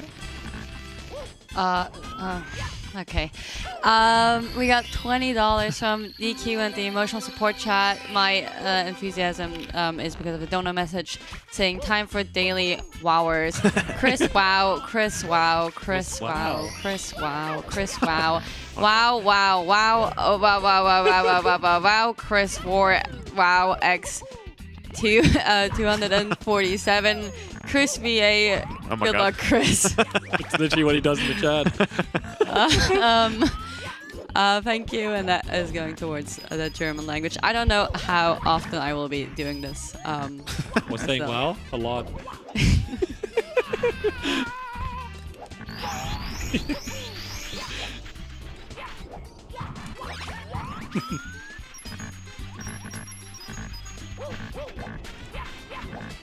Dude, this fish actually run killer. Because you jump down here and he's like in a random spot. Yeah. If he gets you, you're dead. He's a badass though. Such a cool looking fish. It's really mean when the like item star spawns on like the big platform here. It's just so awkward to get on it. You have to go all the way Yeah, around. it's all the way. Yeah, it's rough.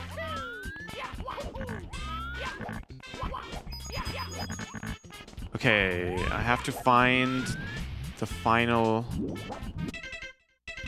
The flower, right? The final flower before entering the cave. So he's looking for like a sparkle on the ground, basically. And the king. Oh, that's right there on your right, isn't it? Yeah. You can do it during the race. Well, he's pretty fast.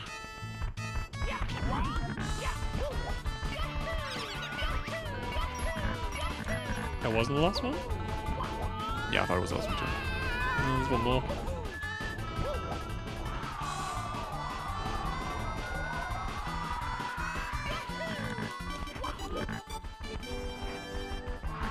You're thinking about getting is like, no, it's by the edge. I'll just get this while he's finishing. I think I saw a sparkle.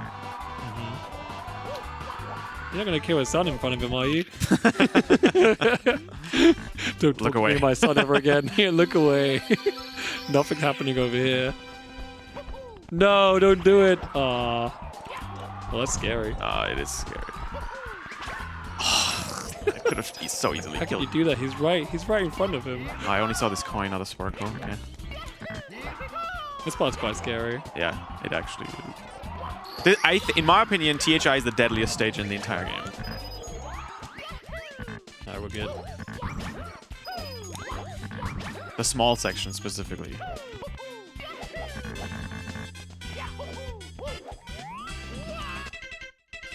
Yeah, I'm still looking for one sparkle. Actually, What's nice about this is like knowing the backup movement in like 120 star here is actually very useful.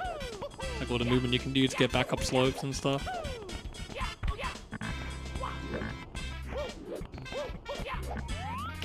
And then do you like wiggle clip in last? yeah, Wiggler last because you can't leave it. Yeah. I can't find the... The last piranha? Yeah.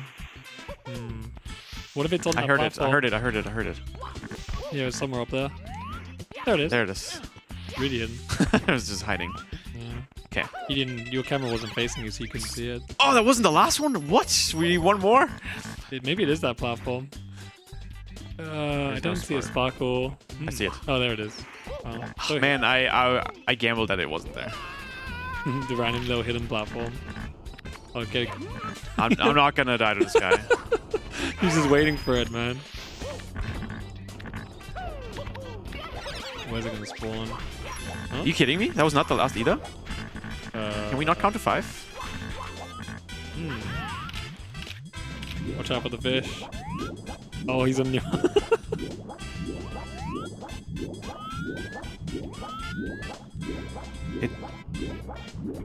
Where is it? There's only one place it could be at this point. It's not on this island. On the... Yeah, probably like on the side of the cave, on the platform, yeah. Should be, no? Uh-oh. Where is it? Dude, what? I'm just as confused as you. It must be really hidden. Maybe it is somewhere at the top and you just, like around the corner again, you just missed it.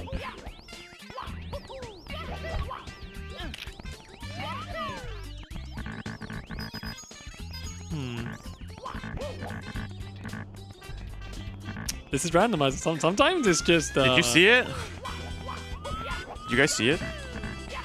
Be around here. Where is it? So yeah, if that happened to run, that would be run killer. Oh. This? Yeah, not finding the last. Find if it ages, yeah. In like a good 2 minutes, it just not being seen. It's on the corner of the map just now. I'm wondering if it's on the corner of the map. But I think I saw something maybe in the corner.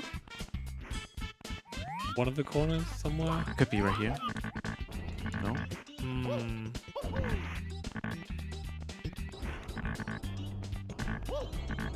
I'm good on just regular coins for 100. What? That sparkle is the shell. It's deceiving, isn't it? That might have been what I saw. Where is it?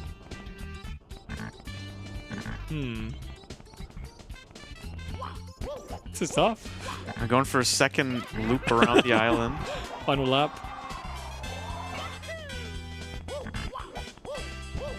Is it in the corner here? Weird slope or something? We've been up here. You went up here as well. Did you go on that giant grey platform? That's the only thing you actually didn't actually go on. Grey platform? The thing with the fishes. I didn't, but I looked at it intensely and I didn't see any sparkles. See either, but that's the only place you haven't actually been. I'm just confused. Unless it's... Okay, well, it has to be. Unbeatable seed? Question mark? No, it's not here. What is going on? There it is. What? Oh my How did I not see that before? I was looking at it for so long. Wow. That's crazy. Let me know if anyone saw that. I didn't see it. I can't believe it. Can I blame that the monitor is just too small and far away? I think so. You said the colors were like faded or something. Yeah, something's wrong. Okay, now we can... Oh, we can die in the cave. No, I still need Wiggler. Oh, come on, man. He's getting you while you're down. Body blocked. Yeah, and the red coin cave is pretty... Wow. Red coin jamboree? I don't think I've ever heard anyone use that term outside of the Mario Party game. You might be the first. Jamboree? Yeah, jamboree. Have you not seen Watchful Rolling Rocks with 0.5 A presses? No. There's a Scuttlebuck jamboree in that one. You have time for a quick donation? You want to finish the cave? Well, I was just going to say, I'm sorry, Chris, because before I promised we weren't laughing at you unable to find the sparkles. We were laughing at the amount of emotes that we're getting through in the donations. Boy. And so now I'm going to pass to Kixie. Oh no. Perfect timing. But before that, we got a $100 donation from Stern PC saying, "What I have here is a egg. Redeeming the Pokemon Crystal Hatch and Name Togepi egg." Also, the little less fun message for me to read, we got $20 from Patriot saying, "Time for daily sniffers. Chris sniff, Chris sniff, Chris sniff, sniff, sniff, sniff, sniff, sniff, sniff, Chris sniff." That's so much worse. That's way worse. Yeah. I also going towards German, which actually, let me check. I think it might be winning now in the polls. This is one of your attempts, not yet. Attempts to make you commentate in German again. We are like $40 away from German winning the battle for Bikini Bottom language choice, though. So every donation can go towards that if you want to. Okay. There's one. Ah, man, that was really unfortunate. I lost a couple of minutes there looking for... Pace was actually quite good before that. That toad's fake. Yeah, meaning THI, yeah. Cool.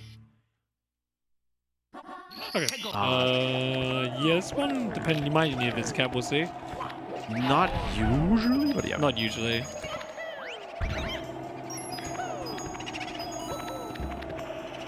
Yeah, just keep them coming in the meantime. We got a $4 donation from Guy Fieri saying, welcome to FlavorCown. Let's go, Mario. Going towards, yeah, Guy Fieri for the sprite choice for Zelda A Link to the Past. Yeah, so BBH is like a bunch of like mini bosses and boo hunting is still a thing, so you gotta find the boos that spread everywhere. It's BBH is the biggest reset stage because I have to find the 5 boos, then the 5 boos spawn a boss that I have to find after the fact because he's not there before. I have to find 8 red coins in a million rooms, and then every time I spawn a star, which is 3 times, they go all over the place too. So routing this is like impossible. And there's a basement and a top. I get a quick peek on the roof there. I saw there was a red coin. Strats. Yeah, actually. There, I'm gonna do another like wall hack strat here. Get me out of here! Right here. I can't because the eyeballs here. That's the worst. Iron Mario, that's run over. That's the worst. Okay, I was gonna do a slide kick back through the door because it gets me a really good view of the... I've definitely been the worst. Yeah, let's beat this guy. Definitely gotta prioritize the boos. It's a double objective.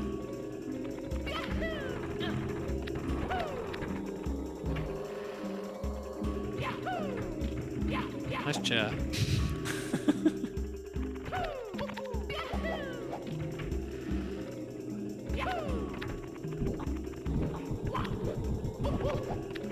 Okay, I got a good look on that actually. And then the last boo is either probably in the basement or on the roof. Good RNG. Oh, the strats.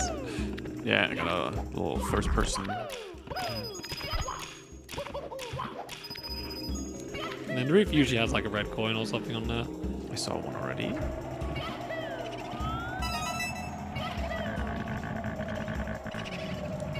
And a boo. It's a little awkward. If he's moving. Ah, okay. He ain't coming. It's too far. That is extremely awkward. Slowly putting him towards you. Yeah, he's kind of in the air right now. It's not ideal. Slowly pull him. We're good. Yeah, and if you press the unlock stick there, Mario will open the door backwards. So Chris waited. I got the camera stuck in the There's house. Camera glitch. Oh god, that's actually, wait, that's really bad. I've never done that. Does that free me? Oh my god, the camera actually gets fully stuck in there. Okay, well, let's save the camera. That's crazy. Alright. That's never happened before. It actually hasn't. I've never done that trick with that door specifically. Alright, looks like we're going to the basement here. Maybe. I don't like going through the basement. Here. Was that 8 already? Wait, which one did I just grab? The booster, wasn't it? One by the heart. Oh, okay, so that's the red coin star I just got.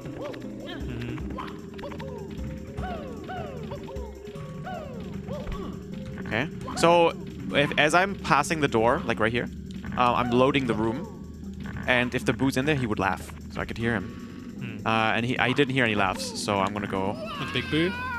I heard one laugh just now. Yeah. But that could be the... It's probably the big one because of how quickly he laughed. Which means he was already here. Vanilla? Ah. But you probably... Oh yeah, he's right there. He's right there. I knew it. You're gonna get a double big boo. 2 on 1 screen. Is he outside? Yeah, he's outside. Yeah. Can you kill him through the wall? Probably, right? Yeah, I think so. Oh no, he's leaving. Please. The big move just pieced out. Oh no, he's back. Here he is. Library. He's probably better to go out the door. Oh, maybe. Oh, Okay, outside and library. Pretty decent. We're at 3 now. Oh, it's a hidden star. 4.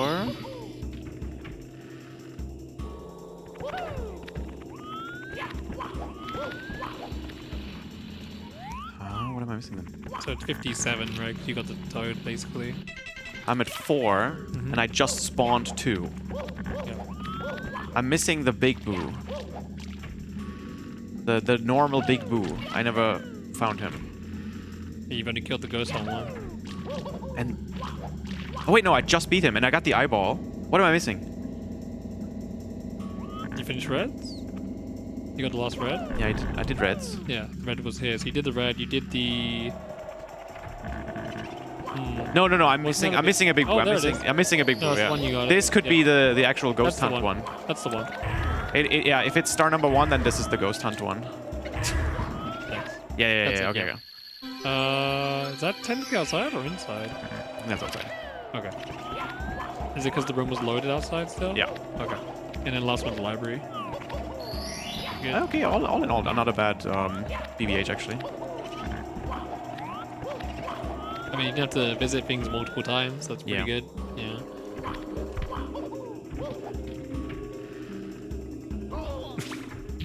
This guy, though. Please. Okay. Deathless so far, although the THI thing kind of hurt, not gonna lie. This is THI of all time. That was fast. Ah, here we go. That's fine. This can be pretty tricky.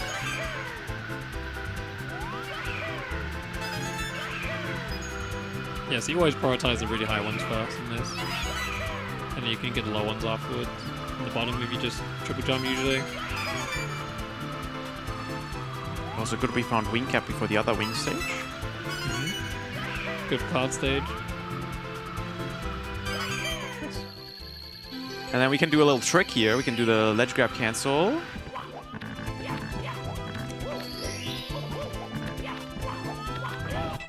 Like that. Nice. And then we get the switch. And we're starting another one. Good start. Where was this? Wing cap. Wing cap, okay. Cool.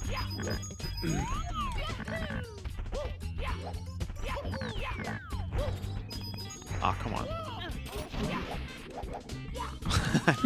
I tried to save it. Secret?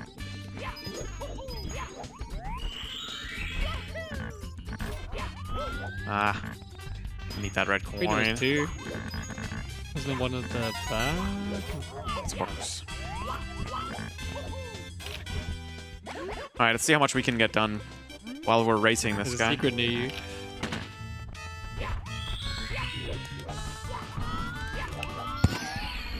Nice. How many boxes are there in BOB? Quite a few, right? 1, and it has a star. Oh, it's just one. Yeah, it's just one. Not bad. Not bad. When you're hard on the slope, that's surprising. I'll go the long way around because there's so many coins.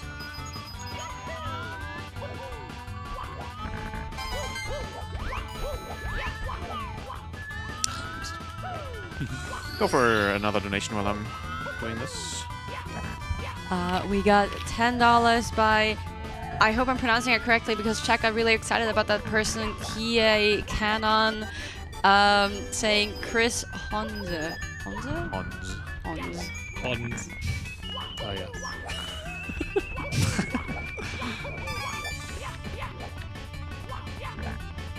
Oh, okay.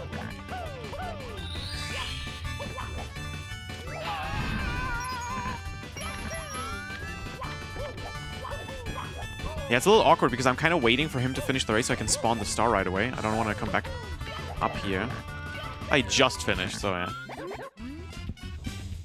Alright, other side of the map. Yep. Oh, it's on the island. On the island. Ugh. That's pretty bad. Annoying. I don't have a wing cap right now, so I can try that. Make it. That looks good. Yeah. Alright, we can skip the wing cap in that case.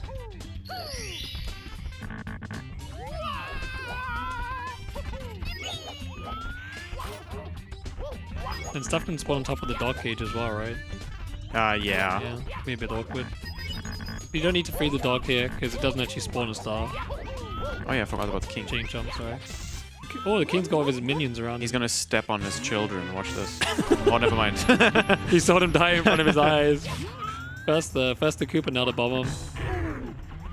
Oh, you can do damage cancel here. Oh, when you get hit while holding him. Yeah. It's really fast. But the Goombas just let them hit you. Are not cooperating. Wow. A little bit. Huge time. Oh, he's gonna hit you right over. Yeah, again. Okay, that's in the corner on the field. Ooh. And then the poles work exactly the same. Yep. They should randomize the position of the poles. That'd be cool. Yeah, as long as it's not on a slope, it should be fine. That'd be a really cool change.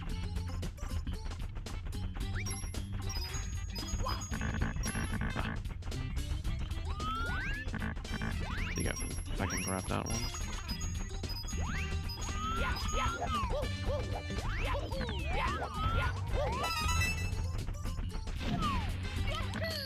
Nice. Oh, okay. I'll grab that right away.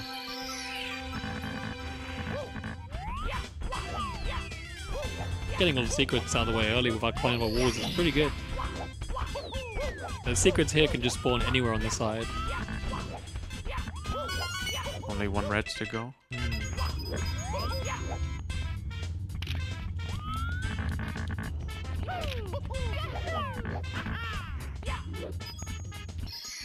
I can see if I can maybe get a dive. Nice. Oh, it's right there. Wow, that was really good. Is that? What's that? Oh, it's on the side of the map. So the field has 2 stars. And then we're done with POV. That was really good POV. No wall climbing.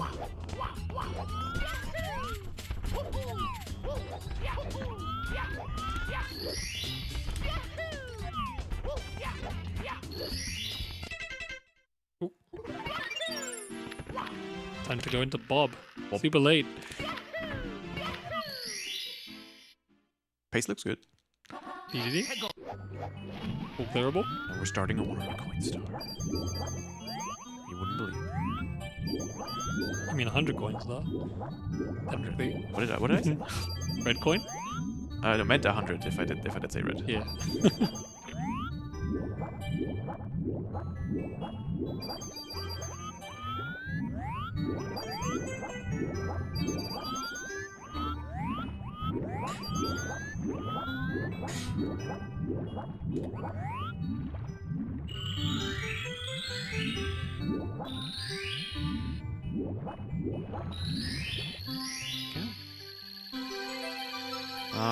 Let's spawn the chest star first. They might just spawn on the top, basically. These shots can be pretty tricky sometimes. Sometimes you can get some really, really awkward spawns. You normally get like 1 or 2 in the cave area, like here. Up forward, you have to go back and forth to the cave. Yeah, worst case. When they sort them by odd and even, it's the worst. Back to the cave.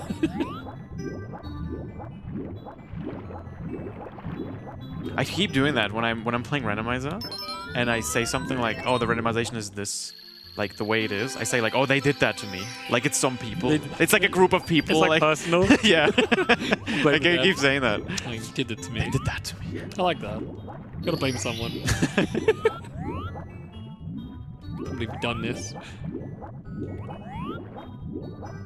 Alright, these are awkward. Yeah. You can get... They usually are like positions so you can get all of them. I mean, they changed down the code. A backflip while holding forward usually does it for me.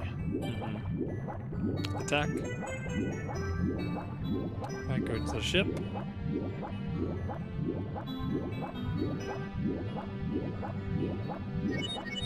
What's your favorite song in this game, Chris?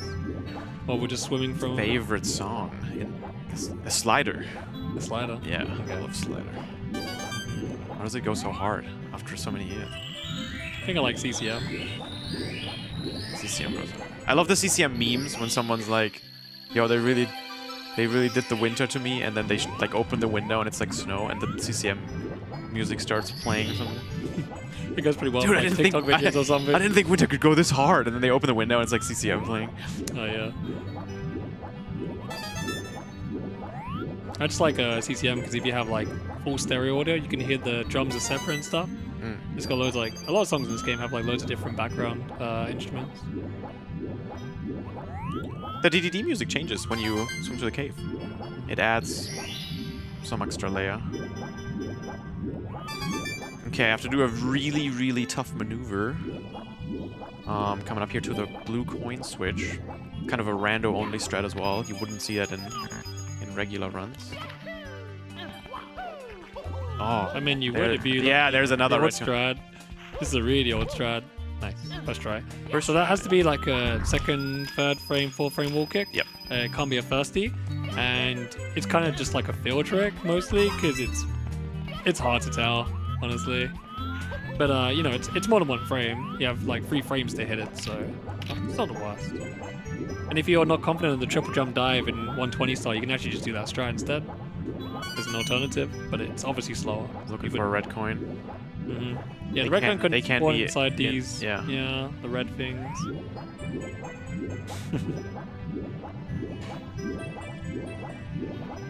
Where is it? Is it inside the cage? That would make it impossible as of now. Yeah, that's not nice. Are you good? I don't see it. Not this again. Oh, there it is. It was hidden behind. I was wondering if it was on the ship, like behind the fin. Very good. Oh, great spawn. Okay, that's DDD as well. That's a good DDD. No nonsense. Not bad. DDD? Still deathless. I mean, technically. What do you mean? You just died. No, I exit stage. Oh, here comes the... You got the wing cap. Woo! It's a good thing you got the wing cap. Okay, SSL is quite tough in Rando. Yeah. Because stuff like this. Just spawning on the slopes or even like in the quicksand sometimes. No, not this again.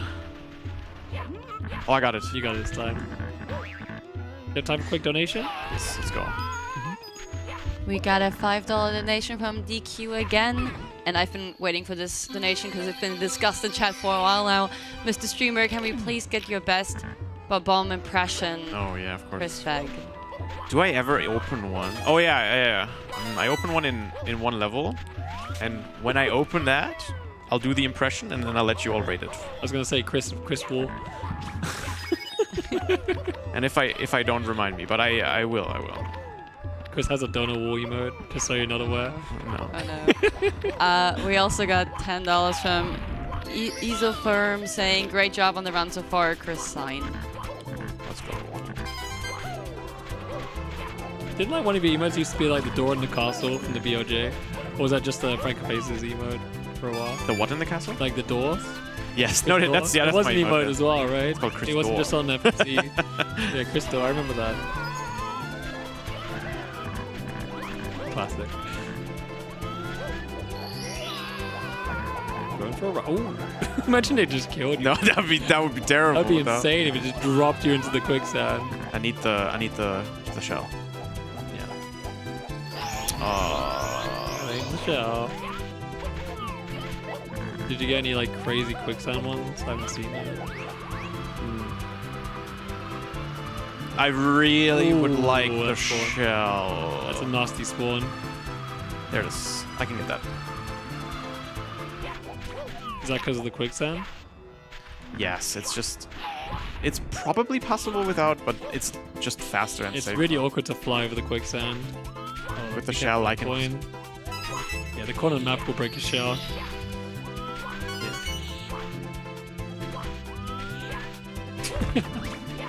Good thing you got the shell. Out of bounds. Yeah, right. There's an invisible wall there. It was scary. Making you work for it. I saw the last red kind of. Ah! Oh. That has been all over the place. Jeez. Alright, any coins in the quicksand? Seems to be okay. Good. Yeah, without the shell, this would have been borderline Would've impossible. Oh, it's possible win cap, but it's just not fun. Alright, good. Reds are done. Reds is probably the worst thing on this map. Yeah. Oh, extra coin.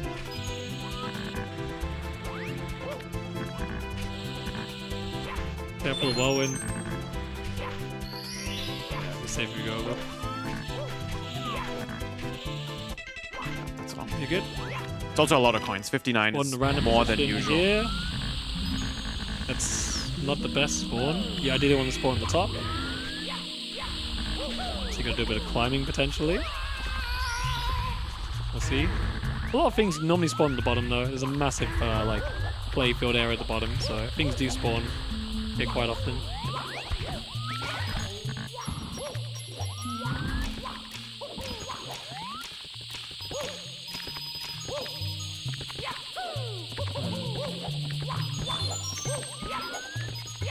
So here we're looking for secrets and a free star and the rest of the coins, and then you can go to the hand. And the camera's super awkward. That's why I'm usually playing like with zoomed in camera so I can see better. Sometimes the stuff can spawn on top of these fences as well. I see it. The star? The final sparkle. Okay.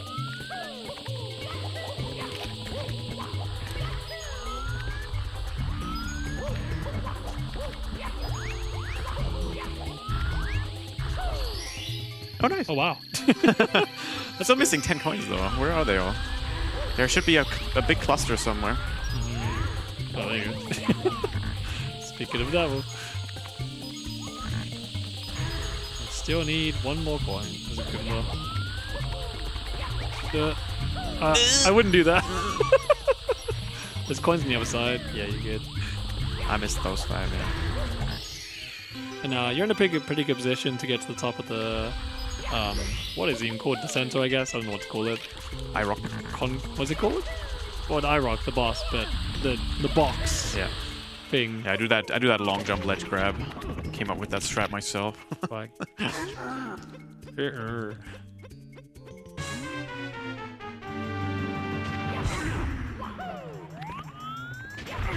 Is this your favorite boss in the game? Yeah. Definitely.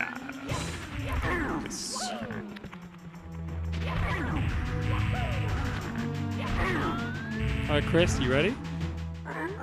What? You got your impression ready? Well, I need the ball bomb. He's done it on screen. Yes, it's important. Okay. Okay, I have to get MIPS. You've not been necessary yet as well. Check this out. Nice. So you've been SSL and Fires.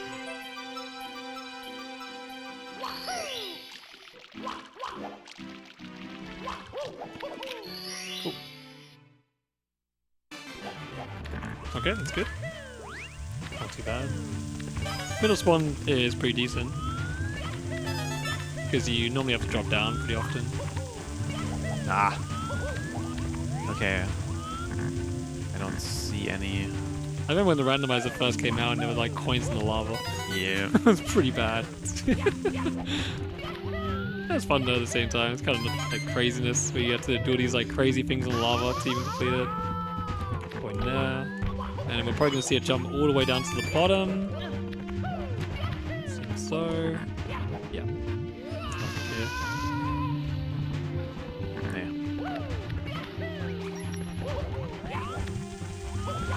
And then the level's layered, so you can just jump all the way down. That's punch cancel.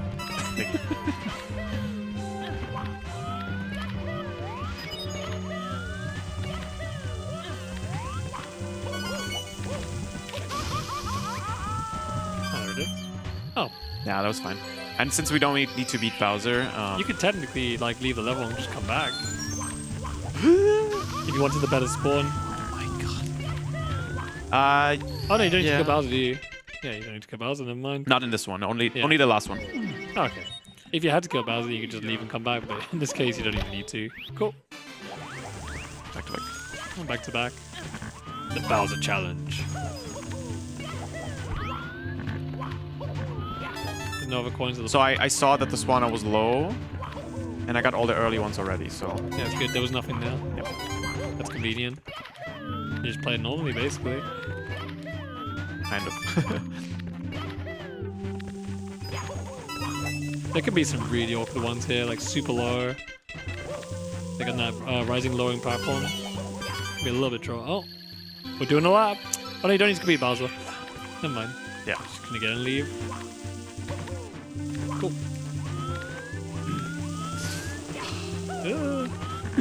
I hate these jumps. The big jumps at the bottom. Yeah. It's quite hard to see where you're going on this stage. Oh, missed it? There we go. Nice. Oof. Mamma mia! Mamma mia. Some pretty good back-to-backs.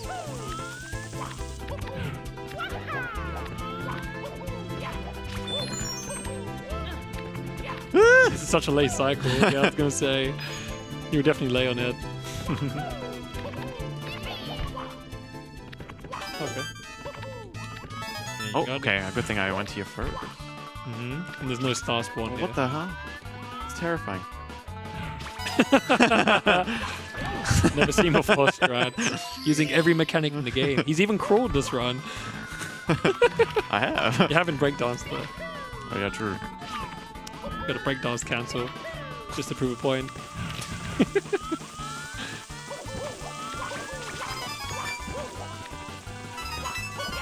I probably have to climb all the way for just one. I mean, at least the star's right here. Not too bad. Woo-hoo. Yeah, it's faster to redo your triple jump here.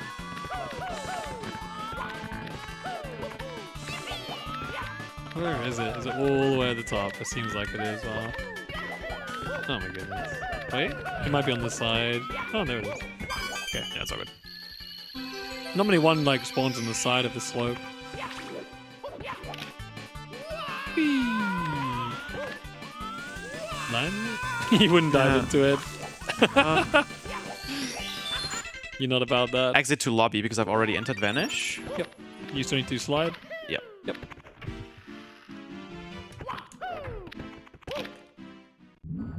Wow, all these back-to-back bonus stages. It's crazy. I think that was like 4 back-to-back bonus stages, which is pretty good later.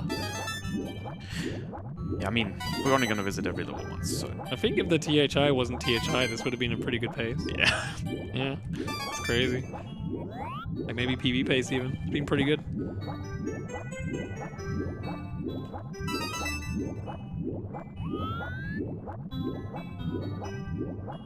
Wasn't there a time when like you and Simple Flips and Cheese were like all racing to get the world record in 120 in randomizer? No, I don't think Simple ever Was did. Simple Flips? But Okay. Cheese was really big on You and Rando, Cheese. yeah. Mm. And Simply as well, I think a little bit. But Cheese was pretty into it. Punky did a bunch as well, I believe. Yeah, but I don't know how competitive he was. Yep, JB's the last one here. No, I'll do Aquarium. Yeah, you came from JOB, didn't you? Sorry, that's right. My dry world? Cool. Yeah. So here there's a box star. Gotta find it. Nice. There's 2 box stars, isn't it? My dry world. Yes, 2. No sparkle. No sparkle. Okay. There's usually a bunch at the bottom. Sometimes they can be hidden like inside boxes. Yeah, it's all over the place. There's just so many ways to hide here.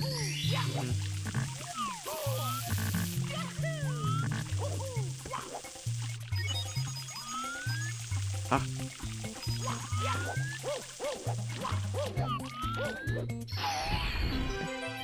That's both box stars? Oh, come on.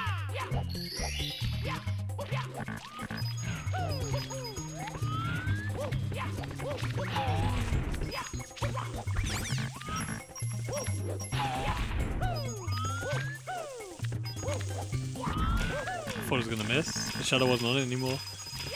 Oh, that was convenient. The coin just slid into it. Oh wow. Sneaky.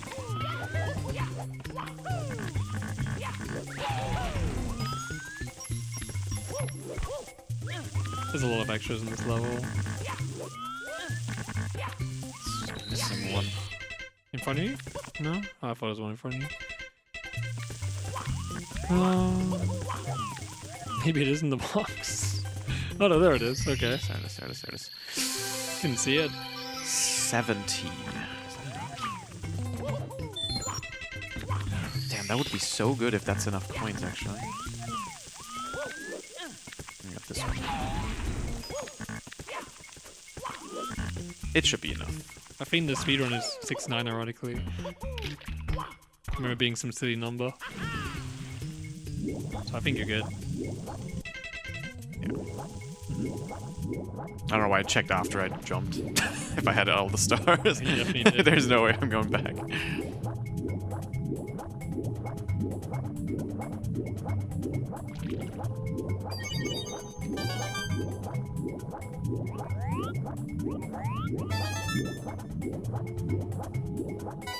You're definitely good.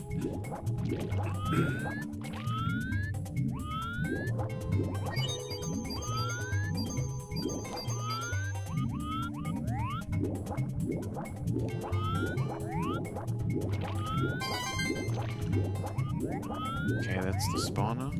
Oh wait, the spawner's right there. Just need the coins, you're good. Maybe at the top.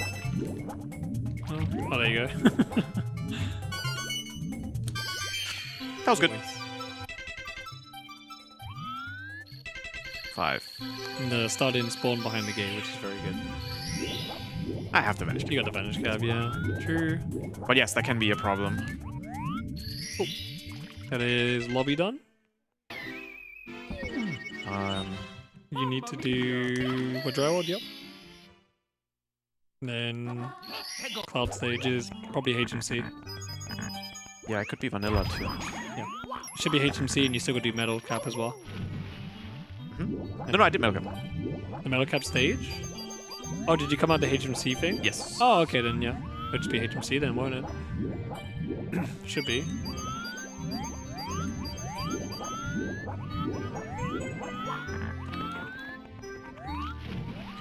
Am I missing something in my notes here? Okay, I can do the bob. I'm here. I can do the bob. I'm here. For the fans. I have to find him though.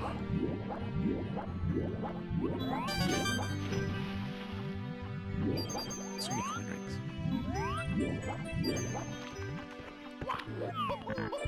Okay, here we go. Here we go. Weep. How's that? It's okay. Dang it. What do you mean okay? I'll do it again later. Try again. No. I don't want to anymore. For another $5. Fair enough for 5. What the hell, man? Gotta give them what they want. Touch ship clip.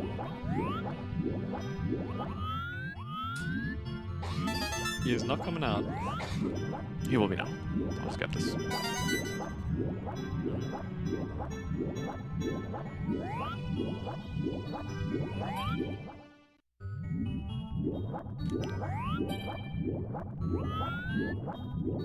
Where's the first?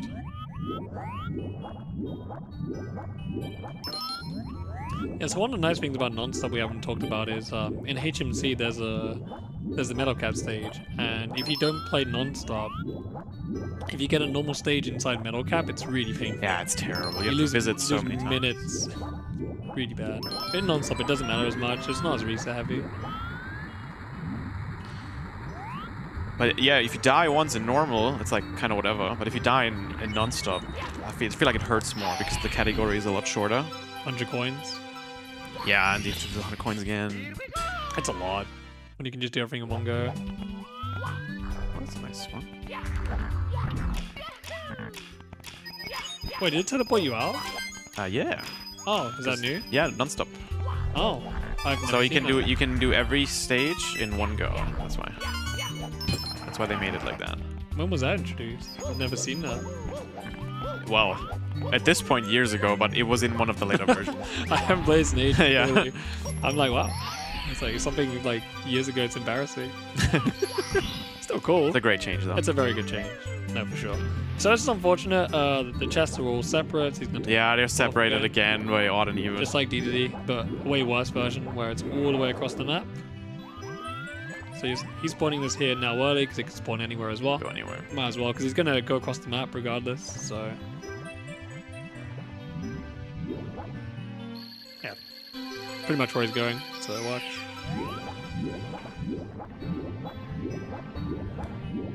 We okay to drop in a quick message from the host desk? Yeah. Sure.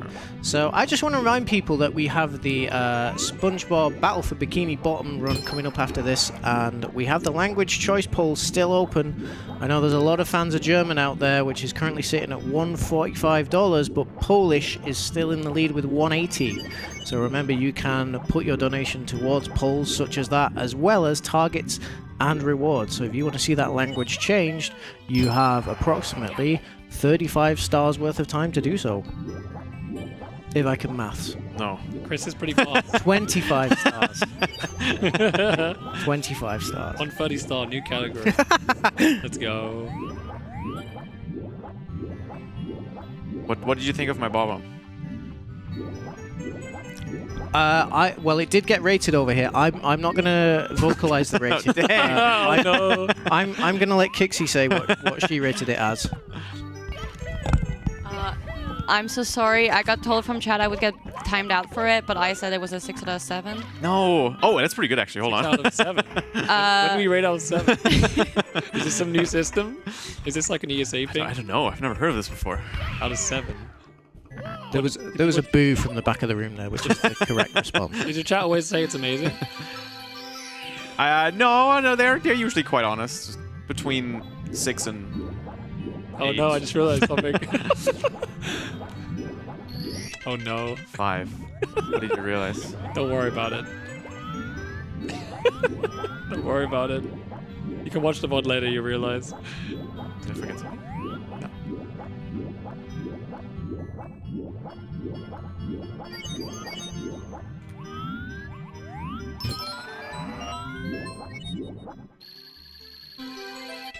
Okay, it's just this in hundreds.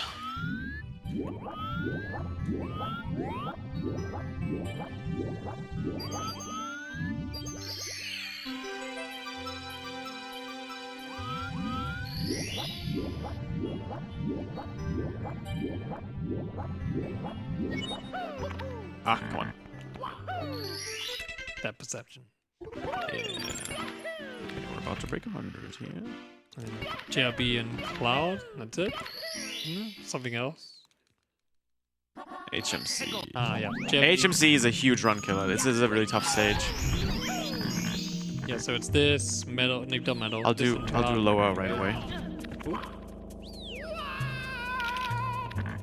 Yeah, it's usually a mass like a treasure cave here. Loads of things.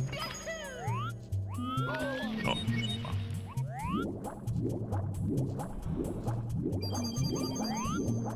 You should get like a few coins or a star, maybe. Does stuff ever spawn inside the metal, like the metal cap area? The metal cap area I've seen, yes. The red. Oh wait, the metal cap area I've never seen. The switch room I've never seen. The one that leads to the metal cap I have. Yeah, but the switch room normally. No, I've never seen anything in there. I've never seen anything there either. One of which is not on.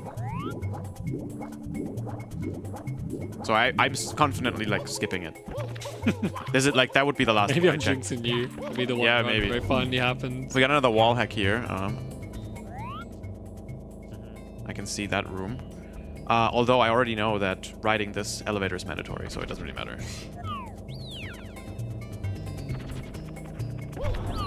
Because there was a star inside, yeah. I'll check up here. Okay, why not?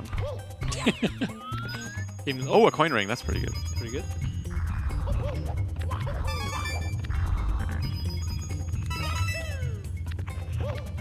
I'll play this. I play this like kind of safe because one mistake in the boulder area and you just die.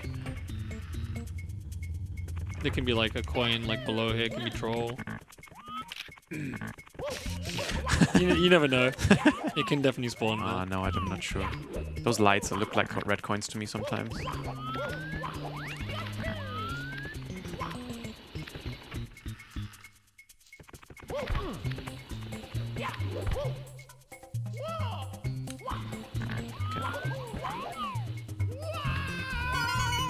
Oh, it's 7 already. Okay.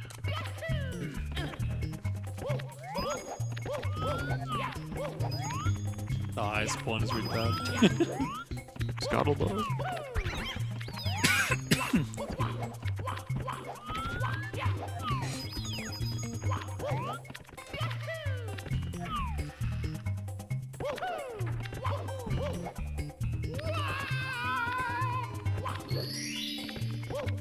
Scout for the red coin.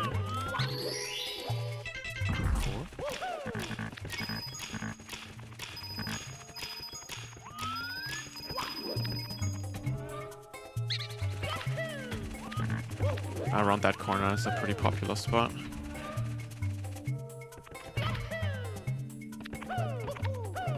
Hope this is not a Piranha Plant it's all over again. Where is this coin? I hope not.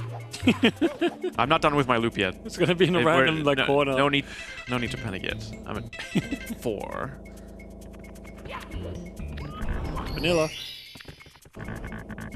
That's the first like real vanilla thing in this whole seed. They spawn in the exact same spot. So I'm at 5. I'm missing hundreds plus reds, and I'm done. So. Oh, let's go! And the coins. All next to him.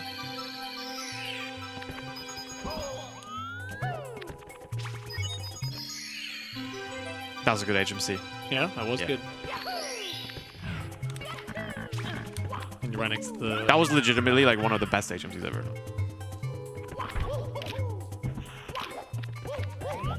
It spawns down. It was here, wasn't it? Oh crap! Somewhere? I didn't pay attention. Wasn't it? Was it in the water? No. Oh man, I didn't pay attention where the spawner is. I didn't either, to be fair. Well, you know. Why did they nerf us? Usually we can see chat during this. You think chat's there to help you? Yeah, I was right. Hey, what's spawning here? Alright, cool.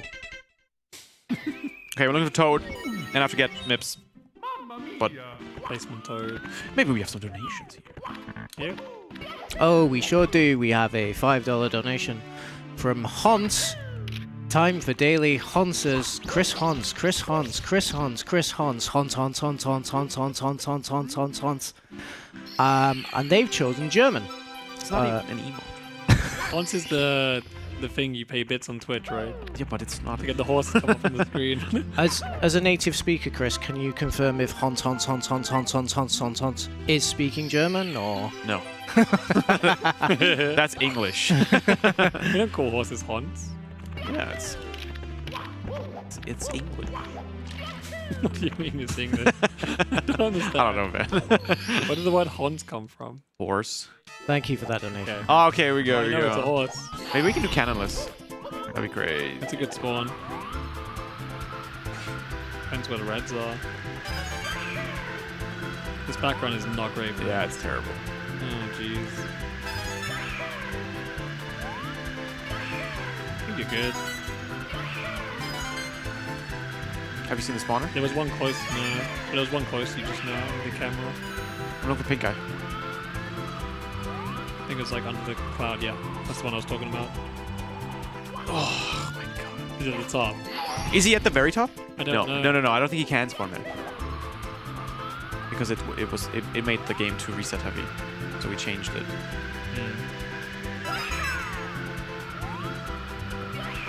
See, the other two are definitely lower. Oop. No, you're good. Yeah. Well, that's a mean spawn. Oh, it is cannonless. That's crazy. That's so rare. Don't need to open the cannon. It's pretty good. Yep. Need to end the That skips the bar bomb and the cutscene, so that's pretty good. What are we missing still? We're missing... Oh yeah, no. Good start. Ah, I have to do double slide. Ah, that sucks. Everything was perfect until we have to re-enter slide. So what did I enter to just get there? Cloud. Cloud Mario. Yeah.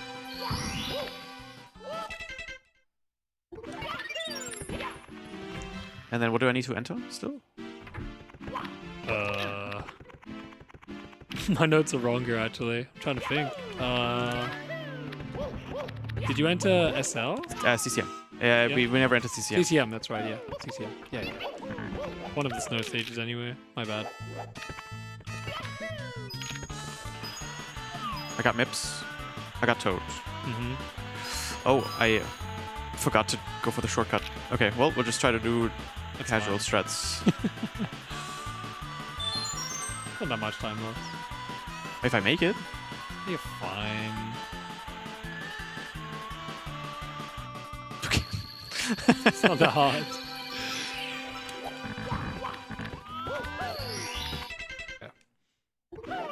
Okay, CCM. That puts you at... Yeah, and you're still missing... 117. I'm missing 2. Both upstairs Toads. Yeah, that sounds about right. And then we're at 119, so that's everything. Am I good to read anything? Yeah, go for it. Nice. Okay, so we have a $35 donation from Snake RX, and they haven't given a message, but they have very much put German to the top of the language poll by $10. So, as it stands, we will now be playing SpongeBob Battle for Bikini Bottom in German, unless that changes within the next, let me math properly, 10 stars? Yeah. Good job. You got a few minutes. Oh, he flew. Thank you very much for that. And we have a $5 donation from your boy Jesus, and I'm going to try and do this as your text-to-speech. Time for bonus wowers. Chris Wow, Chris Wow, Chris Wow, Chris Wow, wow, wow, wow, wow, wow, wow, wow, wow, wow, wow, wow, wow, wow, Chris Wow, Chris Wow, and 247 more Chris Wows. Okay. You're going to go, wow, wow. Come on. That is your most common donation message, right? Chris Wow. He's pretty popular. Oh, come on, me. So I don't know if you saw, but the slide was terrible. All the coins were sideways, so I did not get many at all. Worst case, I'm gonna have to re-enter the slide. It actually was so bad, I might actually just re-enter right away.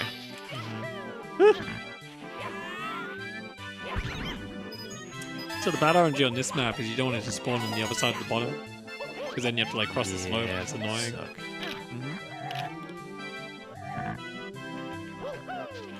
If you don't know what RNG is random number generator. Classic explanation. Actually, yeah, the slide was so bad, I'm just gonna re-enter. Yeah. You need a lot of coins from the slide. Wow, that's rough. Even now, the second time, there's still so many coins. Crazy. Yeah, I mean, even that should... Oh my goodness. That should be fine. Line. I got so many more already now, so I feel better about this. Look at that. It's a rough one. Oh, that one's not worth getting. Oh my goodness. More. They're all by the edge. Yeah, that's fine. That's plenty. Yeah, so got the blue coins and whatnot. Time for quick donor? Sure. Yeah, sorry, a lot of things happen at once there. Okay, right. So we have a $10 donation from Kia Cannon. It's time for 100% genuine fake wowers. Chris Wow, Chris Wow, Chris Wow, Chris Wow, wow, wow, wow, wow, wow, wow, wow, wow, wow, 247 schwab. Am I saying that right? Is it 247 because of the Chris 24/7 stream? And with that, German and Polish are now tied. They love doing that. Oh, Every time I do a poll in chat, they try to tie it instead of actually voting. German and please don't tie it, because then we have to play through SpongeBob twice. Oh no. Is that a bad thing? And no, chat, don't tie it. I'm told I also missed another 247 schwa from the previous donation. So there you go. Isn't that like the fake emotes? Like the poverty versions? Yep. Yeah. And drawn. The classic. Who drew them? Did you? I drew one of them myself in paint. It's classic. Oh, there's a little guy here. What's he doing on the bridge? I don't know, man. It's pretty dangerous. Yeah. Are you gonna take him back?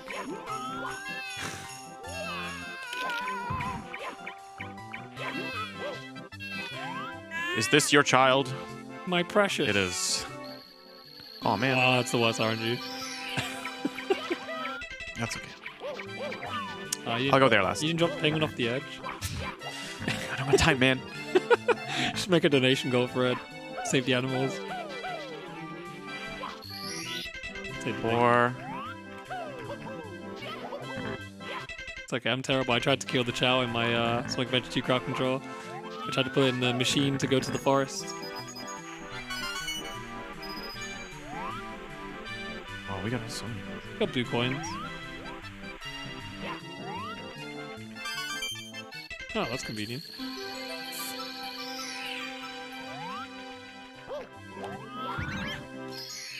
That is a...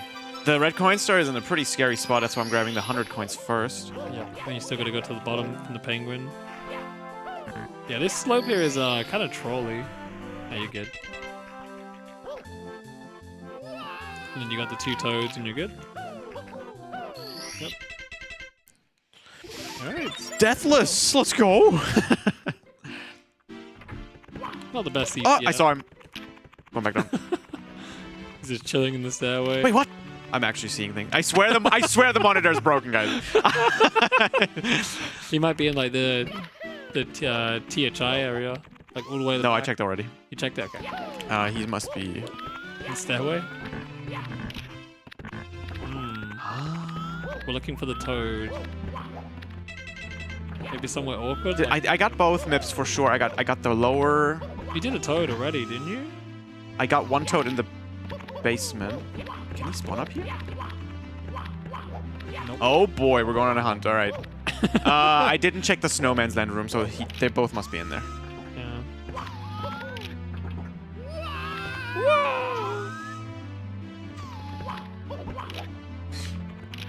Dun, dun. Where are they? Oh, there's one.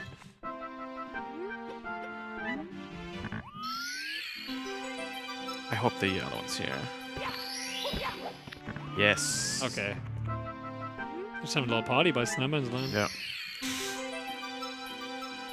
I like the thing you did in the DS version where you can go inside the mirror. Yeah. But that was a really cool change. That was a really cool way to get an extra level in. Yeah. And it also like the thing you really want to do in the N64 games. I really want to get behind that mirror. Yeah. And then you finally do it, and you're like, oh, that's awesome. It's like a tribute to the fans. All right, final level. That's not bad. Hopefully the star spawn is good. It's a nice background.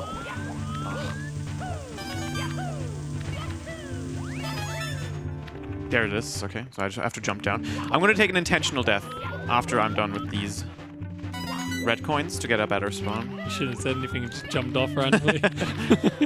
Now you've ruined it a bit.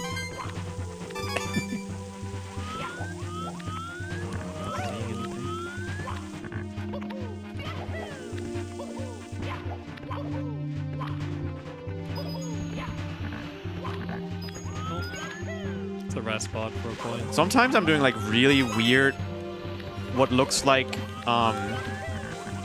unoptimal movement, but I'm using that time to like really focus on camera movement and looking around the level. Oh, you like clipped up there. That was strange. I think you're good. I don't know where the last one is. Oh my god, that toad. Oh, there it is. Oh! Oh! I've never died like this! Oh! Save me! What happened? No! You turned around. Yeah, it was the invisible wall. There's no way. Dude, he dropped on my head. Murder! The Goomba was out for you, man. Okay, we can do top to bottom now, though. Was that the Goomba that fell down? Yeah. It did manage to hit you still. It looks so No. There was another one. There was 2 Goombas. Wow. Unbelievable. Ruining my deathless run. Content.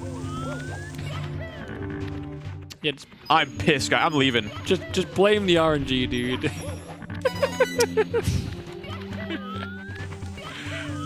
It wasn't PB anyways. It would have been Marathon PB. For sure. I mean, it is still Marathon PB. That's a really troll spot. It's in the Gimbers. I thought you were stuck in like an animation. You're gonna fall down again. Ah, you're good.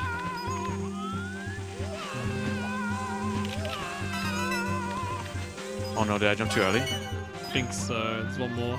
Uh-oh. Oh no. Where? There. Oh, there it is. Okay. Yeah, there's one more. Okay, this death is intentional.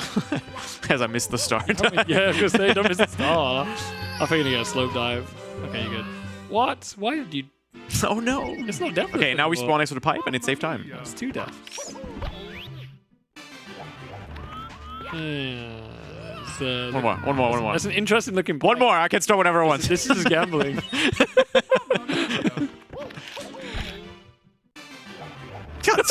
Whatever, man. One more. No, one more. ESA, he's wasting time. In this round. He's intentionally throwing. One more. Okay, I gotta just beat the level, man. 4 times. There's no way. At this point, it's slower. Of course. That was not worth a it. tiny bit forwards. That was horrible RNG. Oh well. Yeah, if you spawn on the top, it's, it saves like 30 seconds or something. It's a lot. Chris, can you just take a couple more deaths so I've got time to read some donations? I'll just do it now. We have $10 from RoboPatSpin, who I think is very much looking forward to the next run. They've sent the message, spinning right round, baby. Shout outs to the BFBB and Shift community. And they want to see BFBB played in Polish. So Polish is now in the lead by $10.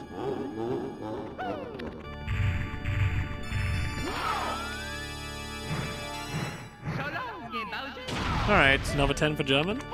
So I did 3 full practice runs before coming here, and I think this run is still faster than all of them. And my PB, by the way, is a 129, I think. So, I mean, that death was terrible, obviously, and then also that THI was like 5 minutes. That THI was like really rough. I think that misses. And these Bowser throws. Should have practiced by. It's the TV, man. Thought he glitched. Has to be. This is the one. There we go. Alright. Alright, and time's coming up when I grab the star.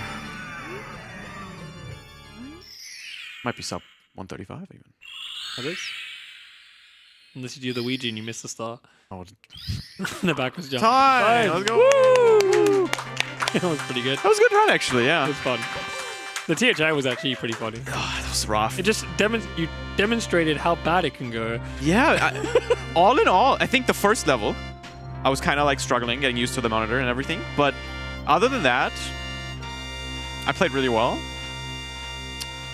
I'm 10 minutes underestimate. I was a little worried because if I die a couple times and have to redo 100 coin stars, I'm missing that estimate. But yeah, that was pretty good. It's more time for one-frame tricks in SpongeBob. Yeah. That game is we were behind very anyway. difficult. If you want to see more SM64 randomizers, we actually have a Discord for it. You can get into the game yourself if you want. There's lots of categories, beginner-friendly ones too. 120 star I probably wouldn't recommend right away. You can find the Discord invite on speedrun.com. And then if you want to see more of myself, I have another run tomorrow. I'll play Pokemon Randomizer, Pokemon Fire Red Randomizer. And I also stream on Twitch. Okay. that was fuzziness. Thank you. Don't worry about me. And Kixie and Toasty, thank you guys for being here with me. And we'll have time for the next run now. Cool. Thanks for watching, guys. It's been a pleasure. We're going to cut to a quick intermission, and maybe we'll even be able to steal a few words from these lovely people over here. See you very shortly.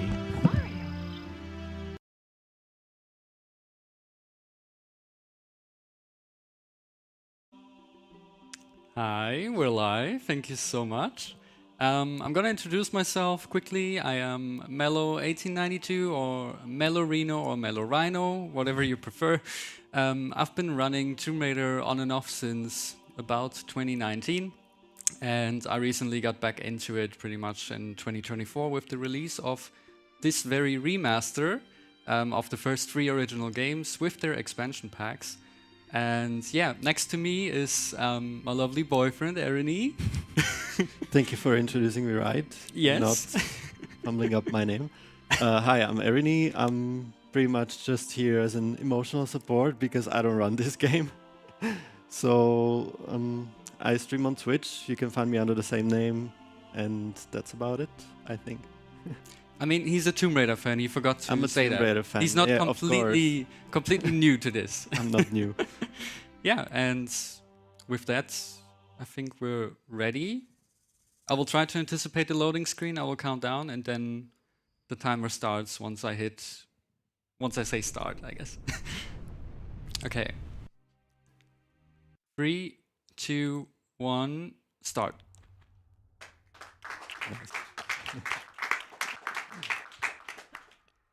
Okay, one new thing right away compared to the original releases of these games, we have a modern control scheme, and maybe we can see it pull off right now. We could. We can do moves like that, where we can control Lara freely based on the camera instead of the old tank controls. By no means the tank controls were not bad. I think they were one of the better tank controls back then. But modern controls has made this game way, way quicker. Maybe, Eri, you want to explain what's the difference between the tank controls and modern controls? Difference? Like, what does it feel like? So tank controls were basically a grid-like system. To do a running jump, you would have to run with Lara like one full tile, and then she would jump if you press the button. Or like you can queue up before, and she would jump automatically at the end of the tile. And with modern controls, it's pretty much you can jump anytime at any point. If I summed that up right, pretty Yes, much. you summed that up perfectly. Which opens up new skips as well. Exactly, and we've just seen one of them. That jump you've seen, the curve we can do, that would not be possible with tank controls. So yeah, we can utilize the modern control scheme, which is definitely the fastest method to do this. And also, okay, we've been pushed by the wolf by a bit, but we've also seen we can cancel animation by rolling, and we can also cancel our animation with several other things actually. More on that later when we get to these parts. Yeah, that's caves right now. First level, pretty much introduction level. We can walk here, and then we can roll off edges to one of the cases, cancel the animation. And then we can go over here. Since this is a marathon run, we're gonna kill that wolf. Usually now, if you want to go for a really fast time, you would skip the pickup of this mat. We want to pick up quite a bunch of them that are on the way. Because unfortunately, Lara has a health bar. And we cancel the animation here, do a little swan dive, and that's the first level done. Do you want to explain a bit of the story of this game? I mean, it's, by the way, the 30th anniversary this year for Tomb Raider, and also many other great franchises like Resident Evil. I say many great, and then I mention Resident Evil, only one, but yeah, 1996 was a good year. Maybe, Ernie, you want to explain a bit of the story? Sure, I can try. Don't cancel me if I get it wrong. So Lara is hired by a CEO of a company called Natlas Technologies. She's called Natla, it's her company, to find a lost artifact called Skion, which we're looking for. She's introduced to Natla by a fellow rider named Larson, and she immediately sets out to this lost village of Vilcabamba or city and to hunt for this artifact, and we'll see later how that turns out.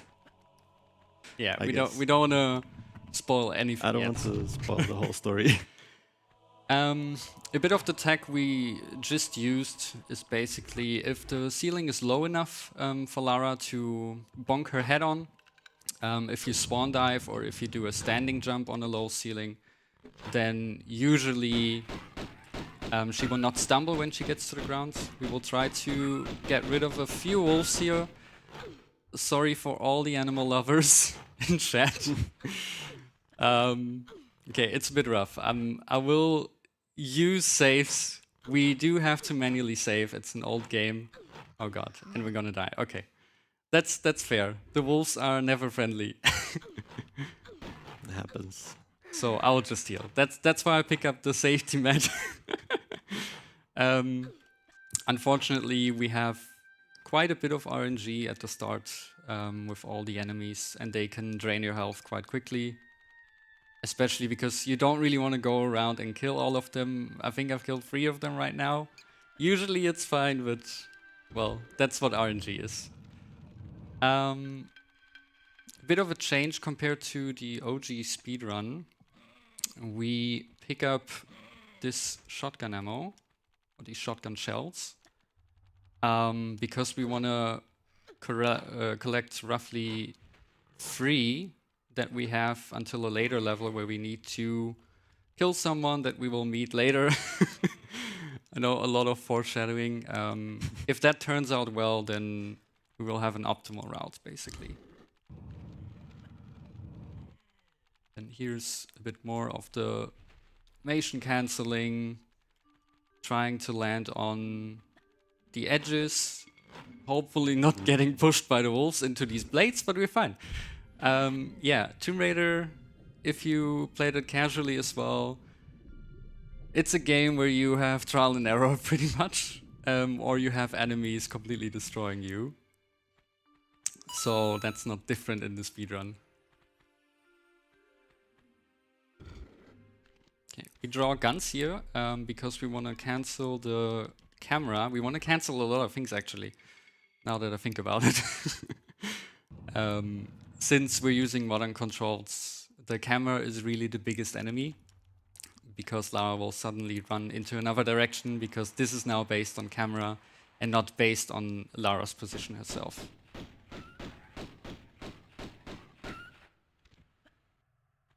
Okay, now we're in the Lost Valley, probably one of the most recognizable levels of this game, because you have a certain encounter coming up that people were haunted for, I'm pretty sure. We can also make our way to this mat, and we have another low ceiling that we can use to not stumble. And that way we can make our way into the valley. Let's see, we'll have a raptor here. The raptor is pretty late, so we cannot kill him. Also, I will save because you can die to Barney, we're calling him, for obvious reasons. He's not purple, but that doesn't matter. It's always been Barney. It's always been Barney. And also this raptor doesn't want to leave me alone. Let's hope we have all the bad RNG right now at the start and not later on. Okay. What we want to do here is want to kind of land here and use an input. Unfortunately, I used it a bit too much. Then we want to grab mid-air because we launch Lara a bit further so we can land right in the water. We hope Barney is not here because he can pick you right up. Lara to go. Good for us. He's in the back of the valley. So we should be fine. Okay. And that should set us up for a nice swan dive here. Because we get lower into the water. And we can pick up the second cog. Because we need 3 of them later to activate a mechanism. And in the original game you could void there, right? You can also very much void in the remaster. Nice. Okay, I jumped a bit too far. Let me save. We will save a lot more than, yeah, and that's exactly why I save. Yeah. Barney really doesn't like that run. Okay, let me Doesn't reload like this to behave. because, yeah. Let me reload this. Let me try to trick him a bit. Okay. Probably a lot of runs die here, right? Yeah, it's pretty. Well, I can't This die. level is pretty reset heavy. If you get horrible RNG, usually it's quite okay. But we can do something cool here with modern controls. We can just hold forward and jump, and that sets us up perfectly for this bridge jump.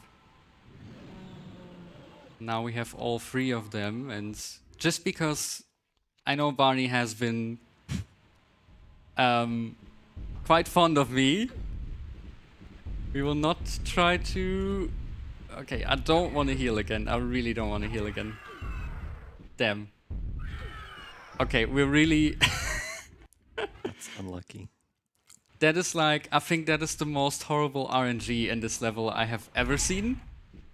And believe me, running this game, I've seen things. Okay, you see now we reloaded and everything is fine pretty much. I took a slightly different route. I want to jump onto the slope because then we can get up right here. And we want to kind of let go of the input there because we can use her momentum. Unfortunately, I was a bit too fast there. Let's say, quote unquote, too fast. Do we perhaps have a minute for a couple of donations? Is that okay? Yeah. Okay, so first of all, we have a $20 donation from DaisyB121. It just says, "Go Mellow, love Margaret." Hashtag Tom.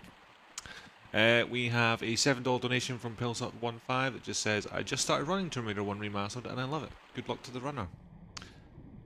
We then have a $5 donation from Al Lucas that just says, "Let's go, Mellow and Ernie. Can't wait to see you run Angel of Darkness soon. Kappa. Greetings to the Tomb Runners. Hashtag Tom." Nice. Thank you so much for these donations. I took the opportunity to obviously not fail this jump. Yeah, normally you're not supposed to land in the water. But yeah, I wanted to hear more donations, so that's why I did that, obviously. Okay, we're back on track. So yeah, we've seen basically a banana jump. That's how we call it if you like curve around a wall. Easier with modern controls, but as you've seen, you can still fail it. It's fine. We showcase success and also fails. So far, mostly fails in this run. Okay, we cancel the camera again. Then we can drop down here, and on these little steps, we can roll off. That's a thing exclusive to Tier 1. Like, they got rid of that in Tier 2 and Tier 3. And normally you can also grab right before you hit the ground to cancel the animation there. But we will see that a lot more in this run because I've just failed it.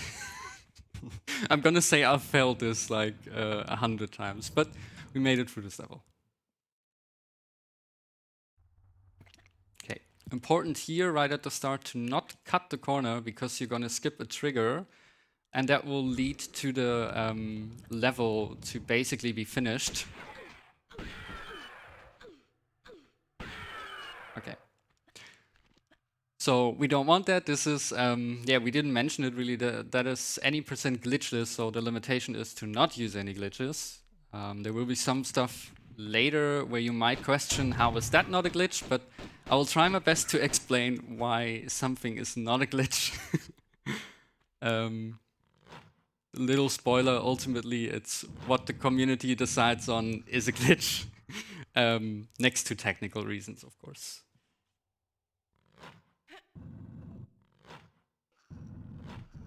I know we did just stop, but if you do have a second, we have a couple more donations. They're coming in quite fast, so sure. I'm going to get through some of these.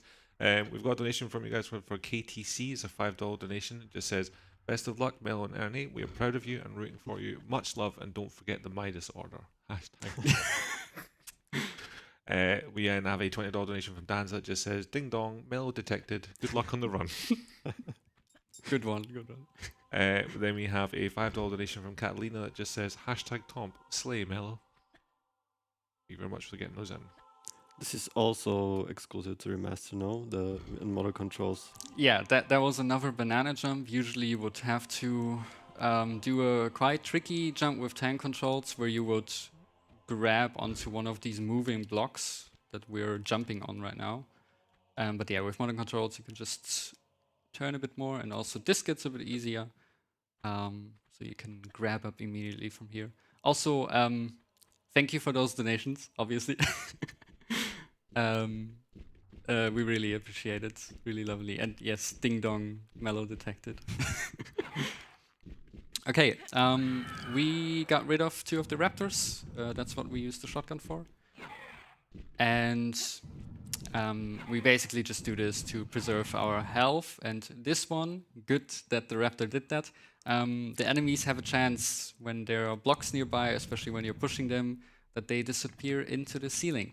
However, they might have a chance to drop out of the ceiling again, so if there's a raptor dropping on Lara's head, don't get scared. I might do, because I'm kind of like halfway on my health bar there, but we should be fine, we hope. I mean, we haven't seen any terrible RNG so far this run, right? Okay, we just heard it, so that means it's probably somewhere behind me, and I can make use of the camera controls. Yeah, you've seen it there. Move on, it stopped. Ooh. Okay. Okay. Okay. That's one thing actually that's a bit better on tank controls. Sometimes it just feels like, when you play modern controls, it feels like Lara drank too much coffee or had too much caffeine. She's a bit wilder. Okay, what we want to do here is we have the Larson encounter. Yeah. We want to curve fellow around. raider. Yes, the fellow raider that approached Lara in the first place. And we kind of want to be behind him because shots are more reliable here. However, he doesn't cooperate. It's okay. We did not kill him, but we're gonna skip this cutscene. Well, what would happen is you don't kill Larson, but he was sent to obviously obtain the part of Skion that you were hide for from you. Not by friendly means, of course. And yeah, after this encounter, Lara asks about the other parts of the Skion, and he sends her to ask Natla, pretty much, which leads to Lara shooting an elevator, right? Yeah, she shoots the rope of the elevator and then travels up with the rope. It travels up with the rope, very cool, cinematic. And then she pretty much lands in the office, well, on the roof, and she goes into the office of Natla to find out about the second piece, which leads her to Greece, where she meets another raider that was hired to find the second piece of the Skion, which we'll see in a bit, I believe. Yes, right now. And we've done a specific sequence here to basically trigger him. He's right there. We love him. Okay, we're gonna... His name is Pierre. Pierre, yeah. I totally forgot that. How can I forget the name Pierre? Okay, so we see him somewhere here. Don't get too attached to him because we're gonna leave him in this room because otherwise he will spawn in another room later and we don't want that. Because he's taking more health from us there. Okay, and here I am gonna save just in case because it's pretty important to get the upper route here, which is a secret. Need to time it. Nice. Okay, and we're picking up that one because that should bring us to 3 shots for the shotgun. And with that we can get rid of Pierre later. Little spoiler. And it's also a bit faster, right, to go this way? It's actually, I think the way I timed it, it's actually a tiny bit faster to go that upper way. Otherwise, you would have to swim, just slightly slower. Okay, and then here, I will save again because I know I tend to. Okay, I'm just gonna do it safely. Normally, you want to bonk into the wall there, and then you should be fine. Gonna utilize this, then we can kind of curve around here. So basically what we're doing here is we're already opening 4 doors because this is the most optimized sequence to do that. Then you just make your way up again. We're using, because we're on modern controls, we're mainly using actually our pistols to turn around because we can't really do that like we did in tank. So we either use the pistols or we actually utilize the animation landing, and from there we have like a short amount of time to actually turn her around to where we want to have her. And here we want to make sure to not get hit by all these swords. Nice. That's also, if you're interested in achievement hunting for this game, that's one of the achievements. This guy right next to me here has 100% achievements on Steam. Can we have a little clap for that? Thank you. The achievements are actually quite interesting for this, I would say. It's definitely fun to do them. They're very well thought of. Yeah. They also have some Easter eggs that hardcore fans will immediately recognize.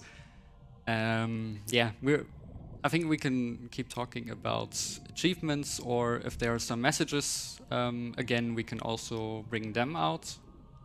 We do have a few messages. Sure. I do agree that there is a big achievement list, and some of them are, in my opinion, heinous, but that's just my opinion.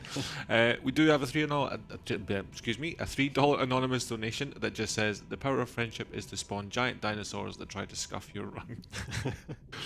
We also have a $5 donation from Teriyaki Sauce that just says, "New run, who dis?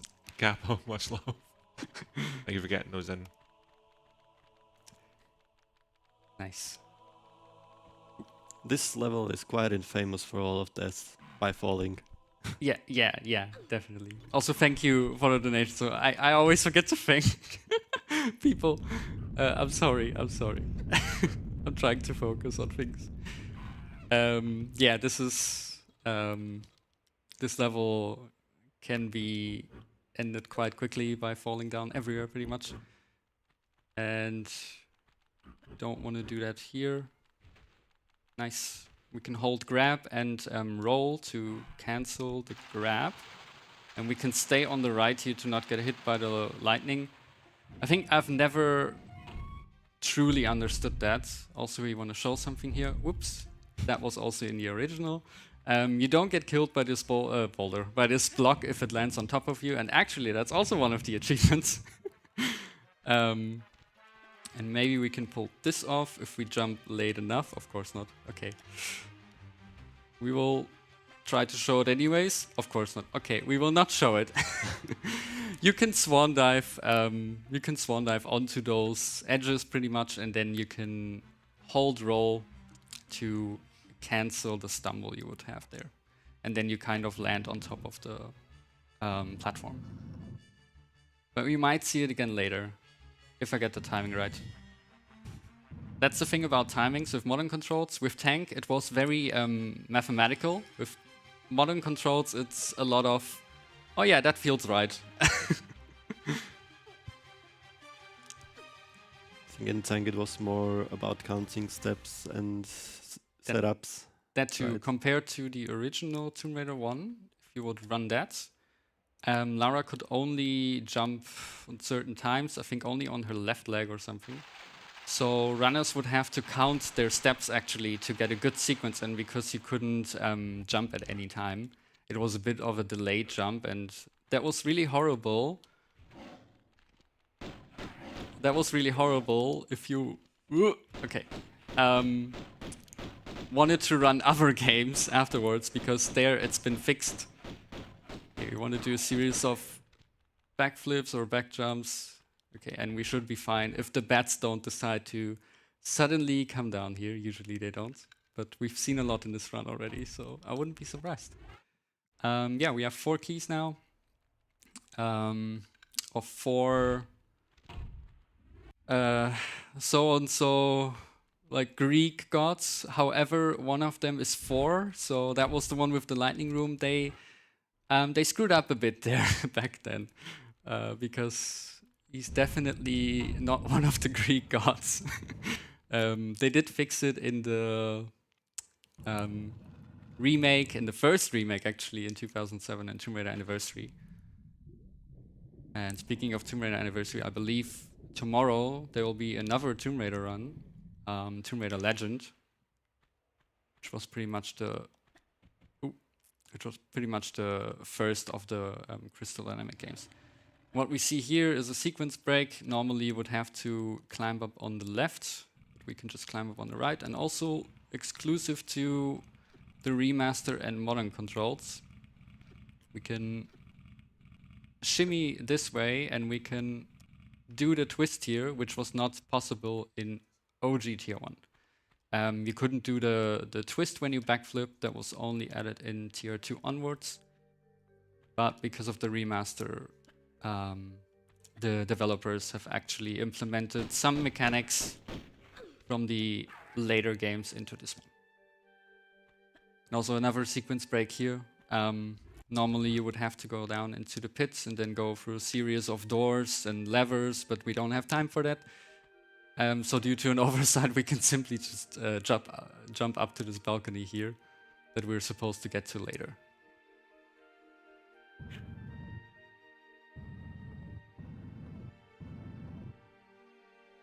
And the gorillas in this room are not moving because we didn't hit the trigger.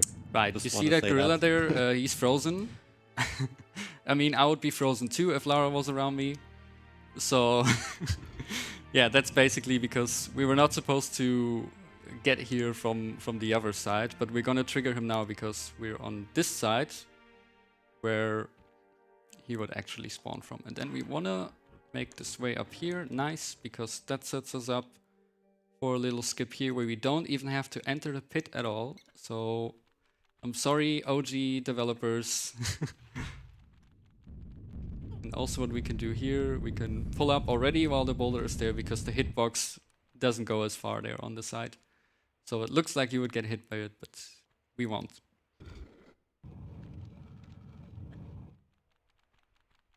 Also maybe a little interesting side fact, to me.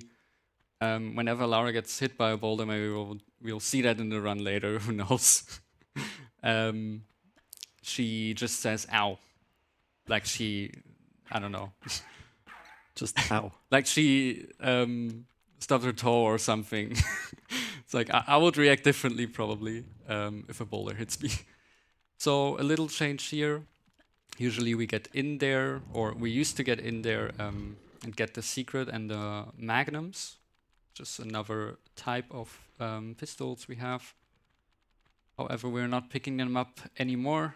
It's slightly faster to actually skip them because we don't really need them here, and we will get them later as a mandatory pickup because we need to pick up a key, and this is also bundled with the magnums. So yeah, pretty much we get 2 for 1 or 3 for 1 actually. I don't remember if there's a medkit involved. I think we will see it.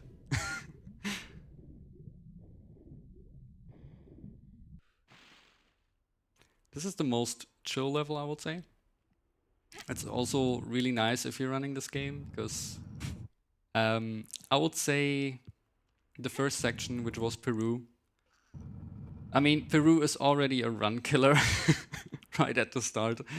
Reset heavy point, where I can tell you and other runners can tell you often enough runs would already die in caves in the first level, and you would be stuck in caves pretty much. That's our personal hell in this game. Or in general, being stuck in Peru. Once you're through, usually it's a bit chill from there on until we get to the end again. But that also goes for like Tomb Raider 2, right? The first level, Great Wall. Yeah, I would say, yeah, I mean, Great Wall is harder than caves, for sure. I mean, they ramp up in difficulty. The first level for Tomb Raider 3, I don't know what they thought about that. They didn't think of new players entering this, because they throw a level that usually goes like 1 to 1 hour 30 if you play it casually as an introduction level to a Tomb Raider.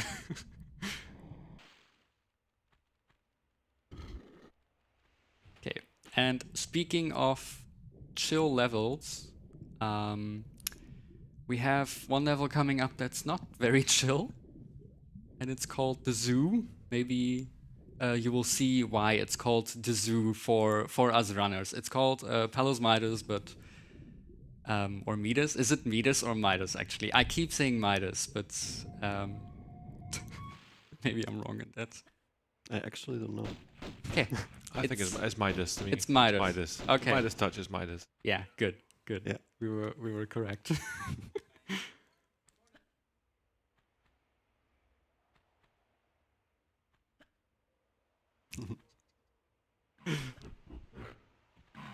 Well, he has a golden touch. You mentioned something quite crucial and also pretty iconic, I would say, in this game. So what we're gonna do here is we have a specific sequence.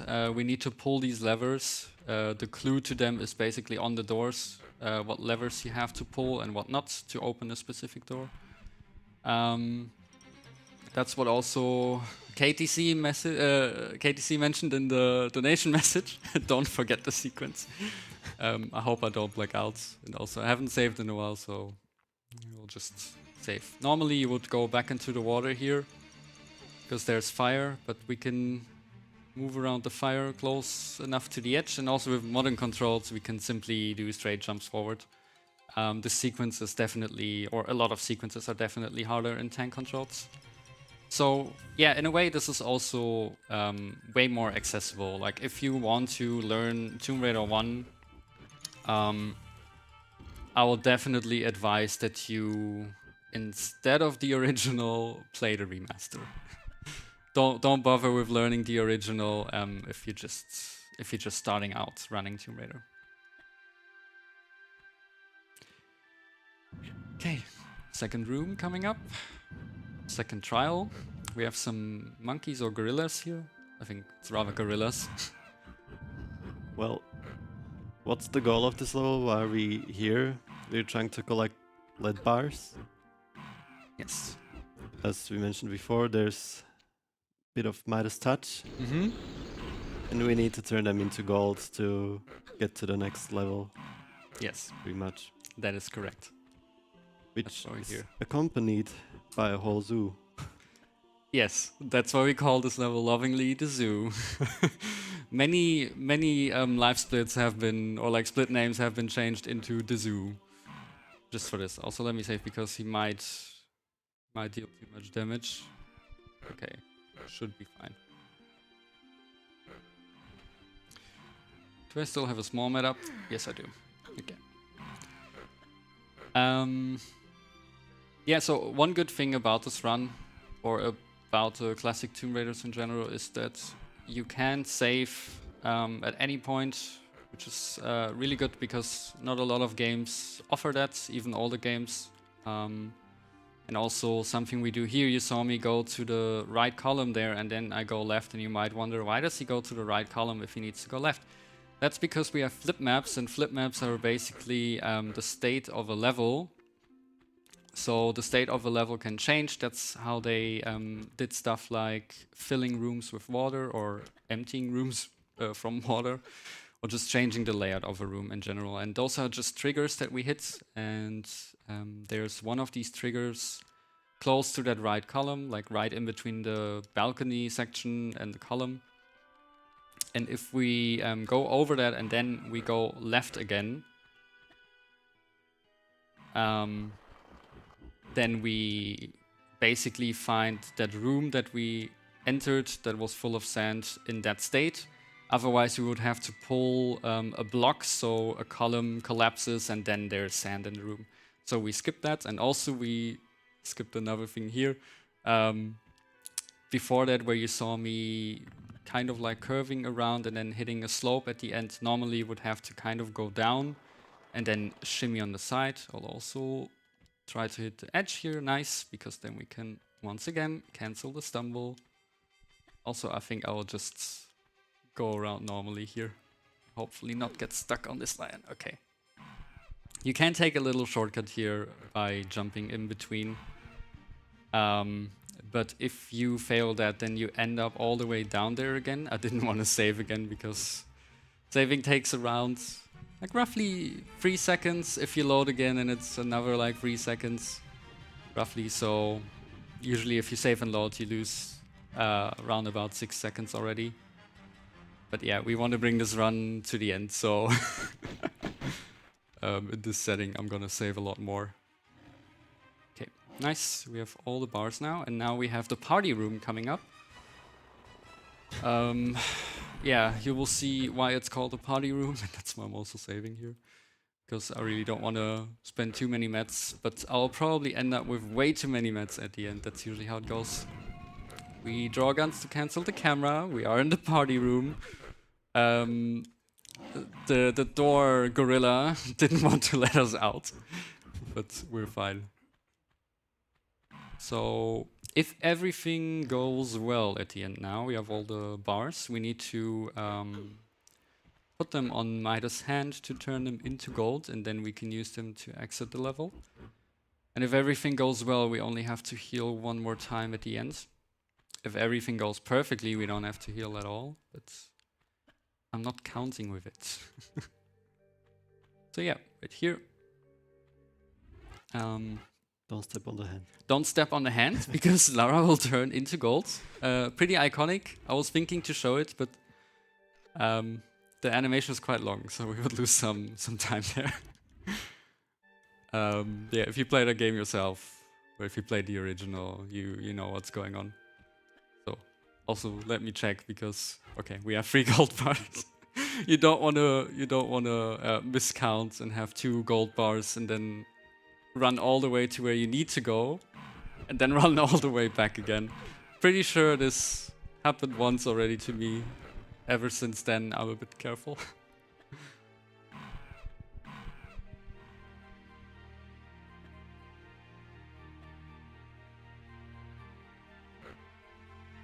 We can use that to be quiet for a bit, because I think that's a beautiful soundtrack. I think it's one of my favorites. Well, there's currently not much coming up. It's a lot of running, and also, I mean, we can explain that why we are running and jumping all the time, because that's the fastest method of travel, at least in tier 1 and tier 2. In tier 3 they introduced sprinting, so sprinting is the fastest method there. But yeah, we don't have that here. They didn't implement it back when they remastered this, because that would break the game too much if you could run. Because you also have some timed puzzles with doors that open for a certain amount of time. That would just break the game completely. It already breaks it kind of a bit with the sequencing. By adding the backflip, the twist. So I'm gonna save, because I might get out of this without saving at all. No. Oh, that was unfortunate. Well, if we have to, no. I'm gonna heal, but okay, we're fine. I didn't have to heal. Nice. Now we're in the cistern. Beautiful level. I think the sewers, the sewers of Midas. Nothing is gold in here, unfortunately. Everything is a bit green and bluish. Doesn't look very inviting. But yeah, that's our way to the tomb of Tehoken, basically. That goes through the cistern, through the sewers. There's some sequence breaks here, not too much, but also a level that's very confusing to a lot of people, because that includes a water puzzle, pretty much, where you have to raise and lower the water to get to certain spots. But we figured out a nice sequence to go through this, so we don't have to raise or lower the water too many times. And for that we want to pick up this. Okay, hopefully we don't get pushed by that little rat there. Alright, and if you remember St. Francis Folly, we left Pierre in a room there. And we're gonna do the same here. He really follows you throughout the whole Greece level section. Yeah, basically. It's like you have a run for the artifact, and he will spawn every now and then, just like there. But the thing is, if you don't get rid of him, if you basically don't quote-unquote kill him, because he doesn't really die, but like he disappears. He tries to go behind the corner so you don't see him disappear. And sequence break here. Maybe I can pull it off right away. Nice. That's possible with modern controls. We will save again, because I know this might be screwed up. Nice, and we can do that. Normally you would have to go around the room, do a lot of shimmying. There was already some kind of skip before, but now due to the modern controls, we found out a lot of stuff where you can curve around some jumps that are more hard or harder than others. More hard. Well, some jumps are harder than others. But yeah, essentially it opens up a lot of possibilities. And I'm pretty sure we haven't found everything yet. Another thing that we can do here, can kind of land here, roll off with modern controls once again, because we can just turn her very quickly. This is also one of the rooms where Pierre would show up later if you would despawn him there. But yeah, since we left him there, he's gonna stay in this room for the entire level, try to get to Lara, but he won't. The only thing he finds in that room are 2 gorillas, I believe.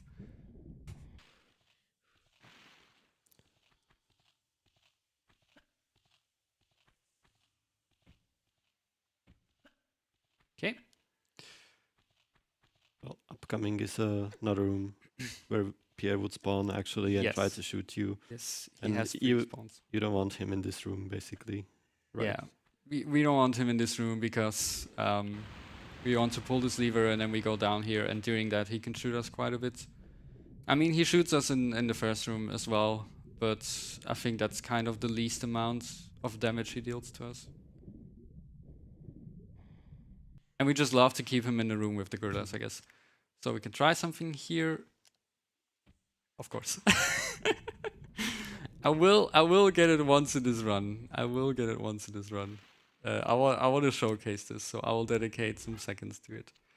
Okay. That should be fine. Nice. Okay, now we've seen this, what I wanted to do earlier in St. Francis Folly, that you can swan dive onto edges and then hold roll to cancel the stumble. Also here, another low ceiling. Don't jump too far into this wall. You're gonna glitch up into the void and then Lara will fall back down and die. Happened plenty of times.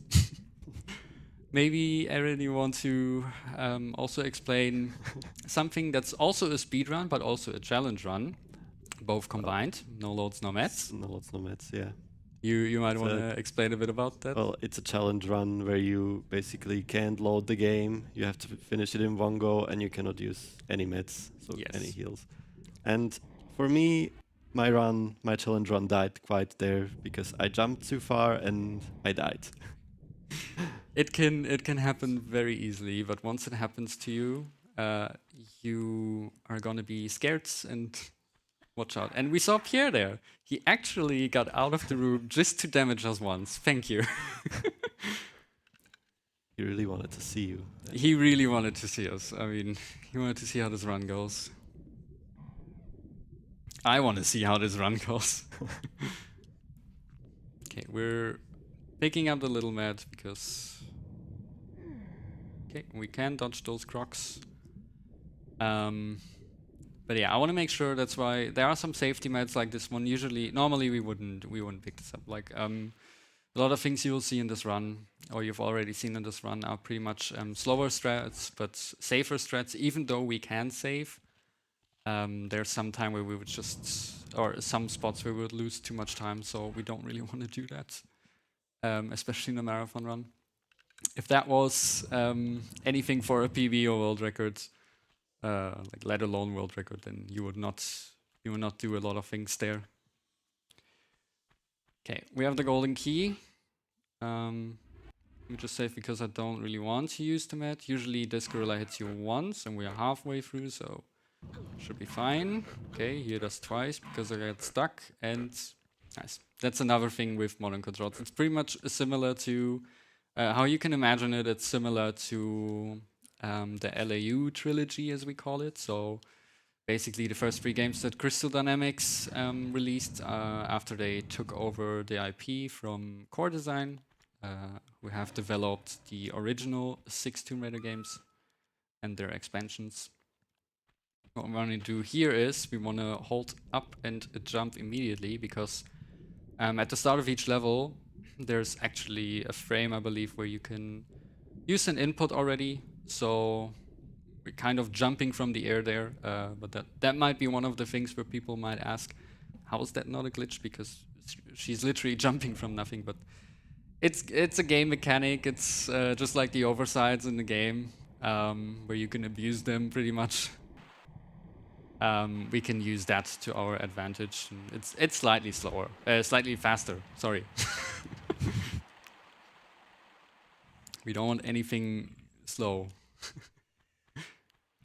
Also, interesting fact: in the original, you had to, or you should, kill that croc, because it can damage you in another room through the wall.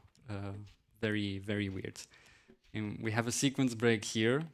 Usually there's a setup in tank controls, and there's something in modern controls that I believe fellow runner Rushyball has found.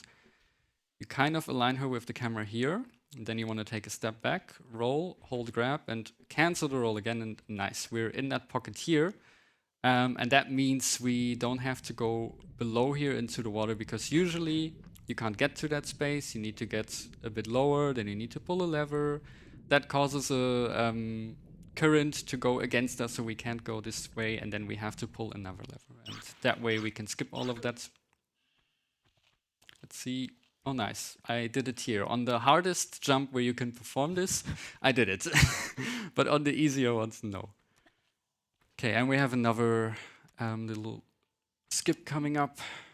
So there's also setup for this in tank, and I kind of adapted a bit to this. We cannot sidestep in modern, however, we can use look and then queue up an input. That's what I found out about pretty close to the release.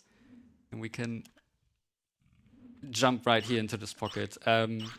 Easier to do with modern controls, definitely. But that skip was also already possible in tank controls, where runners way before my time, found out a lot of the stuff that we still use today. So also a shout out to them, to all the OG runners that really shaped this run until today, even in the remaster, pretty much. Here, I am gonna save, because these two gorillas, once again, we have RNG. Pretty RNG heavy run. I think I have done a few other speedruns other than Tomb Raider. I think this one is one of the most, like the RNG heaviest, pretty much, based on like what some enemies do. It is pretty chill for most parts, but some RNG can like literally lock you out of certain strats you can do that are usually way faster. I always find funny how these blocks just pop up. Yeah, normally, because in modern controls, or in the remaster in general, because you can use it in tank controls as well, you can move the camera freely. Like you can see it, I can do a 360. But in the OG, that was not possible. So the magic kind of goes away, because if a certain room changes due to the flip maps that we will trigger, you can now kind of see it, because you can turn the camera around and you just see stuff pop up. Okay, and now we push this block. You see these 4 pads, or pretty much they're heavy triggers, because they get activated by something like a block. I think heavy triggers get activated by enemies or a block being on there. And we pull it in a specific way, because we only need 2 doors to open to get 2 keys. And all the other rooms, or like the 2 other rooms, are pretty much just spawning enemies. So that's why we push it in a very specific way here. Whilst you're pushing this block, have you got time for a quick message? Super. So we've got $2 donation from Al Lucas. It says, can we get some love for #audience guy? We love you. Love for the audience. Love for the audience. For the audience. Thank you very much.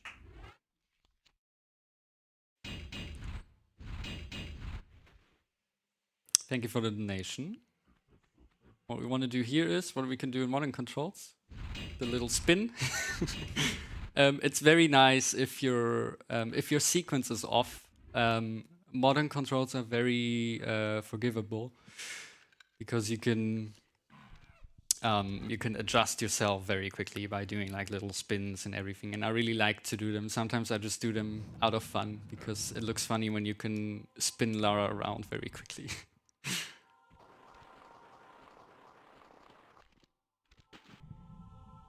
Okay, that brings us to almost the end of the level.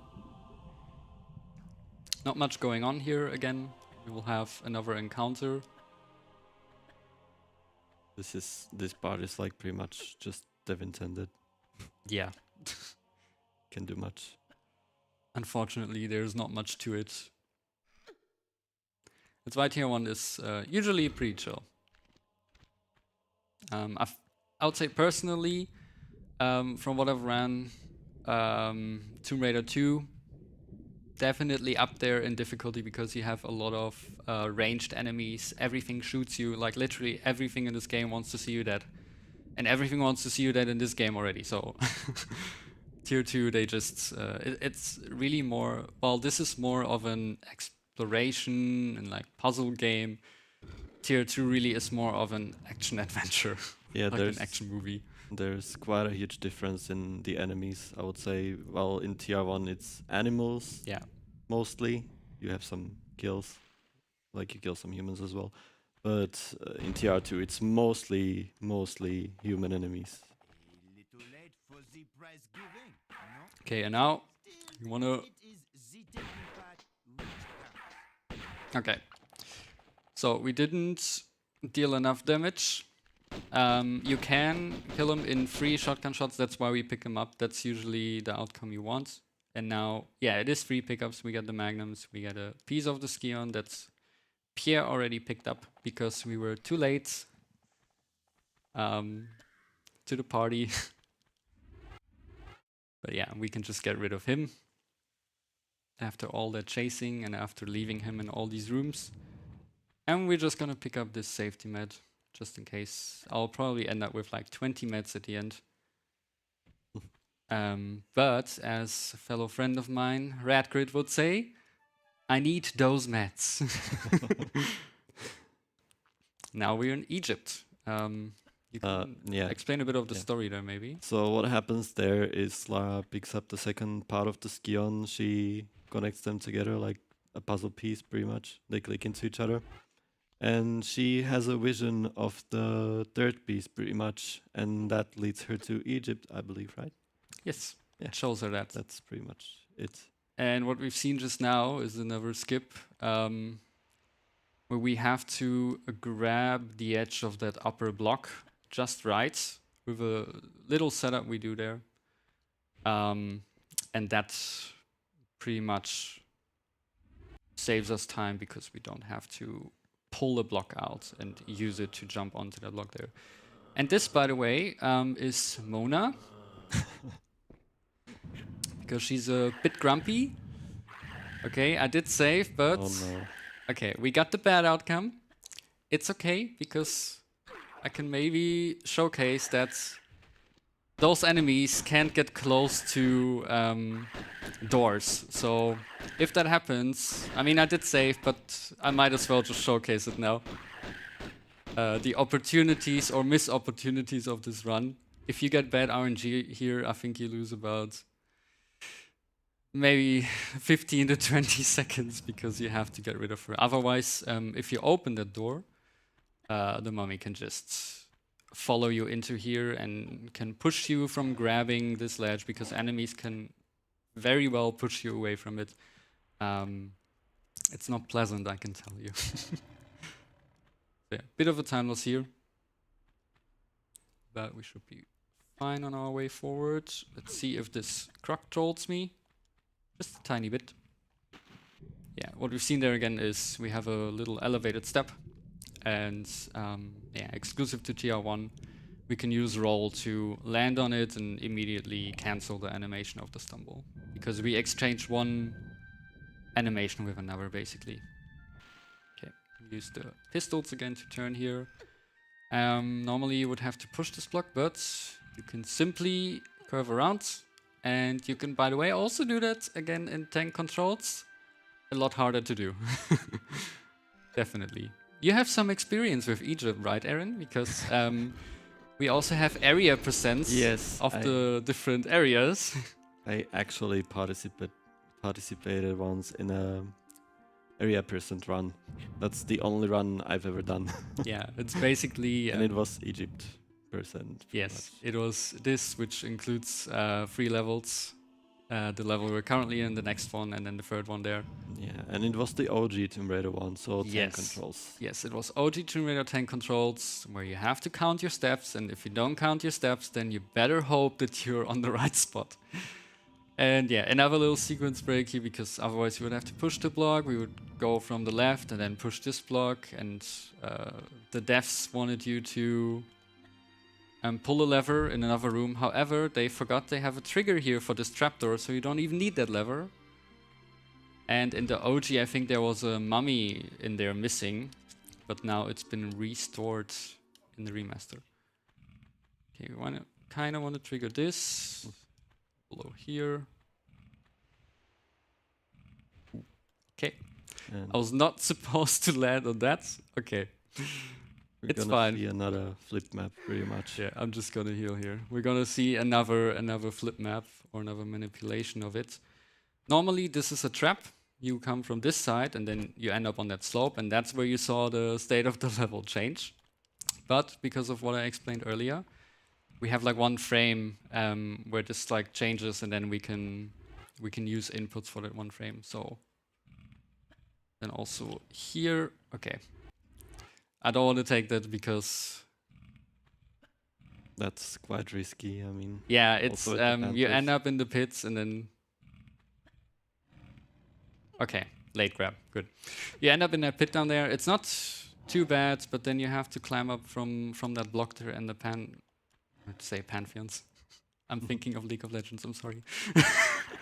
the panthers there, they can push you around. Okay, and now we see already the state of the room that we want to see. Normally, this room is full of sand. We would go up there and then pull another lever. But because some rooms change the same number of the flip map because they have different numbers, it means if one of the rooms is changed with the same number of the flip map, the other room is also changed. So we don't have to do this. We can skip this. That brings us to the end of the level, and now we're in Obelisk of Kamoon, one of the better levels, I would say. I mean, it feels pretty satisfying how we do this level. And also, you might want to explain that. You talked about that. The linearity of this run. Oh, well, you can pretty much do this level in like, I would say, it's a bit non-linear. Like you can do at least 2 ways that I know. Yeah, pretty much. At least you can enter the level from 2 ways, but you can. The start is kind of 2 ways, and then in between you can ski. pretty much. Yeah, and there's one block pretty much, and it opens 2 doors. You can either climb the one up here, or you can just run through the other one in the hallway. Exactly.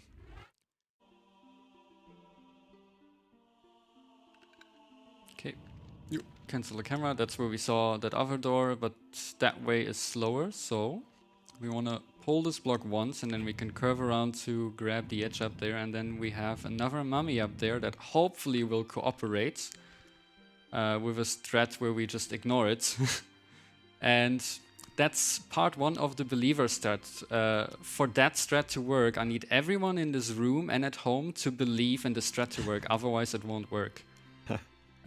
We will not look at the enemy, because if we don't look at the enemy doesn't know that we're here. That's how it works. Okay. Worked fine. Everyone in this room and at home believed. I'm glad. Okay, someone was half believing. So, I'm gonna go here.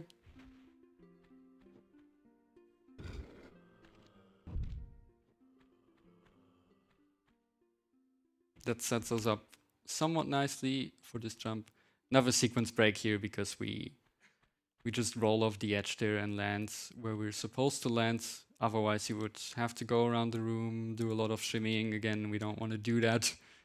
They really had a lot of oversights in this game. And we have another skip coming up. Another shimmy skip, and hopefully I can pull that one off. There's a setup in tank controls, and there's kind of a visual in modern controls. So let's see. Roll off, jump, and grab. Nice. First try. That's a skip in tank that I really hated. Now I feel quite confident to do it, actually. But other easier skips don't work as well anymore. Okay. Now we want to get rid of that one.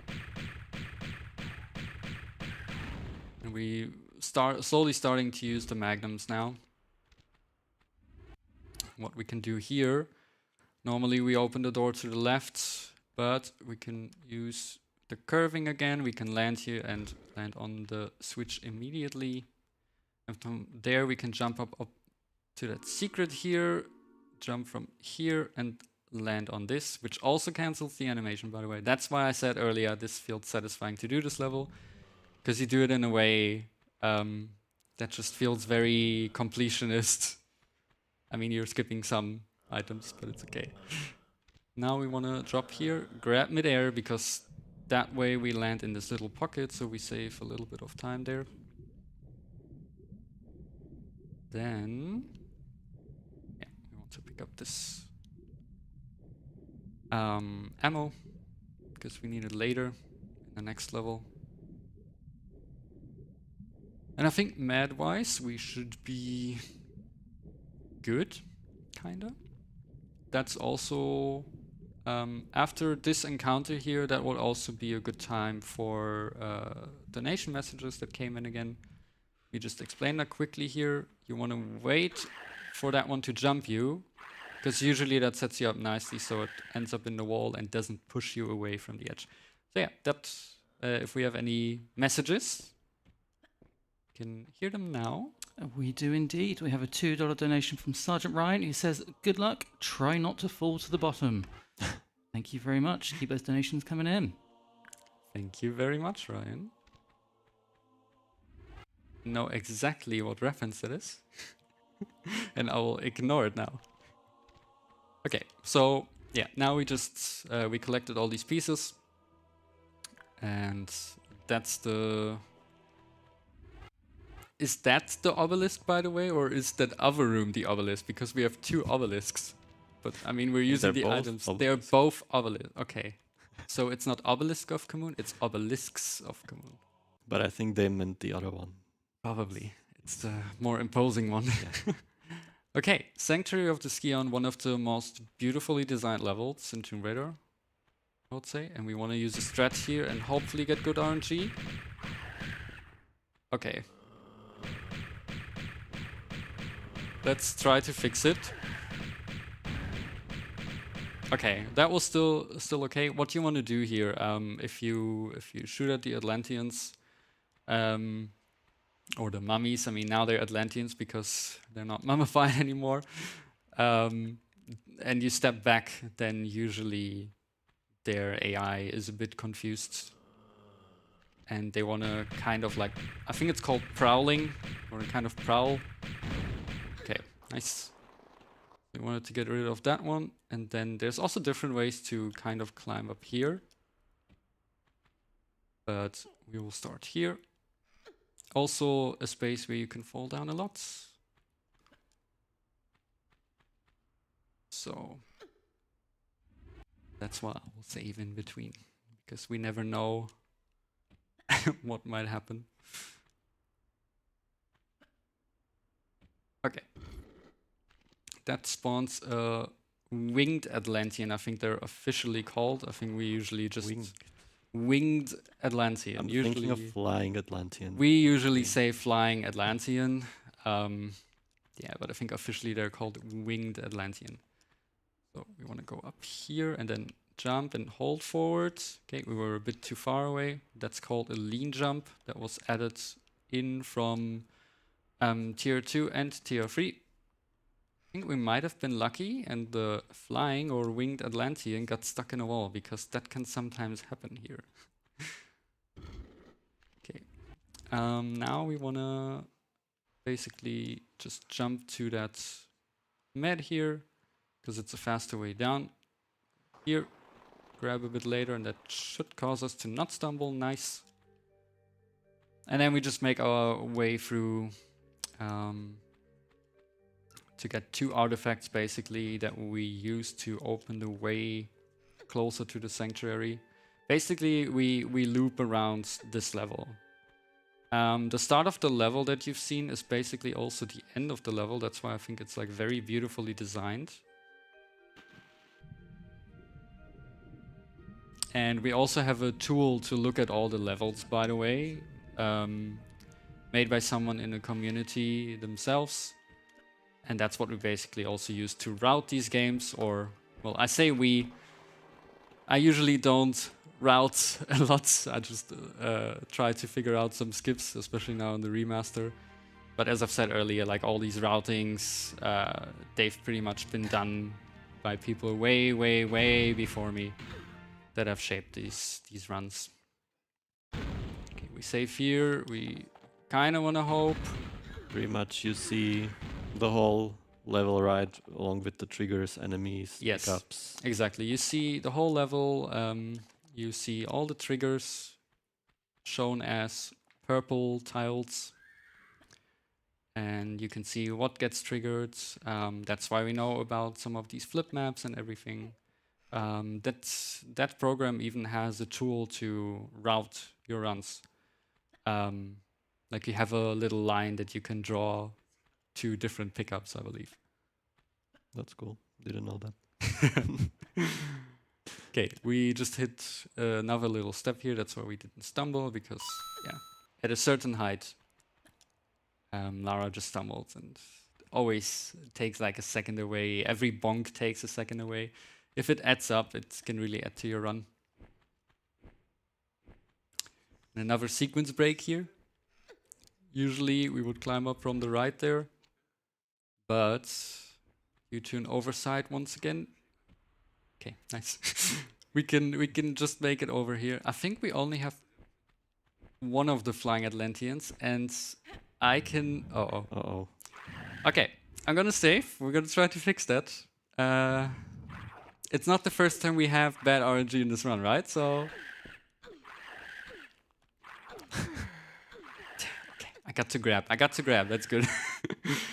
Yeah, that you saw firsthand how unforgiving this can also be when you have the enemies here. I mean, we've seen it already in Lost Valley. But yeah, it's quite evident here. They really tried to get you. They really tried to get me. It's another challenge. It's okay. So we have another one here. If that one decides to shoot me now. Do you have a small mat? No, I don't. Okay. It's good that I picked up all these mats. It's really good that okay, Radgrid was right. I need all those mats. Let's do a little check. We have 9 mats. We're fine. We're more than fine, hopefully. Okay. Cancel the camera, because it's very easy to walk off the edge here, especially in modern controls. It's also easy in tank, I would say. Yeah, of this. It's easy in general. Unfortunately, one of the easier things. Okay. Now we open this door. So we land in some deep water, a bit unsettling for some. I've heard. Like, I think it's called thalassophobia, if I'm not mistaken. Fellow Subnautica runners or players will relate. I think I'm usually fine. I find Subnautica a bit more terrifying than this little pit here. So yeah, that brings us, we're now on our way to basically loop around the level. And I can try to show something off here. Let's see, I have to jump late enough. I think I jumped too early. Yeah, okay. You can grab the sledge. Okay, of course. Believe me, you can grab it. We will go into this. I've seen it. He did it first try. He has seen it. Yes. A lot of things happen first try in practice. But that's okay. Because we're here to see the reality of this run.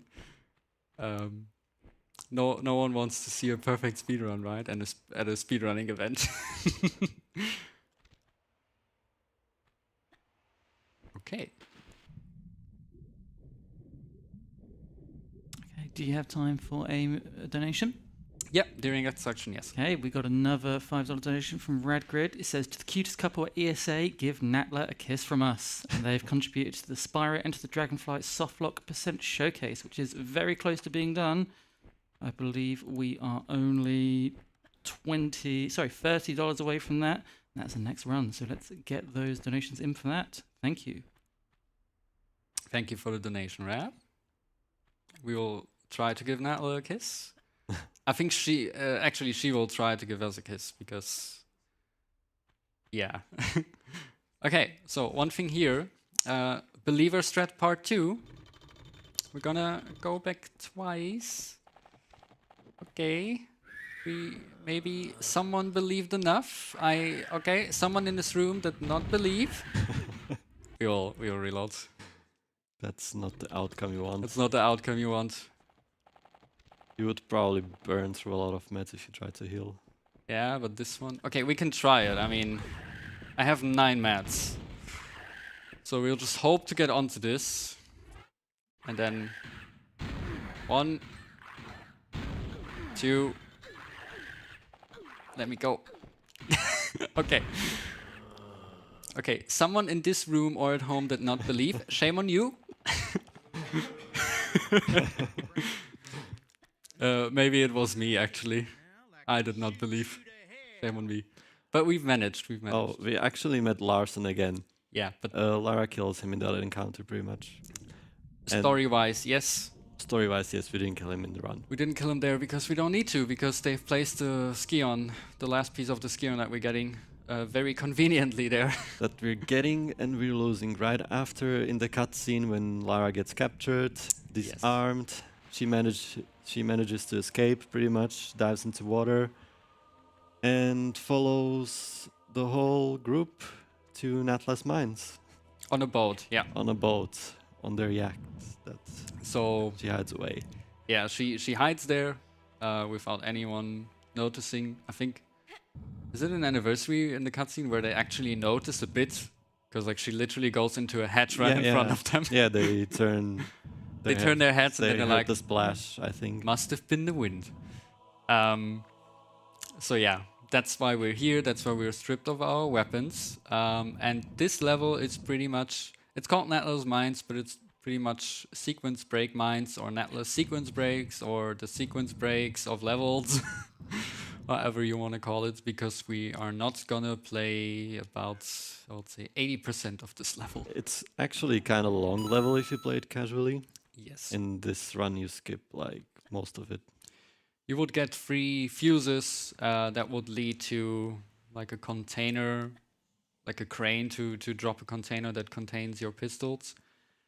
But even now at the start, we've done a skip already where we can, due to an oversight, once again, I repeat myself, there's a lot of oversights. It was a game from the 90s, but yeah. Due to that oversight, we can simply jump to that lever that we just did, and that removes that drill or whatever it is, so we can go through the mines here. You would get here eventually and then pick up one of these fuses there that you can barely see on the ground.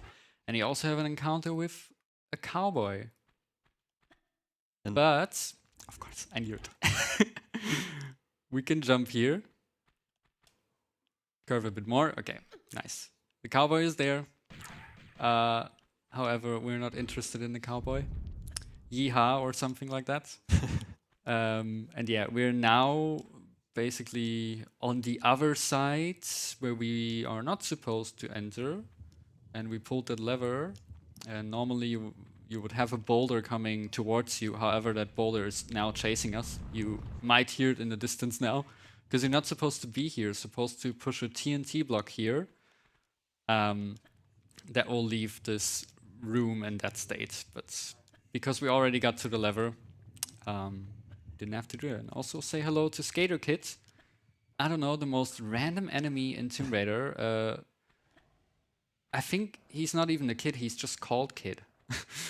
But yeah, he's on a skateboard trying to kill you. Trying to stop you. Very wild choice for an enemy. You didn't pick up any weapons in this run, right? Well, in this run I picked up weapons. But in this level, I mean, in this level. Yeah. Okay, so a little new thing we can do here that, of course, I'm failing. Well, you can be high enough here and then jump up. Nice. So usually you would go around this level if you played casually, and first you collect your pistols, and then the enemies you saw that we didn't kill any pretty much, they drop your weapons that they took from you in the cinematic. Yeah, but we don't have to do that because we're getting the pistols back automatically in the next level. And we don't really use them anymore anyways, because we're going to use the Uzis, which I believe are actually wrongfully called Uzis because they're actually not Uzis, but what are they called? Ingrams? I think there was a thing about that. I don't remember. There's something about that. I think there's even an Easter egg in this remaster where because you can change, I think you can change some text because the text files are just in the folders. You can just change them. You can change subtitles as well. And if you change them to something, I think there's an Easter egg that shows you like, oh yeah, actually Ingrams or something. And the magnums are completely made up, I believe. They are custom made because they have a little N on them. They're an Atlas, so maybe she did them. They're fake magnums. Yeah, what we do here is we're basically at the end of the level. Normally, you would have to do all of these shenanigans here to get to the spot. Then you have a little door here that is trolling you.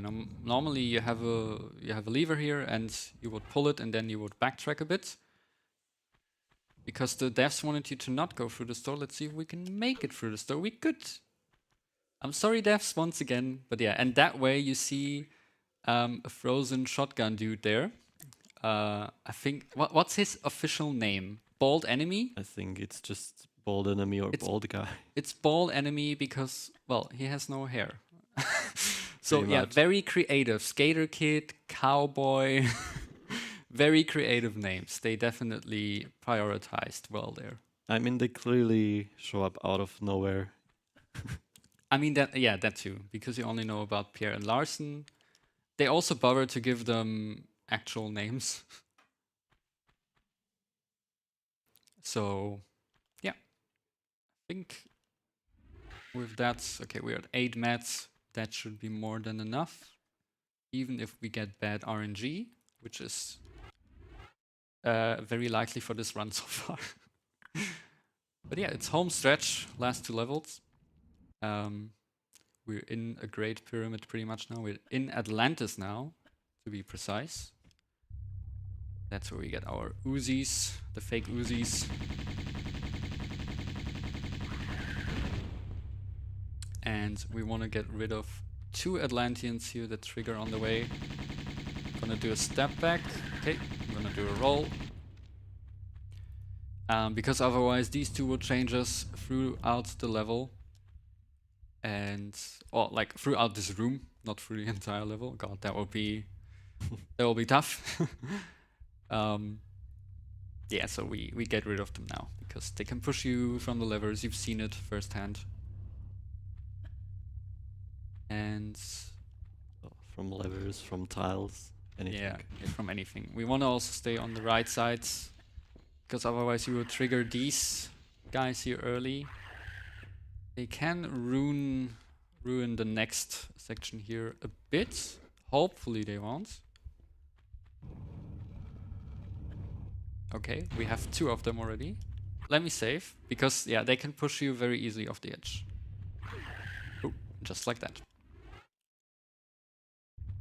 Okay, let's do a little spin. Okay, and we end up here. Nice.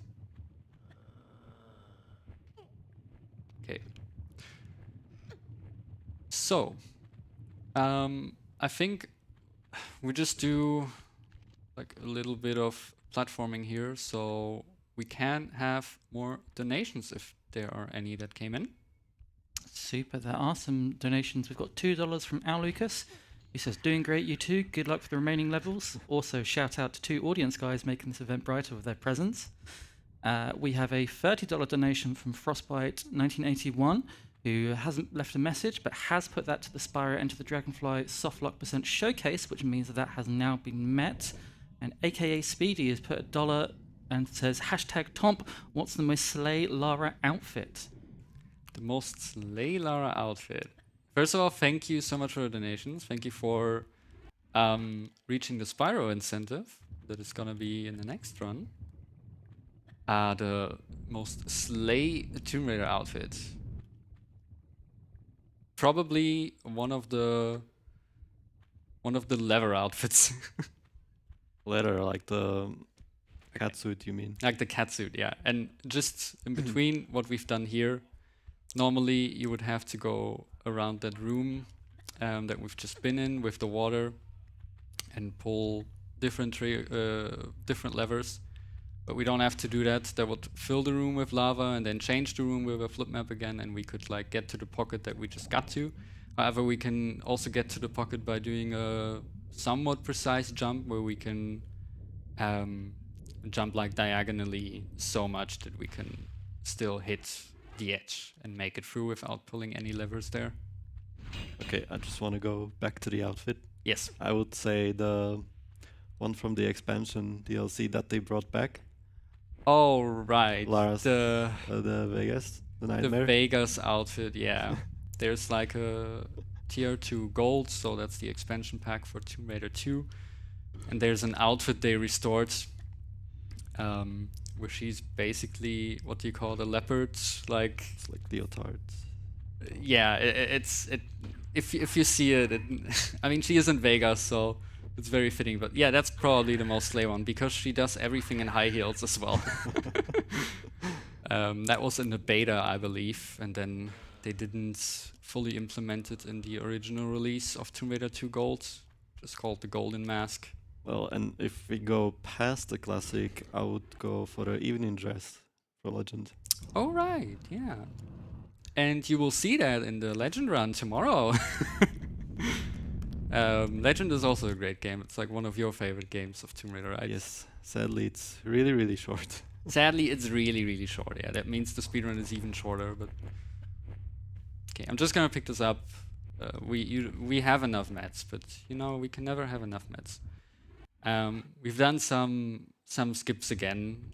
Nothing really super new on the way here, but also here another sequence break, oversight, yada yada.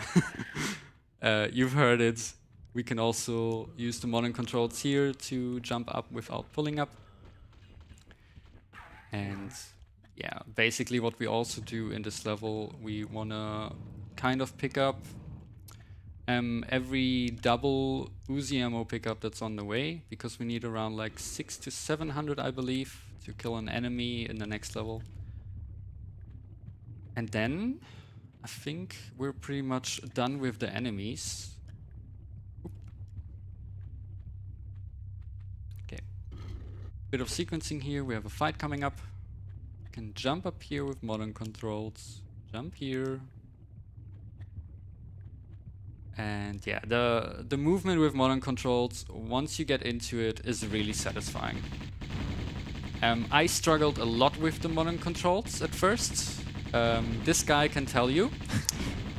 I could not do simple platforming. He didn't want to switch. I mean, you have to fight your muscle memory. It's kind of hard, but yeah, I tried to commit to it right from the start, and it was actually fun. You were one of the early adopters for this, yeah. I mean, I was pretty early on that too, but I think like I was one of the first to run this game with modern controls actually. Okay, I want to get rid of that guy. And I'm gonna save here because we can skip a boulder here. Nice. By making it through without getting hit by the clang door, we call it. They're called clang doors because they make a clang sound. We are just as inventive with our names as the original devs, I guess. You will also see it in the next level with the enemy. I mean, we've also had a T-Rex called Barney. At least we gave him a proper name. So. But this is actually a throne room. We skipped a bit of lore there that gets explained a bit, but not that much, I think, in the OG game. I jumped too late. I think they expand more on it in Anniversary. There's basically 3 rulers of Atlantis. Yeah, the story is not really well explained. And also, what you've seen there, that is one of the gray area ones where you might say, that looks like a glitch to me. What's happening? We pulled up from the block, and then Lara gets pushed out by some geometry from the throne. But because of that one frame where we can use an input in that situation, we can jump from that. So it's the same situation as at the start of the level that we can use to our advantage. That was voted on, by the way. So yeah, it wasn't like... It was something that was pretty gray area.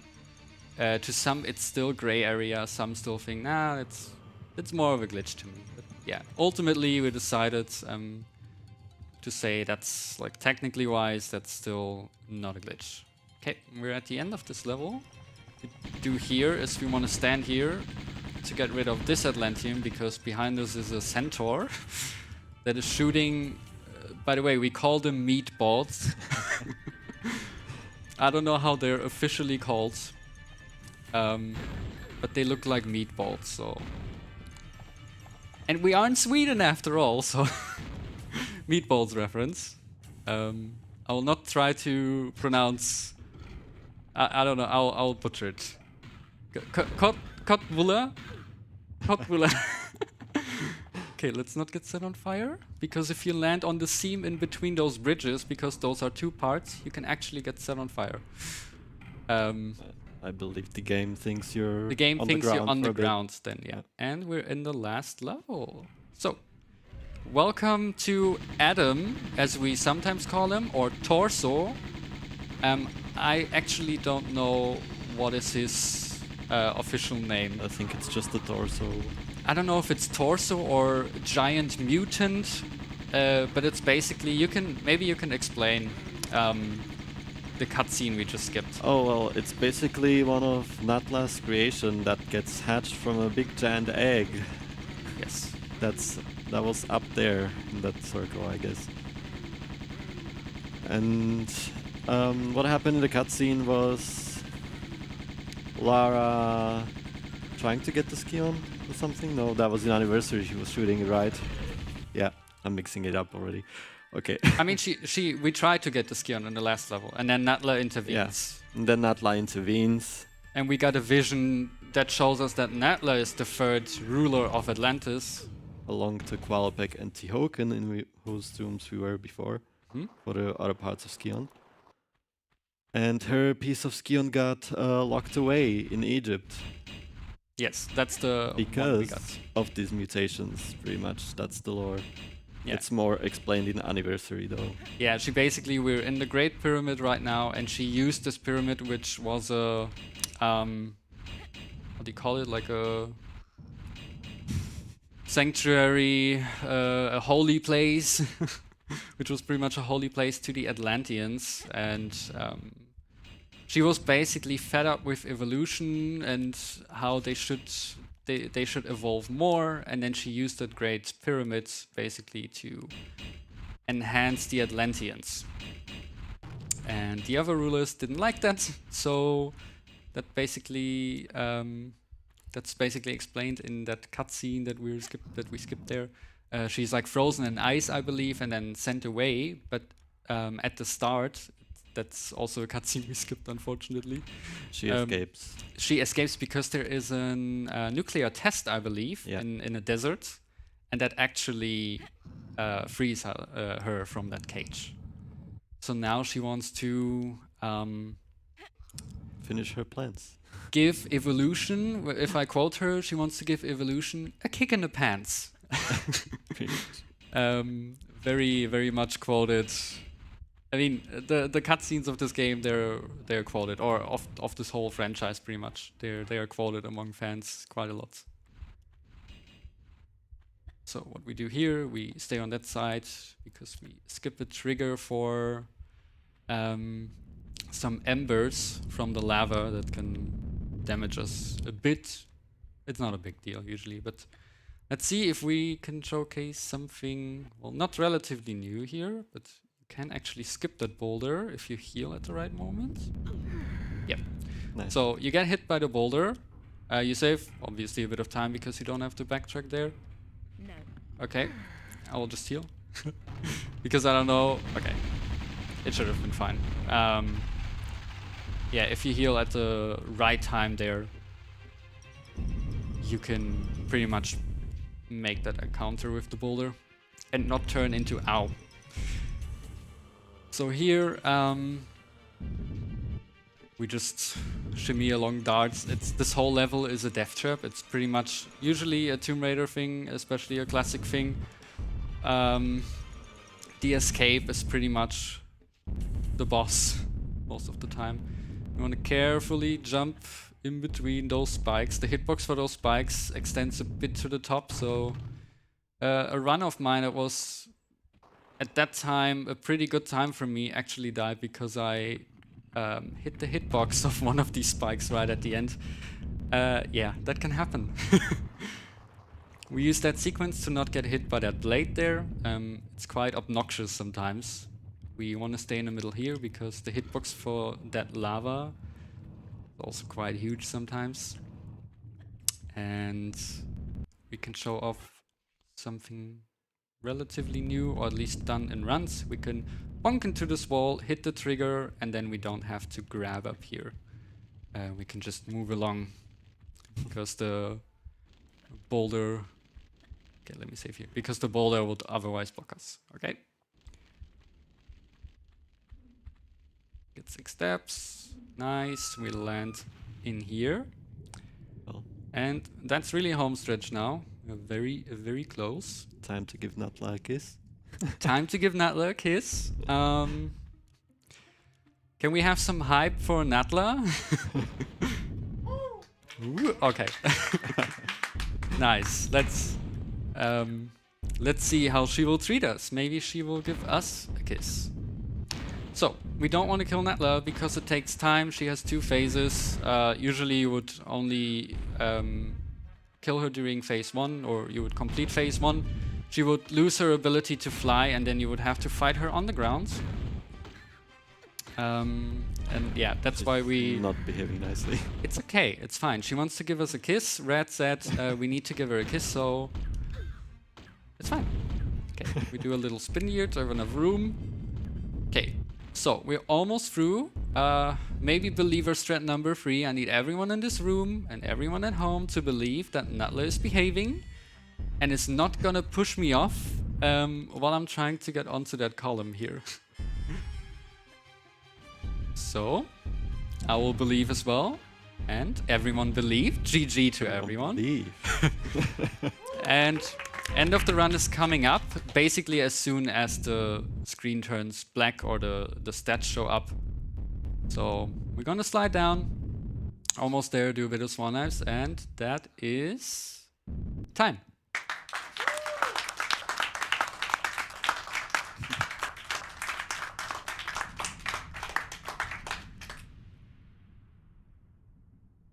We have a little cutscene. One of the cutscenes we actually watched. It's 1996. It's an FMV. It's actually upscaled in the remaster, but you can still see it's dated. Yeah, and then Lara has a new boat. Yeah, yacht, yacht. In German we would say yacht, so I think in English you might also say yacht actually. Yeah, that's it for Tomb Raider. We have a few credits here. Actually, I want to shout out especially one group of people, because in this remaster, fans of the community were involved. They were Saber Interactive. They were hired for this, so that's why This is a really good love letter to the game. It's a very well-made remaster, and now you've seen it. We have the in-game time as well.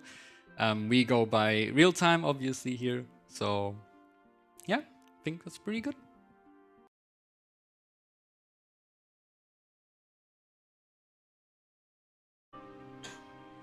Hello, everybody. How we doing? Good morning. My one guy in the crowd. What an absolute hero. Let's go. Right. So welcome to Kingdom Hearts 2. The game just came out 20 years ago. Feel old.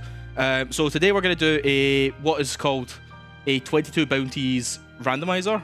For anybody that doesn't know randomizers, basically, these amazing developers have basically utilized the Garden of Assemblage, which is an area in Kingdom Hearts Final Mix where all of like these super bosses are. But they've turned them into world portals. So you get to go to all of the worlds of the game. No, we're not going to Atlantica. That place doesn't exist. You can't convince me otherwise. $20 and we won't go there. But one of the biggest things we're going to be doing here is every time you beat a significant task in the game, we get what's called a bounty. You'll have a good fun at that about 2 hours in when we get our first one. So that's like beating all beating all 13 data fights. Sephiroth, Terra, yeeting the bear, which is a fun one, and all of our drive forms to max. That's about to get very loud. I'm going to cancel that cutscene. But Melville will take over for me as I get the game started. So, ready on timer, team? I'm just going to assume they're good. Oh, that's the voice of God in my head. Okay, so in 3, 2, 1, hit it. And in we go. So fun fact, I've been brought along here. I've never played this game. We know that. I'm not going to lie about that. But I've now seen Mezzo play this game so much that I'm very well aware of the things that are important, the things we need. The things we're looking out for, key abilities that are needed to get boss fights. We're looking for keyblades. We're looking for basically anything that's going to make this not painful. It's going to be... Oh, that's a start. First chest of the game, that's Torn Pages. Torn Page. So there's an entire Winnie the Pooh world in this game, and Torn Pages are your like natural progression through that world. Let's see, we're just double checking. So the main things we were checking there is all of Donald's weapons, because we're looking for Flare Force and Fantasia, which are Donald's like kind of combo abilities with Sora.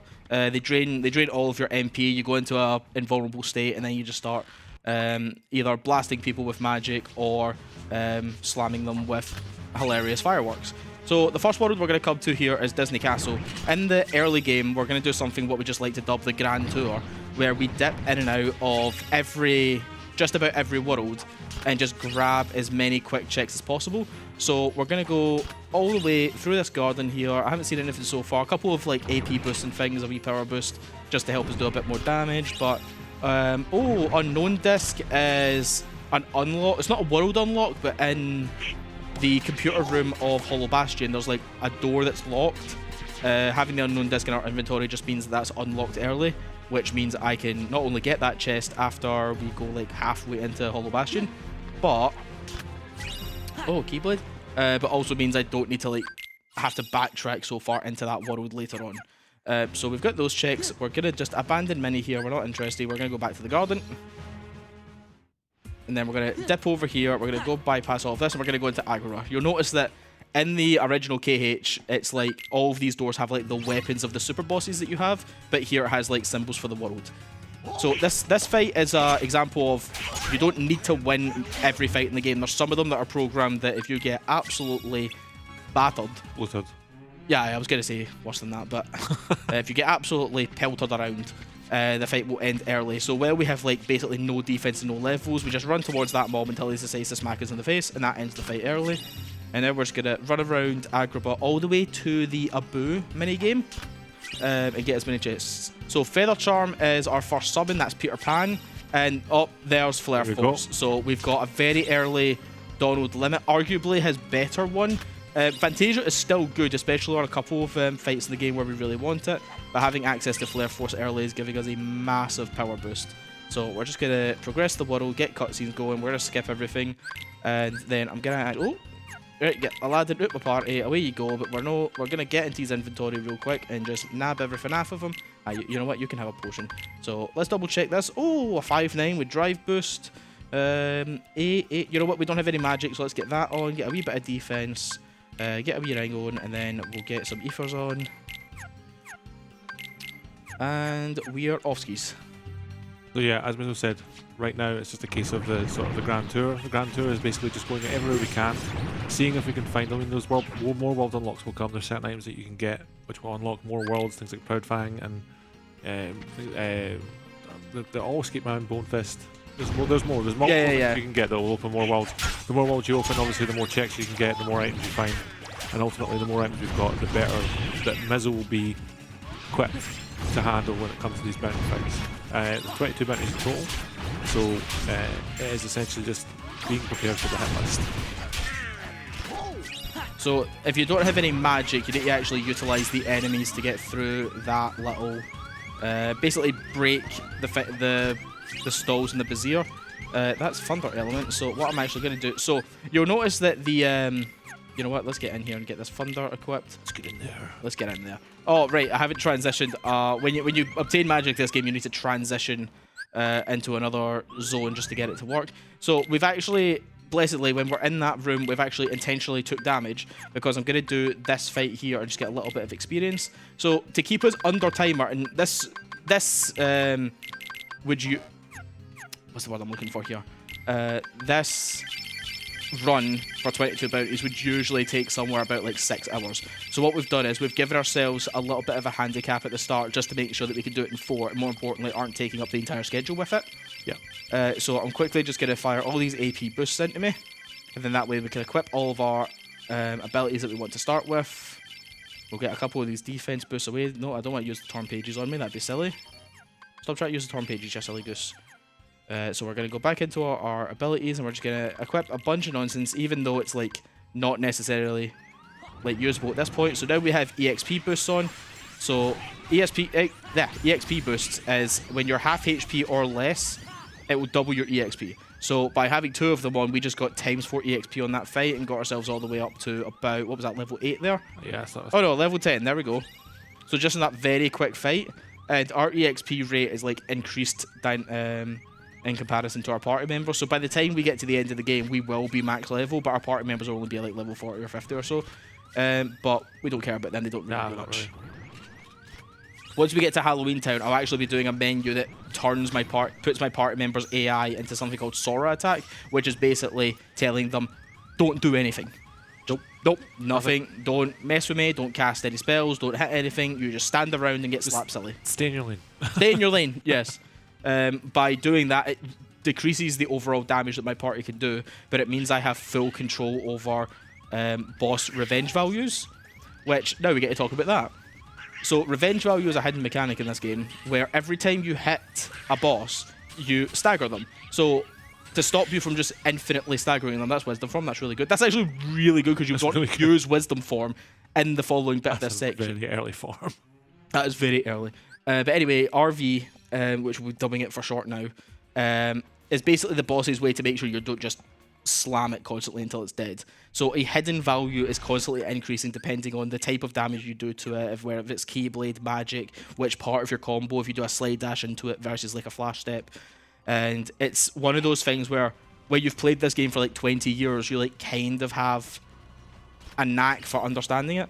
And also you can just practice bosses to be like, okay, how much damage can I push into him before he like just, you know, tells me to bugger off. So that's Blizzard. So we have 2 magics now. We have Blizzard and Thunder, which is telling me early Port Royal, a world based off of the Pirates of the Caribbean movie. Like they're all Disney worlds, right? Apart from this one, which is custom for this game, we're going into a bunch of Disney worlds.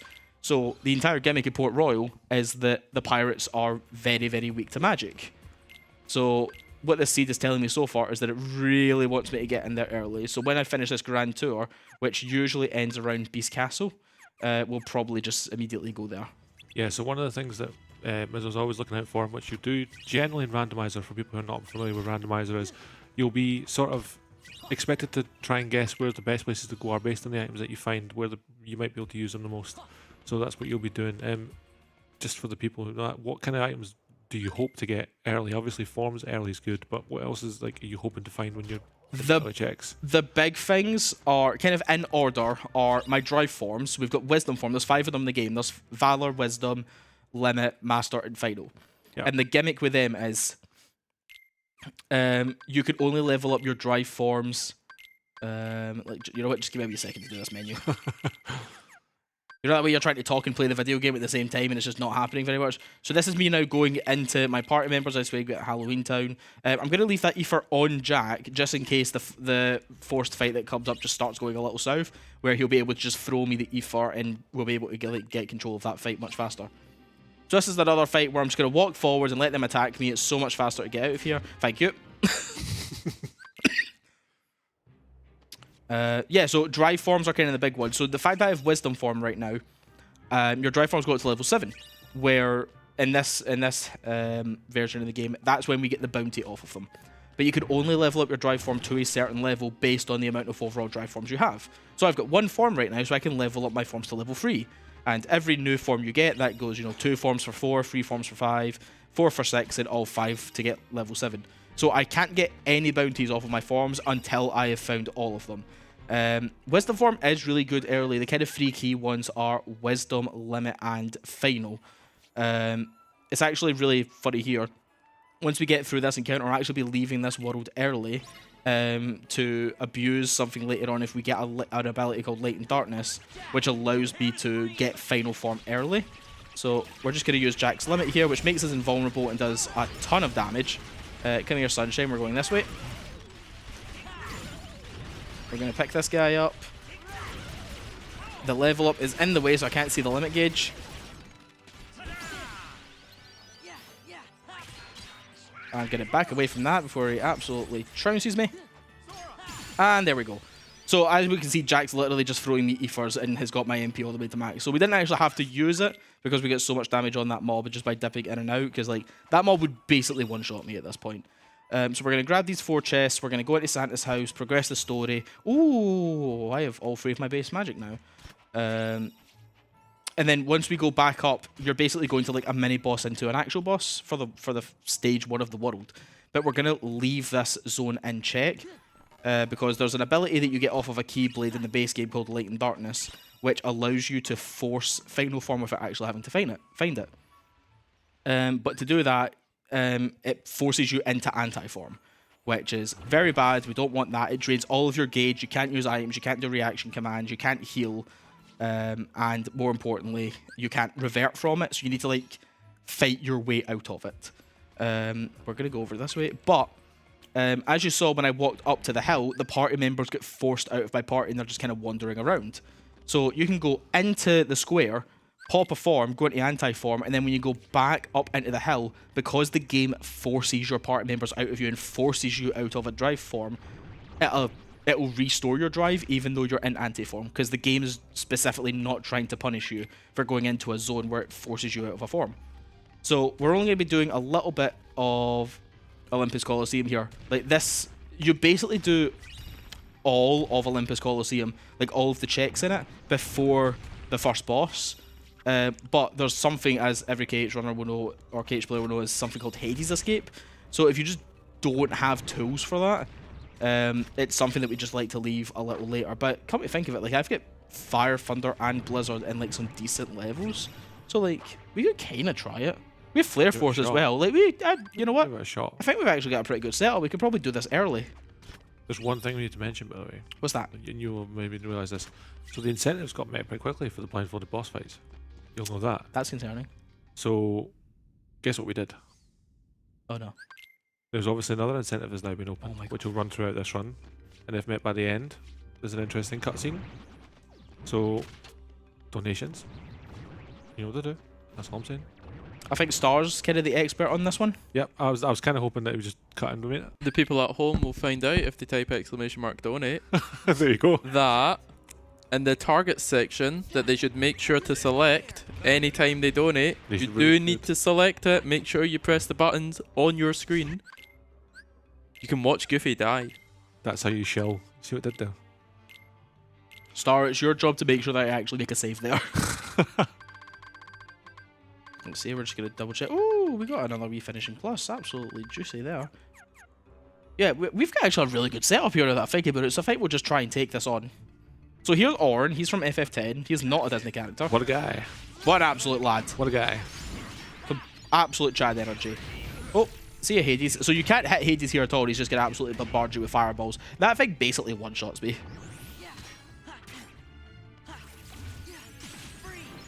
Oh, out of the way there. Don't want to get punched by him. So let's go. Oh, what's still alive? This little Shadow. Get out of my way. Oh my god, Shadow, please. Or absolutely tanking that there. So we're just going to go into Flare Force, more so to actually give us invulnerability against these Lance Tugs. Let's see, where's a Shadow?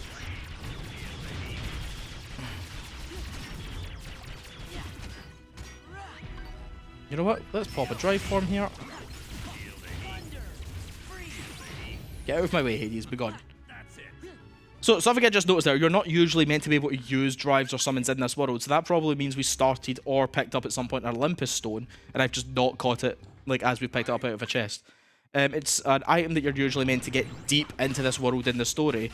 Because you're in the underworld, it's like, oh, you're in, you know, Hades' home turf, so he just locks your drive gauge, but when you're in the actual, when you're playing the actual game, you only have one drive form and no summons here, so it's just a way to kind of handicap you out of that. No bueno. And now we're going to kick a dog. They're going to kick a dog? Yeah, it's a big dog though. Let's get 3 heads. Little air dodge there to make sure that you can't hit us. Then we're going to back off, do some thunders, drain all our MP. I think I've seen He's this gonna dog start somewhere before.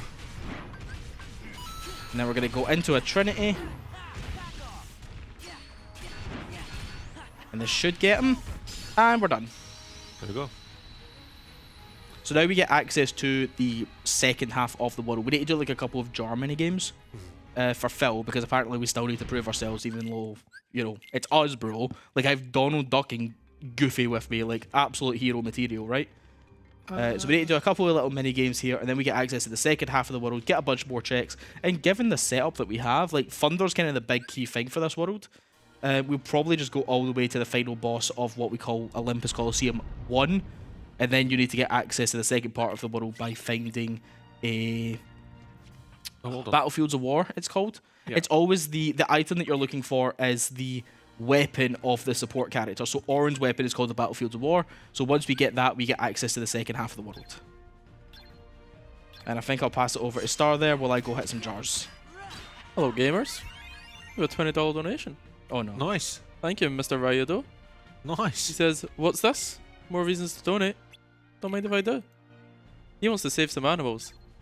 And he wants to watch Goofy fucking die. Some irony in that there. Like, you donate, donate for both. Same thing. The opposite thing. How is the poll doing? Save the animals, save the frames. I'm curious. I didn't check it before I walked over from there to here. Give me a moment to pull that up. I mean, save the animals is objectively the best choice. It's the canon choice. We have but frames. over $1,000 donated towards the Metroid poll. We're pushing $700 on Save the Animals and $450 on Save the Frames. Ah, this is a speed now. marathon. Yeah, but also I love Metroid Fusion. Now, I have been informed of a little gimmick of the run, which is, unfortunately, due to a late dropout, we're gonna be having some different runners do Metroid, and runners plural is important there. We've went from 1 runner to 2, so it is possible that if the poll ties, we can do both. No. So what is it, like a race now? It's a co-op. Oh. Well, there we go. So if the poll ties, we can do both. That's a third outcome. Okay, that would be hilarious. Yeah. Third outcome. I feel like we're gonna try and make that happen. Yeah, I think we should absolutely. They do love a task. You know what to do, chat. Come on. But still, save the animals. Save the animals. Well, for now we need to save the frames if we're looking for the tie. And it's a speed Save the frames, $250 behind. It will be a speed run. Just remember that. So we're going to be everyone's favourite character. Here's Demix. Dance Water Dance. Actual nightmare fuel for anybody. So we just need to do essentially this little timed mini game. But what the game is essentially doing here is not only is it progressing the story, it's like Kingdom Hearts is very good for teaching you mechanics before they become, like, importantly relevant. So you actually fight this guy later on in a boss fight. So the game is taking the opportunity to show you a key mechanic of that fight so that when you get to it, you go, oh, I've seen this before. I've seen this before. Oh, is there really one here? Oh, and that's fine. So then he's going to bugger off out of my way. This is usually where you get the Olympus Stone and get access to your Drive Form again, right before you go into this boss fight against Pete and all of his minions. But unfortunately for you, this is random. Yeah, well, this is actually meant to be 2 fights. There's a fight where you're like meant to protect Meg on like a timer, but they've just skipped that fight because it's worthless. So now you just go straight into the Pete fight. Yeah. So we're gonna get our first use of Trinity here, and just take out all of these mobs. Bosh. So when you go into Trinity, you get access to 3 attacks, right? One of them's meant to be like based on each character. So you do like a big, Sora has like a big melee combo. Donald has like a skill called Ultima, and Goofy just like fires out a bunch of drive orbs, but none of them deal damage. The way Trinity works is it's tracking how many times you hit mobs, and then that then equals on the like damage for the finisher. In the original JP version of the game, it was kind of a bit skewy because every time you use Trinity, it would just add +1 to your maximum hits. So if you used the ability enough, you would just end up with a version that always did 1,000 hits and could one-shot bosses. So here's the Hydra. We're going to back off and use a bunch of thunders. And then we're going to get over here, and everybody say it with me. Because get it. Phil, what do we need to do? What do we need to do? He's not doing it. He's not doing it. He's not doing it. What happens if I jump down? Phil. Okay, well, usually he tells me to get up on the Hydra's back. I don't know why he's being an absolute party pooper. It may be because I started on the Hydra. So that stuns these 3 heads. So now the game gets to teach you that what you're trying to do is vanquish them. Because if you've ever seen Hercules, it's like a big key part of the story. Can we get that on microphone? A fellow fundraiser has appeared. I'm going to pop an E for here. Have you got up on the Hydra's back yet? Have you tried that? I did try that. Thank you, Phil. I mean, it's quite important that you get up on the Hydra's back. I'm not sure whether you've noticed. Oh, that's what you've done. Right, okay. What? I just heard a noise from the left and I was like, that's not Starstar. So we're going to pop a Trinity here. Hopefully, yep, that absolutely killed the rest of that. And then we're going to do one more reaction command, and that's Olympus Coliseum 1 finished. And all we got was a magic boost, so... Olympus Coliseum 1's done? Yeah. Well done. Don't clap too loudly. Train station? That's what we're doing here. Train station? Oh, look who's turned up. It's my okay. It's my partner in failing minigames during Eden's run that cost him money. God. So now we're going to go to Twilight Town. We were just we were very well kitted to just do Olympus Coliseum there. So we're going to return to the Grand Tour, very similarly to as you like to do in OOT Rando, the Child Tour. The Child Tour. Yeah. So what I'm going to do is I'm just going to come here for some of the checks, but I'm not going to advance this world very far because what I would like to do is find my final form and then use this world to level it. But within reason, once we finish kind of like a lot of the base level stuff, there's a lot of checks here. If we don't find final form within like a certain time limit, I'll just come here and finish the world anyway. Then I'll just need to find a way to level up that form later on. So we're not going to go up there because that has the forced fight. So a lot of random players kind of don't know this. They just assume that like you have to do the first part of the world and then get access to the chest in Twilight Town 2. But like you have full access to this part of the world already. Without having to go up to the station and do the required fight. But I'm going to shut up for a minute because the music of this world is really chilling. So now we're like in peak ASMR hours. Oh, okay, so we just need to just Yeah, let's relax for a second. Oh, a glide.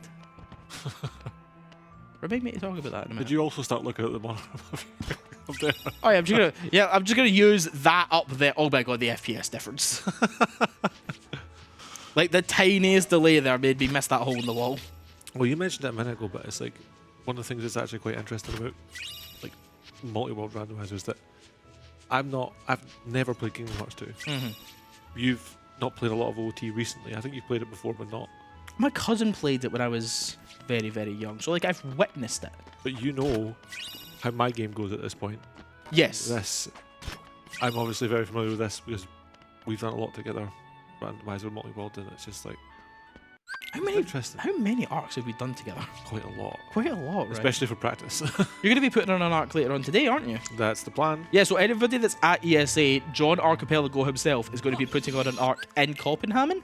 Mixed gaming. Mixed gaming. It used to be Copenhagen. Now it's mixed gaming. Which is like the room behind us. And if I hadn't done it at summer, Team Scotland wouldn't have happened and we wouldn't have had. I still wouldn't be playing it. I used to think that setting up Archipelago was like super complicated. That's why I didn't bother to like research into it. And then you showed me how it works, and it was like within 5 minutes I was like, oh, that's embarrassingly easy. What can I say? John Archipelago knows how to Archipelago. Actual John Archipelago. So that's Port Royal. Again, we spoke about this earlier. Yeah. Using the 3 base magics on the pirates has different effects. Yeah. If you blizzard, they get frozen in place and can't hit you. If you thunder them, they get paralyzed and are kind of stunned for a little bit. And fire kind of just like you set their pants on fire and they run around in circles. So you don't really want to do that. But we're still on quote unquote the Grand Tour. So if we don't really have a path to progression until we come out of Beast Castle, we're definitely going to go Port Royal.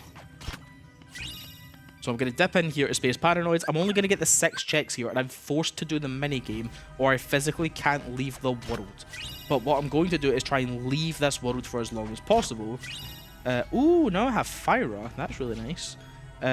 Because through that door in the story is basically, you just call it, it's just screens. It's 3 large screens that you need to basically beat up a bunch of mobs, get a bunch of orbs, and then like freeze them, right? But it's a really, really good EXP farm later on in the game when we have certain tools. The main things I'm looking for are my Summon Stitch, which he just kind of appears on your screen and kind of wanders around. Yeah. And like he like parries like ranged attacks away from you. But the biggest thing we want from is that he can lick you, which completely fills your MP bar. Look, I'm not making that sound weird. No, I know, absolutely no. I'm just very aware of the fact that, because you've mentioned it now, I'm very used to hearing you just going, "Lack! Would you lack statue?" So yeah. Yeah, without context of this game, I think the first time we kind of started doing this, you were very confused. It's like, why is he screaming at a small blue creature to lick him? So, yeah. But that, and what we're looking for, is a spell that we've not come across yet, Magnet. So there's 6 spells in this game. Yeah. You've got Fire, Thunder, Blizzard, all the kind of base ones. And then you've got Cure. Everybody loves a good heal. Yeah. We will use it. That was... Can I try and guess the last 2? That was not planned. Not planned. We just found Cure, as I said it. And the last 2 are, you know these ones. Reflected Magnet? Reflected Magnet. So Reflect, also known as probably the most busted magic that Square Enix has ever created in any video game, is a defensive spell, which we'll be using a lot of later on. And Magnet is like, it's an immediate finisher spell. Yeah. Which gathers up a bunch of mobs. But it gets bigger and more powerful when you go to Magnera and Magniga. Mm-hmm. So if I've got Stitch in Stage 2 Magnet or Magnera, we can essentially go do that EXP grind. So we're going to dip into Hollow Bastion here. We're not staying here for very long, though. We're basically going all the way to the forced fight. Oh, there's Scrooge McDuck in his ice cream parlor. It's a shame we can't buy any off of him. And then we're going to do this little forced fight. Oh, I've got Flare Force. Usually I Trinity this, but I can just do this. I did have a question for you, but I'll ask you when you're not fighting. No, it's fine. Fight's over. So, I've seen you do this as part of group randomizer. I've seen you do it with Star, previous ESAs. I have a question, because I know that I felt like this, and I had this question for Fuzziness. We did Donkey Kong 64 earlier this marathon. When you're doing a randomizer by yourself, is there a point in which you feel comfortable, like you understand what the game's expecting you to do next and in what order, so you can just go to the end? Or are you just... Do you think, okay, I figure out what the logic's trying to get me to do, this is going to be fine, or is it just a case of, give me whatever you... I think it's fair to say that some of the first randomizers that came out, I guess, famously are Legend of Zelda: A Link to the Past, and very soon after that, or before it, I'm not actually not 100% sure, Super Metroid. Yes. Games that are, especially Zelda, games that are, as you would explain, very logic heavy. Yeah. Especially in OOT, it's like if the game gives you, you know, your Goron Tunic and your Megaton Hammer, it's like really trying to tell you, hey Bozo, go Fire Temple. Yeah. I got that right, yeah? Did you get that right? I'm learning! So other games don't tend to have that privilege. So like the logic in Kingdom Hearts is not as complicated, but it is still there a little bit. Yeah, that's what I thought. I was wondering about it. So like an example would be if I came across like my limit form, it'd be like, okay, it probably wants me to go to Simulated Twilight Town. Yeah. If I get, well, the start of the game was like, here, have a Thunder and a Blizzard like super early. It's like it probably wants me to go to. There's Magnet. There you go. It probably wants me to go to Port Royal, which is kind of where we're going to be heading soon. But like the logic in this game is definitely not as complicated because the game is so open. Yeah. Like you see here that like I've got all of my worlds unlocked just so that this doesn't turn into like a 6-hour experience rather than a 4-hour one. But you could run versions of this game where you only start with like 4 worlds, and then you need to find the first world unlock, and that's where like you really start to see the kind of more advanced level of what you would call logic. Maybe that's something we can do in the future. Probably not a 22 hitless bounty. Probably just a standard random. It's like, hey, if it starts me with, you know, Port Royal, Simulated Twilight Town, Hollow Bastion, and Disney Castle, it's like, well, something has to start leading me somewhere. Yeah. So definitely more so, there's different versions of this run where the logic would be infinitely more crucial, but in this version I'm playing a little game of because I have everything so open, I'm playing a little bit of a game of where's the game trying to not necessarily push me, but where's it being like, hey, I'm giving you the tools to do these worlds faster. Yeah, a suggestion. You might want to check this at some point. Yeah. So there's another torn pages. So yeah, every time I get a torn page, it's like, hey, go see Pooh Bear, idiot. But we're going to get a bunch of checks in here, and there's a forced encounter here, and then we go down into a boss fight. It's actually the same guy we saw earlier with all the water clones. Oh, there's Magnera. So we're talking about that. So if I get access to Stitch soon, we could probably go do that massive EXP farm, and then speed up the core. This is really giving me an awful lot of This is a good start. This is a really good start. This is a really good start. The only thing I'm missing now is Reflect. I should probably I'll need to get Magnet on my bar now, because like base Magnet's kind of like a whatever. It's the most expensive spell that you have. But Magnera, just because of the raw range on it and the fact that it does so much more damage. Oh, yeah. Welcome to Leon. No, it's cool. It's Leon. Squall. Depends what game we're playing. If I'm playing Dissidia, it's Squall. If I'm playing Kingdom Hearts, it's Leon. So we talked to the computer here. We spoke about the unknown disc earlier that I picked up.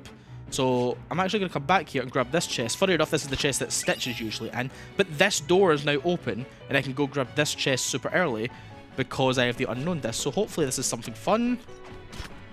Complete garbage. Okay, never mind. But that saves us. That means later on we don't need to waste our time backtracking through the world just for a goddamn high potion. So we're going to set ourselves up here with Magnera. We'll get Thunder back on. We still want the E4.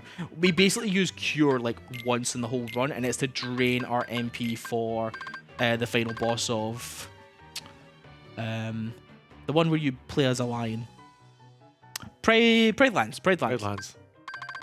I thought you were right. I was like, you asked me for the unlock. I have the name of the world. But I was going to say that, but I'm glad you mentioned it, because I was like, I don't think I ever see you use Cure. I thought you just use a lot of potions, elixirs, and ether. Your MP. So the way Cure works in this game is that it completely drains your MP. They quote unquote nerfed Cure significantly versus Kingdom Hearts 1, where you could essentially just spam it for 1 MP cost. But the MP system in that game worked very differently. So in Kingdom Hearts 2, it was like, okay, doesn't matter how much MP you have, if you press Cure, it drains all of it and puts you into MP charge. That's why my MP bar not worth it. goes into thing. When you're playing the game casually and for the first time, you probably spam Cure left, right, and center. But save the game, idiot. Save the game. Oh, thank you. He's on it. You can't say he's not on it. No, I got distracted on the worst possible frame as well. Did you see that? I honestly didn't. No. Not that I was planning to do Demix, but thank you very much. So this is the Cavern of Remembrance. This is like a late game area where you need to come here with like... So, we didn't talk about growth abilities, right? So all of your forms, when you level them up, you get growth abilities with them. Valor form gives you high jump. Wisdom form gives you quick run, which is like... It's this little dash here, right? Which gives you some nice iframes and covers good distance. Limit form gives you dodge roll. This is on the same button, but if you just tap it, you dodge roll, and if you hold it, you get quick run. Aerial dodge, which is like this little double jump, which has parry frames, comes from master form, and glide comes from final form. So this area is specifically designed for you to level up all of those abilities. So like I can only get through there if I have a high level of quick run. So because I only have like level 2 or something, I can't make that distance. So I'm just dipping in here to get these very quick checks that don't require me to have a high level of growth ability, and basically 6 of them. But I'll need to come back here later. Ooh, explosion is really nice. I'll talk about that in a second. But when I have like all of my growth abilities leveled up, because you only start with them at level 1, but they go all the way up to level 3 in base, but in Rando you can get them up to max. Usually max is held for the... Excuse me. Yep. Excused. Thank you. Usually max is saved for actually being in that drive form. It's a nice thing about Rando, you get to experience what happens if you have all of your growth abilities all at once. So we're just going to do this little nobody fight. Everybody hates dancers because they will absolutely pick you up and roll you rotten. So I'm just going to pick these up. Right, come on, bozos, away you go. So you caught me distracted for a second there. I've been reminded that ESA is going to get me in trouble. Why? Because if you badge checked me, I wouldn't have it. Where is it? I left it upstairs. He's put... I'm Tompa. Apparently I'm Tompa now. Thanks, Tompa. So we jump down there and do that little forced encounter with the dancers because it unlocks this area where we get to do these 2 chests, and then we're going to dip out of this world because I'm not really satisfied with the toolkit that I have for the upcoming boss fight, which is also where Goofy Yucking dies. So I'm going to dip out of here. So you notice I've got like a silver crown in my head. Yep. What traditionally happens is I'm going to save the game here before Staratar absolutely like tells me. It tells you off. Yeah, it tells me off. So I'll just leave that there. And then where was I? Let's go do Pride Lands. We're still in the Grand Tour. We're 35 minutes in, but like the tools that the game has given me is allowing me to really commit to Worlds. So a lot of random players will actually come here first. It's very high tech check density, and all you need to do is this first fight. But if you come here at like level 1 with no tools, it's actually very difficult. So I'm just going to use my magic here because we're a bit more buff. So now we basically get access to every chest in this world. And what's really nice is you get access to this very cool dash ability, which is more like a drift form. So this is like, this movement style is something that you really need to master to get around this world quickly and also not get absolutely rotten by these mobs. Can we not keep it? It's quite rapid. Yeah, absolutely rapid, man. It's just rapid. But they make these areas so much bigger to kind of compensate. Yeah. So I've got this silver crown in my head, not in this world, Joe, but basically, in traditional Rando, for Kingdom Hearts, what you would do something called like the 3 proofs. So the proof of connection, which you get in base game, you get from beating Terra.